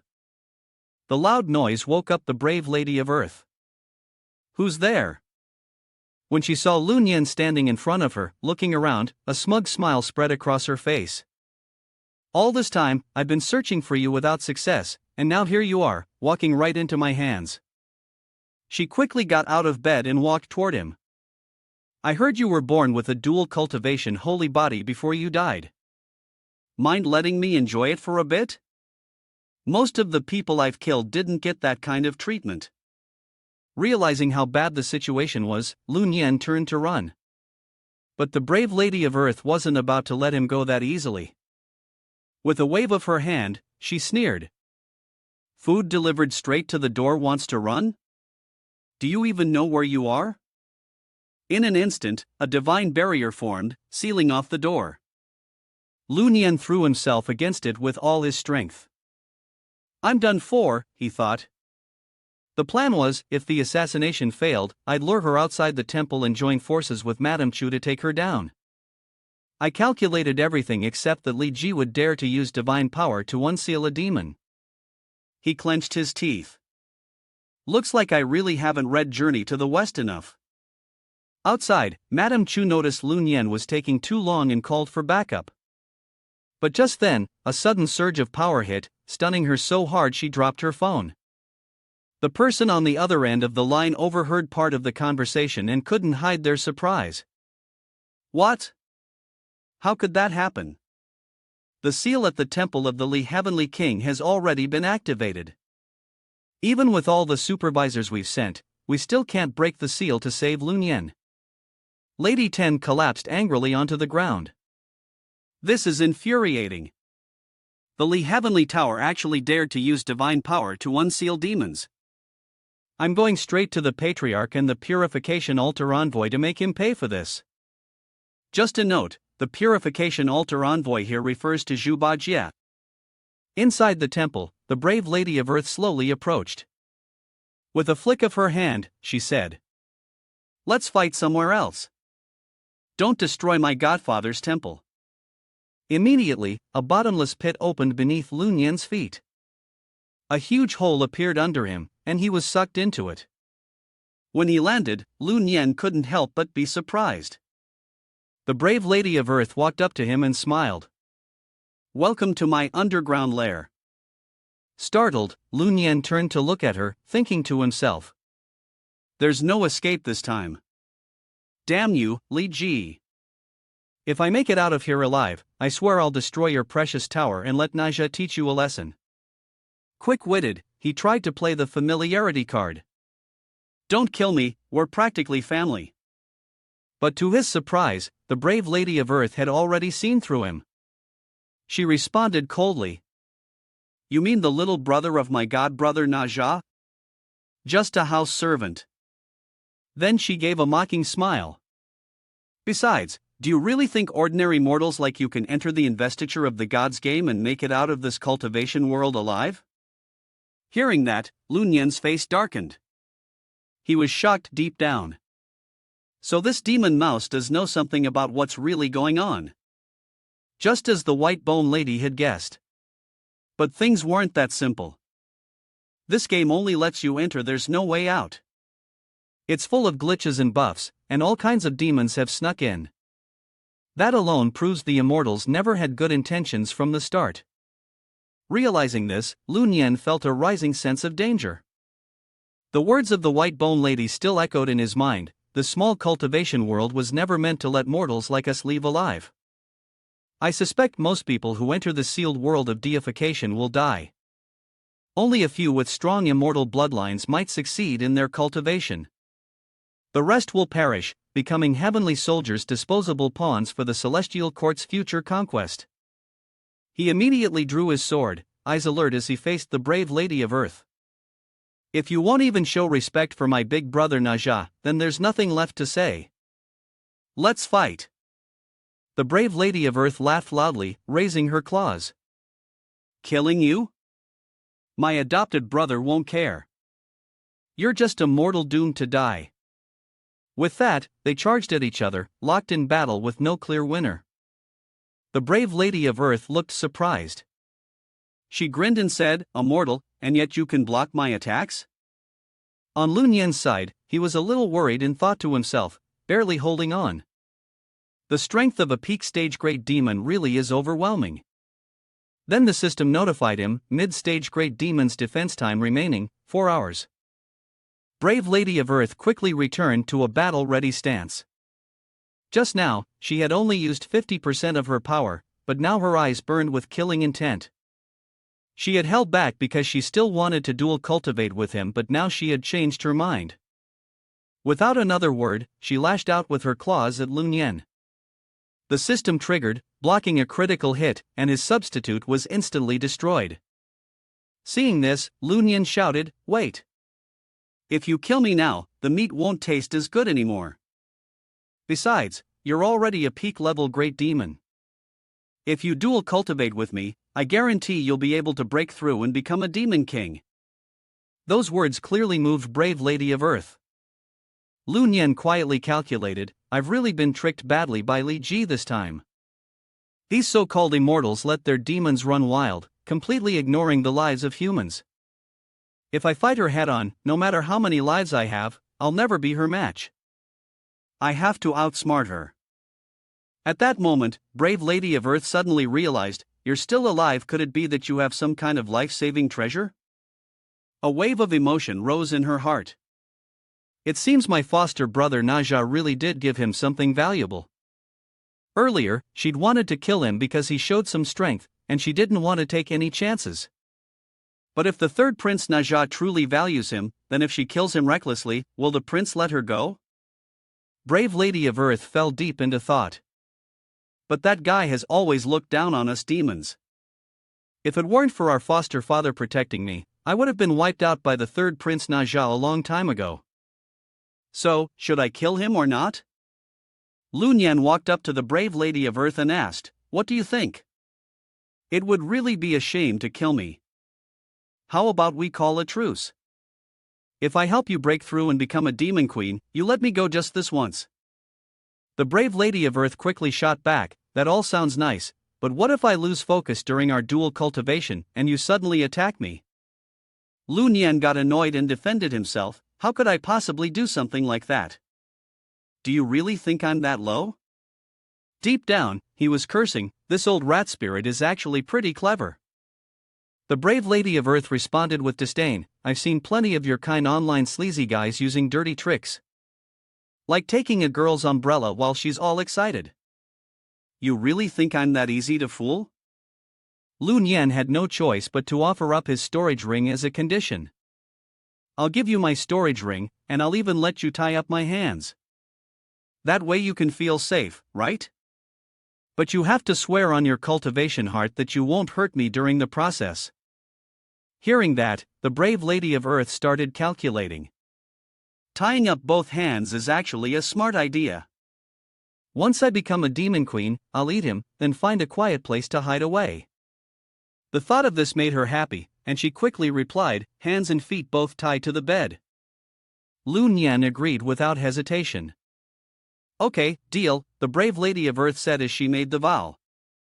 She clasped her hands together and declared, I, brave Lady of Earth, swear upon my heart and the heavens that I will not harm Lun Yan in any way during our dual cultivation. From behind, Lun Yan activated his flaming eye of the golden star, triggering the desire eye to observe the opponent's true strength. The system immediately displayed information. Brave Lady of Earth accumulation shallow in 9 places, deep in 1, weakness, instability at the dantian. Lun Yan pondered silently, noticing that her meridians were somewhat chaotic, a sign vulnerable to exploitation. Soon after, he was restrained on the bed by her spiritual energy. Despite being bound, Lun Yan calmly calculated in his mind. She has sworn by her Tao heart, she likely won't kill me in the short term. Moreover, she doesn't know I can shrink my form. If things go awry, I still have an escape route. The brave Lady of Earth approached, her eyes gleaming with excitement. She spoke with firm resolve. If I cannot break through to become a demon king this time, you will pay the price with the purest spiritual energy in your body. I will absorb it bit by bit, step by step, until I achieve my goal. With that, she slowly placed her hand on Lun Yan's dantian, transmitting a special kind of magic power. A faint, mystical aura spread throughout the room. Prepare yourself, mortal. I want to see how long you can withstand this. Lun Yan immediately summoned the dragon soul. 9 golden dragon heads appeared, circling him like living entities. Each exhaled a powerful divine force that flowed into his body, creating a protective barrier that pushed back against the brave Lady of Earth's magic. She hesitated, her face flushing slightly as she felt the overwhelming pressure from the dragon soul. I never expected him to possess a twin cultivation saint body. This vital energy. It's shaking me to my core. Seeing her expression clearly, Lun Yan sensed his opportunity had come. Though his spiritual energy was significantly drained, he smiled triumphantly.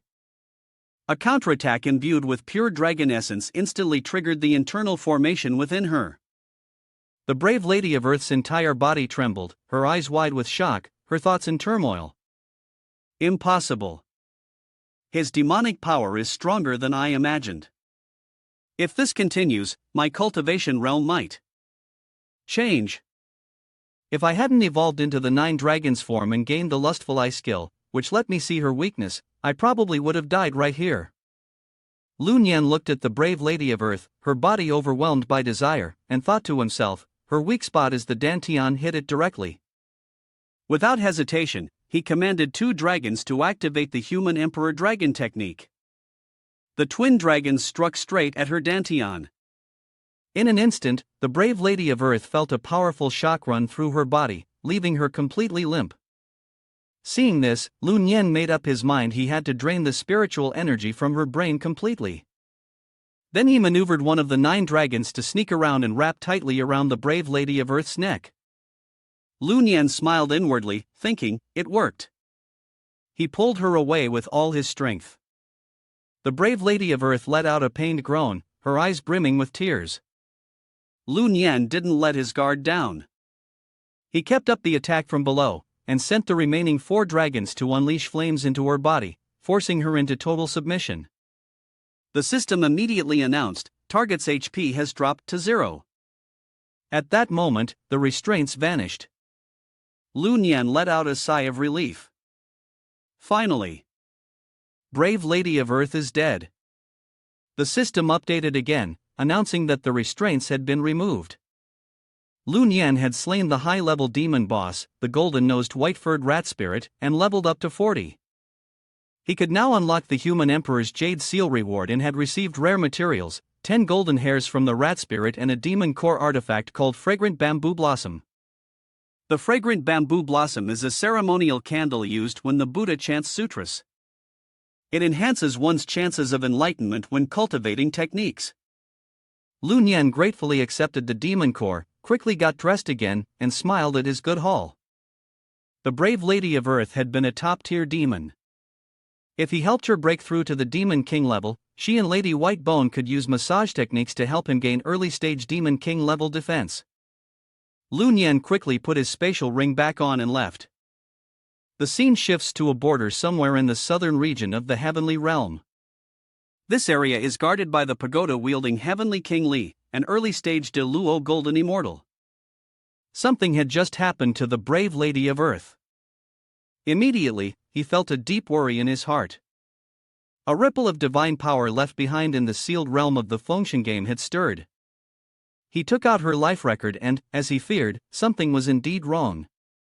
He gripped the brave Lady of Earth's life record tightly, thinking to himself, I told her not to go into the small world of the function game. Which immortal dared to strike her down? Let's pause to explain something. Not all immortals are skilled in divination, and even those who are can be thrown off by interference. Previously, Xiaotong Tian had helped Liu Li conceal the heavenly secrets. Because of that, King Li had no way of knowing what had happened. Just then, a celestial soldier rushed in to reporting to the pagoda-wielding Heavenly King Li troops from the southern bamboo immortal domain are gathering at the border. It looks like they're about to invade. Upon hearing this, King Li was furious. How dare these lowly ones act so rashly? At once, the war drums sounded, and celestial soldiers and generals gathered. He gave the command, anyone who crosses into the divine territory of Disxia, kill them. The army behind him roared in unison, anyone who crosses into the divine territory of Disxia, kill. The generals shouted, kill.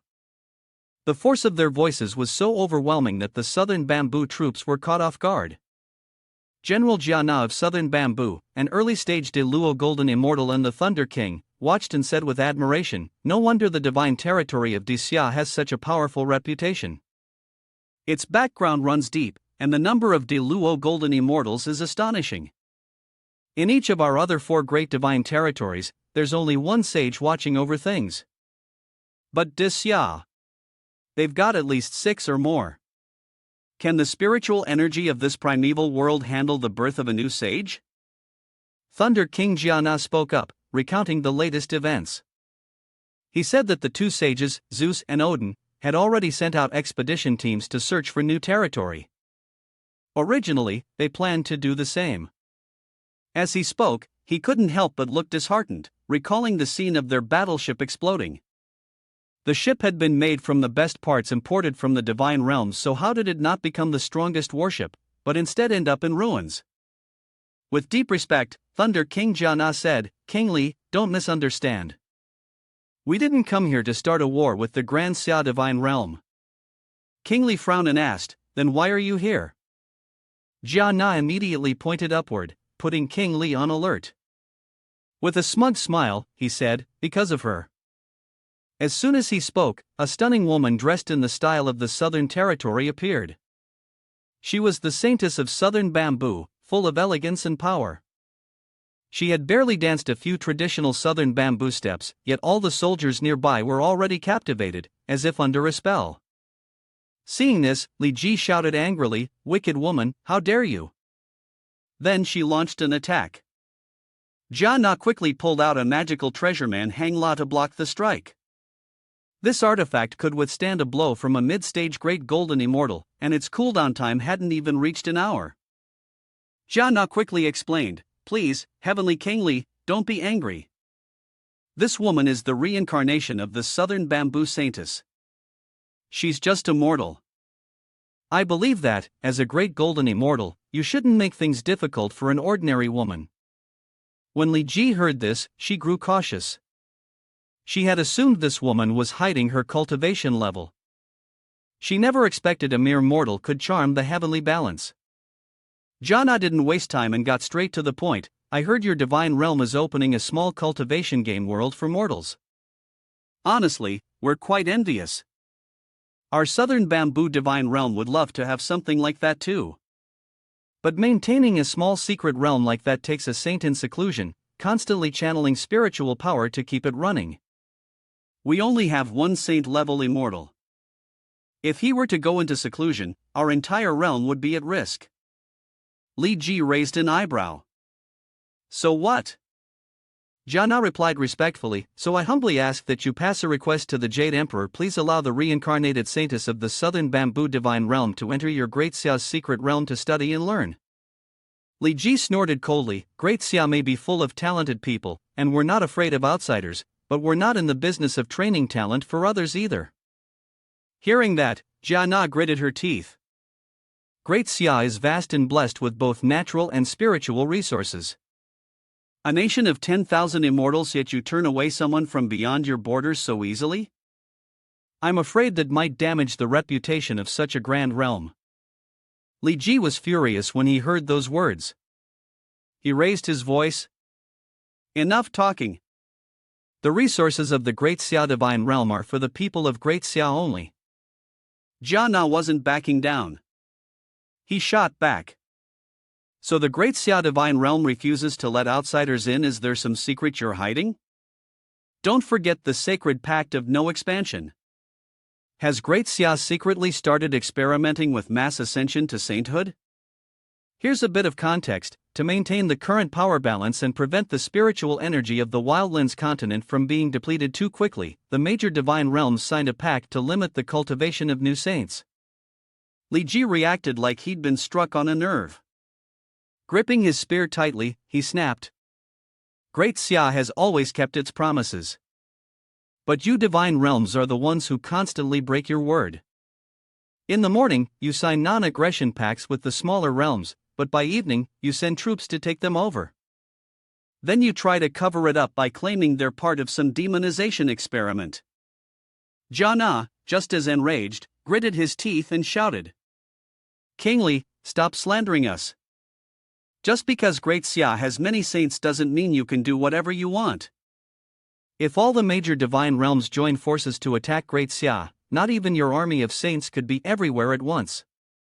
The 5 major divine realms include the Great Xia Divine Realm, the Odin Divine Realm, the Greek Divine Realm, the Southern Bamboo Divine Realm, and the Saintic Divine Realm. Jia Na challenged them, saying, besides, the entrance to the demon realm is being suppressed beneath the Great Xia Divine Region. If we reconnect with the demon realm.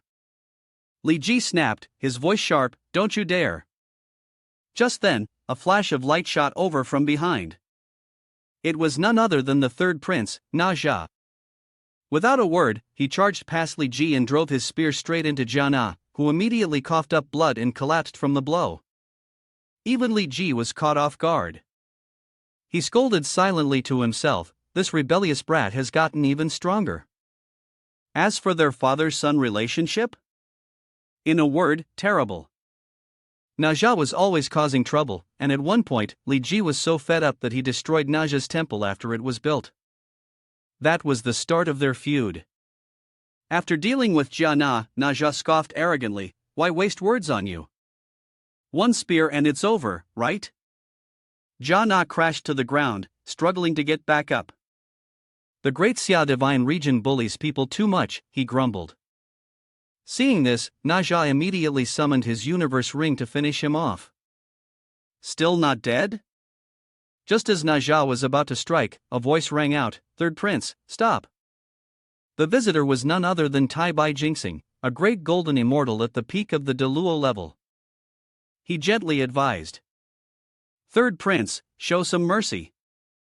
You were the one who tricked Sun Wukong into going to heaven and becoming a stable master."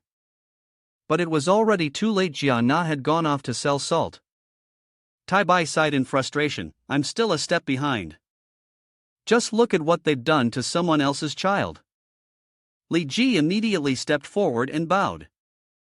"Greetings, Tai Bai Jinxing. It was my failure as a teacher that led to this." Before Li Ji could finish, Zha turned to look at him. Tai Bai walked over to where Jia Na was. The two kids had just been playing, but as adults, we have to take responsibility. With that, he revived Jia Na. With good intentions, Tai Bai offered a warning. "Remember, trouble often starts with careless words. You won't be this lucky next time." Jia Na was deeply grateful. "Thank you, Tai Bai Jinxing, for saving me. I spoke recklessly just now." Tai Bai replied, "It's all right." As for the Jade Emperor's decree, mortals with extraordinary talents, especially chosen women, may enter the secret realm of the function game. The rest must wait. So be it. Everyone responded in unison. We accept the decree. Zha, thinking about Lunyan surrounded by beautiful women, laughed. Looks like the Jade Emperor has finished grooming his 18 spies. Is he planning to make Lunyan their cultivation partner? Just as Lunyan finished speaking, he sneezed. "Who's talking about me right now?" he muttered. Inside, Li Heavenly King was full of doubt. Why would the Jade Emperor give such an order? Wouldn't that reveal the secret about the forbidden zone in our game? He stared straight ahead, lost in thought, not realizing that Jia was standing right in front of him. Naja couldn't help but misunderstand. Seeing the dreamy look on his father's face, he found it amusing.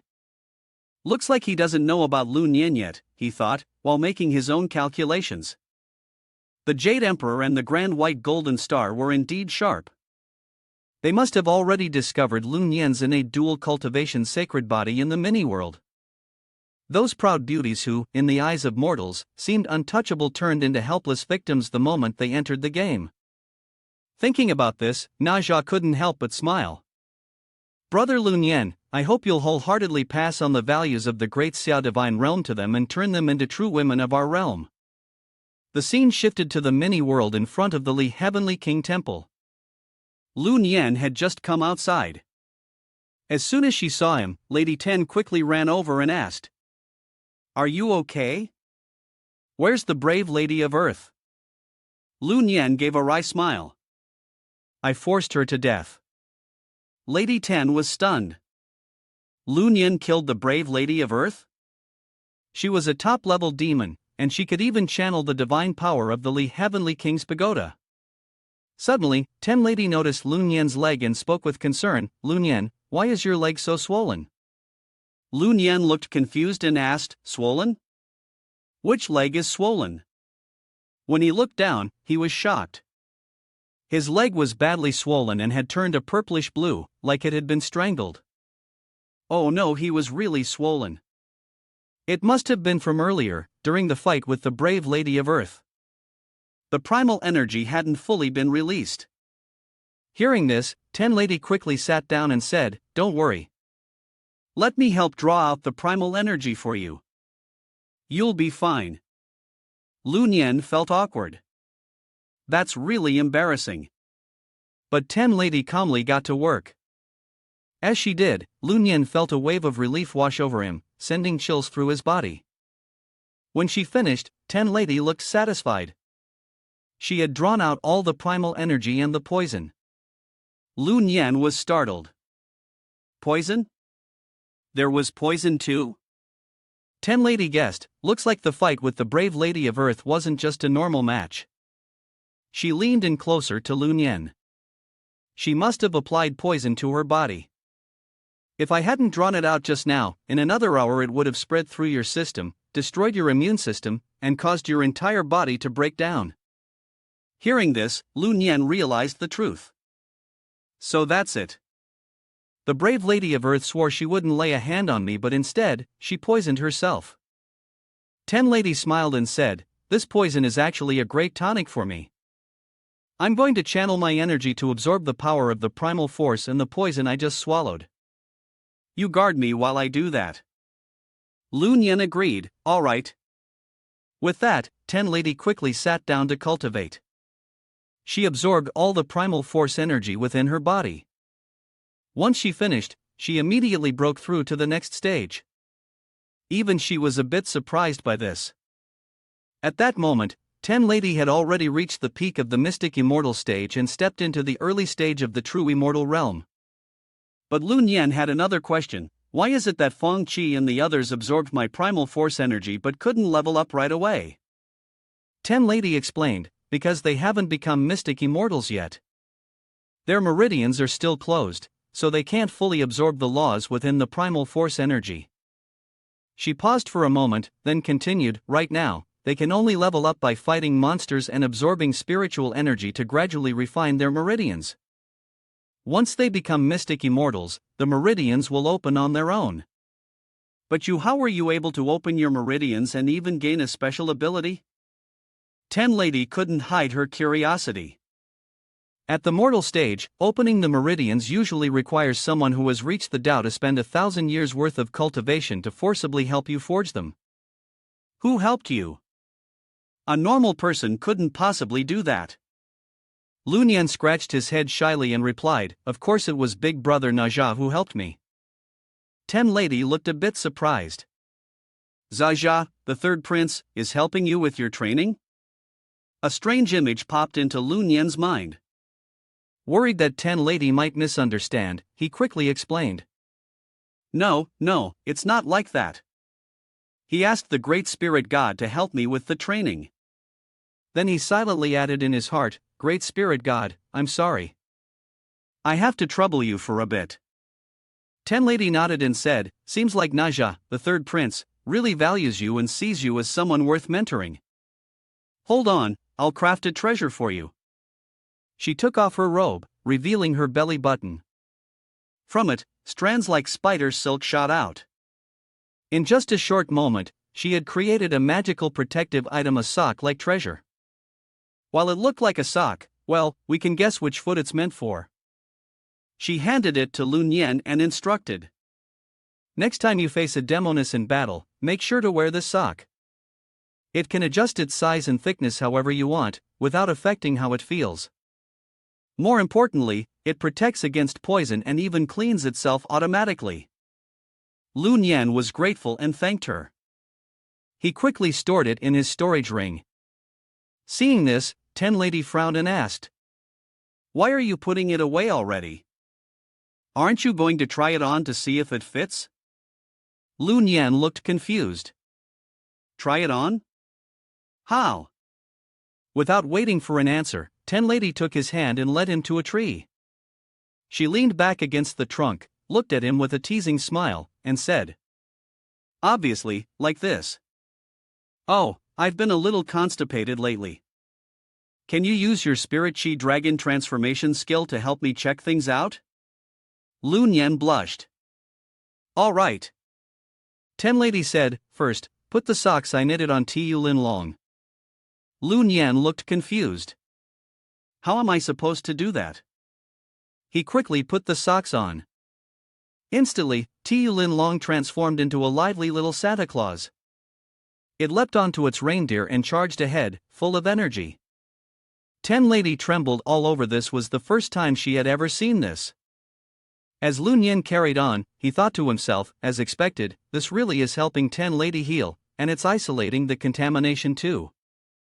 From now on, we won't have to worry about whether this female demon's core is toxic or not. This magic item is amazing. The two of them stirred things up so much that the entire forest shook, startling even the birds. Scene shift. At the Taifei Mountain Villa, Lu Ruyen was scrolling on her phone when she got a message from her husband. Have you taken care of your wife's issue yet? Master Shin is pushing again. These days, he's not holding back his words. Lu Ruyen replied, got it. She sat up, thinking to herself, why are so many girls into Lun Yin? Is it because he's got all those powerful cultivation tools? As she thought about it, Lu Ruyen pulled out the artifact Shin Gongbao had given her. A sly smile appeared on her face. Once I take away your cultivation tools, let's see how you plan to build your little harem then. A quick note, the reason DCNH can't log into the game system is because if Lun Yin's cultivation tools are damaged by this artifact, he won't be able to reincarnate either. The scene shifts to Lun Yin. As he walks, he hears people all around him sighing and complaining. More and more people are dying. Just how many demons have snuck in?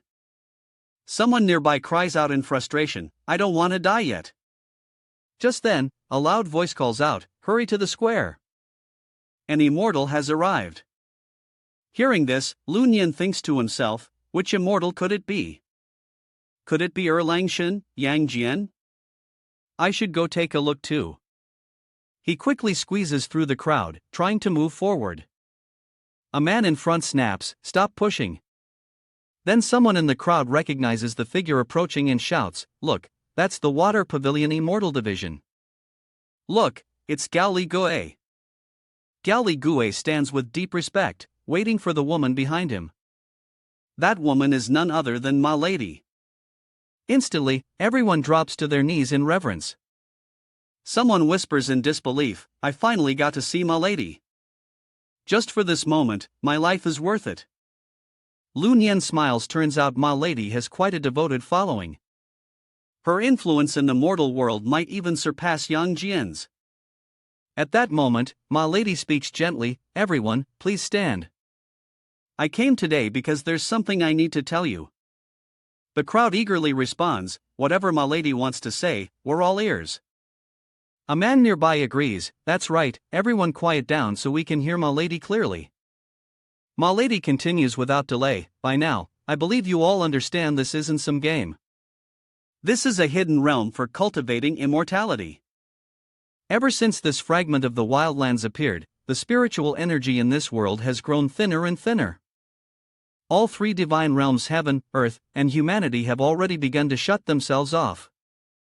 Our immortals have gradually left the human world, and ever since, the mortal realm has entered an era of decline, known as the Age of the End of Dharma. Even though the divine realm has been sealed off, the spiritual energy will eventually run out. We need to find a way to explore beyond this world. At this point, she paused for a moment, then continued, however, over the past thousands of years, fewer and fewer people have been able to cultivate and become immortals. On top of that, many demon cultivators have turned into devils. We're stuck in a difficult situation. We simply don't have enough people. That's why Taibai Jinxing and Yuanshi Tianzuan proposed the creation of a small world, a sealed immortal cultivation realm to test and select humans for the path of ascension.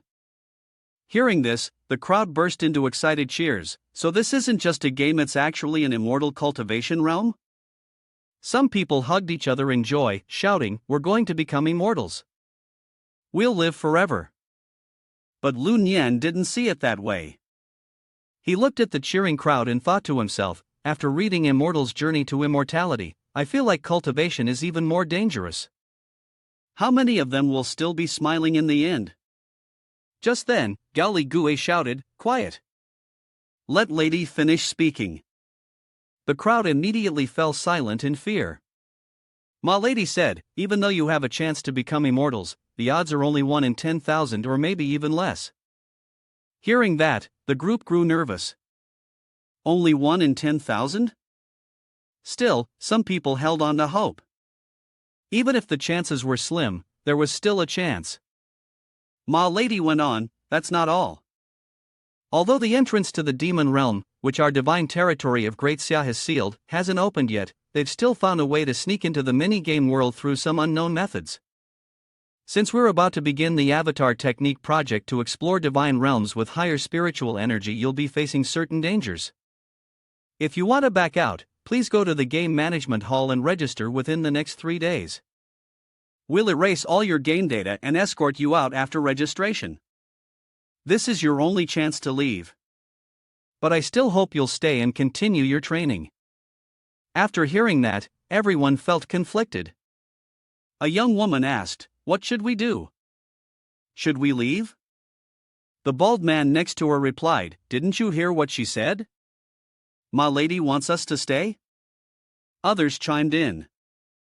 Yes.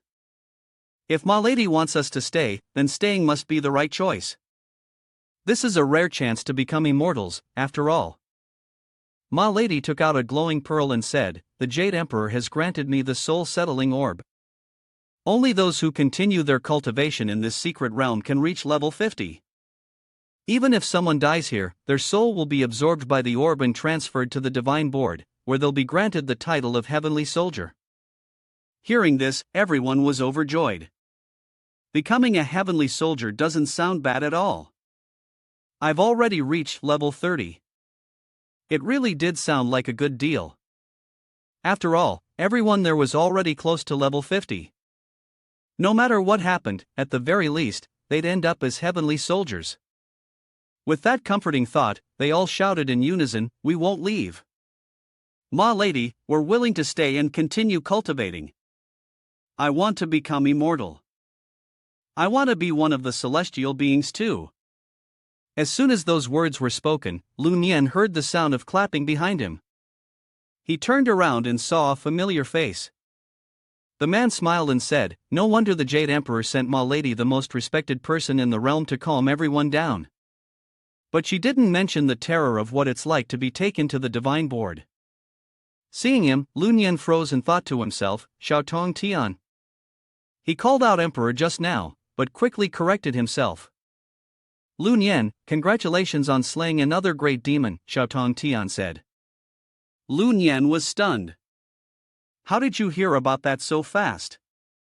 Without answering, Xiao Tong Tian grabbed his arm. This isn't the place to talk. Let's go somewhere more private. After pulling Lu Nian into a quiet alley, Xiao Tong Tian said, I could sense the aura of a great demon vanish from the temple of Li Tianwang. After thinking it through, I figured out it was you. Lu Nian, full of doubt, asked, are you really the Grandmaster of Tongtian sect? Xiao Tong Tian nodded proudly. Of course I'm the Grandmaster of Tongtian sect. Lu Nian snorted, clearly unconvinced. Then summon Lady Shichi to dual cultivate with me, and I'll believe you. Just to clarify, Lady Shichi is the disciple of the Grandmaster of Tongtian sect. Hearing this, Xiao Tong Tian got angry and smacked Lu Nian on the head. You empty-headed fool, all you ever think about is dual cultivation.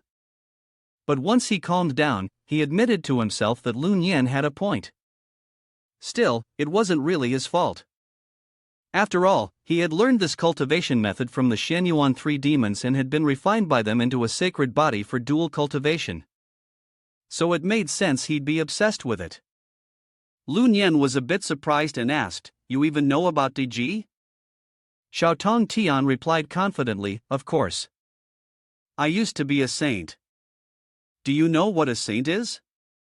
It means being all-knowing and all-powerful across all the realms. Even if the universe is destroyed, a true saint will still remain eternal. Lu Nian still couldn't believe what was happening. He stood up and asked, are you really the Tongtian cult master? If so, then go ahead and talk. Right then, Lu Nian remembered something Shingongbao had once said to Deji. Deji, I remember Emperor Xian said before he died that he would be reincarnated after 1,000 years. Do you have any clues? The essence of a human emperor is incredibly valuable. If someone were to absorb it, the Tongtian cult master's power would rise significantly. No matter how much you're in love, you still have to know what's more important. Thinking about this made Lun Yan instantly wary. So, old man, did you come here to steal my essence? Xiao Tong Tian replied with scorn. What would I want that for? I'm not the corrupted Tong Tian cult master from the demon realm, I'm the original soul of the real cult master. I took the form of Xiao Tong Tian to help you hide your fate and block the saints from discovering your true identity. Lun Yan felt a bit embarrassed hearing that.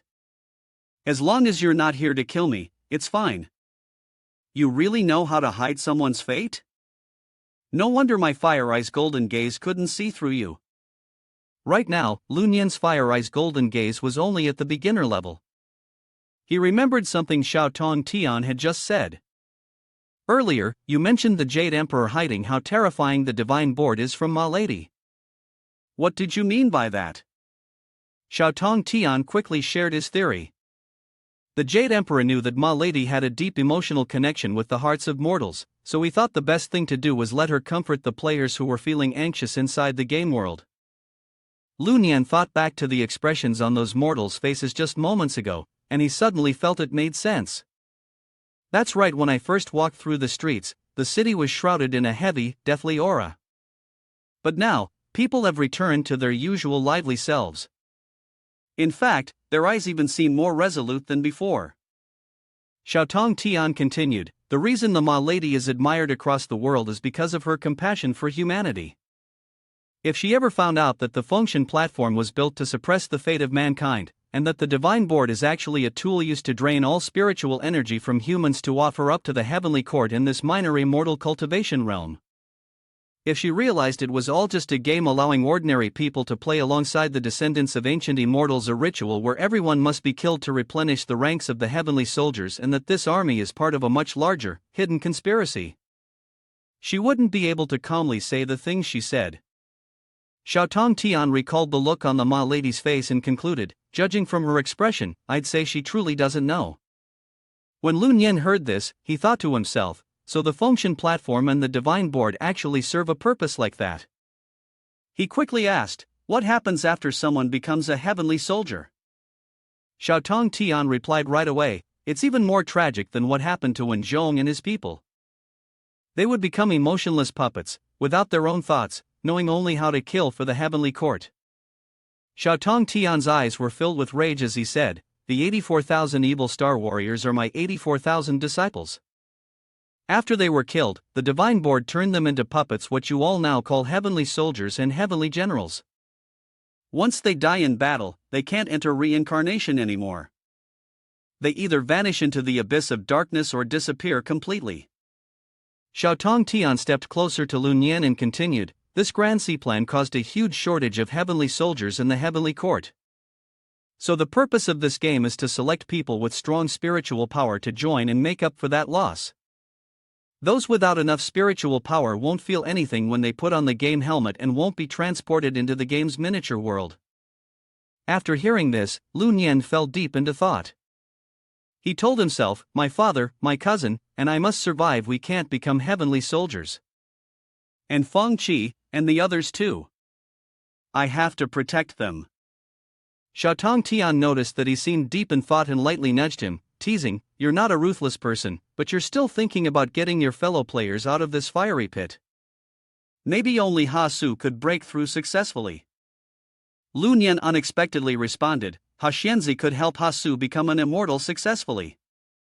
Xiao Tong Tian kindly reminded him that immortals with certain status would do everything they can to protect their younger generations.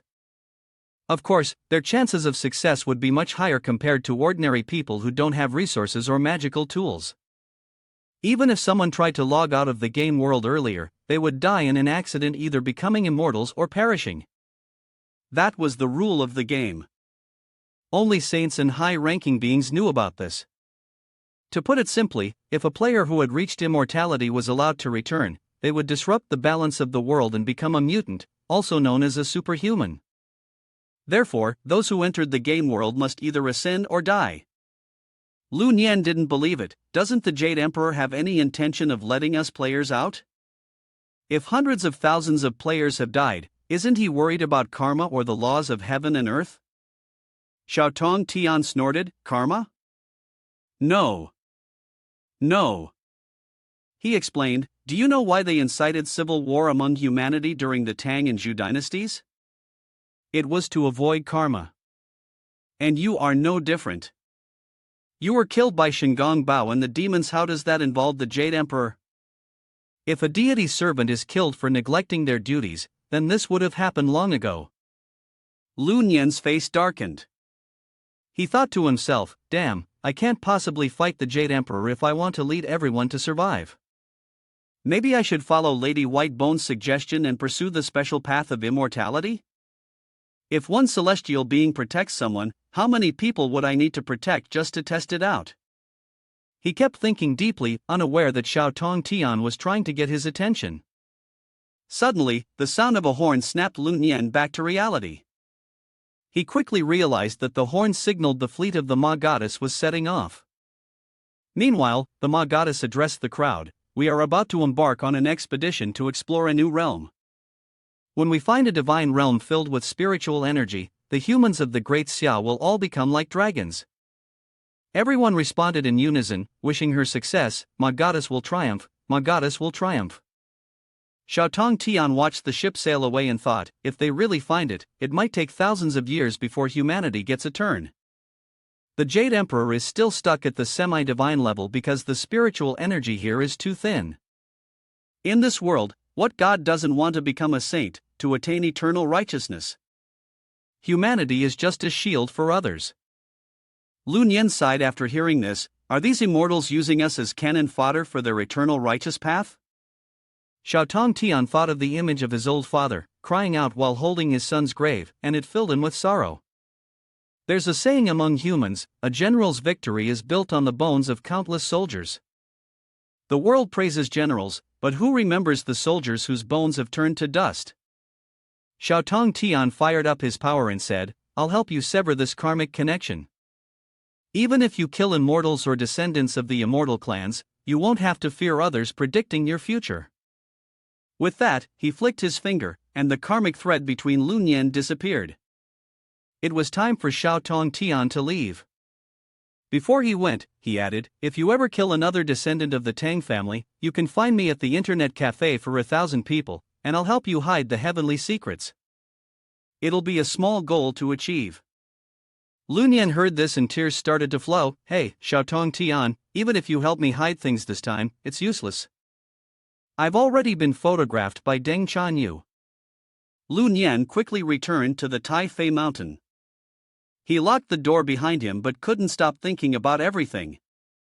Xiaotong Tian shouldn't be an enemy, at least not for now. So far, he's always shown kindness and sincerity. Perhaps we share the same goal, which is to rescue Wen Zhong and the others. From his words, it's clear he feels deep affection and regret for his disciples. A little explanation here for everyone to understand, everyone in the radical sect values loyalty and emotions. San Jiao fought to the death for revenge for Zhao Gongming. The Supreme Heavenly Master has always been restrained and followed the rules, but in the end, when the primordial Heavenly Lord tried to harm the younger disciples of the radical sect San Jiao, the Supreme Master set up the Chu Tian formation to seek justice for his disciples. As soon as the door opened, Lu Ruyen was already waiting inside. She whined, Master has returned. Just in time, I was hoping to learn about your techniques and skills. Lu Nian stared at her stunning figure in confusion, quickly asking, where's Feng Qi? Lu Ruyen stepped closer and ran her hand over his firm chest. The First Lady had to leave for a family matter, so tonight, just the two of us should enjoy ourselves. It's also so you can experience the deep techniques of mine. She then struck a seductive pose and tugged at the hem of his shirt. The door quickly shut behind them. Lu Nian followed her inside, but what he didn't expect was that she had hidden her phone by the tree, ready to connect to Hong Kim and record everything. Scene shifts to the headquarters of the Spirit Guild. Hong Kim, looking at the two of them through the phone screen, grinned with satisfaction. I need to see that bastard die with my own eyes. Only then will my hatred be satisfied. He gritted his teeth, full of murderous intent. He had just received a report from the sixth assassin. That perverted Lun Yan had killed a high-level demon, and not just any demon, but a top-tier one. He couldn't let him grow any stronger. Tonight, the wife has to deal with him. I hope she can finish him off in one shot. Don't let this brat get another second to gain anything. But through the screen, seeing Lu Ruyen kiss Lun Yan so passionately, Hong Kim's blood was boiling. He was furious but could do nothing about it. Oh my beloved lady, biting his tongue won't kill him. Hurry up and get to the main point, confiscate his dual cultivation tools. On the other side, Lu Ruyan's kiss startled Lun Yan. He quickly pushed her away. Lu Ruyen, don't do that. We haven't even built up any feelings yet. If we do this now, the dual cultivation won't work well. Lu Ruyen pressed her full, soft body against Lun Yan. Didn't you hear the saying? Feelings grow over time. She thought to herself, although dual cultivation should be driven by lust, first, she needed to lower Lun Yan's guard and make him less suspicious, then she could strike and take his life. Looking at her smooth body, Lun Yan blushed and thought, just as Sha Tong Tian had said, since he had been forged into a dual cultivation holy body by De Ji, it became hard for him to refuse things like this. Maybe this was the weakness of the dual cultivation holy body. Lu Ruyen knelt in front of Lun Yan and spoke. Just lie still, leave everything to Ruyen. She secretly smiled. The fun is about to begin. Meanwhile, Hong Kim was also nervously watching. Whether he would become an immortal or not depended on this moment. This time, I've really spent everything. Lu Ruyen quickly freed Lun Yan's younger brother from the cramped cage. Looking at Lun Yan's strong physique, she was a bit surprised. The little golden man is so lively. At that moment, an emergency alarm went off inside the dam. All the staff immediately started evacuating. The flood peak is coming. It's too late, the flood peak is here. With a loud crash, all the staff there were swept away. Lu Ruyen, outside the area, was also caught in a trance. She quickly pushed Lun Yan down and excitedly said, Big brother, my automatic cultivation mode is about to start. However, Lun Yan still felt a bit suspicious. Previously, he had sensed something dangerous about her, so for his safety, he activated a protective charm. The system displayed a notification, the protective charm Okamoto has been fully equipped. Then, the two of them entered a state of bliss. The intense battle almost knocked the chair over. Everything was witnessed by Hong Kim. He trembled, unable to believe it. What is going on here? Hearing the noise, someone rushed in. President, what happened? But when they saw Hong Kim, they froze, wide-eyed in disbelief. President, below you. On the other side, Hong Kim was overjoyed. He caressed his lower body and said, I'd become a man again. He was so happy that tears filled his eyes. After practicing the Chu Hoa divine skill, I was no longer truly a man. But today, after seeing them practice, I was surprised to find myself healed. At that moment, Shen Gongbao walked over, picked up the phone from the ground, and looked at it. After examining it, Shen Gongbao was furious. He crushed the phone in his hand, thinking to himself, these useless fools. It seems the plan to seduce her with the charm of an ordinary man didn't work. I'll have to try with her instead. With that thought, he forced a smile and said, President Hong, I'm sorry to hear that. Now that you've regained your manhood, you should hurry and bring your wife back home. Upon hearing this, Hong Kim's face turned cold. He sneered and replied, That's right. I took that broken shoe back, but I haven't had the chance to enjoy it yet. This time, when I capture her, I'll make sure to torment her to my heart's content. Meanwhile, over at Lun Yan, each of his steps was like the ringing of a bell, making her entire body go numb, as if electricity were flowing through her veins. Tears streamed from the corners of her eyes, and Lu Ruyen, filled with joy, thought to herself, each time the bell rings, my soul feels elevated. I feel like I've entered a fairyland, and my entire body is being cleansed. It's as if I could spontaneously write poetry. At midnight, I hear the bell ringing clearly in the deep of night, the early winds blowing, the pale moon swaying gracefully in the sky. The first sound is sharp and urgent, the second soft and distant. It can be heard, but not seen. It's like searching for something that's invisible. Faith is there, but it feels like an empty vessel, indifferent to life and death. Lu Ruyan remembered her childhood, the days when she was still a little girl. One unfortunate day, her family was in an accident, and she was the only one left. Lu Ruyan sat alone in front of the operating room, crying uncontrollably, her parents gone. Later on, Lu Ruyan was lucky enough to be adopted by a new family. But years later, when she turned 18, something terrible happened. While taking a shower, her adoptive father, Mo Guiren, committed an immoral act. He looked at the girl he had raised for years with a disgusting longing and thought, she's really grown up. Hearing a noise, Lu Ruyan became alert and called out, "Who's there?" The old man, Mo Guiren, pulled back the curtain and walked in, grinning lecherously. "Of course, it's your daddy who loves you the most." She was startled and quickly tried to cover herself, saying, "Get away from me, or I'll scream." He lunged at her, but Lu Ruyan managed to run. Mo Guiren was twisted enough to pick up the towel that had fallen on the floor and sniff it, his face showing a vile expression. "You can't escape, I've locked the door tight." Lu Ruyan, terrified, grabbed a knife. She quickly ran to the door to escape, but it was useless, the door was locked. Then, the voice of MCCCNHN echoed, "Ruyan, let me hold you, just like when you were little." "I used to hold you all the time." Lu Ruyan, trembling, shouted, "Don't come any closer. If you do, I'll call for help." But the man wasn't scared. Instead, he grinned with a smug look. "Go ahead, scream. We're in a private apartment, and the soundproofing here is top-notch." He looked at her with a greedy smile. "If you don't behave, I won't love you anymore. From now on, you'll have to sleep on the streets." At these words, the painful memories from Lu Ruyan's childhood hit her like a shock. She dropped the knife. Seeing this, MCCCNHN grew even bolder.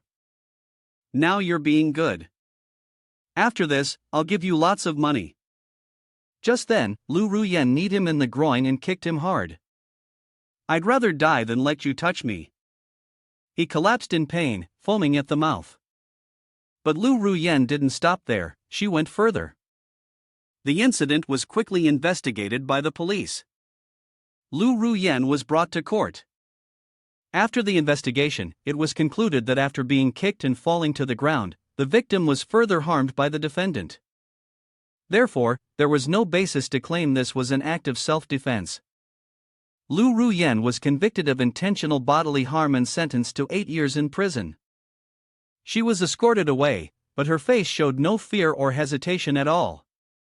Her foster mother standing beside her kept shouting insults, "Lu Ruyan, you're a white-eyed wolf.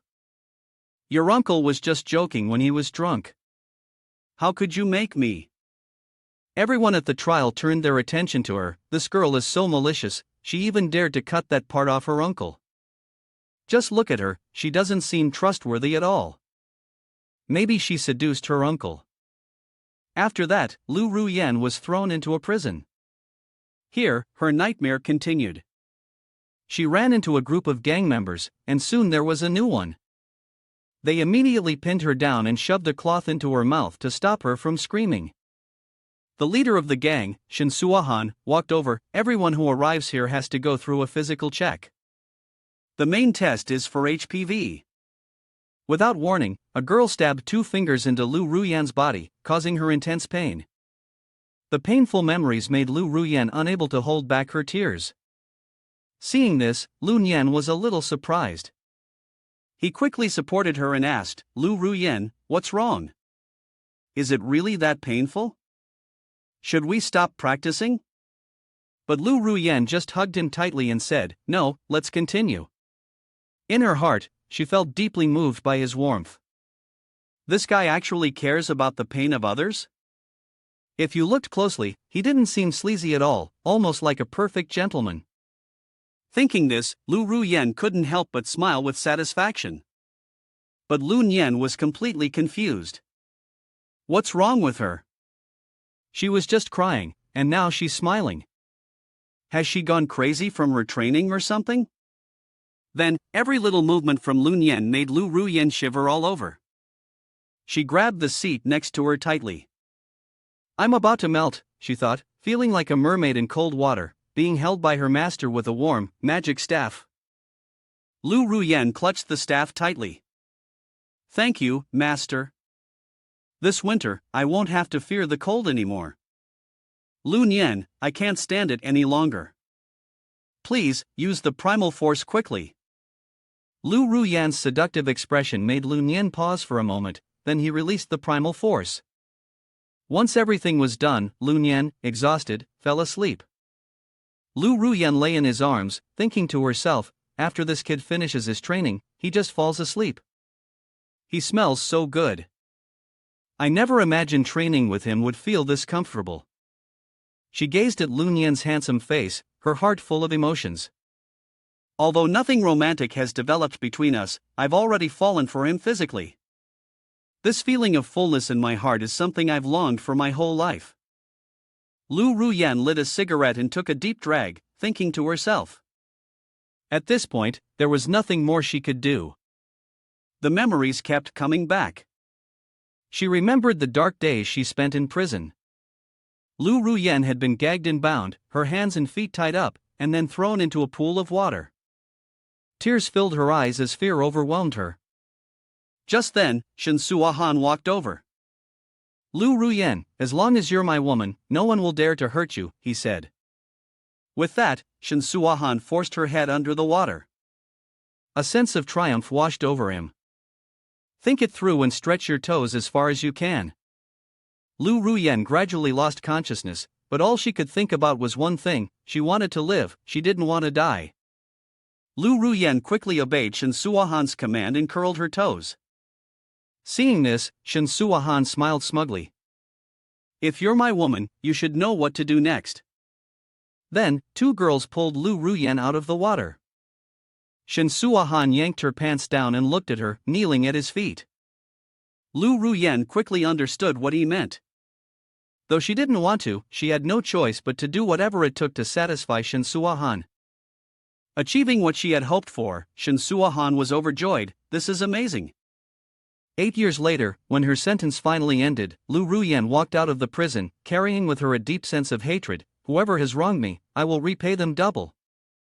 Back in the present, those memories made Lu Ruyan reflect with a sigh. To get my revenge, I turned to Hong Kim, a local mafia boss who owned a club, and became his woman. But since he had messed himself up by taking some drugs and practicing some strange techniques, I was really just his woman in name. Lu Ruyan continued to reflect on her life. I often went to romantic places because, to fit in, I pretended to be a seductive woman. But after pretending for so long, I couldn't tell whether I was acting or if it had become real. She sweetly tried to win Hong Kim's favor. Hong, someone is bullying me, you have to get revenge for me. I managed to use Hong Kim to teach a lesson to those who had mocked me in court. I broke their arms and legs and caused my aunt to be paralyzed for life in a car accident. But I still hadn't found Shen Suahan. As I was planning to secretly leave Hong Kim, one day, he told me that he could help me become an immortal, and that he could become a real man himself. He forced me into this game. I thought that if I trained hard enough, I could escape Hong Kim and find a real man to live a happy life with. But I didn't expect his power to quickly grow with the help of his ancestor, Hong Jin, and he ended up controlling me even more tightly. Here's the translation. Let me introduce briefly. Hong Jin was a member of the radical sect. Initially, he belonged to the Tang faction, but after their defeat, he surrendered to the Shu family. He later died in battle alongside his wife, Princess Long Ji, when they charged into the 10,000 Immortals formation. After his death, the Divine Board honored him as the Longest Star. Lu Ruyan once again lay on Lun Yan's chest. This time, Shen Gongbao sent me to assassinate you, but as soon as I saw the artifact you had crafted, I knew I had fallen. Even though my mind told me I shouldn't like you, I couldn't do anything about it because my body had already chosen you. Suddenly, at that moment, the Great Spirit burst through the door. Congratulations, Lun Yan. Both Lu Ruyan and Lun Yan were startled and quickly covered their sensitive areas. Seeing this, the Great Spirit mocked them. Are you two cultivating together? Ding Guang Xian Chang Er doesn't even practice as diligently as you. Let me explain. Ding Guang Xian Chang Er betrayed the radical sect during the 10,000 Immortals formation and joined the Western religion. He was introduced by the Taoist immortal and appointed as the Ding Guang Shi Huan Buddha. Cultivating the Huanqi method is also a type of dual cultivation. Lun Yan responded sharply. Do immortals like to kick down doors? Is there any privacy here? Is there any respect for the heavenly law? The Great Spirit coldly said, You, a mere mortal, dare to speak privately with an immortal? With just a flick of my finger, I can know what you're thinking, and with a simple rub of my eyes, I can see what you're looking at. Do you understand that there are divine beings above your head? She quickly got to the point. All right, I won't waste time. I'm here to deliver the decree of the Jade Emperor. You all should go bathe and change your clothes. Upon hearing this, Lun Yin turned pale, thinking to himself, the Jade Emperor issued a royal command for a mere mortal like me? Judging by the Great Spirit's expression, it doesn't seem like it's anything bad. A moment later, the royal edict was quickly read aloud by the Great Spirit. Lun Yin, a mortal who has slain great demons and helped countless souls escape suffering in the secret world of the game, is hereby promoted to Holy Maiden, Lone Wolf's companion, with the Heavenly Court's External Affairs Department. He should kneel and thank the heavens. After receiving the decree, Lun Yin, still confused, leaned in and whispered to the Great Spirit. How big of a position is Holy Maiden, Lone Wolf's companion? Is it like being the prince's classmate in our world? The Great Spirit awkwardly smiled and replied, It's pretty much like that. All things considered, it's quite a big deal. She kindly reminded Lun Yin, remember, don't mention the specific rank to anyone from the mortal realm. If they ask you, just tell them it's a big position. Challenge their enthusiasm first, then trick them into working hard. Thinking to herself, haven't you heard of the External Affairs Department? It's like being a classmate of the prince. You've just swapped the term special for mortal and holy maiden, which is a rank with no grade or title similar to being a servant to the gods. Lun Yin was absolutely thrilled when he heard the news. Now, he was also an official in the heavenly court. He thought to himself, those saintesses probably had some divine background. If he could win over a few of them, his father and everyone else would be protected. But then, a pang of sorrow filled Lun Yin's heart. After all, he was a decent person. Conquering 18 saintesses and helping his father and everyone else was already a huge challenge for him.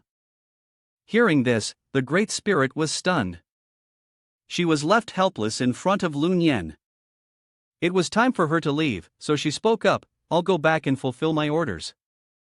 Don't worry, both I and the third prince will protect you. With that, the Great Spirit winked.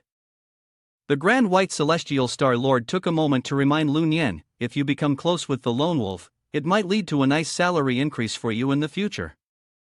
Lun Yin nodded. All right, I understand. Thanks a lot. After that, the Great Spirit quickly left. She couldn't help but glance back, secretly thinking to herself that she also wanted to cultivate alongside Lun Yin after seeing those mortals break through. Unfortunately, he was just a mortal, and for someone of her celestial rank, there wasn't much she could do for him. Moreover, if a celestial deity was found to be involved romantically with a mortal, it would result in heavenly punishment. That was definitely not a good thing. Below, Lu Ruyan kissed Lun Yin on the cheek and said, Congratulations, Lun Yin, on receiving the heavenly position. Lun Yin smiled widely. It seems like my act of killing the great demon has already been noticed by the Jade Emperor and the Grand Marshal. But I can't help but be suspicious. The Jade Emperor sending me, someone with dual cultivation, to accompany the Saintess. Isn't that like sending Sun Wukong into the Peach Garden? Later that night, Lun Yin and Lu Ruyan each returned to their rooms. He took out the spoils of the day to meditate and cultivate. Although it had been risky, he had successfully convinced Lu Ruyan. If he continued to help her with a few more problems, she would eventually be entirely his. First, he decided to check on Deji and the others. If they could leave the Hien Yuan tomb, it would definitely increase his power. Without delay, he used the Jade Seal to teleport to the Hien Yuan tomb. Upon arrival, Lun Yan was immediately surrounded by Deji and the others. Deji, holding a grape in her mouth, fed it to Lun Yan. He accepted it with a smile, even spitting the seed onto a plate beside them. Deji pouted playfully, "This time, we were lucky to have the great king, or we would never have been promoted in rank." Lun Yan heard this and asked curiously, "So, does that mean you can leave the heavenly tomb now?" Deji rubbed her chin and said, "Not yet. All three of us need to reach the mid-stage of the Demon King level before we can." Yu Guoran, who was standing next to her, spoke up, "My sister is already a Demon King, so practicing with the Great King wouldn't help. The Great King should practice with us more." Deji frowned and kicked her, "You're shameless. Do you really think my sister doesn't know what's going through your mind?" She quickly turned to Lun Yan, pouting, "Great King, I want to." Hushime also wrapped her arms around Lun Yan from behind, "Great King, I want it too." Lun Yan smugly spread his arms wide, "If all my dear consorts are so eager to train, then go ahead, I'll join you." All three of them walked up to Lun Yan and playfully punched him, "Great King, you're so bad."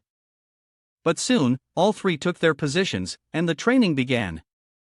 Lun Yan looked at them, hesitating, "Who should I train with first?" Hushime spoke up, "I'm the weakest. Could you start by training with me, Great King?" But Yuguaran disagreed and said, "I can give way on many things, but not when it comes to training with the Great King." Deji also said, "I'm the eldest sister, so I'll go first." Hushime was happy. Just then, Lun Yan's younger brother suddenly appeared in front of Shime's younger sister. Hushime felt like an electric shock ran through her body, and Lun Yan was in a good mood. It would be best to improve Hushime's strength first. She blushed and turned to look at the king, asking, "Why did you suddenly do that?" Yuguaran couldn't help but feel jealous, thinking, "If only I had known earlier, I wouldn't have rushed through my training like this." Hearing this, Lun Yan said, "Both of you should try my new technique, the illusionary golden hand." Then, a series of movements took place, transporting the two girls into a fairyland. Tian looked at the scene in front of her, surprised, thinking, "The king is so powerful, and the three older sisters are actually 1,000-year-old monsters." Meanwhile, Hushime was forced to kneel. She complained, "My lord, my stomach is about to break, this yoga pose is so embarrassing."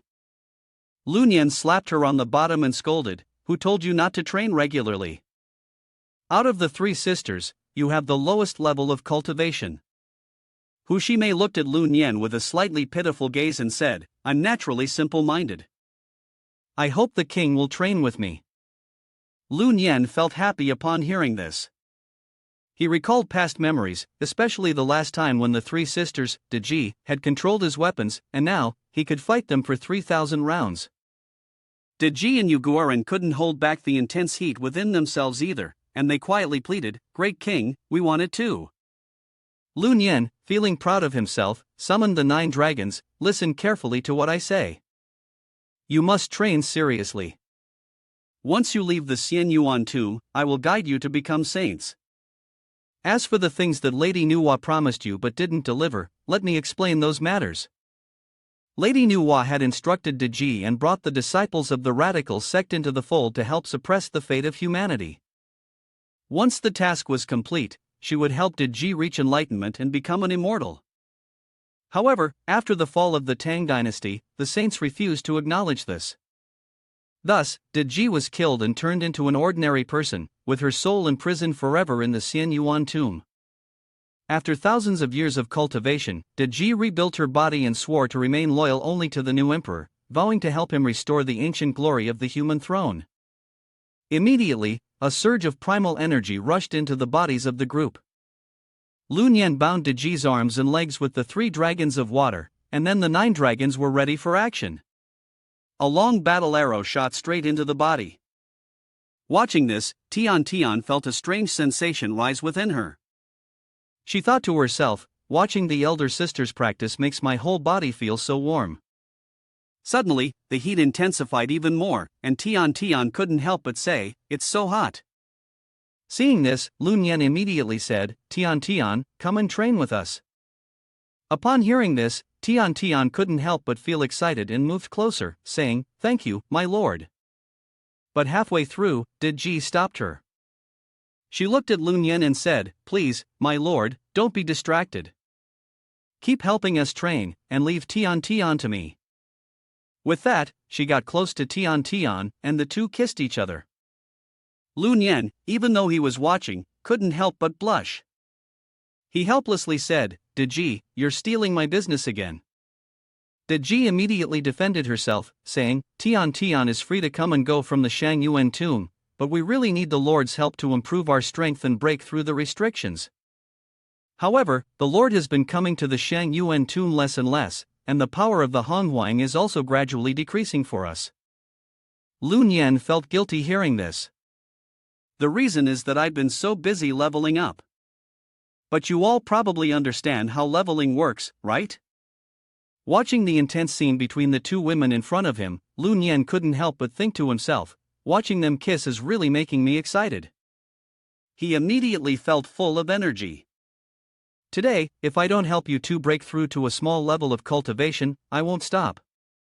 Deji, also unable to contain her excitement, was the same as the other two women. They all received the power of Honghuang. The scene shifts to a bedroom in an apartment somewhere. A gentle voice calls out, Sister, Sister Jiang Shui. The girl being called wakes up with a start, surprised. Huang Fei, this person, is Jiang Shui. Jiang, the Empress, reincarnated. As the magic item in Huang Fei's hand gradually fades away, she sighs and says, The spiritual treasure really works, my sister finally remembers me. A quick introduction to this person, Huang Fei, also known as Your Highness Huang, is a concubine of the new Tang Emperor. Because the radical sect immortals wanted to force a rebellion against the Wu Kingdom, Huang Fei, a tiger in disguise, planned an assassination. After her death, she was honored as the Earth Goddess Star. Huang Fei leans close to Jiang Shui and whispers, Did you purposely destroy the Queen's glass chalice to be exiled to the mortal world to search for that heartless person? Jiang Shui, feeling sympathy, tries to defend. Sister, don't speak ill of the great king like that. We've fallen into the plot of the immortals. The great king couldn't bear to see our new people suffer, so he offended the gods, which led to the disaster. Huang Fei, hearing this, is displeased. The ancient gods are no better. To avoid being killed, to enter the path of eternal righteousness, they would steal the spiritual energy and luck of humans. Here, we need to clarify further. There are two main reasons that led to the battle of the gods. First, the 12 golden immortals of the doctrine of must be elucidated and expanded had committed mortal sins. When they died, their souls needed to go through a trial. Second, because the heavenly emperor in the celestial court had no true gods, but the elite disciples of the doctrine of must be elucidated and expanded did not want to join the divine ranks. Therefore, they used the method of testing lives. Most of the 12 golden immortals had recruited many disciples before the great trial began. The Guochangzi of the, and the Qihong of the, were afraid and had to send their grandson to take their place on the divine board. Jiang Shui sighed, the urgent matter now is to find the great king. Huang Fei immediately shared some news with her, in the small world of the game, there is a rare talent who practices dual cultivation. That careless person the great king was also someone who practiced dual cultivation before. Upon hearing this, Jiang Shui immediately realized it was Lun Yen. Huang Fei then asked, Do you know Lun Yen, big sister? Jiang Shui blushed at the question and replied, We met once by chance. I almost got harmed by a white-boned spirit, but he saved me. Seeing her expression, Huang Fei couldn't help but tease, Why are you so shy? Do you like that Lun Yen kid?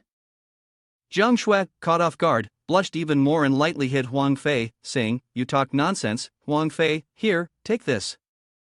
Huang Fei smiled mischievously, Big sister, please spare me.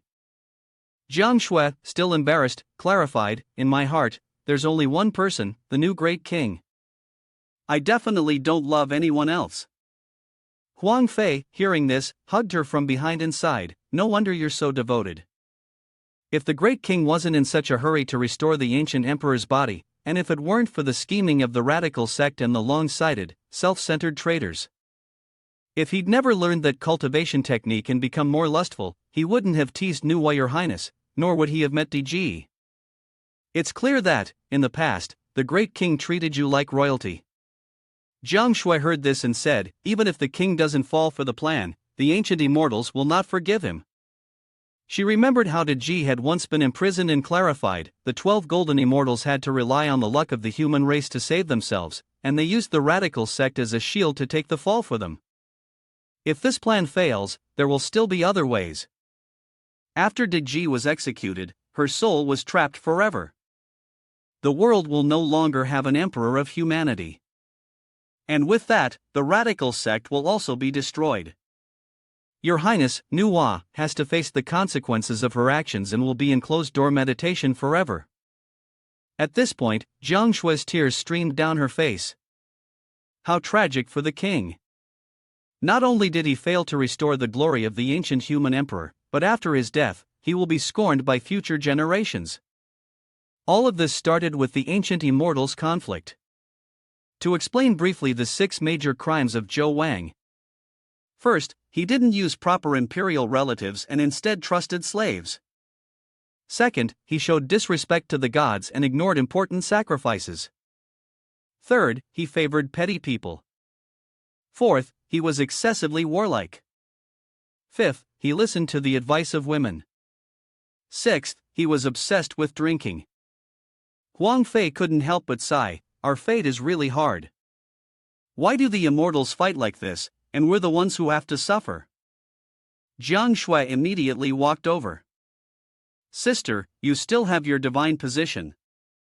Is there any way to investigate Lun Yin's past life? Huang Fei nodded. Yes, if you borrow the yin-yang mirror, you'll be able to see his past life. Upon hearing this, Jiang Shui quickly said, then hurry up and borrow it. We need to investigate whether Lun Yin was a great king in his past life. Huang Fei teased, look at how eager you are, yet you still say you don't like Lun Yin. Jiang Shui, a little embarrassed, threw a pillow at Huang Fei. Are you still going to keep talking? Huang Fei mischievously ran off, saying no more, but then added, I'll go borrow it now. With that, she used teleportation. Jiang Shui hoped that she would be able to sense the presence of a great king from Lun Yin, hoping he was the one she had been searching for. Meanwhile, on the 5th level of the small world, a spatial gate appeared. From within it, the mighty bull demon king, the great saint of heaven, rode in on his fierce blue water dragon, followed by tens of thousands of demon beasts. The bull demon king, filled with rage, roared, the heavenly court is lawless. They took my son, killed my wife, suppressed me, and exiled me to the demon realm. Today, I'll take the lead and invite the heavenly court to its doom. Explanation: in this scene, the bull demon king's son, Hong Hai Heir, was taken by a bodhisattva of the Western sect. His second wife, the beloved seven-tailed fox, was killed by Zhu Bajia. The heavenly army also mobilized tens of thousands of divine soldiers and generals to restore order. Leading the army was Wen Zhong, a master of the highest Dao, followed by Deng Chanyu.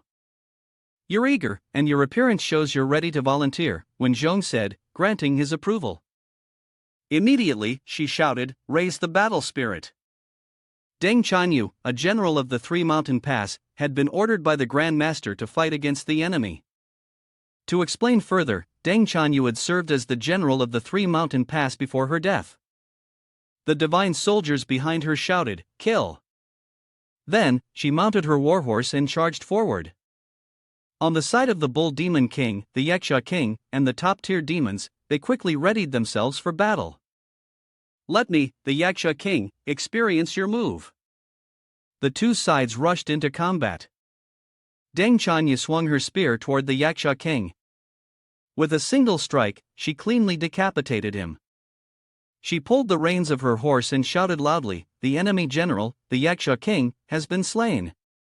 Immediately, the army's morale was lifted as the soldiers cried out together, the enemy general, the Yaksha King, has been slain. The demons, hearing this, were filled with fear. At that moment, the Tiger Vanguard Demon King rushed forward, a formidable opponent who dared challenge even the celestial immortals. He charged straight at Deng Chanyu. Luckily, she dodged just in time, but the poor horse was torn in two. It seemed like the horse had some sense of what was coming. It looked at Deng Chanyu with tear-filled eyes, but in the end, its fate was sealed by the vicious tiger demon. At that moment, Zhang Kuei, a seasoned warrior in the early stages of Taoist mastery, stepped forward. "Lord Taisher, should we call Deng Chanyu back to let General Su join the battle?" he asked. Wen Zhong shook his head. "No need for that. However, you can go with Gao Lan to support Deng Chanyu in case anything unexpected happens." Zhang Kuei acknowledged the order. Wen Zhong kept his eyes on the fight, thinking to himself, Deng Chanyu is a naturally gifted general of the Great Tang. I believe she has the strength to fight through any hardship, but it's such a shame that she fell victim to a plot by those who wanted to ruin her, pushing her onto the divine board. At that moment, Zhang Kuei beat the drum, and on the other side, Deng Chanyu rose to her feet, spear in hand. She unleashed all her strength, and the surrounding monsters were intimidated by her power. But the tiger demon remained unfazed. With a fierce roar, he shouted, "That's nothing. Take this, my hammer." Deng Chanyu quickly drew his twin swords and slashed at the lead tiger. His mace was immediately shattered. The pioneer tiger swiftly created a barrier, and the strike passed through, sweeping away the group of demons. The scene shifted to the Bull Demon King, where a subordinate rushed in, out of breath, and reported, "The 3rd Legion of Shaoquan Feng has been completely wiped out in the first battle." Furious, the Bull Demon King shouted, "The human race, after going through the Great War of the Gods, really has some power. Even though they're suppressed by the Divine Board, they still have the strength to fight above their level." The Bull Demon King unleashed his full power, and the entire army surged forward. Immediately, the generals and soldiers charged together. On the other side, Deng Chanyu smiled and sheathed his sword, then summoned the 5-colored stone as his magical artifact. With a single strike, everything in its path was completely wiped out, not leaving a trace behind. Seizing the opportunity, Wen Zhong waved a red flag and shouted loudly, "10th Ultimate Formation." Zhang Kuei immediately took the flag and commanded, "Earth-blocking formation." The earth-blocking formation was one of the 10 ultimate formations. The celestial soldiers quickly took their positions, and Zhang Kuei chanted the incantation. At once, the entire army was empowered. The soldiers roared in unison, "Kill!" Seeing the overwhelming power of the formation, even the lead tiger was taken aback. He thought to himself, "This is the 10th ultimate formation? Didn't people say this formation was weak?" Looking at the fire-breathing dragon with its tail in the air, the tiger quickly scampered off in fear. "Hey, Bull Demon King, hurry up and use your magic weapon to save me." But when he looked back, the Bull Demon King had already left the battlefield. He had opened a teleportation portal and disappeared. The tiger could only sigh, "My poor behind." Scene shifts to the diplomatic office, where Lun Yan was trying to ease his worries. Lei Niangzi wasn't there, and he couldn't have been happier. The reason was simple: there was a gap on the 5th floor, so Lun Yan assumed Lei Niangzi had gone up there and hadn't returned yet. However, unexpectedly, just as he was feeling content with his actions, a cold glare shot at him from behind. Suddenly, Lei Niangzi approached and gave him a tight hug. "Look at you, you've made a mess. Let me help." Her embrace sent a chill down Lun Yan's spine. Then, Lei Niangzi immediately grabbed his little bird. She seemed confused and asked, "Huh, why is the faucet turned off?" Lun Yan was furious at this point. "Lei Niangzi, how am I supposed to finish this now?" But Lei Niangzi just smiled softly. "It looks like we need to find a private room for your transformation." She then dragged Lun Yan into a nearby restroom and locked the door. Lun Yan's hands were bound tightly as he sat on the toilet. He was about to protest, but Lei Niangzi silenced him with a spell. She smiled wickedly and said, "Don't worry, you're a friend of the Lone Wolf, personally appointed by the Jade Emperor. I won't hurt you.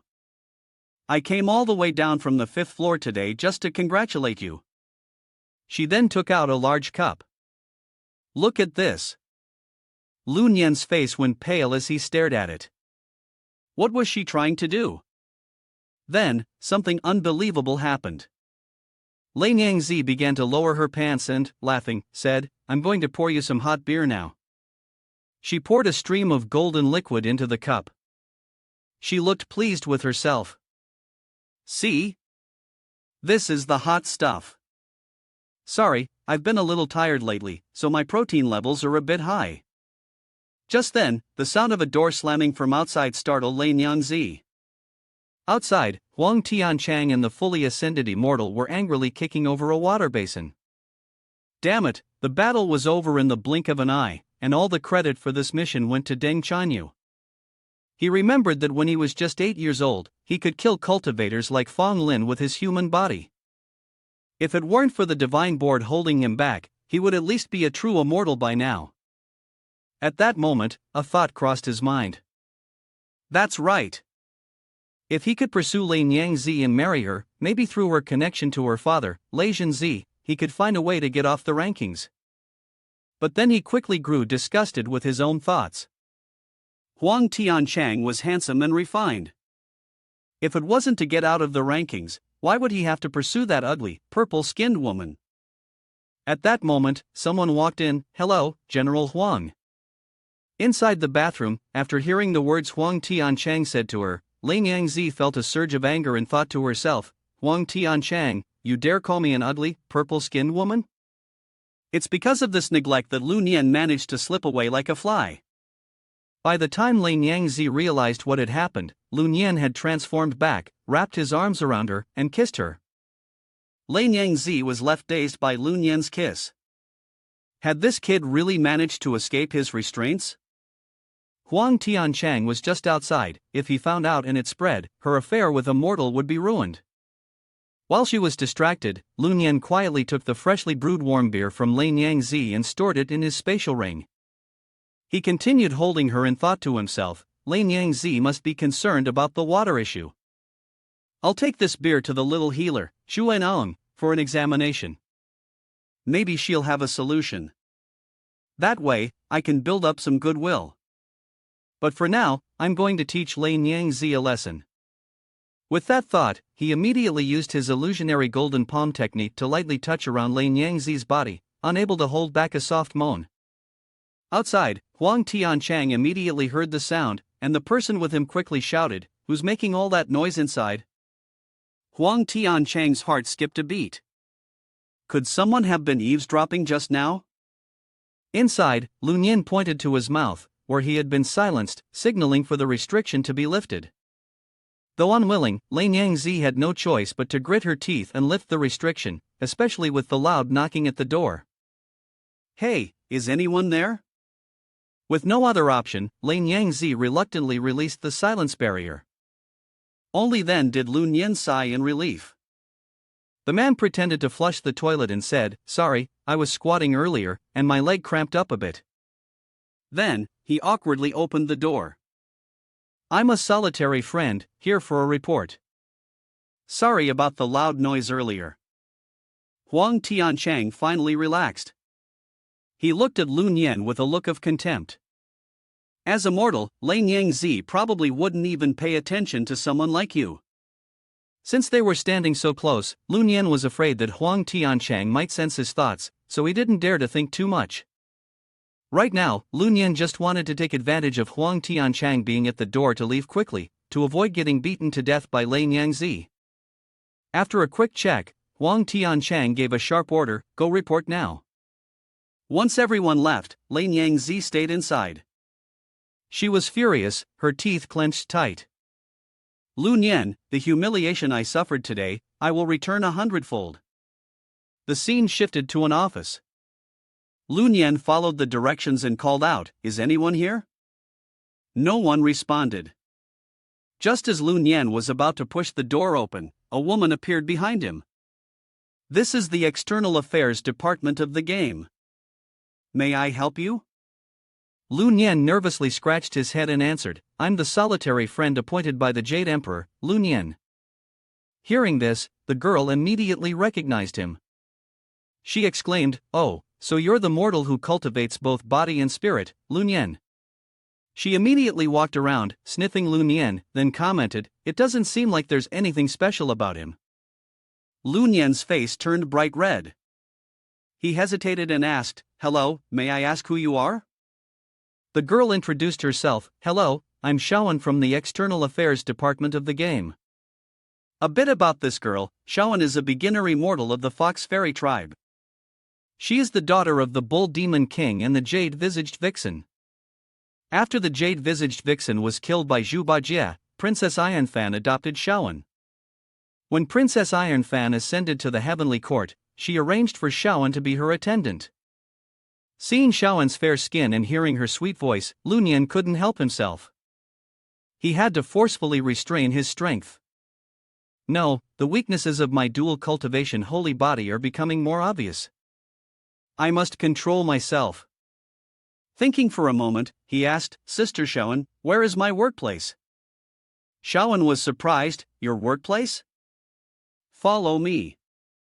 Following Shaoan, Lu Nian was taken to a corner of the office, which felt a bit deserted and sparse. There was a dog lying there, the celestial hound in charge. Beside it was a sign that read, Lone Wolf Lu Nian. He couldn't believe it and pointed ahead, saying, that's my position. After getting a nod from Shaoan, Lu Nian was so furious he threw the sign and yelled, I can't do this job. It's too humiliating. They said my position was high, but now I have to work with these little dogs? The celestial hound, insulted, barked angrily, you're the little dog. Your whole family is a bunch of little dogs. Just to clarify, the celestial hound is a small breed of dog from China, now facing the risk of extinction. Lu Nian was still preparing to run when Shaoan coldly reminded him, the Jade Emperor has given an order. If Lu Nian dares leave this mission, he'll be torn apart by 6 horses. Lu Nian's face turned pale as he imagined the scene. 6 horses? Isn't it supposed to be 5? Shaoan walked over, giving him a pointed look. This is a special favor from the heavenly court to the dual cultivating holy body. She leaned close to his ear and whispered, anyone who is torn apart by 6 horses will be reborn as a eunuch for the rest of their lives. Hearing that, he couldn't help but feel a deep sorrow. The Jade Emperor was cruel. Lu Nian had no choice but to accept working with the dogs.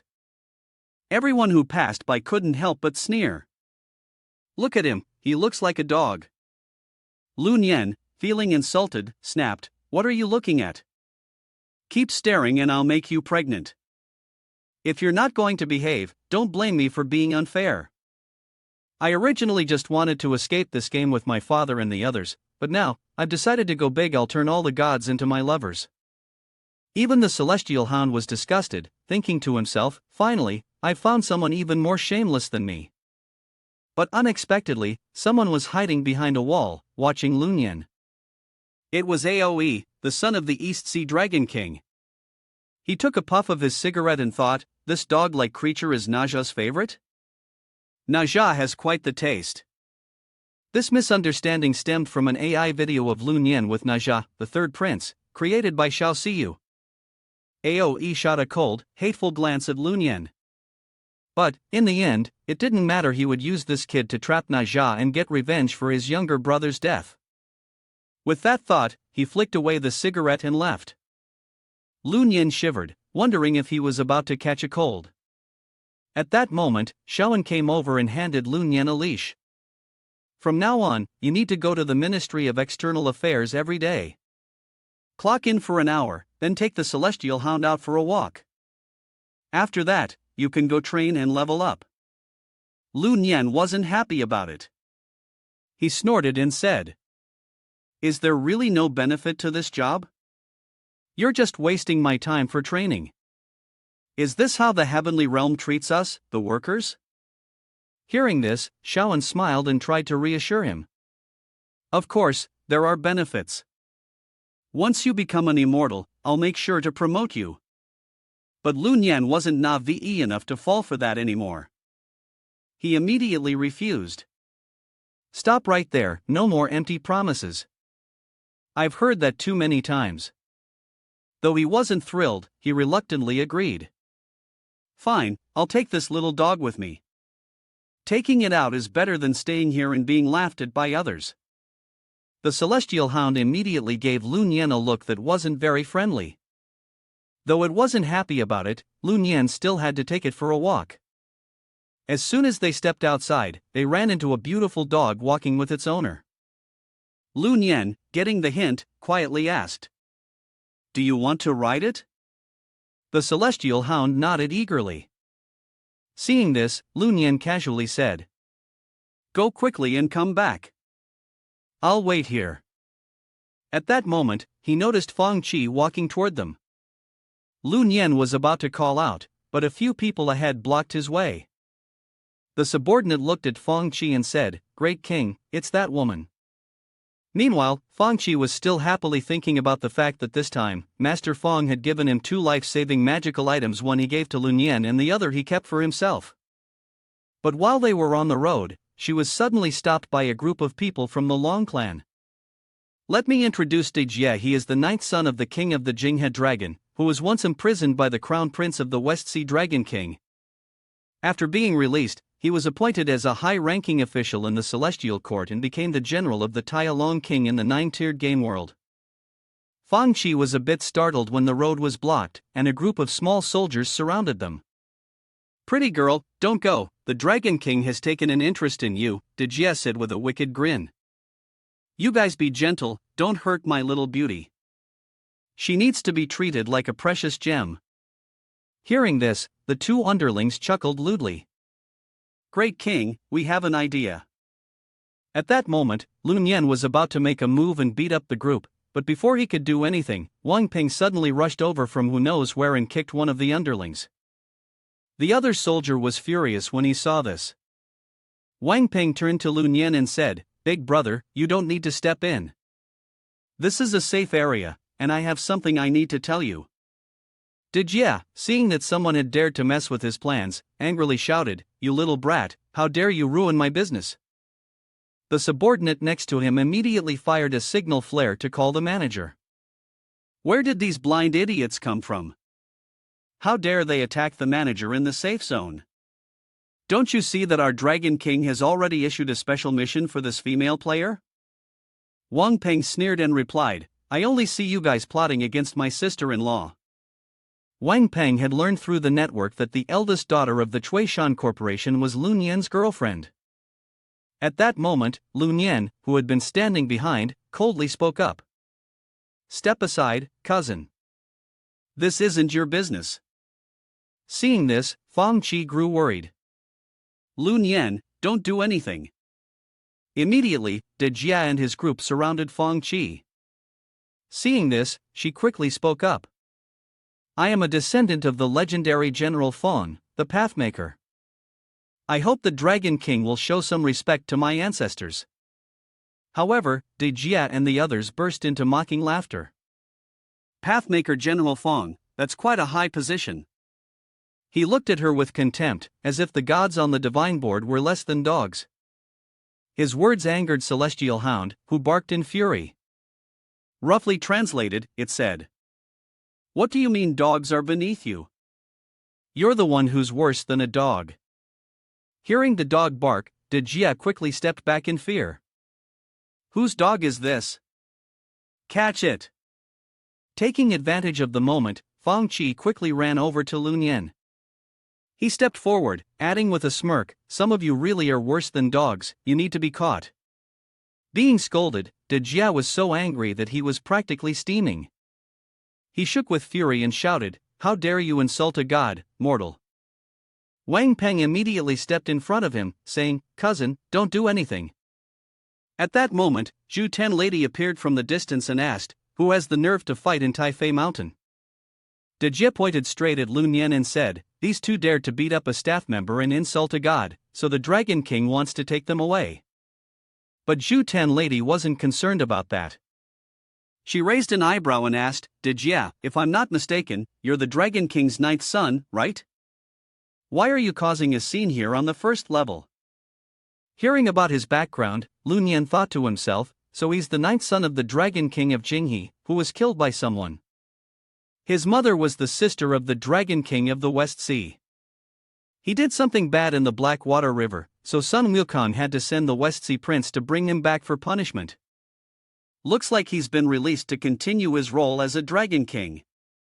But how could a second-level Dragon King come down to the first level without provoking Feng Qi? This whole thing seems suspicious. Fighting within the city wouldn't benefit Lu Nian. Plus, he had many skills he couldn't reveal, but he had to find a way to capture Dijia. He'd heard that Dijia had a wife who was clingy, but in reality, this wasn't the case. Lu Nian mistakenly believed that the Princess of Blackwater River was Dijia's wife. In fact, Dijia was just a lapdog to the Princess of Blackwater River, who still hadn't been won over by him. No matter the reason, if anyone dares to block my path today, especially when it comes to my woman, they'd better not blame me for turning into a ruthless emperor, paying them back tenfold with the same kind of cruelty. On the other side, Dijia angrily pointed at the lady and shouted, "You're just a minor deity, and you dare to lecture me, a high-ranking official? You're courting death." The lady didn't care, coldly replying, "My ancestor is the sacred altar messenger. Every time he visits my little house downstairs, he always brags about the delicious dragon liver at the Heavenly Palace feast." As she spoke, she couldn't help but feel a bit of longing. The dragon liver was served at the annual peach banquet, and it was always one of the most coveted dishes. Dijia was furious, blood rushing to his face. With gritted teeth, he growled, "You're crossing the line." The lady sneered, "I'm just speaking the truth. By the way, you're not even a real dragon. You look more like a pig-dragon hybrid. I doubt you even have the right to sit in the Heavenly Palace." Just to explain, the term pig-dragon refers to the crocodile-like image of Dijia. It's actually a creature resembling a crocodile from the Yangtze River. Dijia's teeth ground together in fury. He immediately launched an attack, shouting, "You're asking for death." But Lady immediately used Zhu Enang's protective shield to suppress him. "If the Dragon King, Dijia, doesn't return to the second floor, don't blame me for opening the Grand Formation and destroying you." Dijia was furious but couldn't do anything. He gritted his teeth in frustration. "Fine, if I can't interfere with what's happening on the first floor, then I'll just let my uncle know. The Dragon King of the West Sea needs to be informed that some people in this secret realm game are disrespecting the Dragon Clan." With that, he angrily left. Lu Nian was a little confused and thought to himself, is he really just going to leave like that? Feng Qi, deeply grateful, bowed and thanked Manager Zhu for stepping in to help. "It's nothing. Lu Nian and I have a management relationship. This little thing is no big deal."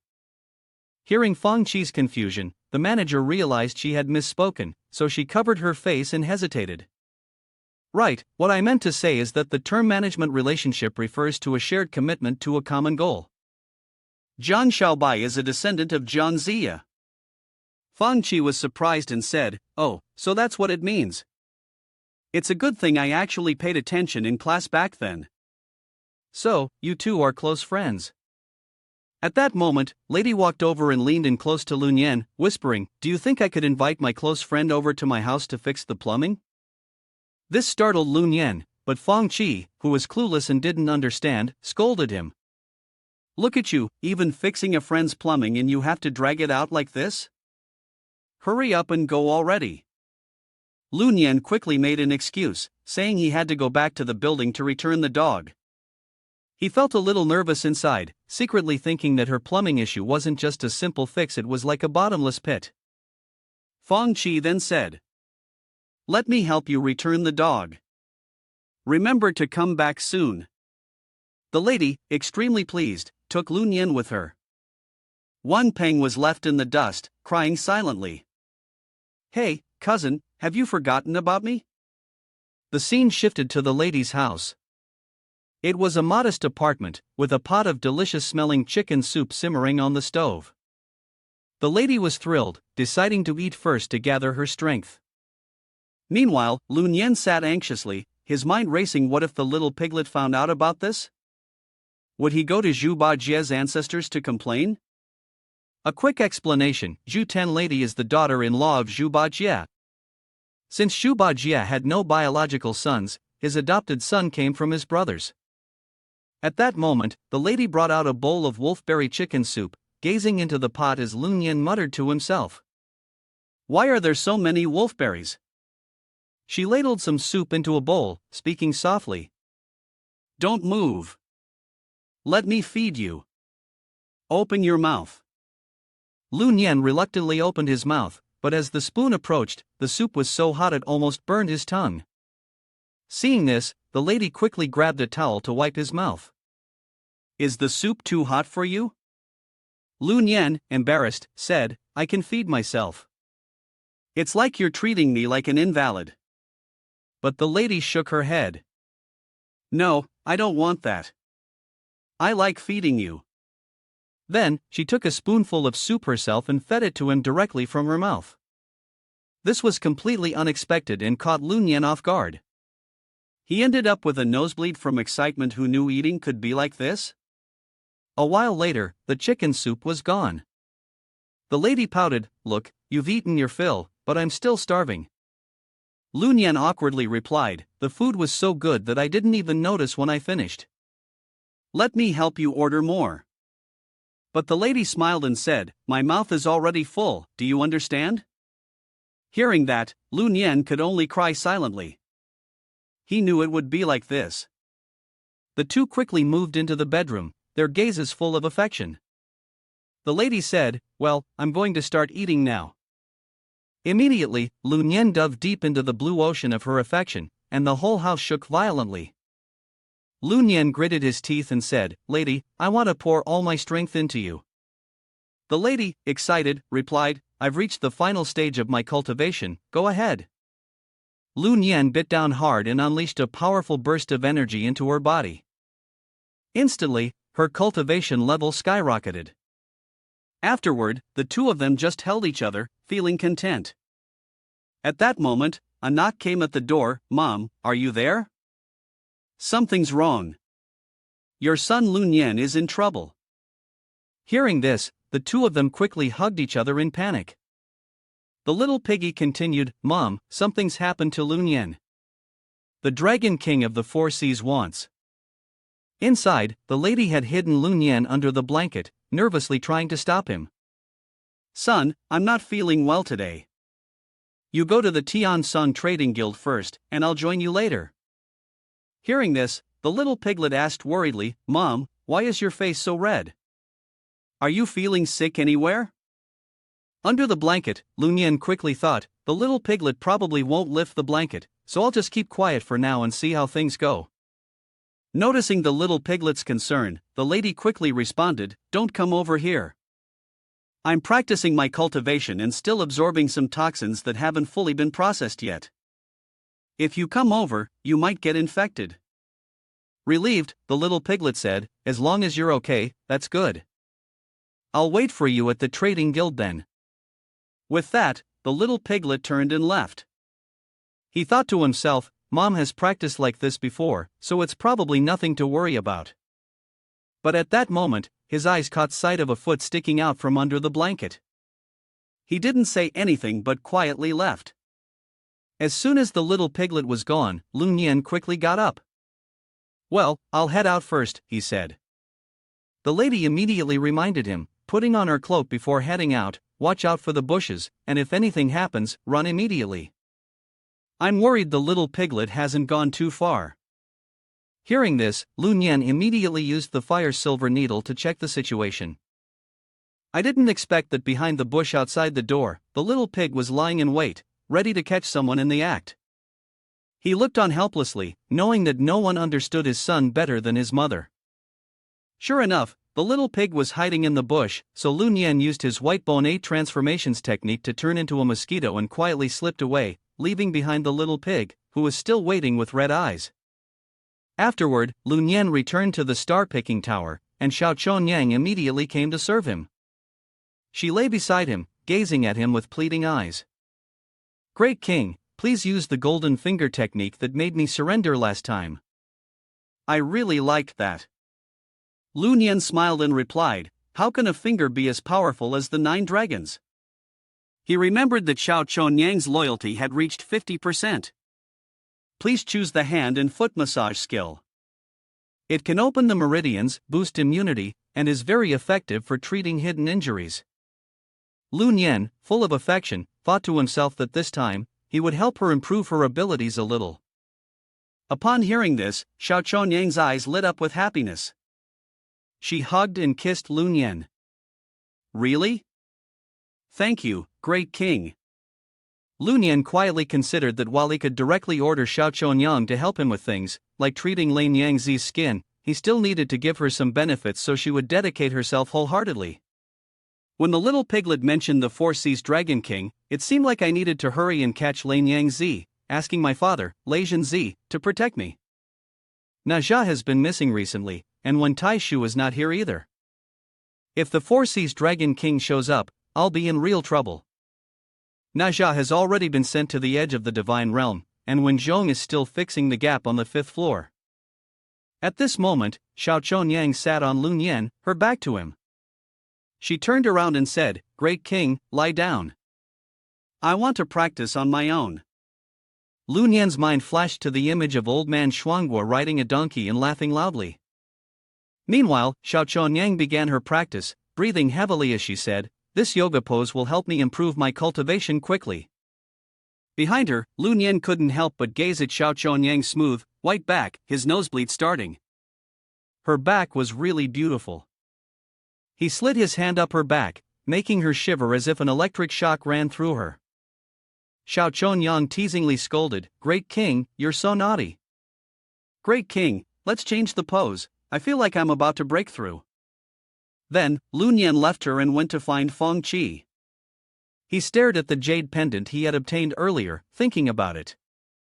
The pinkish-green jade pendant, I got it when I opened the package to gift to someone after activating the jade seal last time. Remembering that moment, the system announced, Lu Nian has defeated the top-tier boss, the Elder Mouse Spirit, and leveled up to 40. This unlocks the Imperial Seal gift pack from the Human Emperor, but the system didn't tell me what this seal was for. Whatever, I'll just sleep first. But while Lu Nian was asleep, the seal began to glow brightly, pulling him into another world. As soon as he opened his eyes, he heard 2 people talking. One of them said, "This person must be a refugee, fainted from hunger." "How tragic." The other replied, "Who told them not to listen?" "I heard that some small countries in the east have already been destroyed.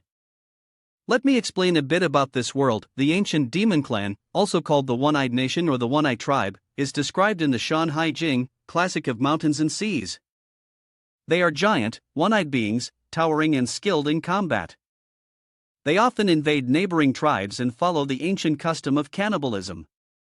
One person looked at Lu Nian and asked, "Do you think they'll come to attack our Western Queen Mother's kingdom?" Another person answered, "No way. Even though we're not a capital city, we're a fortified stronghold. Besides, General Jiang Wenji is in the capital city. He could get here in just one day." Jiang Wenji is the name the Western Queen Mother uses when she descends to the mortal world for her trials. Lu Nian listened to the words they were saying, feeling completely confused. The Western Queen's kingdom, demon tribes, what were they talking about? Didn't I just wake up? The reason for this confusion was the jade pendant, a piece of ancient treasure, which had transported Lu Nian, still asleep, to the ancient world, a place where humans, gods, and demons coexisted. At that moment, the sky turned a deep red. A large, bloodshot eye appeared behind the city walls, sending the people into a panic. Seeing the monster, one person screamed in fear, "Isn't that the Fan Tian Elder, one of the 3 great kings of the demon kingdom, who was sealed by the gods?" To clarify a bit, the 3 great kings of the demon race are Hefei Tian Elder, Wu Tian Elder, and Than Tian Elder. Lu Nian stared at the massive monster, thinking to himself, where did this creature come from? Could I be dreaming? Right then, the monster swung its fist, shattering the city wall's defense. The people, seeing this, quickly scattered in all directions. It's over. The wall's fallen. Quick, run inside the city. The monsters charged in, and the city's archers immediately drew their bows to fire, but all their efforts were in vain. Two filthy men looked at the women in the city with lecherous eyes. One of them said, "That young lady is so delicate and gentle. I want to play with her first before devouring her. I'd love to have a little chat with her." Standing before the eyes of the demon clan, the girl was terrified and tried to turn away, but the commander of 100, Zhang Quan, immediately raised his sword and shouted, "Anyone who retreats will die.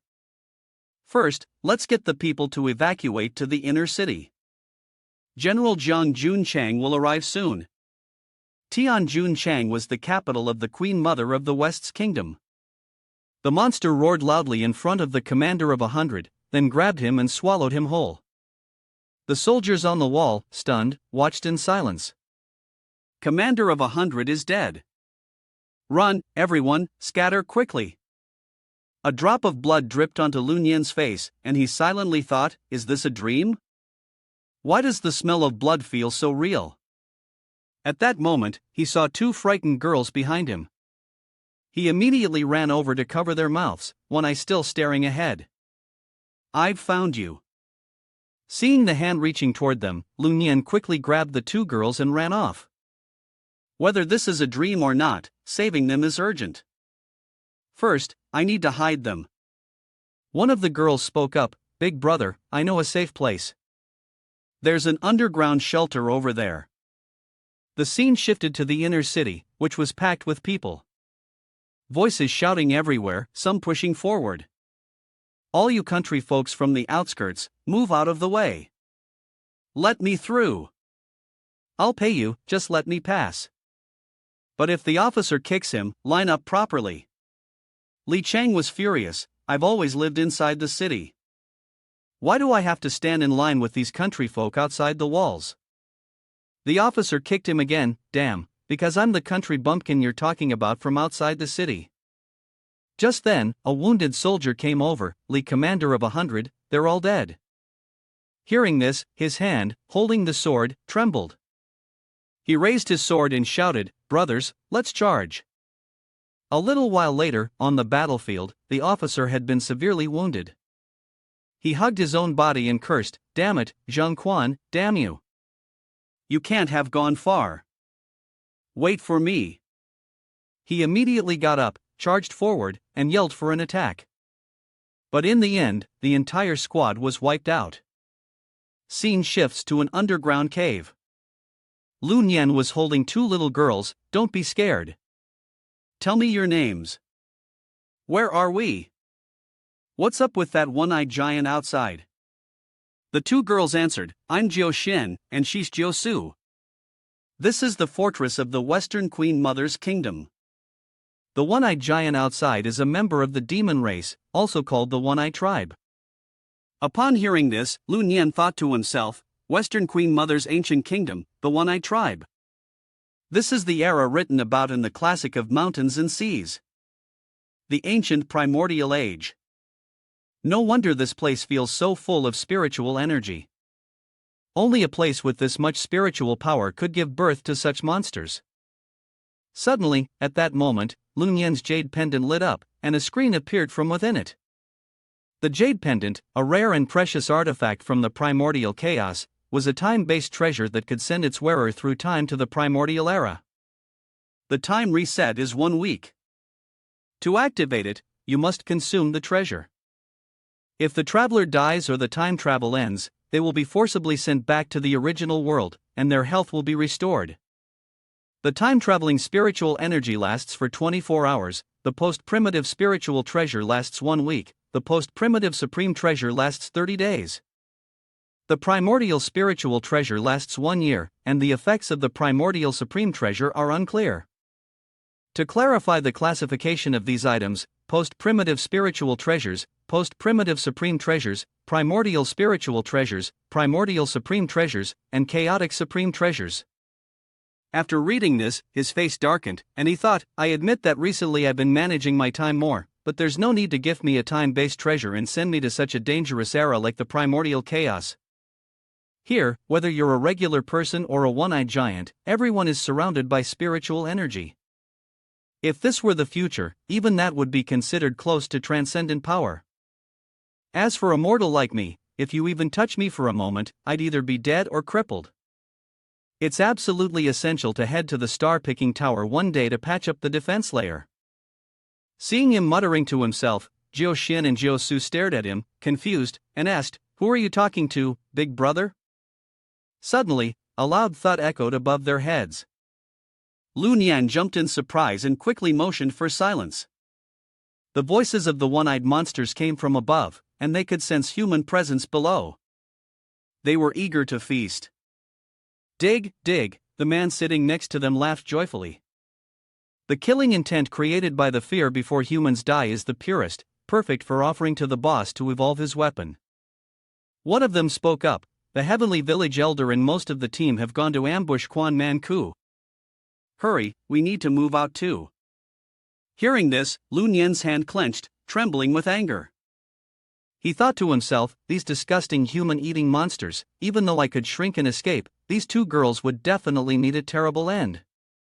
Jiao Xin and Jiao Su, also terrified, had tears in their eyes. "Big brother, please save us," they begged. Lun Yan quickly thought of the monsters and started calculating. Staying here would only make them easy prey. It would be better to charge out and take a risk. Besides, with the giant and most of the team off on the ambush, there might be a chance to save them. With that thought, he embraced the two girls and kissed their foreheads in reassurance. "I'll fight them to draw attention." The two girls waited for their moment and then ran. Without another word, Lun Yan broke through the ground and shot straight up. With a heroic shout, he yelled, "Your grandpa's here. Come at me if you dare." The monsters, hearing this, looked at him with hungry eyes, and Lun Yan's resolve faltered slightly. He raised his hand and taunted, "Come at me one-on-one." To his surprise, one of the monsters recognized him and sneered. "There's still the scent of the little girls down there. Don't let them escape." Hearing that, Lun Yan screamed inside. It was clear these beasts had their eyes locked on the two girls. There was no choice now, he had to fight to the death. Suddenly, the monsters lunged at Lun Yan. One opened its huge mouth to swallow him whole, but he struck first and cut off its head with a single move. Lun Yan let out a breath of relief. Luckily, the skills and items he got from the game world still worked here in this wild, primitive realm. Without wasting time, he activated the 9 aperture unlock. Now able to see all the monsters' weak points, Lun Yan charged forward. In one sweeping assault, he slashed through every single one of them. The system's warning echoed loudly, "Demon spell alert, 9-fold dragon chain, all 9 revivals have been used." He was badly hurt by now, breathing heavily. There are just too many thousands of heads. Is this what war feels like? Jiao Shen and Jiao Su watched him in fear and worry. "Brother, don't worry about us anymore." But he turned and shouted, "Run! Now!" Tears welled up in Jiao Shen's eyes. "Brother Lun Yan, forget about us. You have to run." He didn't listen. His eyes were full of resolve. The young warrior, wild-haired and fearless, his heart pounding with courage, made up his mind. Lun Yan rushed forward, ready to fight to the death. If this was the end, they would live and die together, a vow worth more than gold. A final, deadly strike fell, and the monsters were completely wiped out. However, Lun Yan was severely injured. He coughed up blood, but inside, he felt a surge of joy. He couldn't believe it, he had actually gotten the chance to be like Su Luan, even if just for a moment. Su Luan was the main character of a story Lun Yan loved reading. Just then, the victory announcement echoed, "The general of the Imperial Army has beheaded the leader of the sky-connecting beasts. Kneel and surrender." Hearing this, Jiao Shen Jiao Su was overjoyed, "We're saved." "Big brother, what's your name?" Lun Yan barely had time to give his name before he passed out. He was quickly transported back by the system, with the notification ringing, this time travel event has ended. Teleportation to the game world is imminent. The scene shifted, and Lu Nian's memories of the Wild Blood Age were transferred. The scene moved to the dark and mysterious underworld. At that moment, the nine-yang toxin maiden was soaking in a large bathtub, holding a spider lily in her hand. Her eyes gleamed with deep thought as she softly called out, "Lu Nian, could you explain the nine-yang toxin maiden for me?" The nine-yang toxin maiden was originally the daughter of the divine god of the public. After her father's death, she was adopted by Nu Hua, Your Highness. Later, due to a mistake, she was demoted and sent to the mortal world, where she met the Nine Heavens' mysterious maiden. By chance, she became a disciple of the Queen Mother of the West. The Nine-Yang Toxin Maiden was the founding master of the alchemy school and even created the Toxin Maiden Sutra. However, the ancient legends still didn't explain how she became so skilled in alchemy. The scene shifted again, this time to the heavenly realm, where the Nine Heavens' mysterious maiden was deep in meditation. With a contemplative look, she quietly murmured, "Lu Nian." The scene shifts to a small room filled with the sweet scent of flowers. Here, Wang Peng, Lu Nian's cousin, is giving Baba Air Ben a massage. Wang Peng breathes heavily and asks, "Why did the sea creatures suddenly want to go after my cousin?"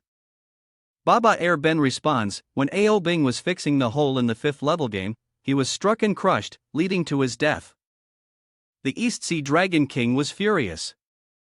After Ao Bing was attacked by Na Jia and absorbed by the divine board, he was honored and turned into a divine flower spirit."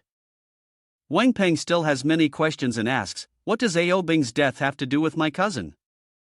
Baba Air Ben explains, "Your cousin was the youngest disciple that Na Jia loved the most. Besides, according to reliable sources, Na Jia has given your cousin many high-level magical treasures." Hearing this, Wang Peng begins to understand and thinks to himself, "No wonder my cousin has been able to defeat powerful demons one after another. It must be those treasures Na Jia gave him." It seemed like a good thing at first, but now, with the gods fighting, it's the little guy who's suffering. I need to find a way to save my cousin. At that moment, Baba Air Ben laughs with satisfaction and asks, "What are you still thinking about, little brother? Want more news? Then keep massaging me." But Wang Peng doesn't listen. Filled with anger, he cracks his fingers and makes a firm decision, "Great power, great strength, give me your might. For my cousin, I'll risk it all." The scene shifts to Lu Nian, who is currently out in the wild fighting monsters. He thinks to himself, Fang Qi and the others are almost level 30, getting ready to take on the floor boss. I've leveled up way faster than them. At my current level, I can easily crush the boss. In this game world, the first floor of Taifei Mountain is for players level 1 to 30. The second floor, Shangti Mountain, is for players level 31 to 40. The third floor, Didi Mountain, is for players level 41 to 50. Just then, Lu Nian receives a message, "The Saintess of Bamboo has arrived in the game world, coordinates 4571 on Taifei Mountain. Go meet her quickly."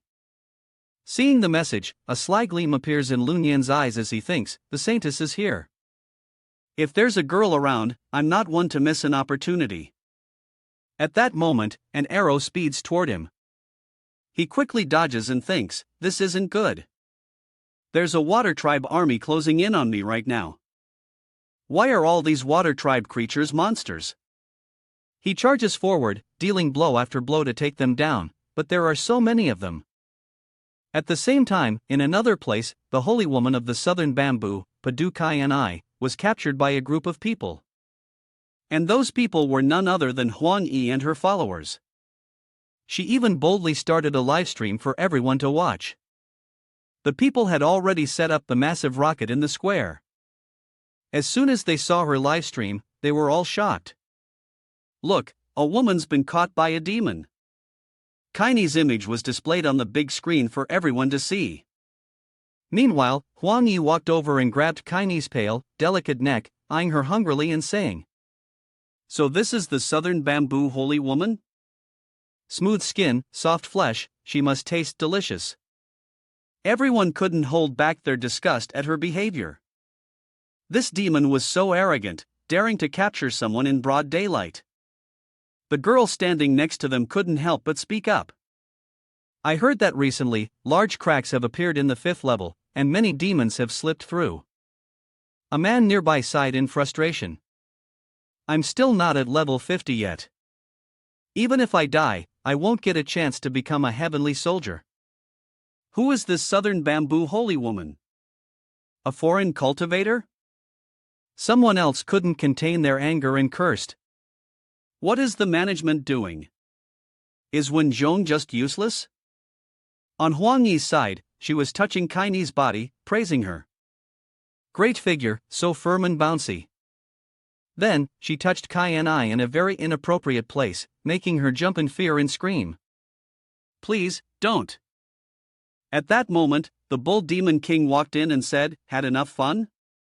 Hurry up and come to the meeting, there's something important." Reluctantly, Huang Yi had to end the livestream, leaving the viewers confused. Why did the livestream suddenly stop? But in reality, that was part of Huang Yi's plan. She had thought it through. The saintess was still pure.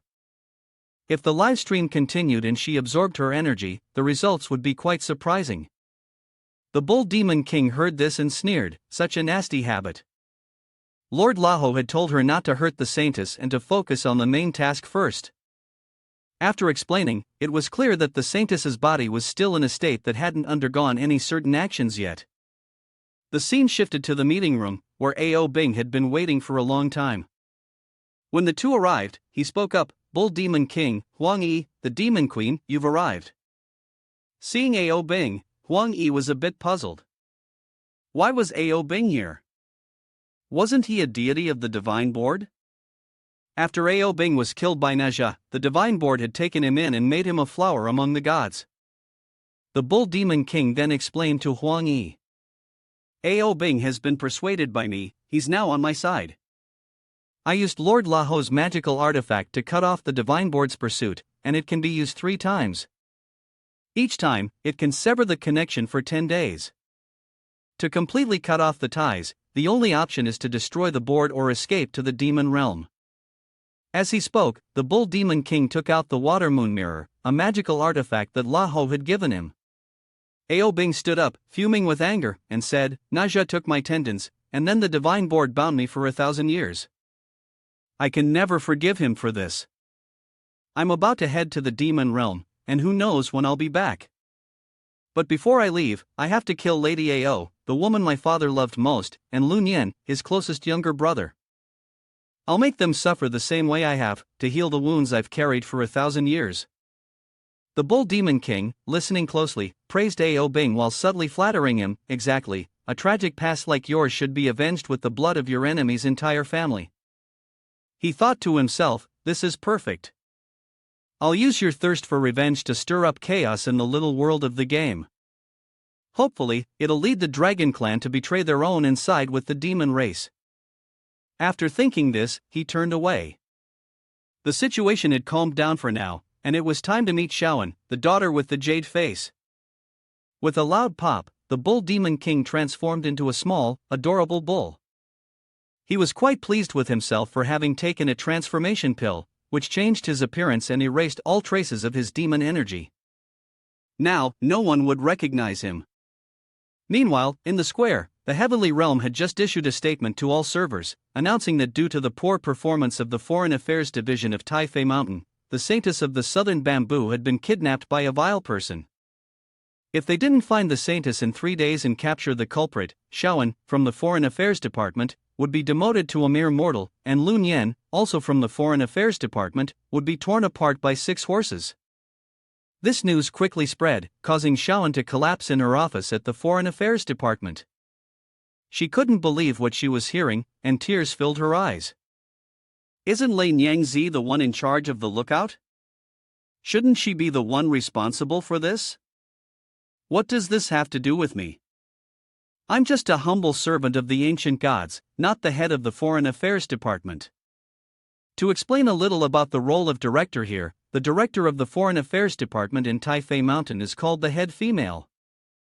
According to Sima Qian's records of the Grand Historian, the 3 stars of the head female are located at the eastern tip of the celestial axis, and they represent celestial maidens.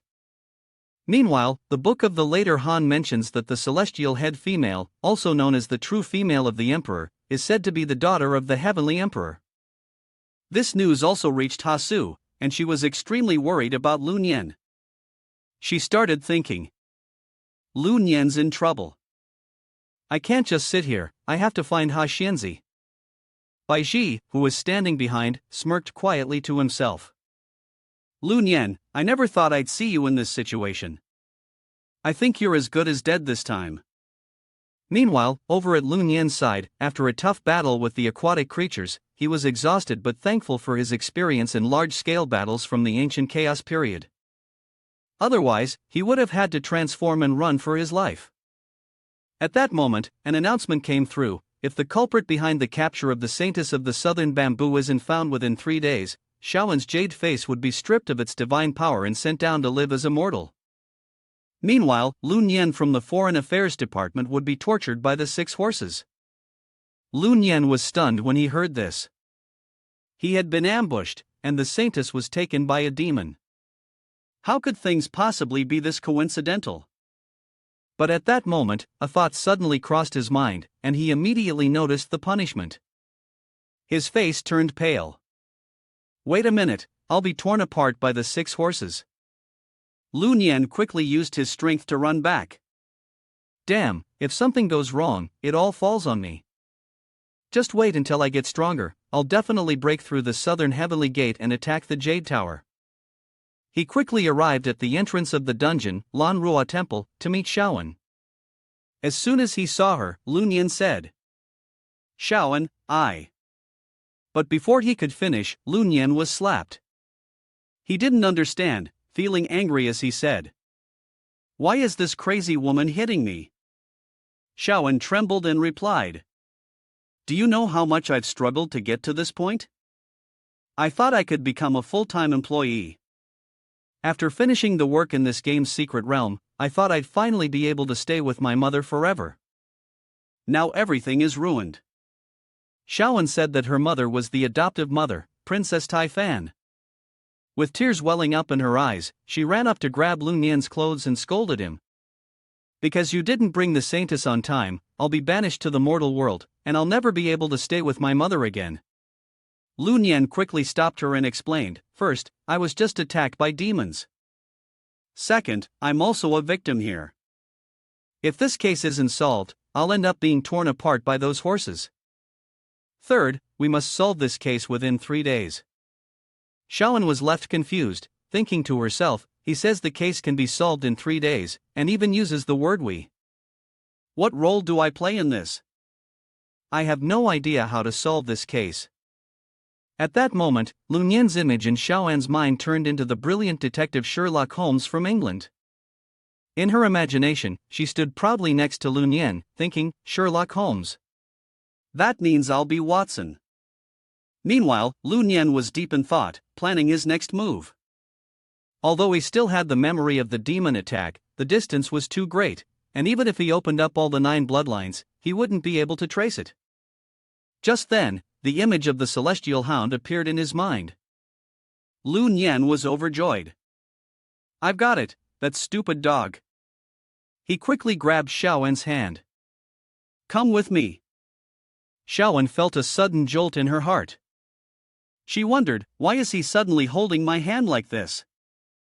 Isn't he embarrassed? The next day, Lu Nian quickly rushed over, speaking softly to Celestial Hound and offering a great deal. If you can solve this case, anything you want in the future, I'll give it to you. But in response, Celestial Hound turned around and walked away, signaling that it wasn't interested. Shaoan spoke up, Celestial Hound is really lustful. My mom oversees all the spirit dogs in the divine realm. Maybe she could pick out a few beautiful ones for you. At the mention of beautiful spirit dogs, Celestial Hound's eyes lit up, and it immediately agreed, in that case, I need to practice my divine skills with the spirit dogs first. Lu Nian signaled that it was fine, no problem. Then, the 2 one-person and 1 dog ran off to find Princess Ironfan, leaving Shaoan standing alone, watching them. She was confused and muttered, I haven't even finished speaking yet. My mom probably won't agree to this. But it was too late. The two of them had already reached the gate of Golan Hui, and Princess Ironfan looked a bit displeased when she saw them. Shawan, why did you bring a man here? Don't you understand the rules? And on top of that, it's that filthy dog again. Get rid of them immediately. Standing before Ironfan's imposing presence, Shawan trembled and quickly replied, "Yes, mother." She then whispered to Lun Yan, "Let's go back." Mother won't agree to this. But Lun Yan still took a chance. He bent down and pleaded, "Princess Ironfan, I know you are always willing to help others. Many people have come to you in trouble before, and you always had your maid investigate and find the truth. In the end, they were rewarded and ascended. Today's matter concerns your daughter, and we hope you can help us through this disaster."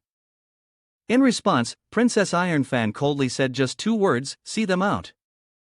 Feeling the coldness from Princess Ironfan, Lun Yan grew a bit angry. He stepped forward and raised his voice, "Demon woman, even if you've raised the dog for 1,000 years, you must have some feelings for it, right? Now Shawan is about to be sent down to the mortal world, and you, as her mother, aren't worried at all? When she's in the most danger, all she wants is to be with you." Princess Ironfan frowned at Lun Yan's harsh words, then turned to Shawan, as if questioning her. "Shawan, why haven't you seen them off yet? Are you trying to make your mother so angry she dies just so you can have fun with this shameless man?" Shawan was scolded, and fearing that she might upset her mother, she quickly knelt down and explained, "Mother, this is a misunderstanding. This time, the Jade Emperor issued an order for us to capture the criminal, or else we would face severe punishment. I didn't want to be apart from you, so I brought him here to beg for your mercy." But Ironfan responded coldly, "This is all the will of heaven." With that, she turned and walked away. "From now on, I am no longer your mother. You'll have to take care of yourself." Shawan couldn't believe that her mother would say something like that to her. However, deep down, Ironfan also felt immense pain. She thought to herself, "The Laho clan sent an old Rakshasa to hide in the demon realm and contact me. I'm afraid they've already been captured by the heavenly court. If Shawan continues to follow me, she might lose her soul. It's better for her to become a mortal on earth to avoid the disaster." To explain this part, the Rakshasa clan is an ancient race. After the Rakshasa kingdom was destroyed by the West, most of the Rakshasa people fled to the demon realm. Hearing those heartless words, Lun Yan immediately pulled Shawan away, urging her not to beg her mother anymore. "Let's go." Even though Shawan's heart ached, she still cried out, "Mother." Just as they reached the door of the hall, Lun Yan was slapped again by Shawan. She angrily scolded, "Why did you pull me away?" Lun Yan, equally frustrated, raised her hand. "You've slapped me so many times today, and I didn't even do anything wrong." Shawan sobbed in anger. "Go ahead and hit me. You might as well kill me. If my mother doesn't want me, then I don't want to live anymore." After saying that, she burst into tears. Lun Yan couldn't bear to watch and sighed, "You're hurting my heart by hitting me." "Fine, if you want to hit me today, go ahead." As soon as he finished speaking, Shawan started punching him in the chest until blood dripped from his mouth. While hitting him, she scolded, "Why did you separate me from my mom? Why did you tear us apart?" Lun Yan, bleeding, had no choice but to endure it. Was she really hitting him? But then, Shawan suddenly rushed forward and hugged him tightly, crying uncontrollably. Lun Yan's heart softened. He wiped the blood from his mouth and gently comforted her, "Don't worry, I won't let you be separated from your mom. Trust me, we'll stay together." She lifted her tear-filled eyes and asked, "Really?" Lun Yan immediately raised his hand to the sky, "Of course it's true. If I don't make it happen, I'll be struck by lightning." Before he could finish speaking, Shawan covered his mouth, "Don't say crazy things in this little world, you'll really get struck by lightning." Taking advantage of that moment, Lun Yan grabbed her small hand, "Don't worry, when I say something, I'll make it happen." Shawan, feeling embarrassed, quickly pulled her hand back and blushed. "What are you doing?" "I need to go back to the management building to continue reviewing the files and investigate the case of the Saintess." She said that and quickly ran off. As Lu Nian watched Xiaoan's back, he thought to himself, so cute. My weakness for the perfect combination of holy body and dual cultivation is acting up again. I really want to bring Xiaoan and Princess Ironfan into the harem. At that moment, Celestial Hound stormed over, angry. Is there still hope for me and the Hellhound? Lu Nian made an okay sign and reassured him, don't worry, I figured out how to deal with the female demon. Just wait here for me. With that, Lu Nian transformed using the white bone 8 changes technique and turned into a mosquito, flying straight to Princess Ironfan's bedroom. Just then, Princess Ironfan had just finished her bath. Seeing her hot figure, Lu Nian's eyes lit up. This is it. Immediately, he used his mosquito form to fly into the teacup. After her bath, Princess Ironfan, as usual, drank a cup of tea before lying down to rest. But suddenly, a sharp pain came from her stomach. Could this be? The little one is coming? Sun Wukong was like a brother to the Bull Demon King. Many years ago, to borrow Ironfan's leaf fan, Sun Wukong had transformed into a worm and crawled into her belly, causing chaos. Princess Ironfan cradled her stomach and whispered, Sun Wukong, is that you? But inside Lu Nian, there was a feeling of complete confusion. Nephew Sun Wukong, Lu Nian, thanks to his unique massage technique, had already reached the late stage of the big demon realm and basically had no fear of Princess Ironfan's stomach acid.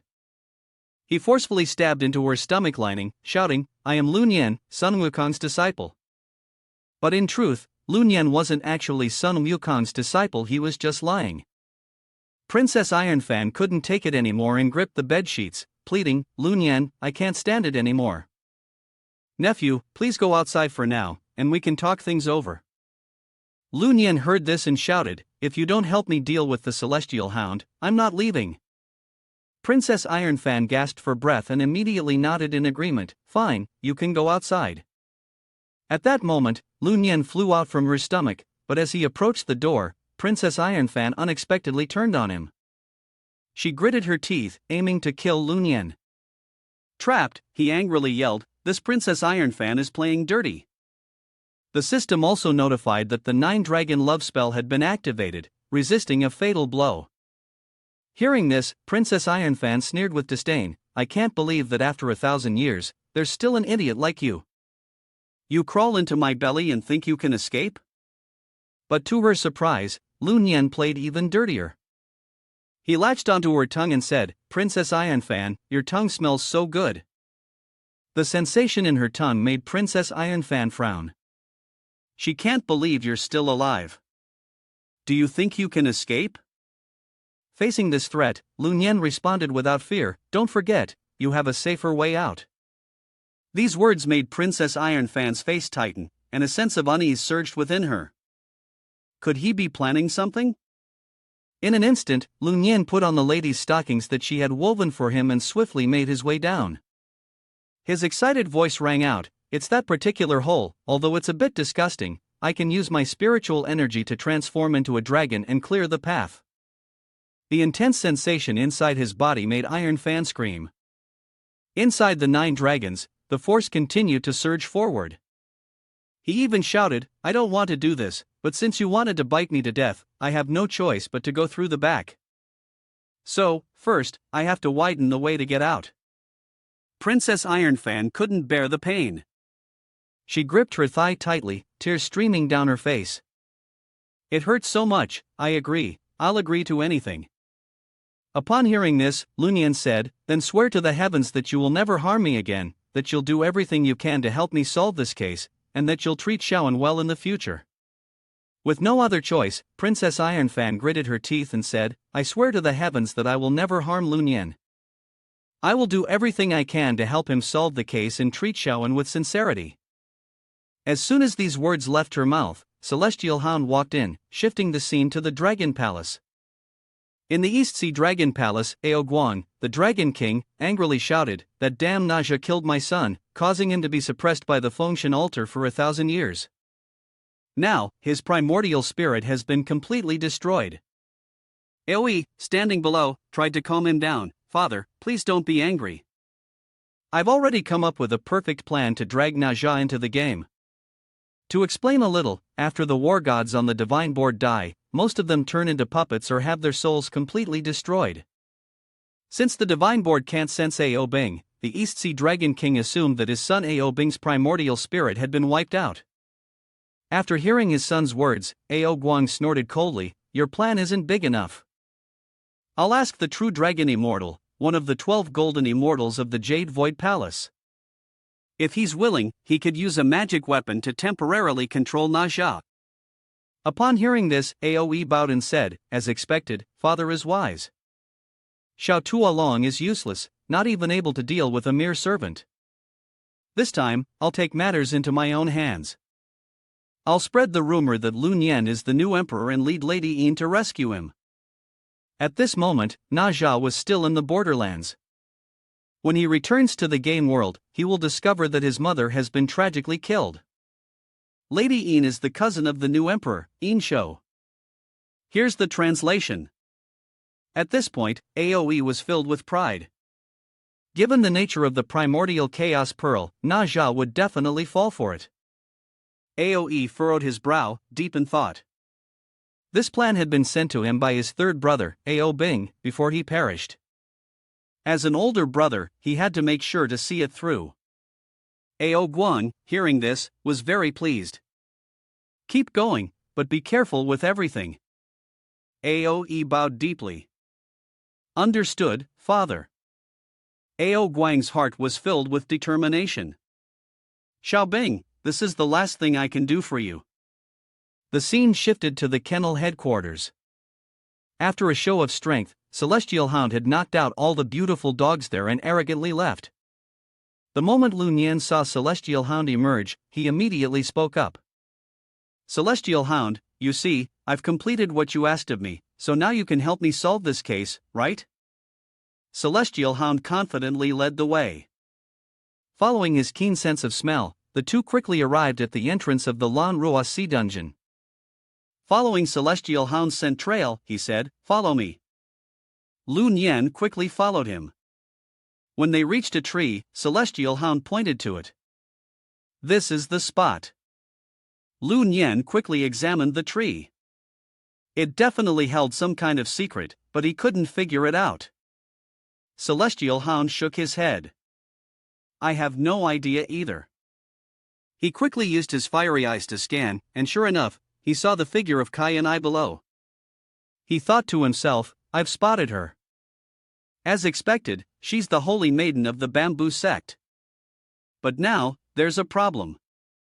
If I report this to the manager, the news will definitely leak. There are so many immortals in the small world secretly communicating with the demon realm. It's better if I handle this myself." Lun Yan turned around and gave instructions, "Pull back the guards here. I'll go take a leak and be right back."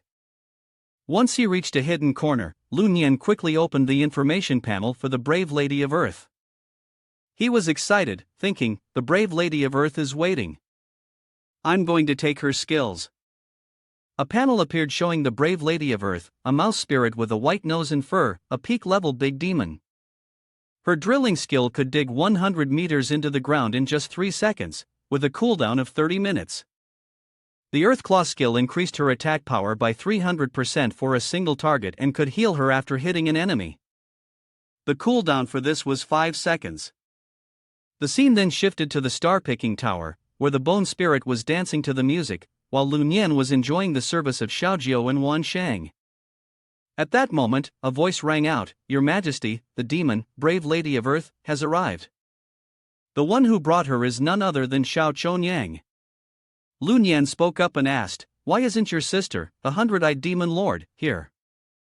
Xiao Chonyang replied, "Your Majesty, my sister is ill. Right now, she's lost control over her bodily functions and is bedridden." As she spoke, an image of the 100-eyed demon lord appeared, groaning in fear, "Your Majesty, I swear I won't harm humans anymore." Upon hearing this, Lun Yan felt a twinge of guilt. Did I go too far with my strength? He then instructed, "Take good care of your sister. Do everything you can to save her. If you need anything, just tell me, and I'll gather what's needed."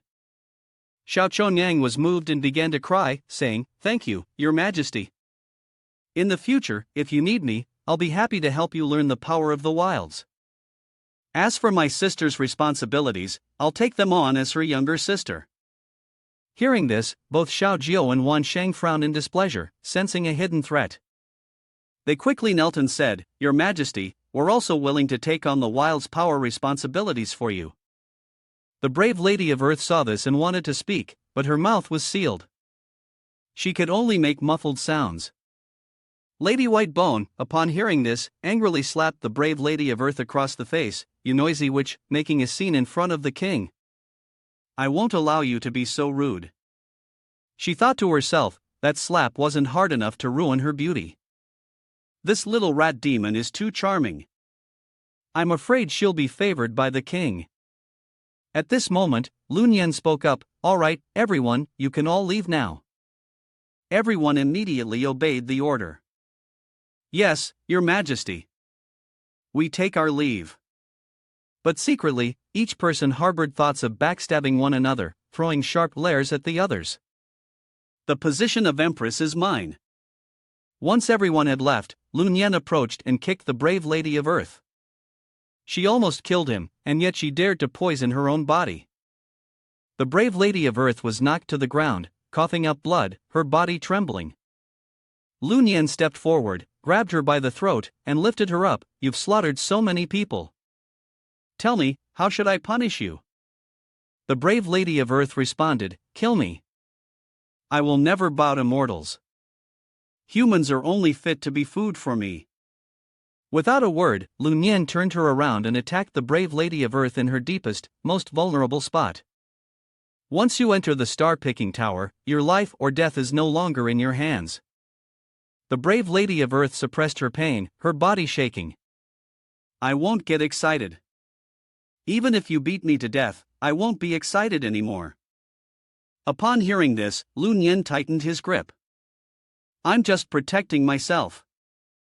Yet you make it seem like I'm the villain, when clearly, it's you monsters who want to harm others." With that, he stopped. The intense emotions stopped abruptly, making the brave Lady of Earth feel uncomfortable all over. "Ha? Why did you stop?" "You can't stop, keep going until I'm done," she said, then turned around, hugging Lun Yen and kissing him passionately, leaving him stunned. Didn't the brave Lady of Earth just say she wouldn't get excited anymore? Lun Yen quickly took control of the situation, pushing her down. If she wanted it, fine, but she had to submit to him. Then, Lun Yen placed his foot firmly between her legs and pressed down with force. The brave Lady of Earth couldn't take it anymore and gasped out, "Lun Yen, my king." He immediately asked in return, "What did you call me?" Tears streamed down her face as she pleaded, "My king, give me the great 9 dragons." Seeing her expression, Lun Yen silently celebrated. It seemed like he had taken control. If he could get the brave Lady of Earth to advance to the early stage of a monster king, he'd gain the defense of a monster king in return. Afterward, Lun Yen sat down on the chair and patted his thigh, saying, "Sit on me, today we'll practice the dual cultivation technique of the human king." With the moon in his heart, Lun Yen's eyes slowly became hazy. She walked over and responded, "Yes, my king." The two of them quickly fell into passionate love. The system announced, skill obtained, dual cultivation technique of the human king, embrace the moon. Lun Yen felt overjoyed hearing it. The skill had truly been learned. He snapped his fingers. "All right, next, let's have the brave Lady of Earth try all 18 martial arts styles at once." Immediately after, a swing dropped down from the ceiling, and brave Lady of Earth was placed on it. This was called the outer sky swing. She was about to begin the 18-step technique, the human completion 18 forms of the golden rooster stance. After a few moves, Lun Yen laughed with excitement. "I'm about to unleash the power of the primordial chaos." Hearing this, brave Lady of Earth quickly shook her head. "No, the power of primordial chaos is too filthy for humans. It can't be used." But Lun Yen wasn't listening. He directly poured all of the primordial chaos energy into her body. She immediately began crying and trembling all over. It's so filthy. However, just moments later, Brave Lady of Earth's entire body began to glow, and the system promptly announced, Brave Lady of Earth has leveled up from peak big demon to early monster king. She was furious and turned to curse him out. You bastard. Lu Nian smirked at her. Haven't you realized you've just leveled up to Monster King? At that moment, Brave Lady of Earth finally noticed. Oh, I'm a Monster King now. Immediately, her attitude toward the primordial chaos power shifted. Well, in that case, I can't waste this power. But after just a small taste, Brave Lady of Earth grimaced. It's so hard to swallow, it's thick and disgusting. Seeing her reaction, Lu Nian sighed in resignation. Alright, you've swallowed it, so it's done. At least you leveled up. The Brave Lady of Earth below continued to work tirelessly, replying, What are you even talking about? Do you know how hard it is to become a Lucifer level? It can't be wasted, and the rest should be mixed into a salad. At this point, Lu Nian suggested, We've resolved our past grudges, let's move on from what's happened before, but she greedily scoffed, once. That's not enough. I want 100, 1,000 times. After that, the two continued their training, and the Brave Lady of Earth's loyalty reached 50%. A while later, Lu Nian finally gained the Brave Lady of Earth's skill, Full Earth Mastery. He quickly harnessed his newfound power and headed back to the Celestial Hound. When Celestial Hound saw Lu Nian, he remarked, You can't stop flirting, even when you're going to the bathroom? Truly a role model for the generation. Let me call you brother. At that moment, the system notification announced that many different massage techniques had received protection from the Monster King's early stage defense for 24 hours. Lu Nian, full of confidence, said, I'll go ahead and scout the way. You keep working the market. Celestial Hound, proud and smug, responded, No problem. Hearing this, the big guy chuckled to himself. This Celestial Hound had become quite close, and it looked like helping him find a female dog was definitely effective. The next day, Lu Nian used all his earth magic to burrow deep into the ground, making several turns until he finally reached his destination. The system notification rang out, signaling he had arrived at the Saintess's room. Seeing her from a distance, Lu Nian silently hoped. Could this be the time that Shaoan and I are finally saved? Just then, a red light shot toward him from afar. It was none other than Huang Yi, the mid-level Monster King. Lu Nian quickly tried to block her, but Huang Yi flipped over and clamped her foot down on his head. As Lu Nian struggled, Huang Yi commented, You're still alive? No wonder you're Na Zha's close brother. He was stuck in a very uncomfortable position and quickly spoke up. I'm going to die, I'm going to die. You haven't bathed in days, you smell like cilantro. Offended, Huang Yi awkwardly yelled. That's nonsense. I bathe every day, you idiot. Taking advantage of Huang Yi's distraction, Lu Nian turned his head and bit into the inside of her thigh like a wild beast. The pain made Huang Yi immediately kick him off. You little bastard, I'm going to kill you. But over on the other side, Lu Nian had already secured her precious item. How dare she get distracted while fighting him? If she just obeyed and became his woman, maybe he'd consider not killing her. Furious, Huang Yi shouted. Lowly, shameless, despicable human. The system notification rang again. Congratulations, the player has obtained the post-heaven divine treasure, the bag of holding. Huang Yi, surprised, muttered. Oh shit, this is the bag of holding, it can suck people inside. To explain a little, the bag of holding is a magical item from Journey to the West, created by Maitreya Buddha. It's incredibly powerful, and anyone trapped inside becomes weak and loses their ability to resist. King Huang Yi had used this bag 4 times to deal with gods that Sun Wukong had invited. Huang Yi, seeing this, frowned. This is bad, he's found me. She immediately turned and ran. This bag is a relic of the Bodhisattva Maitreya, I'm just borrowing it, she called out. Lu Nian, noticing this, raised the bag towards her. Think you can escape? Not so easy. Come back to me. In an instant, Huang Yi was pulled by an invisible force, but she struggled to keep running forward, her clothes getting sucked in as well. Huang Yi smirked. Mortal, you can't fully control this bag. But Lun Yan didn't care. He sneered. Doesn't matter. I can take my time bringing you in. He then increased the force. Huang Yi kept running, but she shouted a threat. My father, the great Huang Yi, will not let you off. Let me explain. Huang Yi, the great king, was once Huang Yi, a servant of Maitreya Buddha. He stole the bag and hit the golden mirror of Maitreya, and then fell to the mortal realm to become a spirit. I am his daughter, born after he descended. Hearing this, Lun Yan's joy only grew. Foolish. I'm going to capture you now. The great Huang Yi is my father-in-law. They continued chasing each other up to the surface. When Celestial Hound saw the scene unfold, he looked at Lun Yan with admiration. Truly my big brother. When dealing with a female demon, always take her gear first. Brilliant. Really top tier. Huang Yi ran while thinking, trying to put more distance between herself and the others. On the other side, Lun Yan launched his sword, and it shot straight toward Huang Yi's side. The impact made her stagger, pain flooding her face, and he immediately followed up with another strike. As the sword in Lun Yan came at her, Huang Yi quickly transformed into a rabbit, with her bloodied rear end trailing behind her as she hopped away. Seeing this, Lun Yan immediately called out, Quick, help me catch her. Tomorrow, I'll take you to see the pack of female dogs. Upon hearing that, Celestial Hound eagerly ran after them. 1 month, every day, no problem, Lun Yan agrees. Let's go.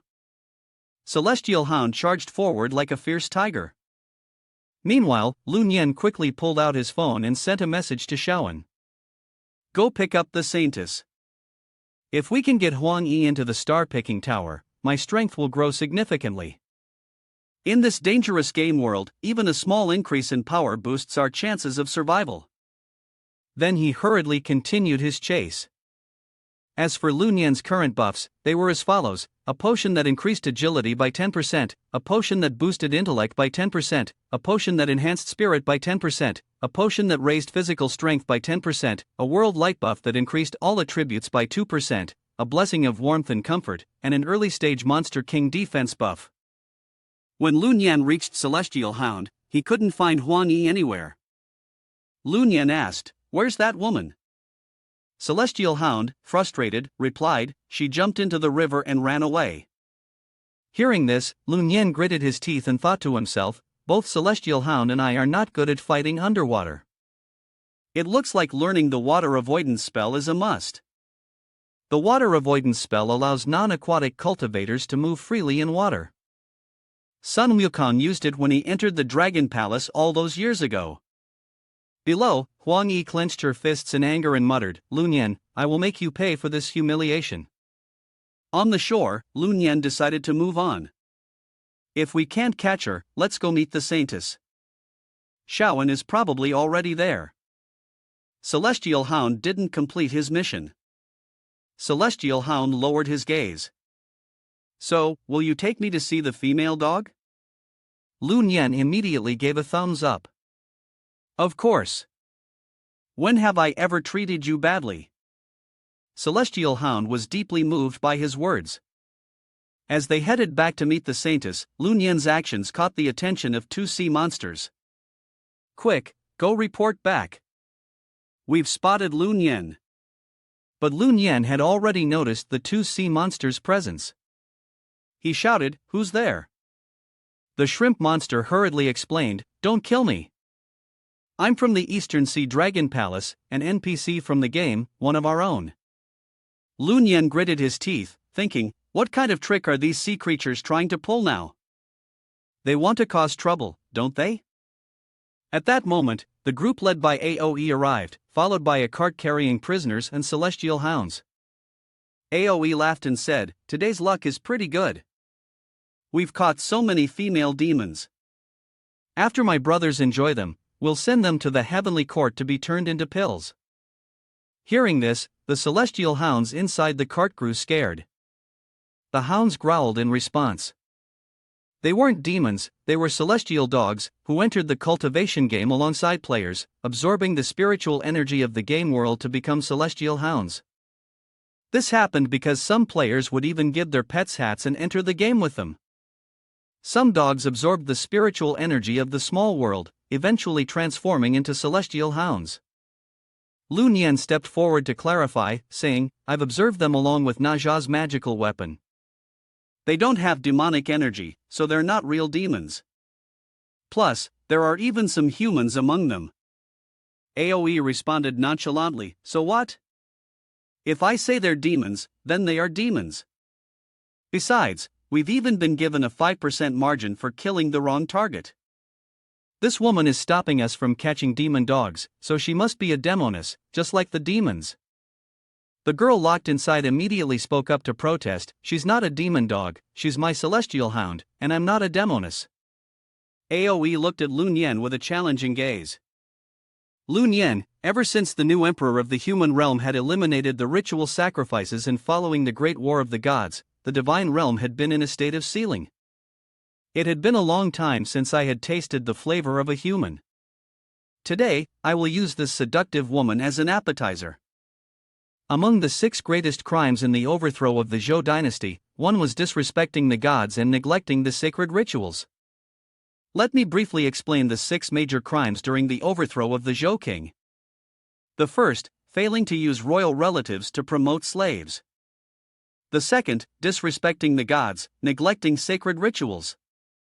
The third, promoting the small-minded and the unworthy. The fourth, obsessed with war, exploiting the people. The fifth, listening to the advice of women.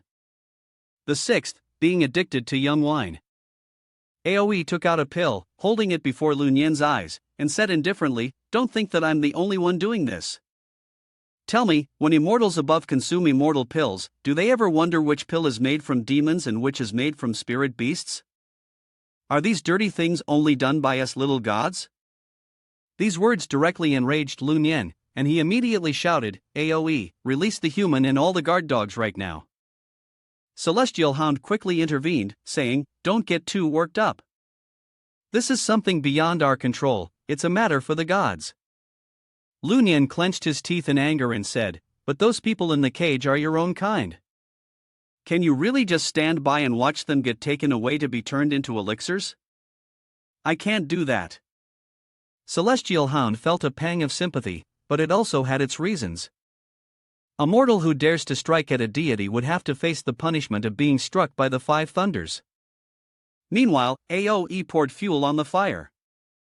He held up a spirit pill and said, "Last month, I accidentally killed a player on the 3rd floor. But luckily, I was already level 50, so I became a heavenly soldier on the divine board." At that moment, a soul emerged from the pill. Looking at the transparent body, the soul realized, "I'm dead. This is my soul." Seeing the confused soul, AoE grinned maliciously. "Lu Nian, soon you'll see for yourself how the divine board turns people into heavenly soldiers." Just then, a beam of light descended from the sky, the heavenly purification beam. The light shone directly on the soul. Lu Nian froze. "What is that?" AoE laughed loudly. "Of course, it's the process of becoming a heavenly soldier." But strangely, when the soul was hit by the light, it screamed in pain, "Mom, it hurts so much." AoE slowly explained, "First, the heavenly fire will burn the soul to purify the body, then it will erase all consciousness, turning the person into a puppet who only obeys the orders of the divine board. Right now, the soul is in so much pain it can't endure it." Seeing this, Lu Nian couldn't believe his own eyes. He thought to himself, as Xiao Tong Tian had warned, this divine board was terrifying for ordinary people. Becoming a celestial soldier wasn't necessarily a good thing. At this moment, the soul had already fused with the celestial soldier armor, and he began to declare, "My name is Wenbo Jin, from Jiao Zhao, Tangwu Old Street, number 11. As he spoke, his whole body felt like it was being burned, making painful sizzling sounds. The girl sitting nearby witnessed everything, her eyes filled with tears. I don't want to be a celestial soldier, she said, choking on her words. At that moment, when Bo Jin was completely burned, tears streaming down his face, but his mouth kept speaking, I've been with my mother since I was little. I saved 50,000 working hard. The card is under the bed in our rented house. By then, when Bo Jin's soul was being sucked away. Just before it disappeared completely, his burned, bloodied hand reached out toward Lun Yen. Give it to my mother, the Young family. Please, I beg you. His face at that moment was terrifying, blood and tears flowing from his eyes, and his mouth screamed in agony, Mom, I remember when I was little, you used to feed me. Then, with a puff of smoke, he vanished along with the divine board. The celestial hound, watching from a distance, also felt sorrowful. This scene was the final attachment of the man being wiped away. After becoming a celestial soldier and witnessing such brutality, Lun Yen was furious. He drew his sword in a rage. Aoe was taken aback by this. The low-grade high-tier spiritual treasure was nothing in the next moment, as Lun Yen shattered Aoe's treasure and defeated him at once. Before leaving this world, he shouted angrily, You're just an ordinary human, and you dare. Before he could finish, Lun Yen gripped his sword tightly and cleaved him in two. To explain a bit, Lun Yen's sword is the Dragon Phoenix sword, which was refined and disguised by the Deji group as a prop in a game, allowing it to kill gods. Witnessing this, the sea monsters scattered in panic. The second Prince Aoe is dead. Quickly report this to the Dragon King.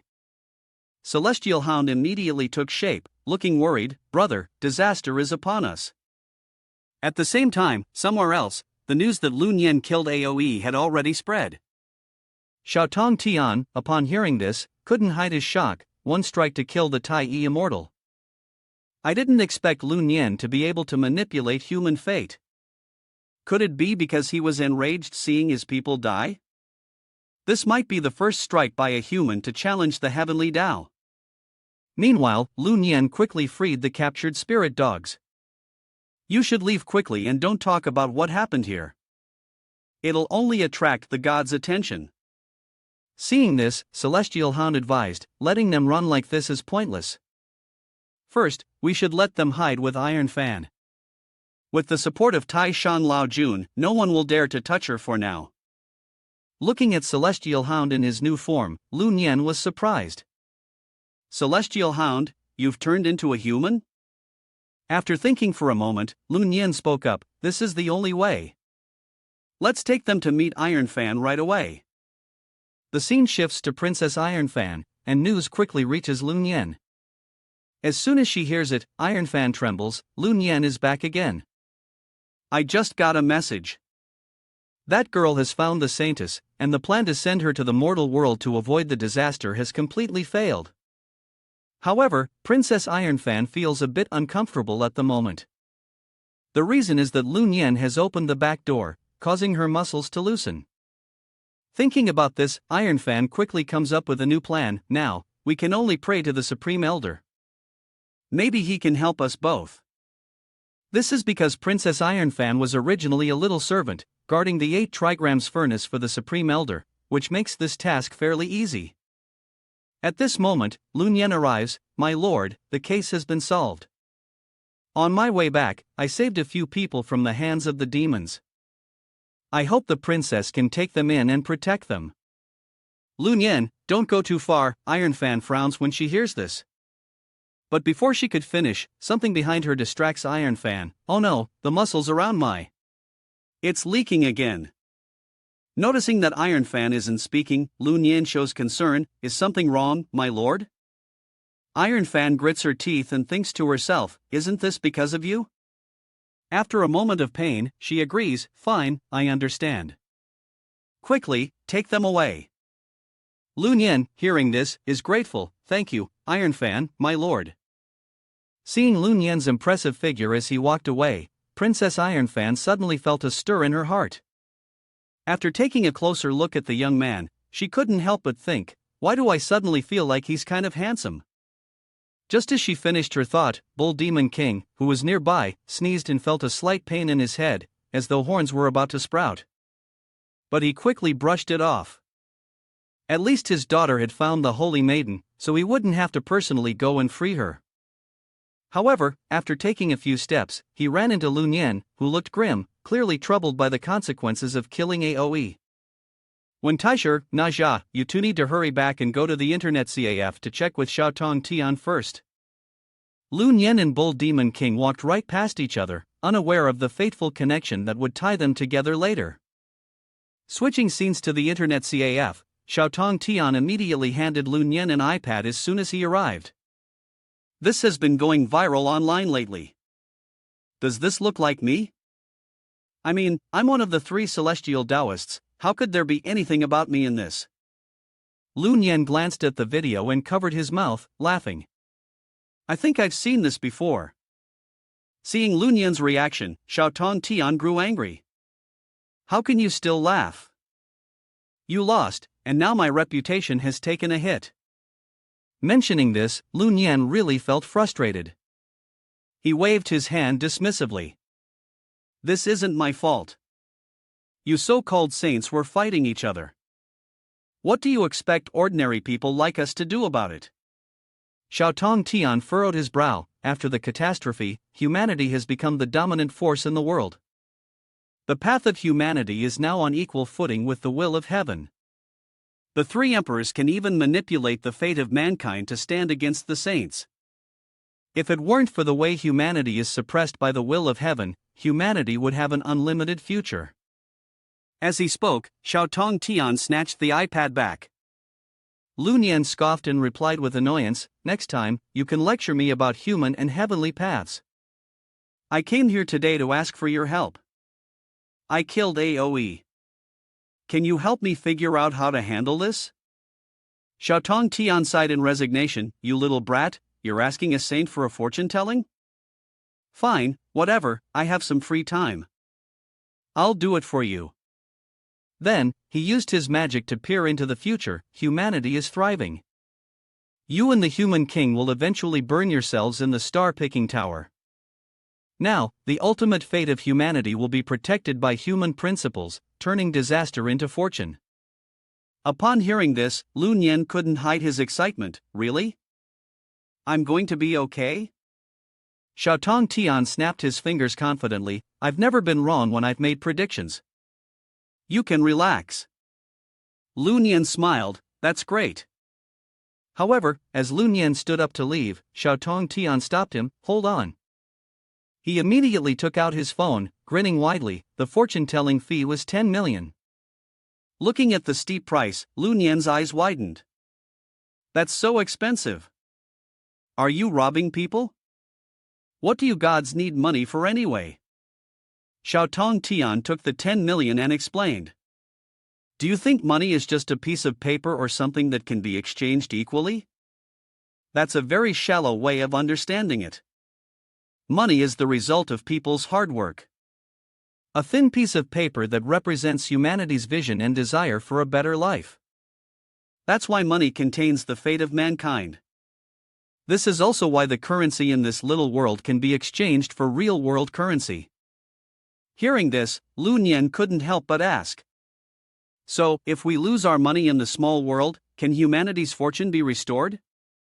Xiaotong Tian frowned and answered. Losses can't be reversed, so the human world, especially the Great Xia, will have to suffer a catastrophe. After hearing this, Lun Yan couldn't hide his anger. This game was full of traps, and even the currency system was set up to absorb the fate of mankind. Xiaotong Tian then offered a solution. If humanity wants to break the cycle, it must make human morality prosper and release the power of the 3 emperors, which is sealed by the heavenly Tao in the Fire Cloud Cave. If not, the heavenly Tao will reign supreme, and everything will be controlled by it. The 3 saints mentioned by Xiaotong Tian were Fuxi, Shenong, and Huangdi. But the truth was not so simple.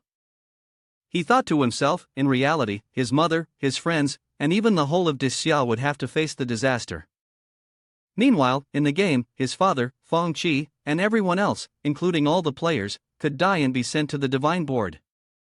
He had to become stronger, and fast. At that moment, Lun Yan came up with an idea. He had a jade pendant that could transport him to the Honghuang realm. If he could go there, to the place filled with abundant spiritual energy, his strength would definitely grow quickly. At this point, the entire Taifei mountain was surrounded by the Dragon Clan. The sky was covered with dark clouds, thunder roared, and beneath, water monsters formed formations. Leading the group were none other than the East Sea Dragon King Ao Guang, the South Sea Dragon King Ao Qin, the West Sea Dragon King Ao Run, and the North Sea Dragon King Ao Shun. They had come for the revenge of the Dragon Clan's children and grandchildren. The 4 Dragon Kings were furious, shouting, "Lun Yan, come out and face death." Soon, the water level rose, sweeping everything away. It was no different from the massacre of the commoners years ago.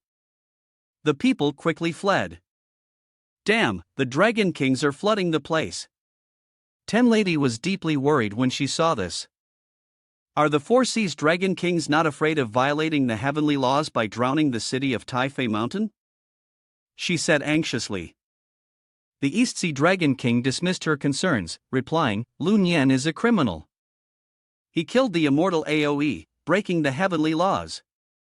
We will hand him over to the heavenly court." With that, all 4 of them shouted in unison, "Hand over Lun Yan, or everyone on Taifei Mountain will be held accountable."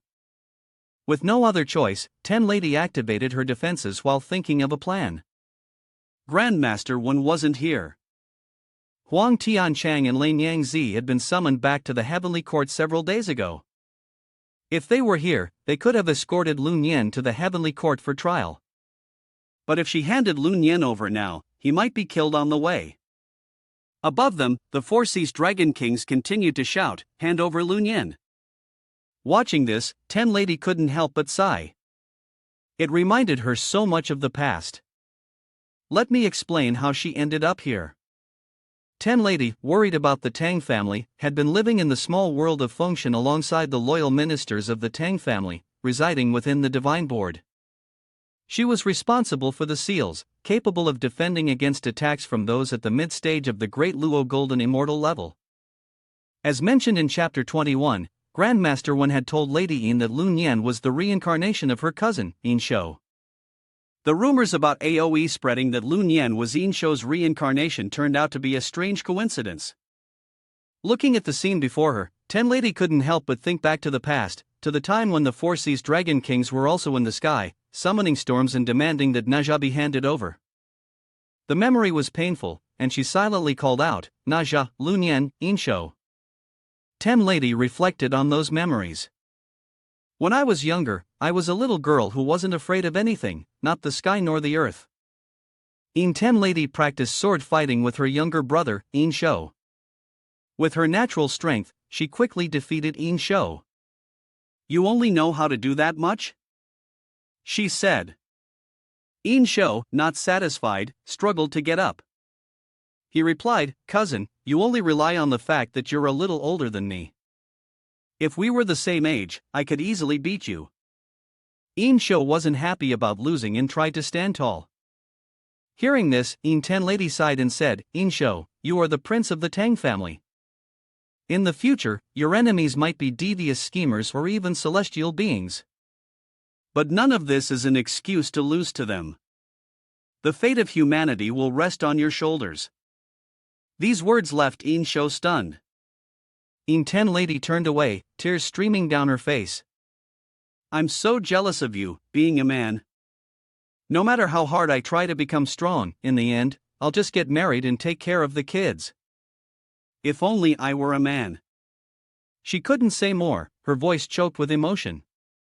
Yin Shou immediately pointed to himself.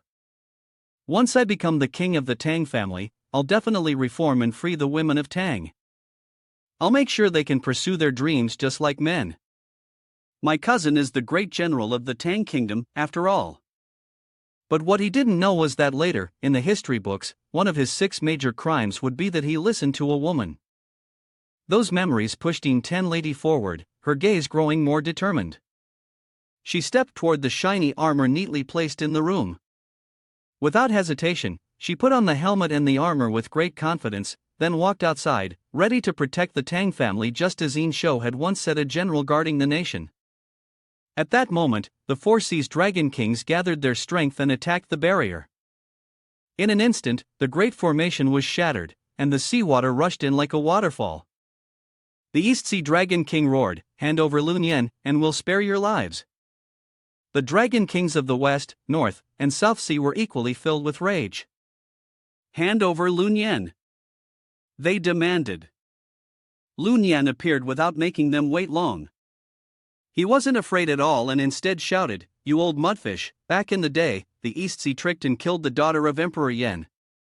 Only by begging the ancestor Long to intercede were you able to survive. But your descendants, like Ao Bing, learned nothing. They controlled the hungry ghosts to capture young girls to forge magic weapons, only to be skinned and disemboweled by Naja. Now, your second son, Aoe, is recklessly slaughtering humans. The East Sea Dragon clan deserves to be wiped out." Upon hearing this, Ao Guang showed no remorse and stubbornly argued, "Such big words from a mere mortal. Our dragon clan is one of the ancient three tribes, and my son is a true deity of the heavenly court. He may have killed a few lowly humans by mistake, so what?" Lun Yen's face immediately darkened. He sneered and replied, "Yes, that's right. We, the lowly humans, are useless. The daughter of the Celestial Emperor's Fire Sovereign died for nothing. The 3 emperors and 5 sovereigns of the Fire Cloud Cave should bow 3 times to your dragon clan. And yes, we, the lowly humans, should even expect the Holy Mother Nuwa to bow before your dragon clan, right?" His words touched on many deities, and it didn't take long before the heavenly Tao heard them. Furious, it sent down several bolts of lightning, causing Ao Guang and his group to flinch in surprise. The Dragon King of the Southern Sea, Ao Guang, quickly whispered urgently, "Stop him right away, don't let him speak any further. If we disturb the saint, it will be a disaster.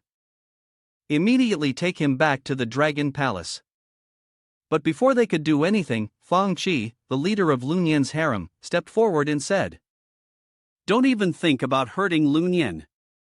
Seeing this, Ao Guang's eyes turned bloodshot, and he shouted with fury, "Great, one life of Lun Yen isn't enough, then all of you can die together." Lun Yen quickly stepped up and said, "I take responsibility for whatever Lun Yen does. As long as you agree to spare them, you can kill or chop me as you please." At that moment, a woman on horseback appeared from a distance. It was none other than Lady Yin Ten, carrying an aura of fierce determination. Lady Yin Ten, the female general of the Tang dynasty, had arrived. No one was allowed to take Lun Yen. Fang Qi, seeing this, shot a glance and teased, "Mr. Lun Yen, looks like you have quite a few close female friends, huh?"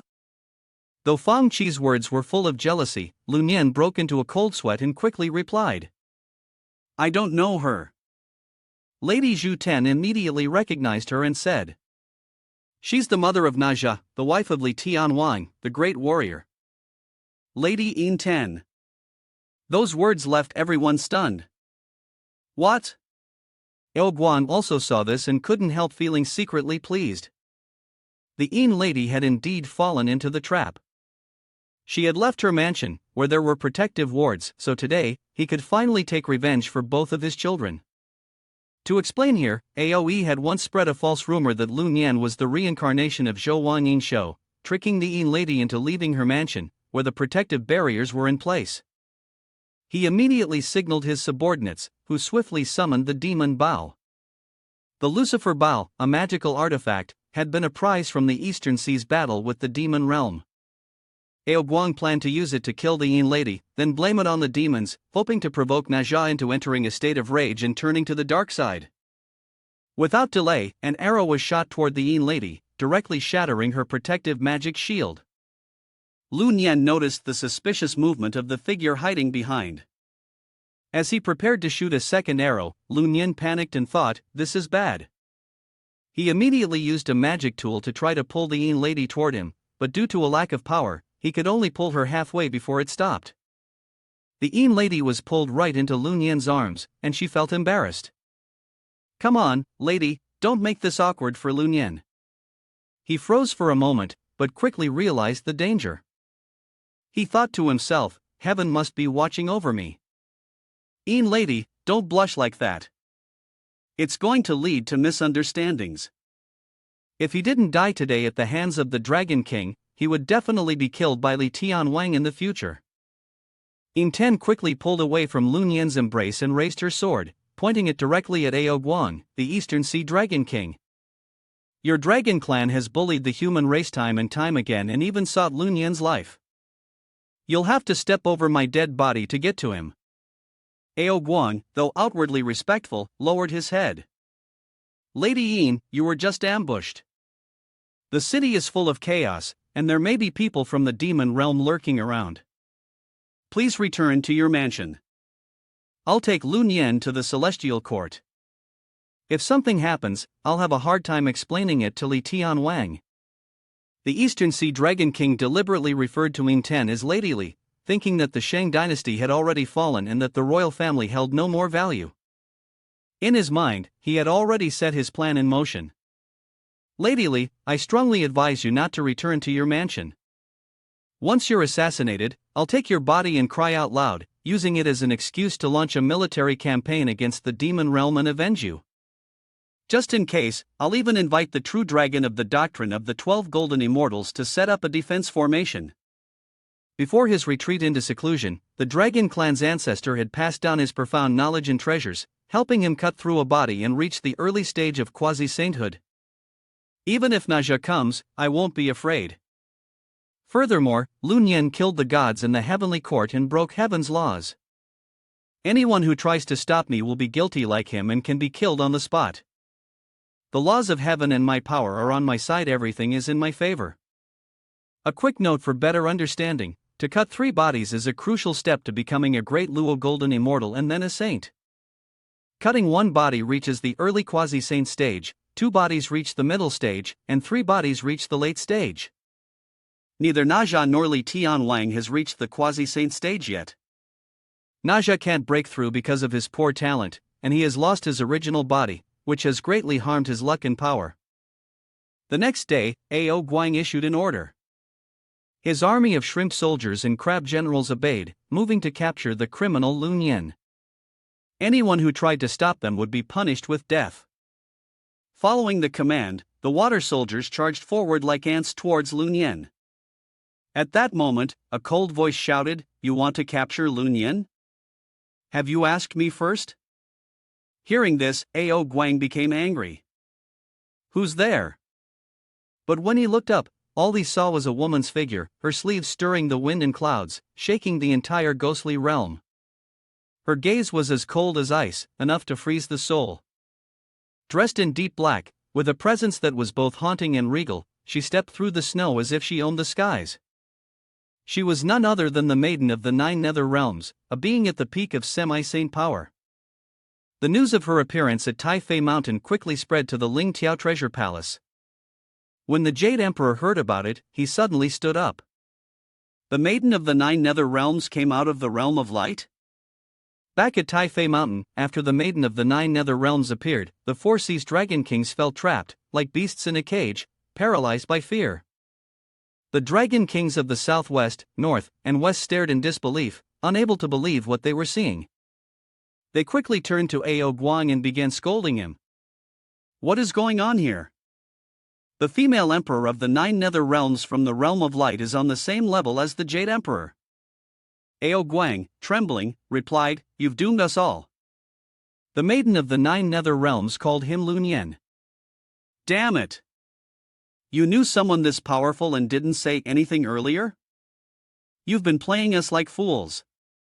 No more like playing a pig to eat a dragon. Damn it! If not for the heavenly Tao holding her back, she would have already ascended to sainthood. Even now, she's at the peak of semi-saint, but her treasures and great merits are too terrifying. Ao Guang, you two have ruined the entire dragon clan. Just a moment ago, Hoanglong Chnhn, a cultivator at the early stage of saint level, was invited by the 4 Seas Dragon Kings to hold down the formation. He softly muttered 2 lines of poetry to himself. One roar of the dragon shakes the world. All beings of the 10,000 realms must bow their heads. I, the Taoist of the Jade Void Palace, Hoanglong Chnhn, have come to the small world of Fengshan for a tour. If there is anything wrong, feel free to speak up. He thought to himself, in the past, people used to call me the three-no Taoist, but now I have a spiritual treasure by my side. Through the Lun Yen incident, I can not only help Ao Guang, but also demonstrate my true strength. I hope Lun Yen will summon a powerful figure so I can have a chance to show my abilities. A quick introduction: Hoanglong Chnhn is a disciple of the primordial heaven sovereign. Doctrine must be elucidated and expanded, and one of the 12 golden immortals. However, Hoanglong Chnhn was not well regarded. He had no magical treasures, no disciples, no achievements, and was often mocked as the three-no Taoist. After the Great Fengshan battle, Inglong stepped down and passed his powers to Hoanglong Chnhn, hoping that he would protect the descendants. But just at that moment, he saw the 4 Seas Dragon Kings bowing and kowtowing, which shocked him. What's going on here? Looking up, even he was startled, his heart skipped a beat. Oh shit, the Lord of the Realm of Light, Maiden of the 9 Nether Realms, Your Highness. His face immediately darkened, and he could feel his heartbeat pounding while sweat poured down his face. The sound was so loud that even Ao Guang, who was below, could hear it. He looked up at the celestial dragon above and thought to himself. Could this sound be the echo of the legendary celestial dragon? Senior Celestial Dragon, are you planning to start a battle with the Maiden of the 9 Nether Realms, Your Highness? Thinking this, Ao Guang felt a surge of excitement. The Celestial Dragon was a mid-stage quasi-saint and a disciple of the primordial heaven master. Could it be that he had gained enough power to fight against the late-stage quasi-saint Maiden of the 9 Nether Realms? My son's revenge might finally have hope. Ao Guang quickly regained his confidence and looked at the Maiden of the 9 Nether Realms. Your Highness, even if you protect Lun Yen, my senior, the Celestial Dragon of the Dragon Clan, is a direct disciple of the primordial heaven master. We will surely seek justice for my son. He motioned for Lun Yen to be taken away. But as soon as he spoke, Ao Guang was immediately struck by a kick from the Celestial Dragon. The blow was so powerful that it left him unable to open his eyes. Take your sister away. Your sister. Ao Guang, dazed from the blow, struggled to get up, confused. Senior, what's going on?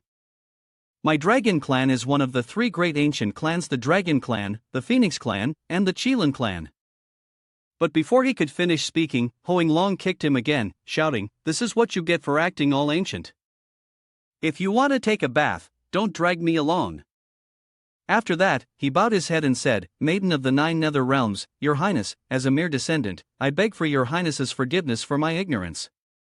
In my heart, I only wish to tear Ao Guang apart into 1,000 pieces. Ao Guang is so dumb. Not only is the Maiden of the 9 Nether Realms far stronger than him, her status is even higher than the Jade Emperor's. Even if she were to kill me, my original master would never dare to say a word. But why is Hoanglong so afraid of the Maiden of the 9 Nether Realms? Because she is the ruler of the Realm of Light. In the eyes of the primordial heaven master, Hoanglong is just a newly hatched egg. He took Hoanglong into the 12 golden immortals because of his own destiny and merits. Normally, he wasn't accepted by others, which is why he was called the 3 Void True Immortal. Upon hearing this, the Maiden of the 9 Nether Realms let out a soft sound and asked, But why do I hear Ao Guang say you wanted to take my Lun Yen with you? Hoanglong immediately put on a firm expression and replied, I think Lun Yen is an extraordinary young man of great righteousness. He must have been forced to kill that evil Aoe. There's definitely more to this story. The South, West, and North Sea Dragon Kings also joined in to praise. That's right. That beast Aoe has always been impossible to discipline. At 3 years old, he secretly spied on Dragon Mother while she was bathing, and at 4, he pulled Dragon Mother to watch him bathe. We were all deceived by Ao Guang. Your Highness, please forgive us. In the blink of an eye, Ao Guang was abandoned by his own family, and he gritted his teeth in fury. He shouted, You wicked creatures, you're all afraid of her, but I'm not. Even though the Maiden of the 9 Nether Realms is the ruler of the Realm of Light, I, Ao Guang, have always followed the law. I don't believe she would dare to break the heavenly order and kill me. As soon as he finished speaking, a barrage of skulls came flying toward Ao Guang. The Dragon King had to use the dragon scale shield to protect himself, but it was as fragile as glass, and it shattered in an instant. Seeing the situation was bad, the Dragon King quickly begged for Ao Guang. "Your Highness, please show mercy.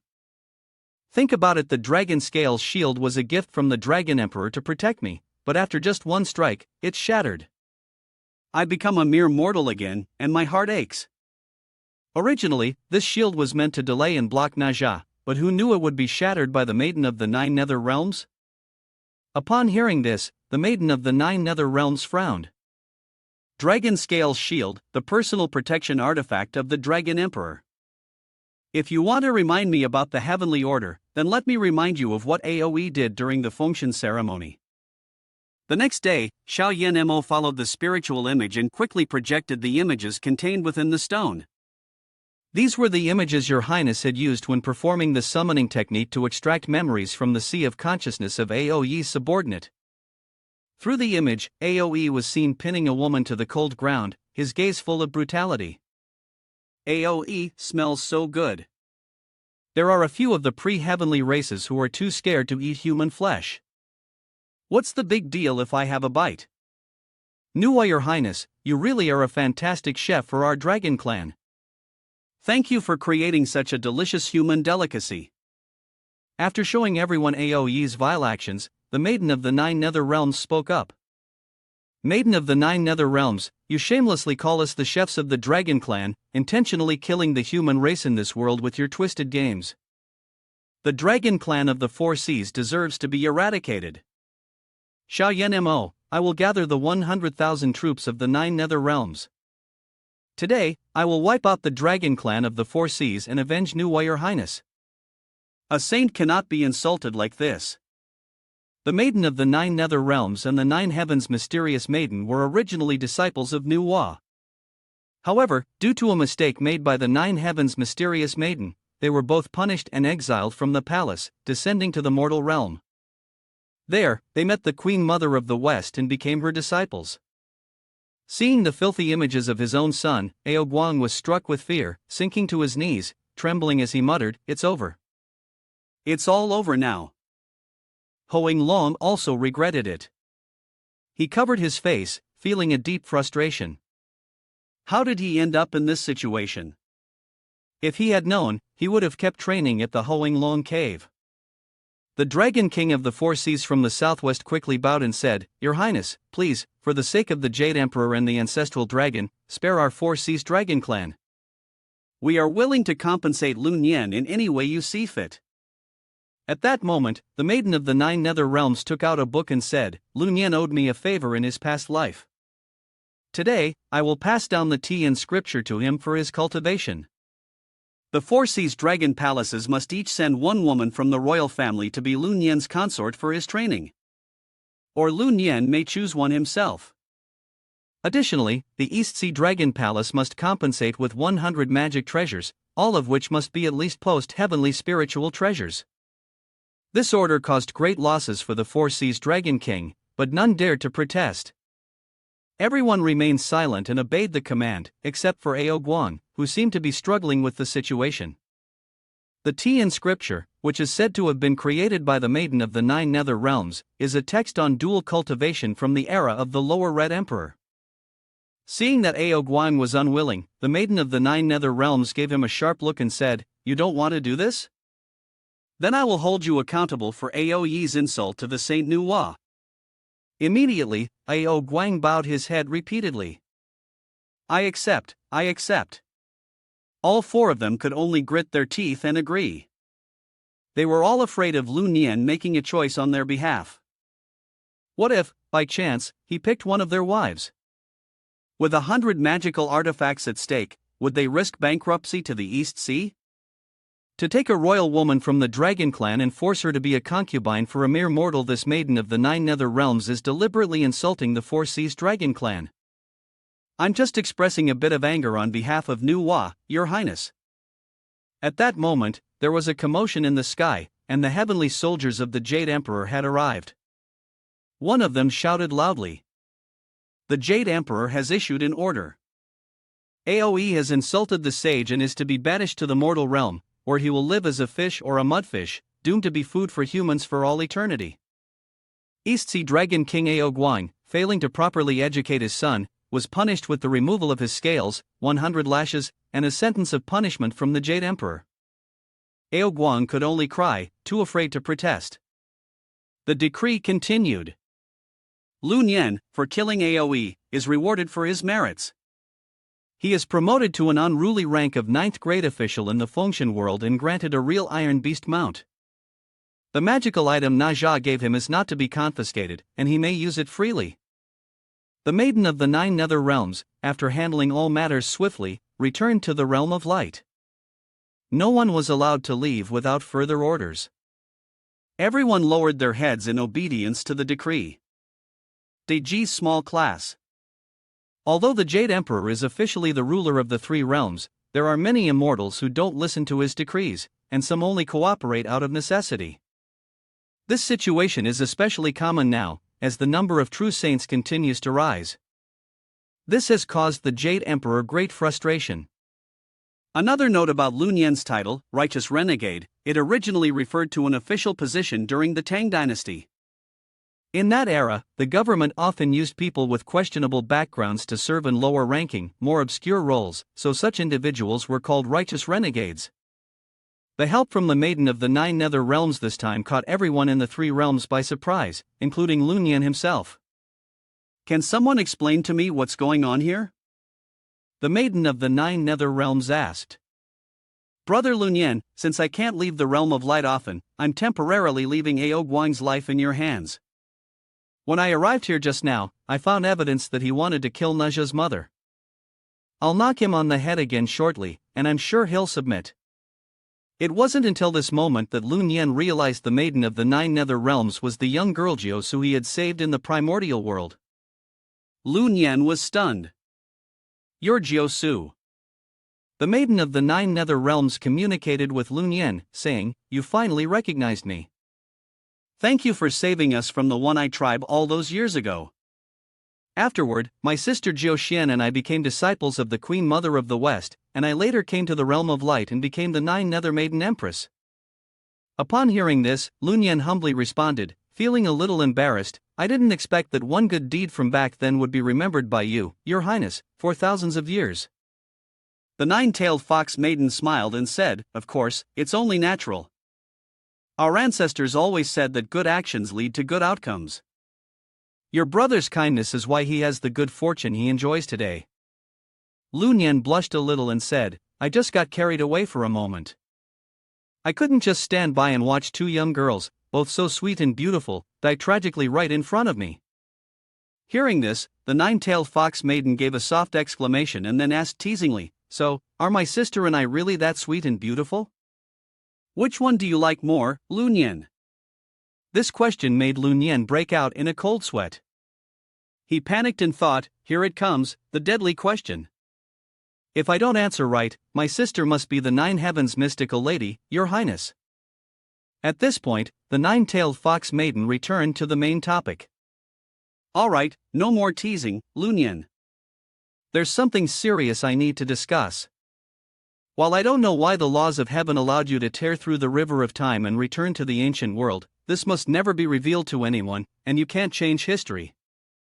If you do, we'll be facing a great disaster.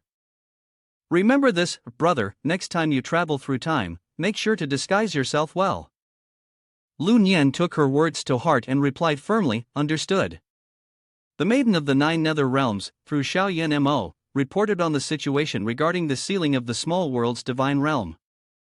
She discovered the presence of Lun Yan and, combining her knowledge from the crimson yellow memories, deduced that he was a person of great fortune, granted permission by the laws of the heavenly Tao to travel through time and space.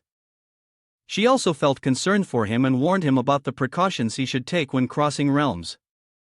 After the transmission ended, the Maiden of the 9 Nether Realms threw something toward Aoguang and called out, Aoguang. It was the severed head of the Dragon Clan general who had once attempted to assassinate the Yin Ten lady. She spoke coldly.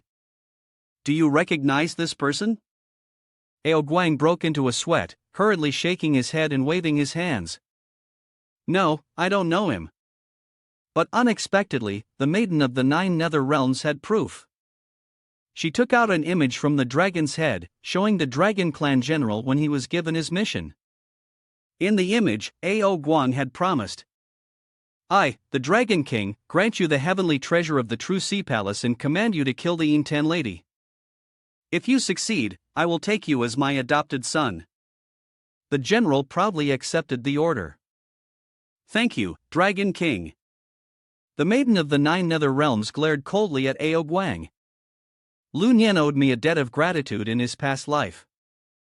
I hope the Dragon King of the Eastern Sea will look after him. Otherwise, I'll reveal this image from the dragon's head."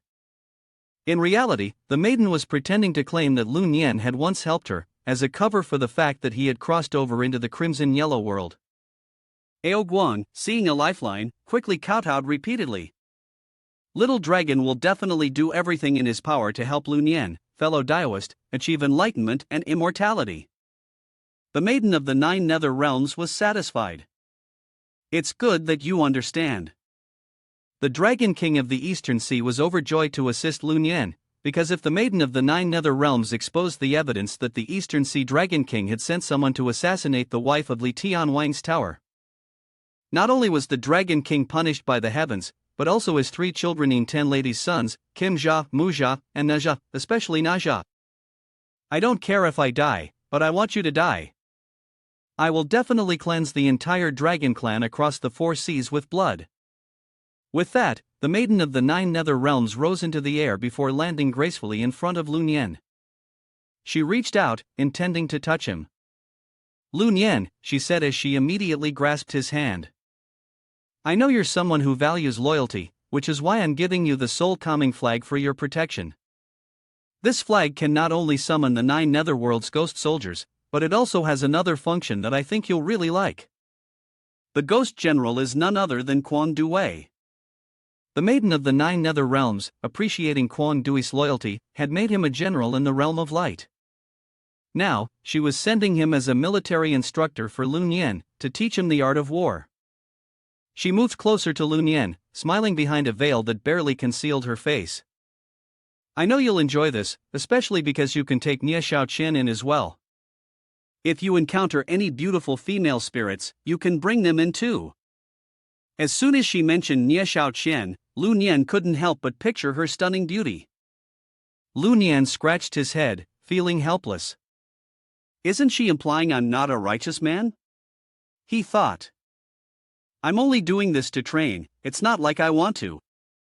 The Maiden of the Nine Nether Realms chuckled and winked at Lun Yen. "I understand," she said. The two of them continued to chat happily, completely unaware that everyone around them was trembling in fear, kneeling down and not daring to lift their faces to look at the Maiden of the Nine Nether Realms. After saying that, she turned and walked away. "I have to go now. I hope you'll achieve the ultimate greatness on your path to becoming a sage. Take care of the sacred texts and the soul-tranquilizing mirror. Big brother, remember to keep them safe." As she spoke, she handed 2 treasures to Lun Yen, silently thinking, earlier, Jiu Su mentioned that history shouldn't be altered. Could it be that if I change things, I'll destroy the Tao and lose everything? But Lun Yen didn't notice the cold, piercing gazes from the harem behind him. Then, Fong Qi gave the order. "Everyone, grab him." Immediately, everyone rushed to hold Lun Yen tightly. But instead of being angry, they cheered with admiration. "Brother Nyen is amazing. We're not dead. This is great. Be honest, how many little sisters do you have?" Only Lu Ruyen stood to the side, watching the scene. She lit a cigarette for herself and just observed. "A bunch of young girls. I didn't expect Lun Yen's backing to be the Maiden of the Nine Nether Realms. Looks like I've picked the right person to follow." Soon after, the 4 Seas Dragon Kings suffered a crushing defeat and had to retreat. The scene then shifted to a room in the Western Sea Dragon Palace, where the Maiden of the Nine Nether Realms, now widely known across the small world, stood behind Lun Yen. Upon hearing this, De Jia broke down in tears and rushed to find her mother. "Mother, I'm finished. I've offended someone I shouldn't have. His mother was none other than the younger sister of the West Sea Dragon King, Ao Yun. She spoke up, "Why is my son in such a panic?" De Jie clung tightly to his mother's legs, crying, "Mother, I encouraged them to capture Lun Yan, but I didn't know he was backed by the 9 Underworld Empress. The 4 Sea Dragon Kings have been defeated, mother." Hearing this, Ao Yun's face turned pale.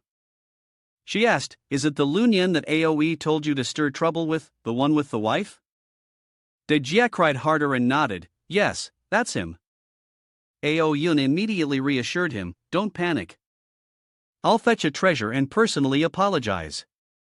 Upon hearing this, De Jie insisted on going along. "The trouble is my fault. I should go with you, mother." In no time, the mother and son stood before the administration building. Ao Yun instructed her son, "Wait outside the door. I'm worried that if Lun Yan sees you, it will only make him angrier." De Jie obediently agreed, "All right, mother. I'll wait outside." Inside the building, Lun Yan was reading a book. He reflected on the balance between men and women, thinking about how the world was created, how yin and yang never fully merged, causing all things to be at a standstill. How could this standstill be resolved? Suddenly, there was a knock on the door. Lun Yan quickly called out, "Come in." Ao Yun entered and introduced herself, "I am Ao Yun, the younger sister of the West Sea Dragon King. I greet the righteous renegade, sir." Lun Yan's eyes wandered over her alluring figure, and blood rushed to his head. He thought, the West Sea Dragon Palace works quickly. Have they already sent a female dragon cultivator here? Soft, a little plump. That works fine for me. I wasn't picky before, and it looks like this is a good opportunity to further research the standstill problem. Lun Yan misunderstood Ao Yun as the female dragon sent by the Western Sea Dragon Palace to practice dual cultivation with him, as requested by the Maiden of the 9 Nether Realms. Seeing Lun Yan staring at her, Ao Yun thought to herself, "Why does he keep looking at me like that?" She cautiously approached Lun Yan and said, "I'm here to apologize." Before she could finish, Lun Yan grabbed her hand. "I think you're still very charming. Would you like to practice dual cultivation with me?" Ao Yun was caught off guard. The question made her embarrassed, and she quickly pulled her hand back. "Young Master Lu, I'm just an old dragon." In the past, the widow referred to herself as a lost soul. Lun Yan immediately stood up from the table and walked toward her. "Even though the Western Sea isn't exactly honorable for sending a widow to apologize, your appearance is still worthy of being my partner in dual cultivation and in perfecting feminine skills." As he spoke, he reached out to touch her beautiful face. Ao Yun's face turned bright red, and she stammered, "Are you sure you want to practice dual cultivation with me?" Lun Yan mischievously replied, "What else would I want? If you've come to apologize, don't you have any awareness of what that means?" When Ao Yun heard this, she felt a bit shaken inside and thought to herself, "Now that Lun Yan has the support of the 9 Yu female emperor, I'm just a widow who isn't welcome at the Dragon Palace, so I can only rely on Lun Yan. This will not only help my son build connections in the realm of light, but it might also help my unfortunate ex-husband a little in his suffering there." To explain briefly, Ao Yun's previous husband was the Dragon King of the Qingha River. He violated heavenly laws and was sentenced to be beheaded by Wei Zhong. The Dragon King of Qingha pleaded with Li Shimin to stop Wei Zhong from killing him. Li Shimin agreed and invited Wei Zhong to play chess, keeping him from going to execute the Dragon King. However, Wei Zhong killed the Dragon King without hesitation. Afterward, the spirit of the Qingha Dragon King haunted Li Shimin, causing him to suffer nightmares day and night. Despite having Tan Qing assigned as the guardian god to prevent disturbances, Li Shimin, moved by the suffering of the souls on earth, sent the 3 treasures to fetch the scriptures. This eventually led to his involvement in the Western journey, which began his debt to that fate. After considering all the pros and cons, Ao Yun immediately agreed, saying, "If you, young master, are willing to spare my family, I am willing to cultivate with you." Lun Yan then embraced Ao Yun and said, "Of course. I just read the Toxin Woman's technique and discovered some issues that need to be addressed with your help." Though it appeared that way on the surface, Lun Yan was mentally encouraging himself. All of this was his desire to grow stronger quickly. He had to become stronger in order to save everyone. To save humanity, he was willing to endure the shame of being shameless. At this moment, Aoyun's face turned bright red, and she shyly said, "Since my people were killed by the heavenly court, it's been a long time since I've practiced this way. I still hope young master will prepare carefully, so the results of my training are effective." The Kingha River Dragon King had made a bet with a fortune teller, and after that, he didn't follow the Jade Emperor's wishes. He altered the time and amount of rainfall. The laws of heaven are strict, so he was sentenced to be executed by Wei Zhong, the enforcer. However, this led to another story. The Kingha River Dragon King's restless spirit sought out Li Shimin for revenge. Lu Nian was excited. She might doubt my character, but she couldn't doubt my professionalism. He immediately cast a full illusion spell on Aoyun, and the intense sensation overwhelmed her.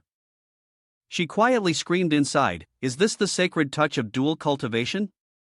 Looking at the drops of essence in his hand, Lu Nian greedily tasted it. "I'm curious what dragon water tastes like."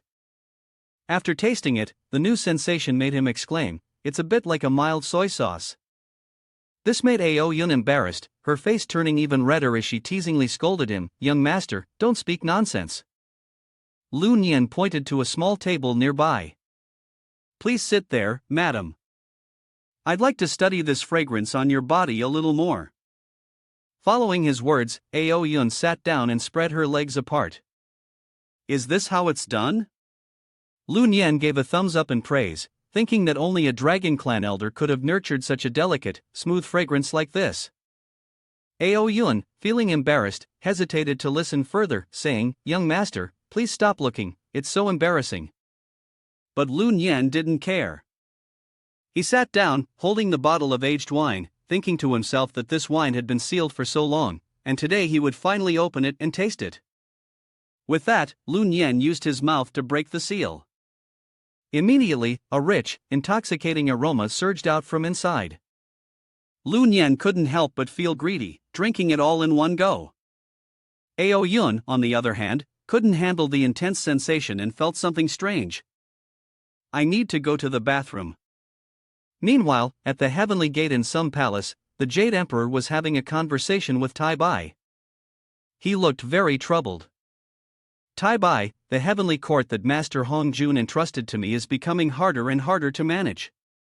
Can you believe that the Maiden of the Nine Nether Realms would dare to leave the underworld for a mortal? Does the heavenly court still have any dignity? Does the heavenly way still need order?" When the Maiden of the Nine Nether Realms was appointed as the Princess of the Nine Hells and the Lord of the Realm of Light, she had made a vow with the Heavenly Court that she would never leave the Realm of Light without a decree from the Heavenly Court. Tai Bai Metal Star immediately responded, "Right now, there are still many who are close to reaching the saint level. Moreover, the ones we can actually use are mostly those in the Divine Board. The rest are mostly immortals relying on the Peach Blossom Table to avoid calamities. If you truly want to rule over the three realms, your majesty needs to become a primordial saint as soon as possible. The Peach Blossom Table is just a holy fruit of the sacred land. It can help one achieve the Tao and avoid the heavenly calamity that comes once every 500 years. The Jade Emperor sighed and said, "I wish I could, but creatures like Sun Wukong, despite lacking enough spiritual power, can still ascend to the saint level. The spiritual energy they absorb isn't enough to nourish the Peach Blossom Table." Tai Bai replied, "Indeed, your majesty, some of the righteous gods haven't received the Peach Blossom Table in a long time, so they can only rely on connections. However, if we were to send a large number of young immortals down to the mortal world to avoid the calamity, the order of the three realms would likely be disrupted again. After the great calamity and the sealing of the gods, the spiritual energy of heaven and earth has thinned, but there are still some who possess extraordinary talents. They can ascend to the saint level with just a bit of spiritual energy." The Jade Emperor furrowed his brows even tighter as he listened. How could I not know this? "But we can only send out more fleets to places with abundant spiritual energy, though we don't have enough heavenly soldiers. We should speed up the cultivation of the human race in the small worlds to supplement our heavenly army." Tai Bai accepted the command and lowered his head. "Your Majesty, there's one more thing I need to report." In the small world, the Ceiling of the Gods also mentioned that Lun Yen is the reincarnation of Emperor Yin Shou. If that's true, how should we handle this situation? When this topic came up, the hand resting on the armrest tightened into a fist. Do you have a plan, Your Excellency? Tai Bai immediately responded. If that's the case, then we should send him to the Firecloud Cavern to stay with the third prince. As long as Lun Yin isn't killed, I believe Your Highness the Goddess will have nothing more to say. If not, he's also the current leader of the righteous renegades. Some of the younger immortals are causing trouble, capturing good cultivators to make pills, which disrupts the flow of heavenly order. Given this boy's personality, he won't easily forgive anyone who mistreats the good. Oppress the human race, use him to defeat these troublesome younger ones, and you can even shift their hatred onto Your Highness the Goddess. This could be like killing two birds with one stone. The Jade Emperor, upon hearing this plan, praised. No wonder you advised me to appoint Lun Yen as the righteous renegade. Tai Bai's eyes were filled with calculation, all for the sake of maintaining the heavenly order. The scene shifted to Shingong Bao, who was now lost in thought, reflecting on memories of his family. He recalled his second younger brother when he was a child, full of enthusiasm and energy. His older brother, ever since he was accepted into the prestigious Honghuang Immortal sect, had earned much praise from everyone in their village for how their mother had raised her sons, making her very happy. Shingong Bao patted his younger brother's head and asked, "Is she still okay?" His younger brother replied, "I'm now the key person being trained in our village. Once I learn to shape my form, I'll apply to the Jade Void Palace and become an immortal like you." But right now, on the Fengshan stage, the 12 Golden Immortals Qi Jingzi is accusing Shingong Bao. A mere eggshell-level beginner dares to claim to be one of my disciples?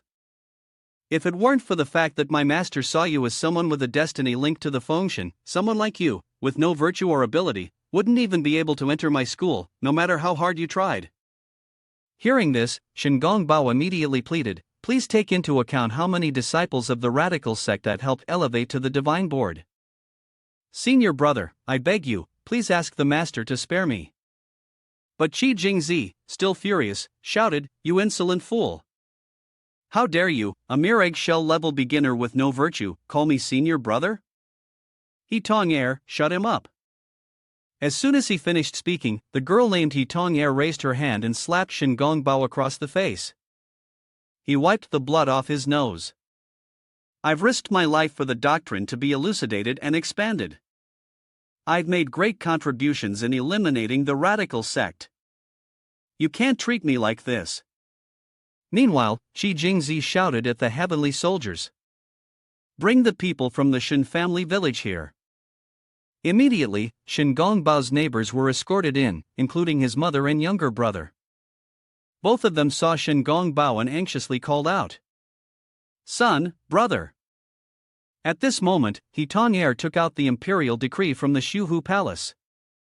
Shingong Bao assisted in criminal deeds, causing heaven and earth to curse him. After being beheaded, Jiang Ziya will take his soul and place it on the divine board, appointing him as the Eastern Sea Commander of Water Division. Qi Jingzi didn't forget to give Shingong Bao a scornful look. "Every time you call me senior brother in the Shuhu Palace, it disgusts me. Before you go up on the board, I have a big gift for you." He immediately ordered He Tong-er to open the pill furnace. She quickly obeyed, opening the furnace. Shingong Bao immediately guessed Qi Jingzi's intentions and rushed forward, shouting, "Spare my younger brother, my mother, and my clan. It was you who forced me to sabotage the Tang family's fortune. Even if I'm at fault, you can't blame my family for it." Shingong Bao's relatives realized their fate and clung to each other in fear. But Qi Jingzi showed no mercy. Coldly, he ordered, "Into the furnace." The moment the peak collapsed, it sucked everything, including all of Shingong Bao's people, into a black hole. As he watched each of them die at the hands of someone he had once considered a fellow disciple, Shingong Bao completely broke down. He fell to his knees, helpless. Qi Jingzi sneered, "Shingong Bao, in a moment, I'll send your mother and little brother right back to you." Shingong Bao's eyes filled with tears, and he stammered, "Please, don't bring this upon my family." At that, Shi Jingzi waved his hand dismissively. Alright, let's return the wet eggs to where they came from. Open the northern CI. Shi Jingzi looked at Shingong Bao and mocked him with a sarcastic laugh. Fellow Daoist, the northern CI releases bad water for 7 days each month. To avoid polluting the northern sea, may I borrow your physical body for a moment? Without warning, Shingong Bao was sucked into the northern CI. Unable to resist the overwhelming power of the eye, he howled in frustration, "No, please." But it was all in vain. The eye crushed his body, and his soul was immediately sent up to the soul board. Shingong Bao snapped out of his thoughts, his fist clenched as he shouted, "No. I don't want to block the northern CI." Looking at the 2 pills in his hand, his body trembled, and tears streamed down his face. The 2 pills were none other than his little brother and mother. The painful memories filled Shingong Bao with intense resentment, and he thought to himself, "Doctrine must be explained and expanded, Heaven's Palace, I will destroy you all." His confidence came from the promise of Laho, who had assured him that as long as he could open the gateway to the demon world, he could bring his mother and younger brother back to life. Meanwhile, in the office of the righteous renegade, Ao Yun looked at Lun Yen with a pleading expression. "Young Master Lu, please help me. If you don't, the building will be flooded." Without hesitation, Lun Yen summoned the 9 dragons to block Ao Yun's floodwaters, thinking that this time, he would need to use the Dragon Queen's palace to cultivate. Outside the management building, De Jia paced nervously. His mother had been inside for 3 days and nights. Even though she had sent a message asking him to go back, he still couldn't relax. His mind began to race with all sorts of wild scenarios. Could it be that Lun Yen took my mother and is torturing her with cruel methods? At that moment, inside the building, a burst of power was suddenly released, followed by an excited voice. "I did it! The blockage is cleared, and the connection to the 9 orifices is open. The system notification appears, the player has comprehended the first layer of the Goddess of Virtue Sutra. All attributes increased by 10%. Empowered by the primal force, Ao Yun's face flushed red, and her entire body trembled with joy. Lun Yen quickly rushed over to support her. "Madam, what do you think of my technique?" Ao Yun was extremely pleased and replied, "It's absolutely amazing. You've made me nearly unable to handle it." However, a moment later, Lun Yen pulled her back. Yet, the wild and powerful force within me hadn't fully unleashed, and my holy body exploded with energy, standing tall like a golden rooster. Ao Yun was caught off guard, trembling, overwhelmed with pleasure, but Lun Yen didn't let up. Make Ao Yun stand straight, turn around, and use the maid's great wind technique. After that, Lun Yen tightly held Ao Yun's body, now soft and limp, releasing his wild power and bringing her to the peak. After a while, the session finally ended. Ao Yun, exhausted and trembling, dragged her weary body outside. De Jia saw this and rushed over, tears in her eyes, supporting her. "Mom, what happened to you?" Ao Yun blushed, quickly coming up with a flimsy excuse. "I'm fine, I just slipped while coming down the stairs earlier." Hearing this, De Jia immediately asked about the main issue. "That's good. So what did Lun Yen say?" Ao Yun replied, "I told him, and Lun Yen said he'd let this go. He won't cause trouble with the Western Sea anymore." Upon hearing this, De Jia let out a sigh of relief and helped her mother up. "That's good. Let me help you back." Ao Yun, still trembling, leaned on her son and they headed back to the Western Sea. Meanwhile, in the office, things were already in chaos. From the window, Lun Yen saw mother and son heading out, but another issue was troubling him. It turned out that the Western Sea had sent De Jia's mother here, so now the real question was, could he still get De Jia's fiancée? De Jia's wife was the Black Water Princess, but thinking about what he had just done with Ao Yun, Lun Yen found himself in a difficult situation. After all, he couldn't cultivate with both his mother and his fiancée. It would make him no different than an animal. Even though he was a pervert, he still knew where to draw the line. Switching scenes to the Western Sea Dragon Palace, the Dragon King Ao Run said, quickly, "Send for the third Princess Ao Ting Ting." He was full of worry, having heard rumors about Lun Yan's lustful nature.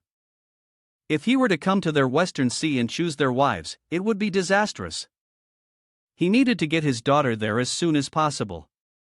His anxiety stemmed from the rumors that Lun Yan's holy body could cultivate both with women and men, turning it into a tale of a lustful saint. But taking my daughter there also broke Ao Run's heart. My dear daughter, I had planned to help you find a high-ranking immortal to marry, but those scoundrels in the East Sea have deceived us again.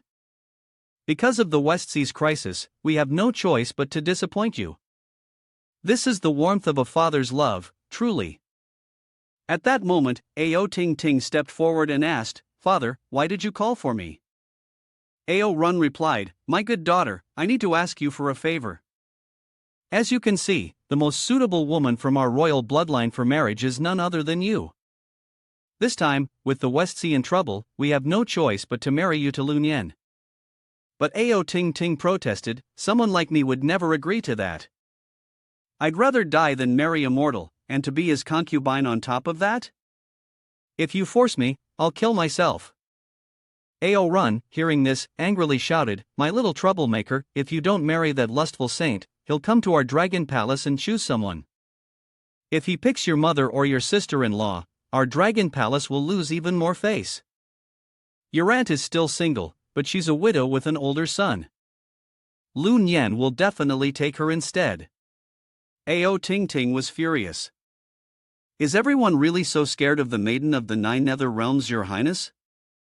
Are you willing to sacrifice your daughter's happiness just for your own position?" He sighed helplessly and explained, "In the world of cultivation, the strong rule over the weak. In the past, the ancient races used humans to forge magical weapons without any mercy. But now, Lun Yan has the support of your highness, and we still have to repay them for Aoi's debt. If you just marry him, everything will go back to normal." But Ao Ting Ting was determined not to accept it. Ao Run, hearing this, shouted, "My dear daughter, Lun Yan has the power to slay great demons and cut down immortal beings for the sake of mortals. His future is limitless, and he doesn't even have an official position yet. If you go to him and show your feelings, you might even become his main wife. Don't let the third prince steal your chance at immortality." Still, Ao Ting Ting stubbornly refused to listen. "I've told you, I'm not going." Ao Run had no other choice. He turned around and threatened, "This is not a joke. It's been decided. I'll send your older brother, Aomoan, to take you there." Aomoan was the eldest prince of the Western Sea Dragon Palace. When Ao Ting Ting heard this, she was heartbroken, and tears welled up in her eyes. "Father, can you really be so cruel as to not need your daughter anymore?" With that, she turned and walked away. Seeing this, Ao Run sighed. He gave an order, "You two follow the third princess. Don't let her do anything foolish." After leaving the Western Sea Dragon Palace, Ao Ting Ting walked away feeling down and deep in thought. Lun Yan was nothing but a lowly, filthy human, while she was a member of the Dragon Clan, one of the three ancient races, and the daughter of the royal family. Her husband should definitely be a powerful immortal like Yang Jian. Just thinking about Yang Jian made Ao Ting Ting's face flush red. Suddenly, she heard a voice calling out from behind. "Fellow Daoist, please stop. I am Shingong Bao, the Eastern Sea's Water Division General." After Shingong Bao was crushed to death by the North Sea's Eye, he was appointed as the Water Division General of the Eastern Sea on the Divine Board. As soon as Ao Ting Ting heard the name, she knew who it was and couldn't help but mock him. "I know. Your physical body is still at the North Sea's Eye." Her words left Shingong Bao speechless. He concealed his anger and spoke again. "Third princess of the Western Sea, you joke too much. That was all in the past. I've come today to introduce someone who can help you with your worries." Ao Ting Ting's interest piqued, and she quickly asked, "Who is it?" Shingong Bao smiled, revealing that the person he was talking about was none other than her third brother. The white dragon horse, once the mount of Tang Sang, was now the eighth brother Heavenly Dragon, the noble Long of the Jade Dragon Hall. However, Shingong Bao did not have good intentions. His mind was full of schemes. He had a habit of hitting people where it hurts, and speaking only part of the truth. Ao Ting Ting, he said, at first, I only wanted to lure your brother into a small world to offer him as a mount for the great elder of the demon realm. But now, it seems you will die too.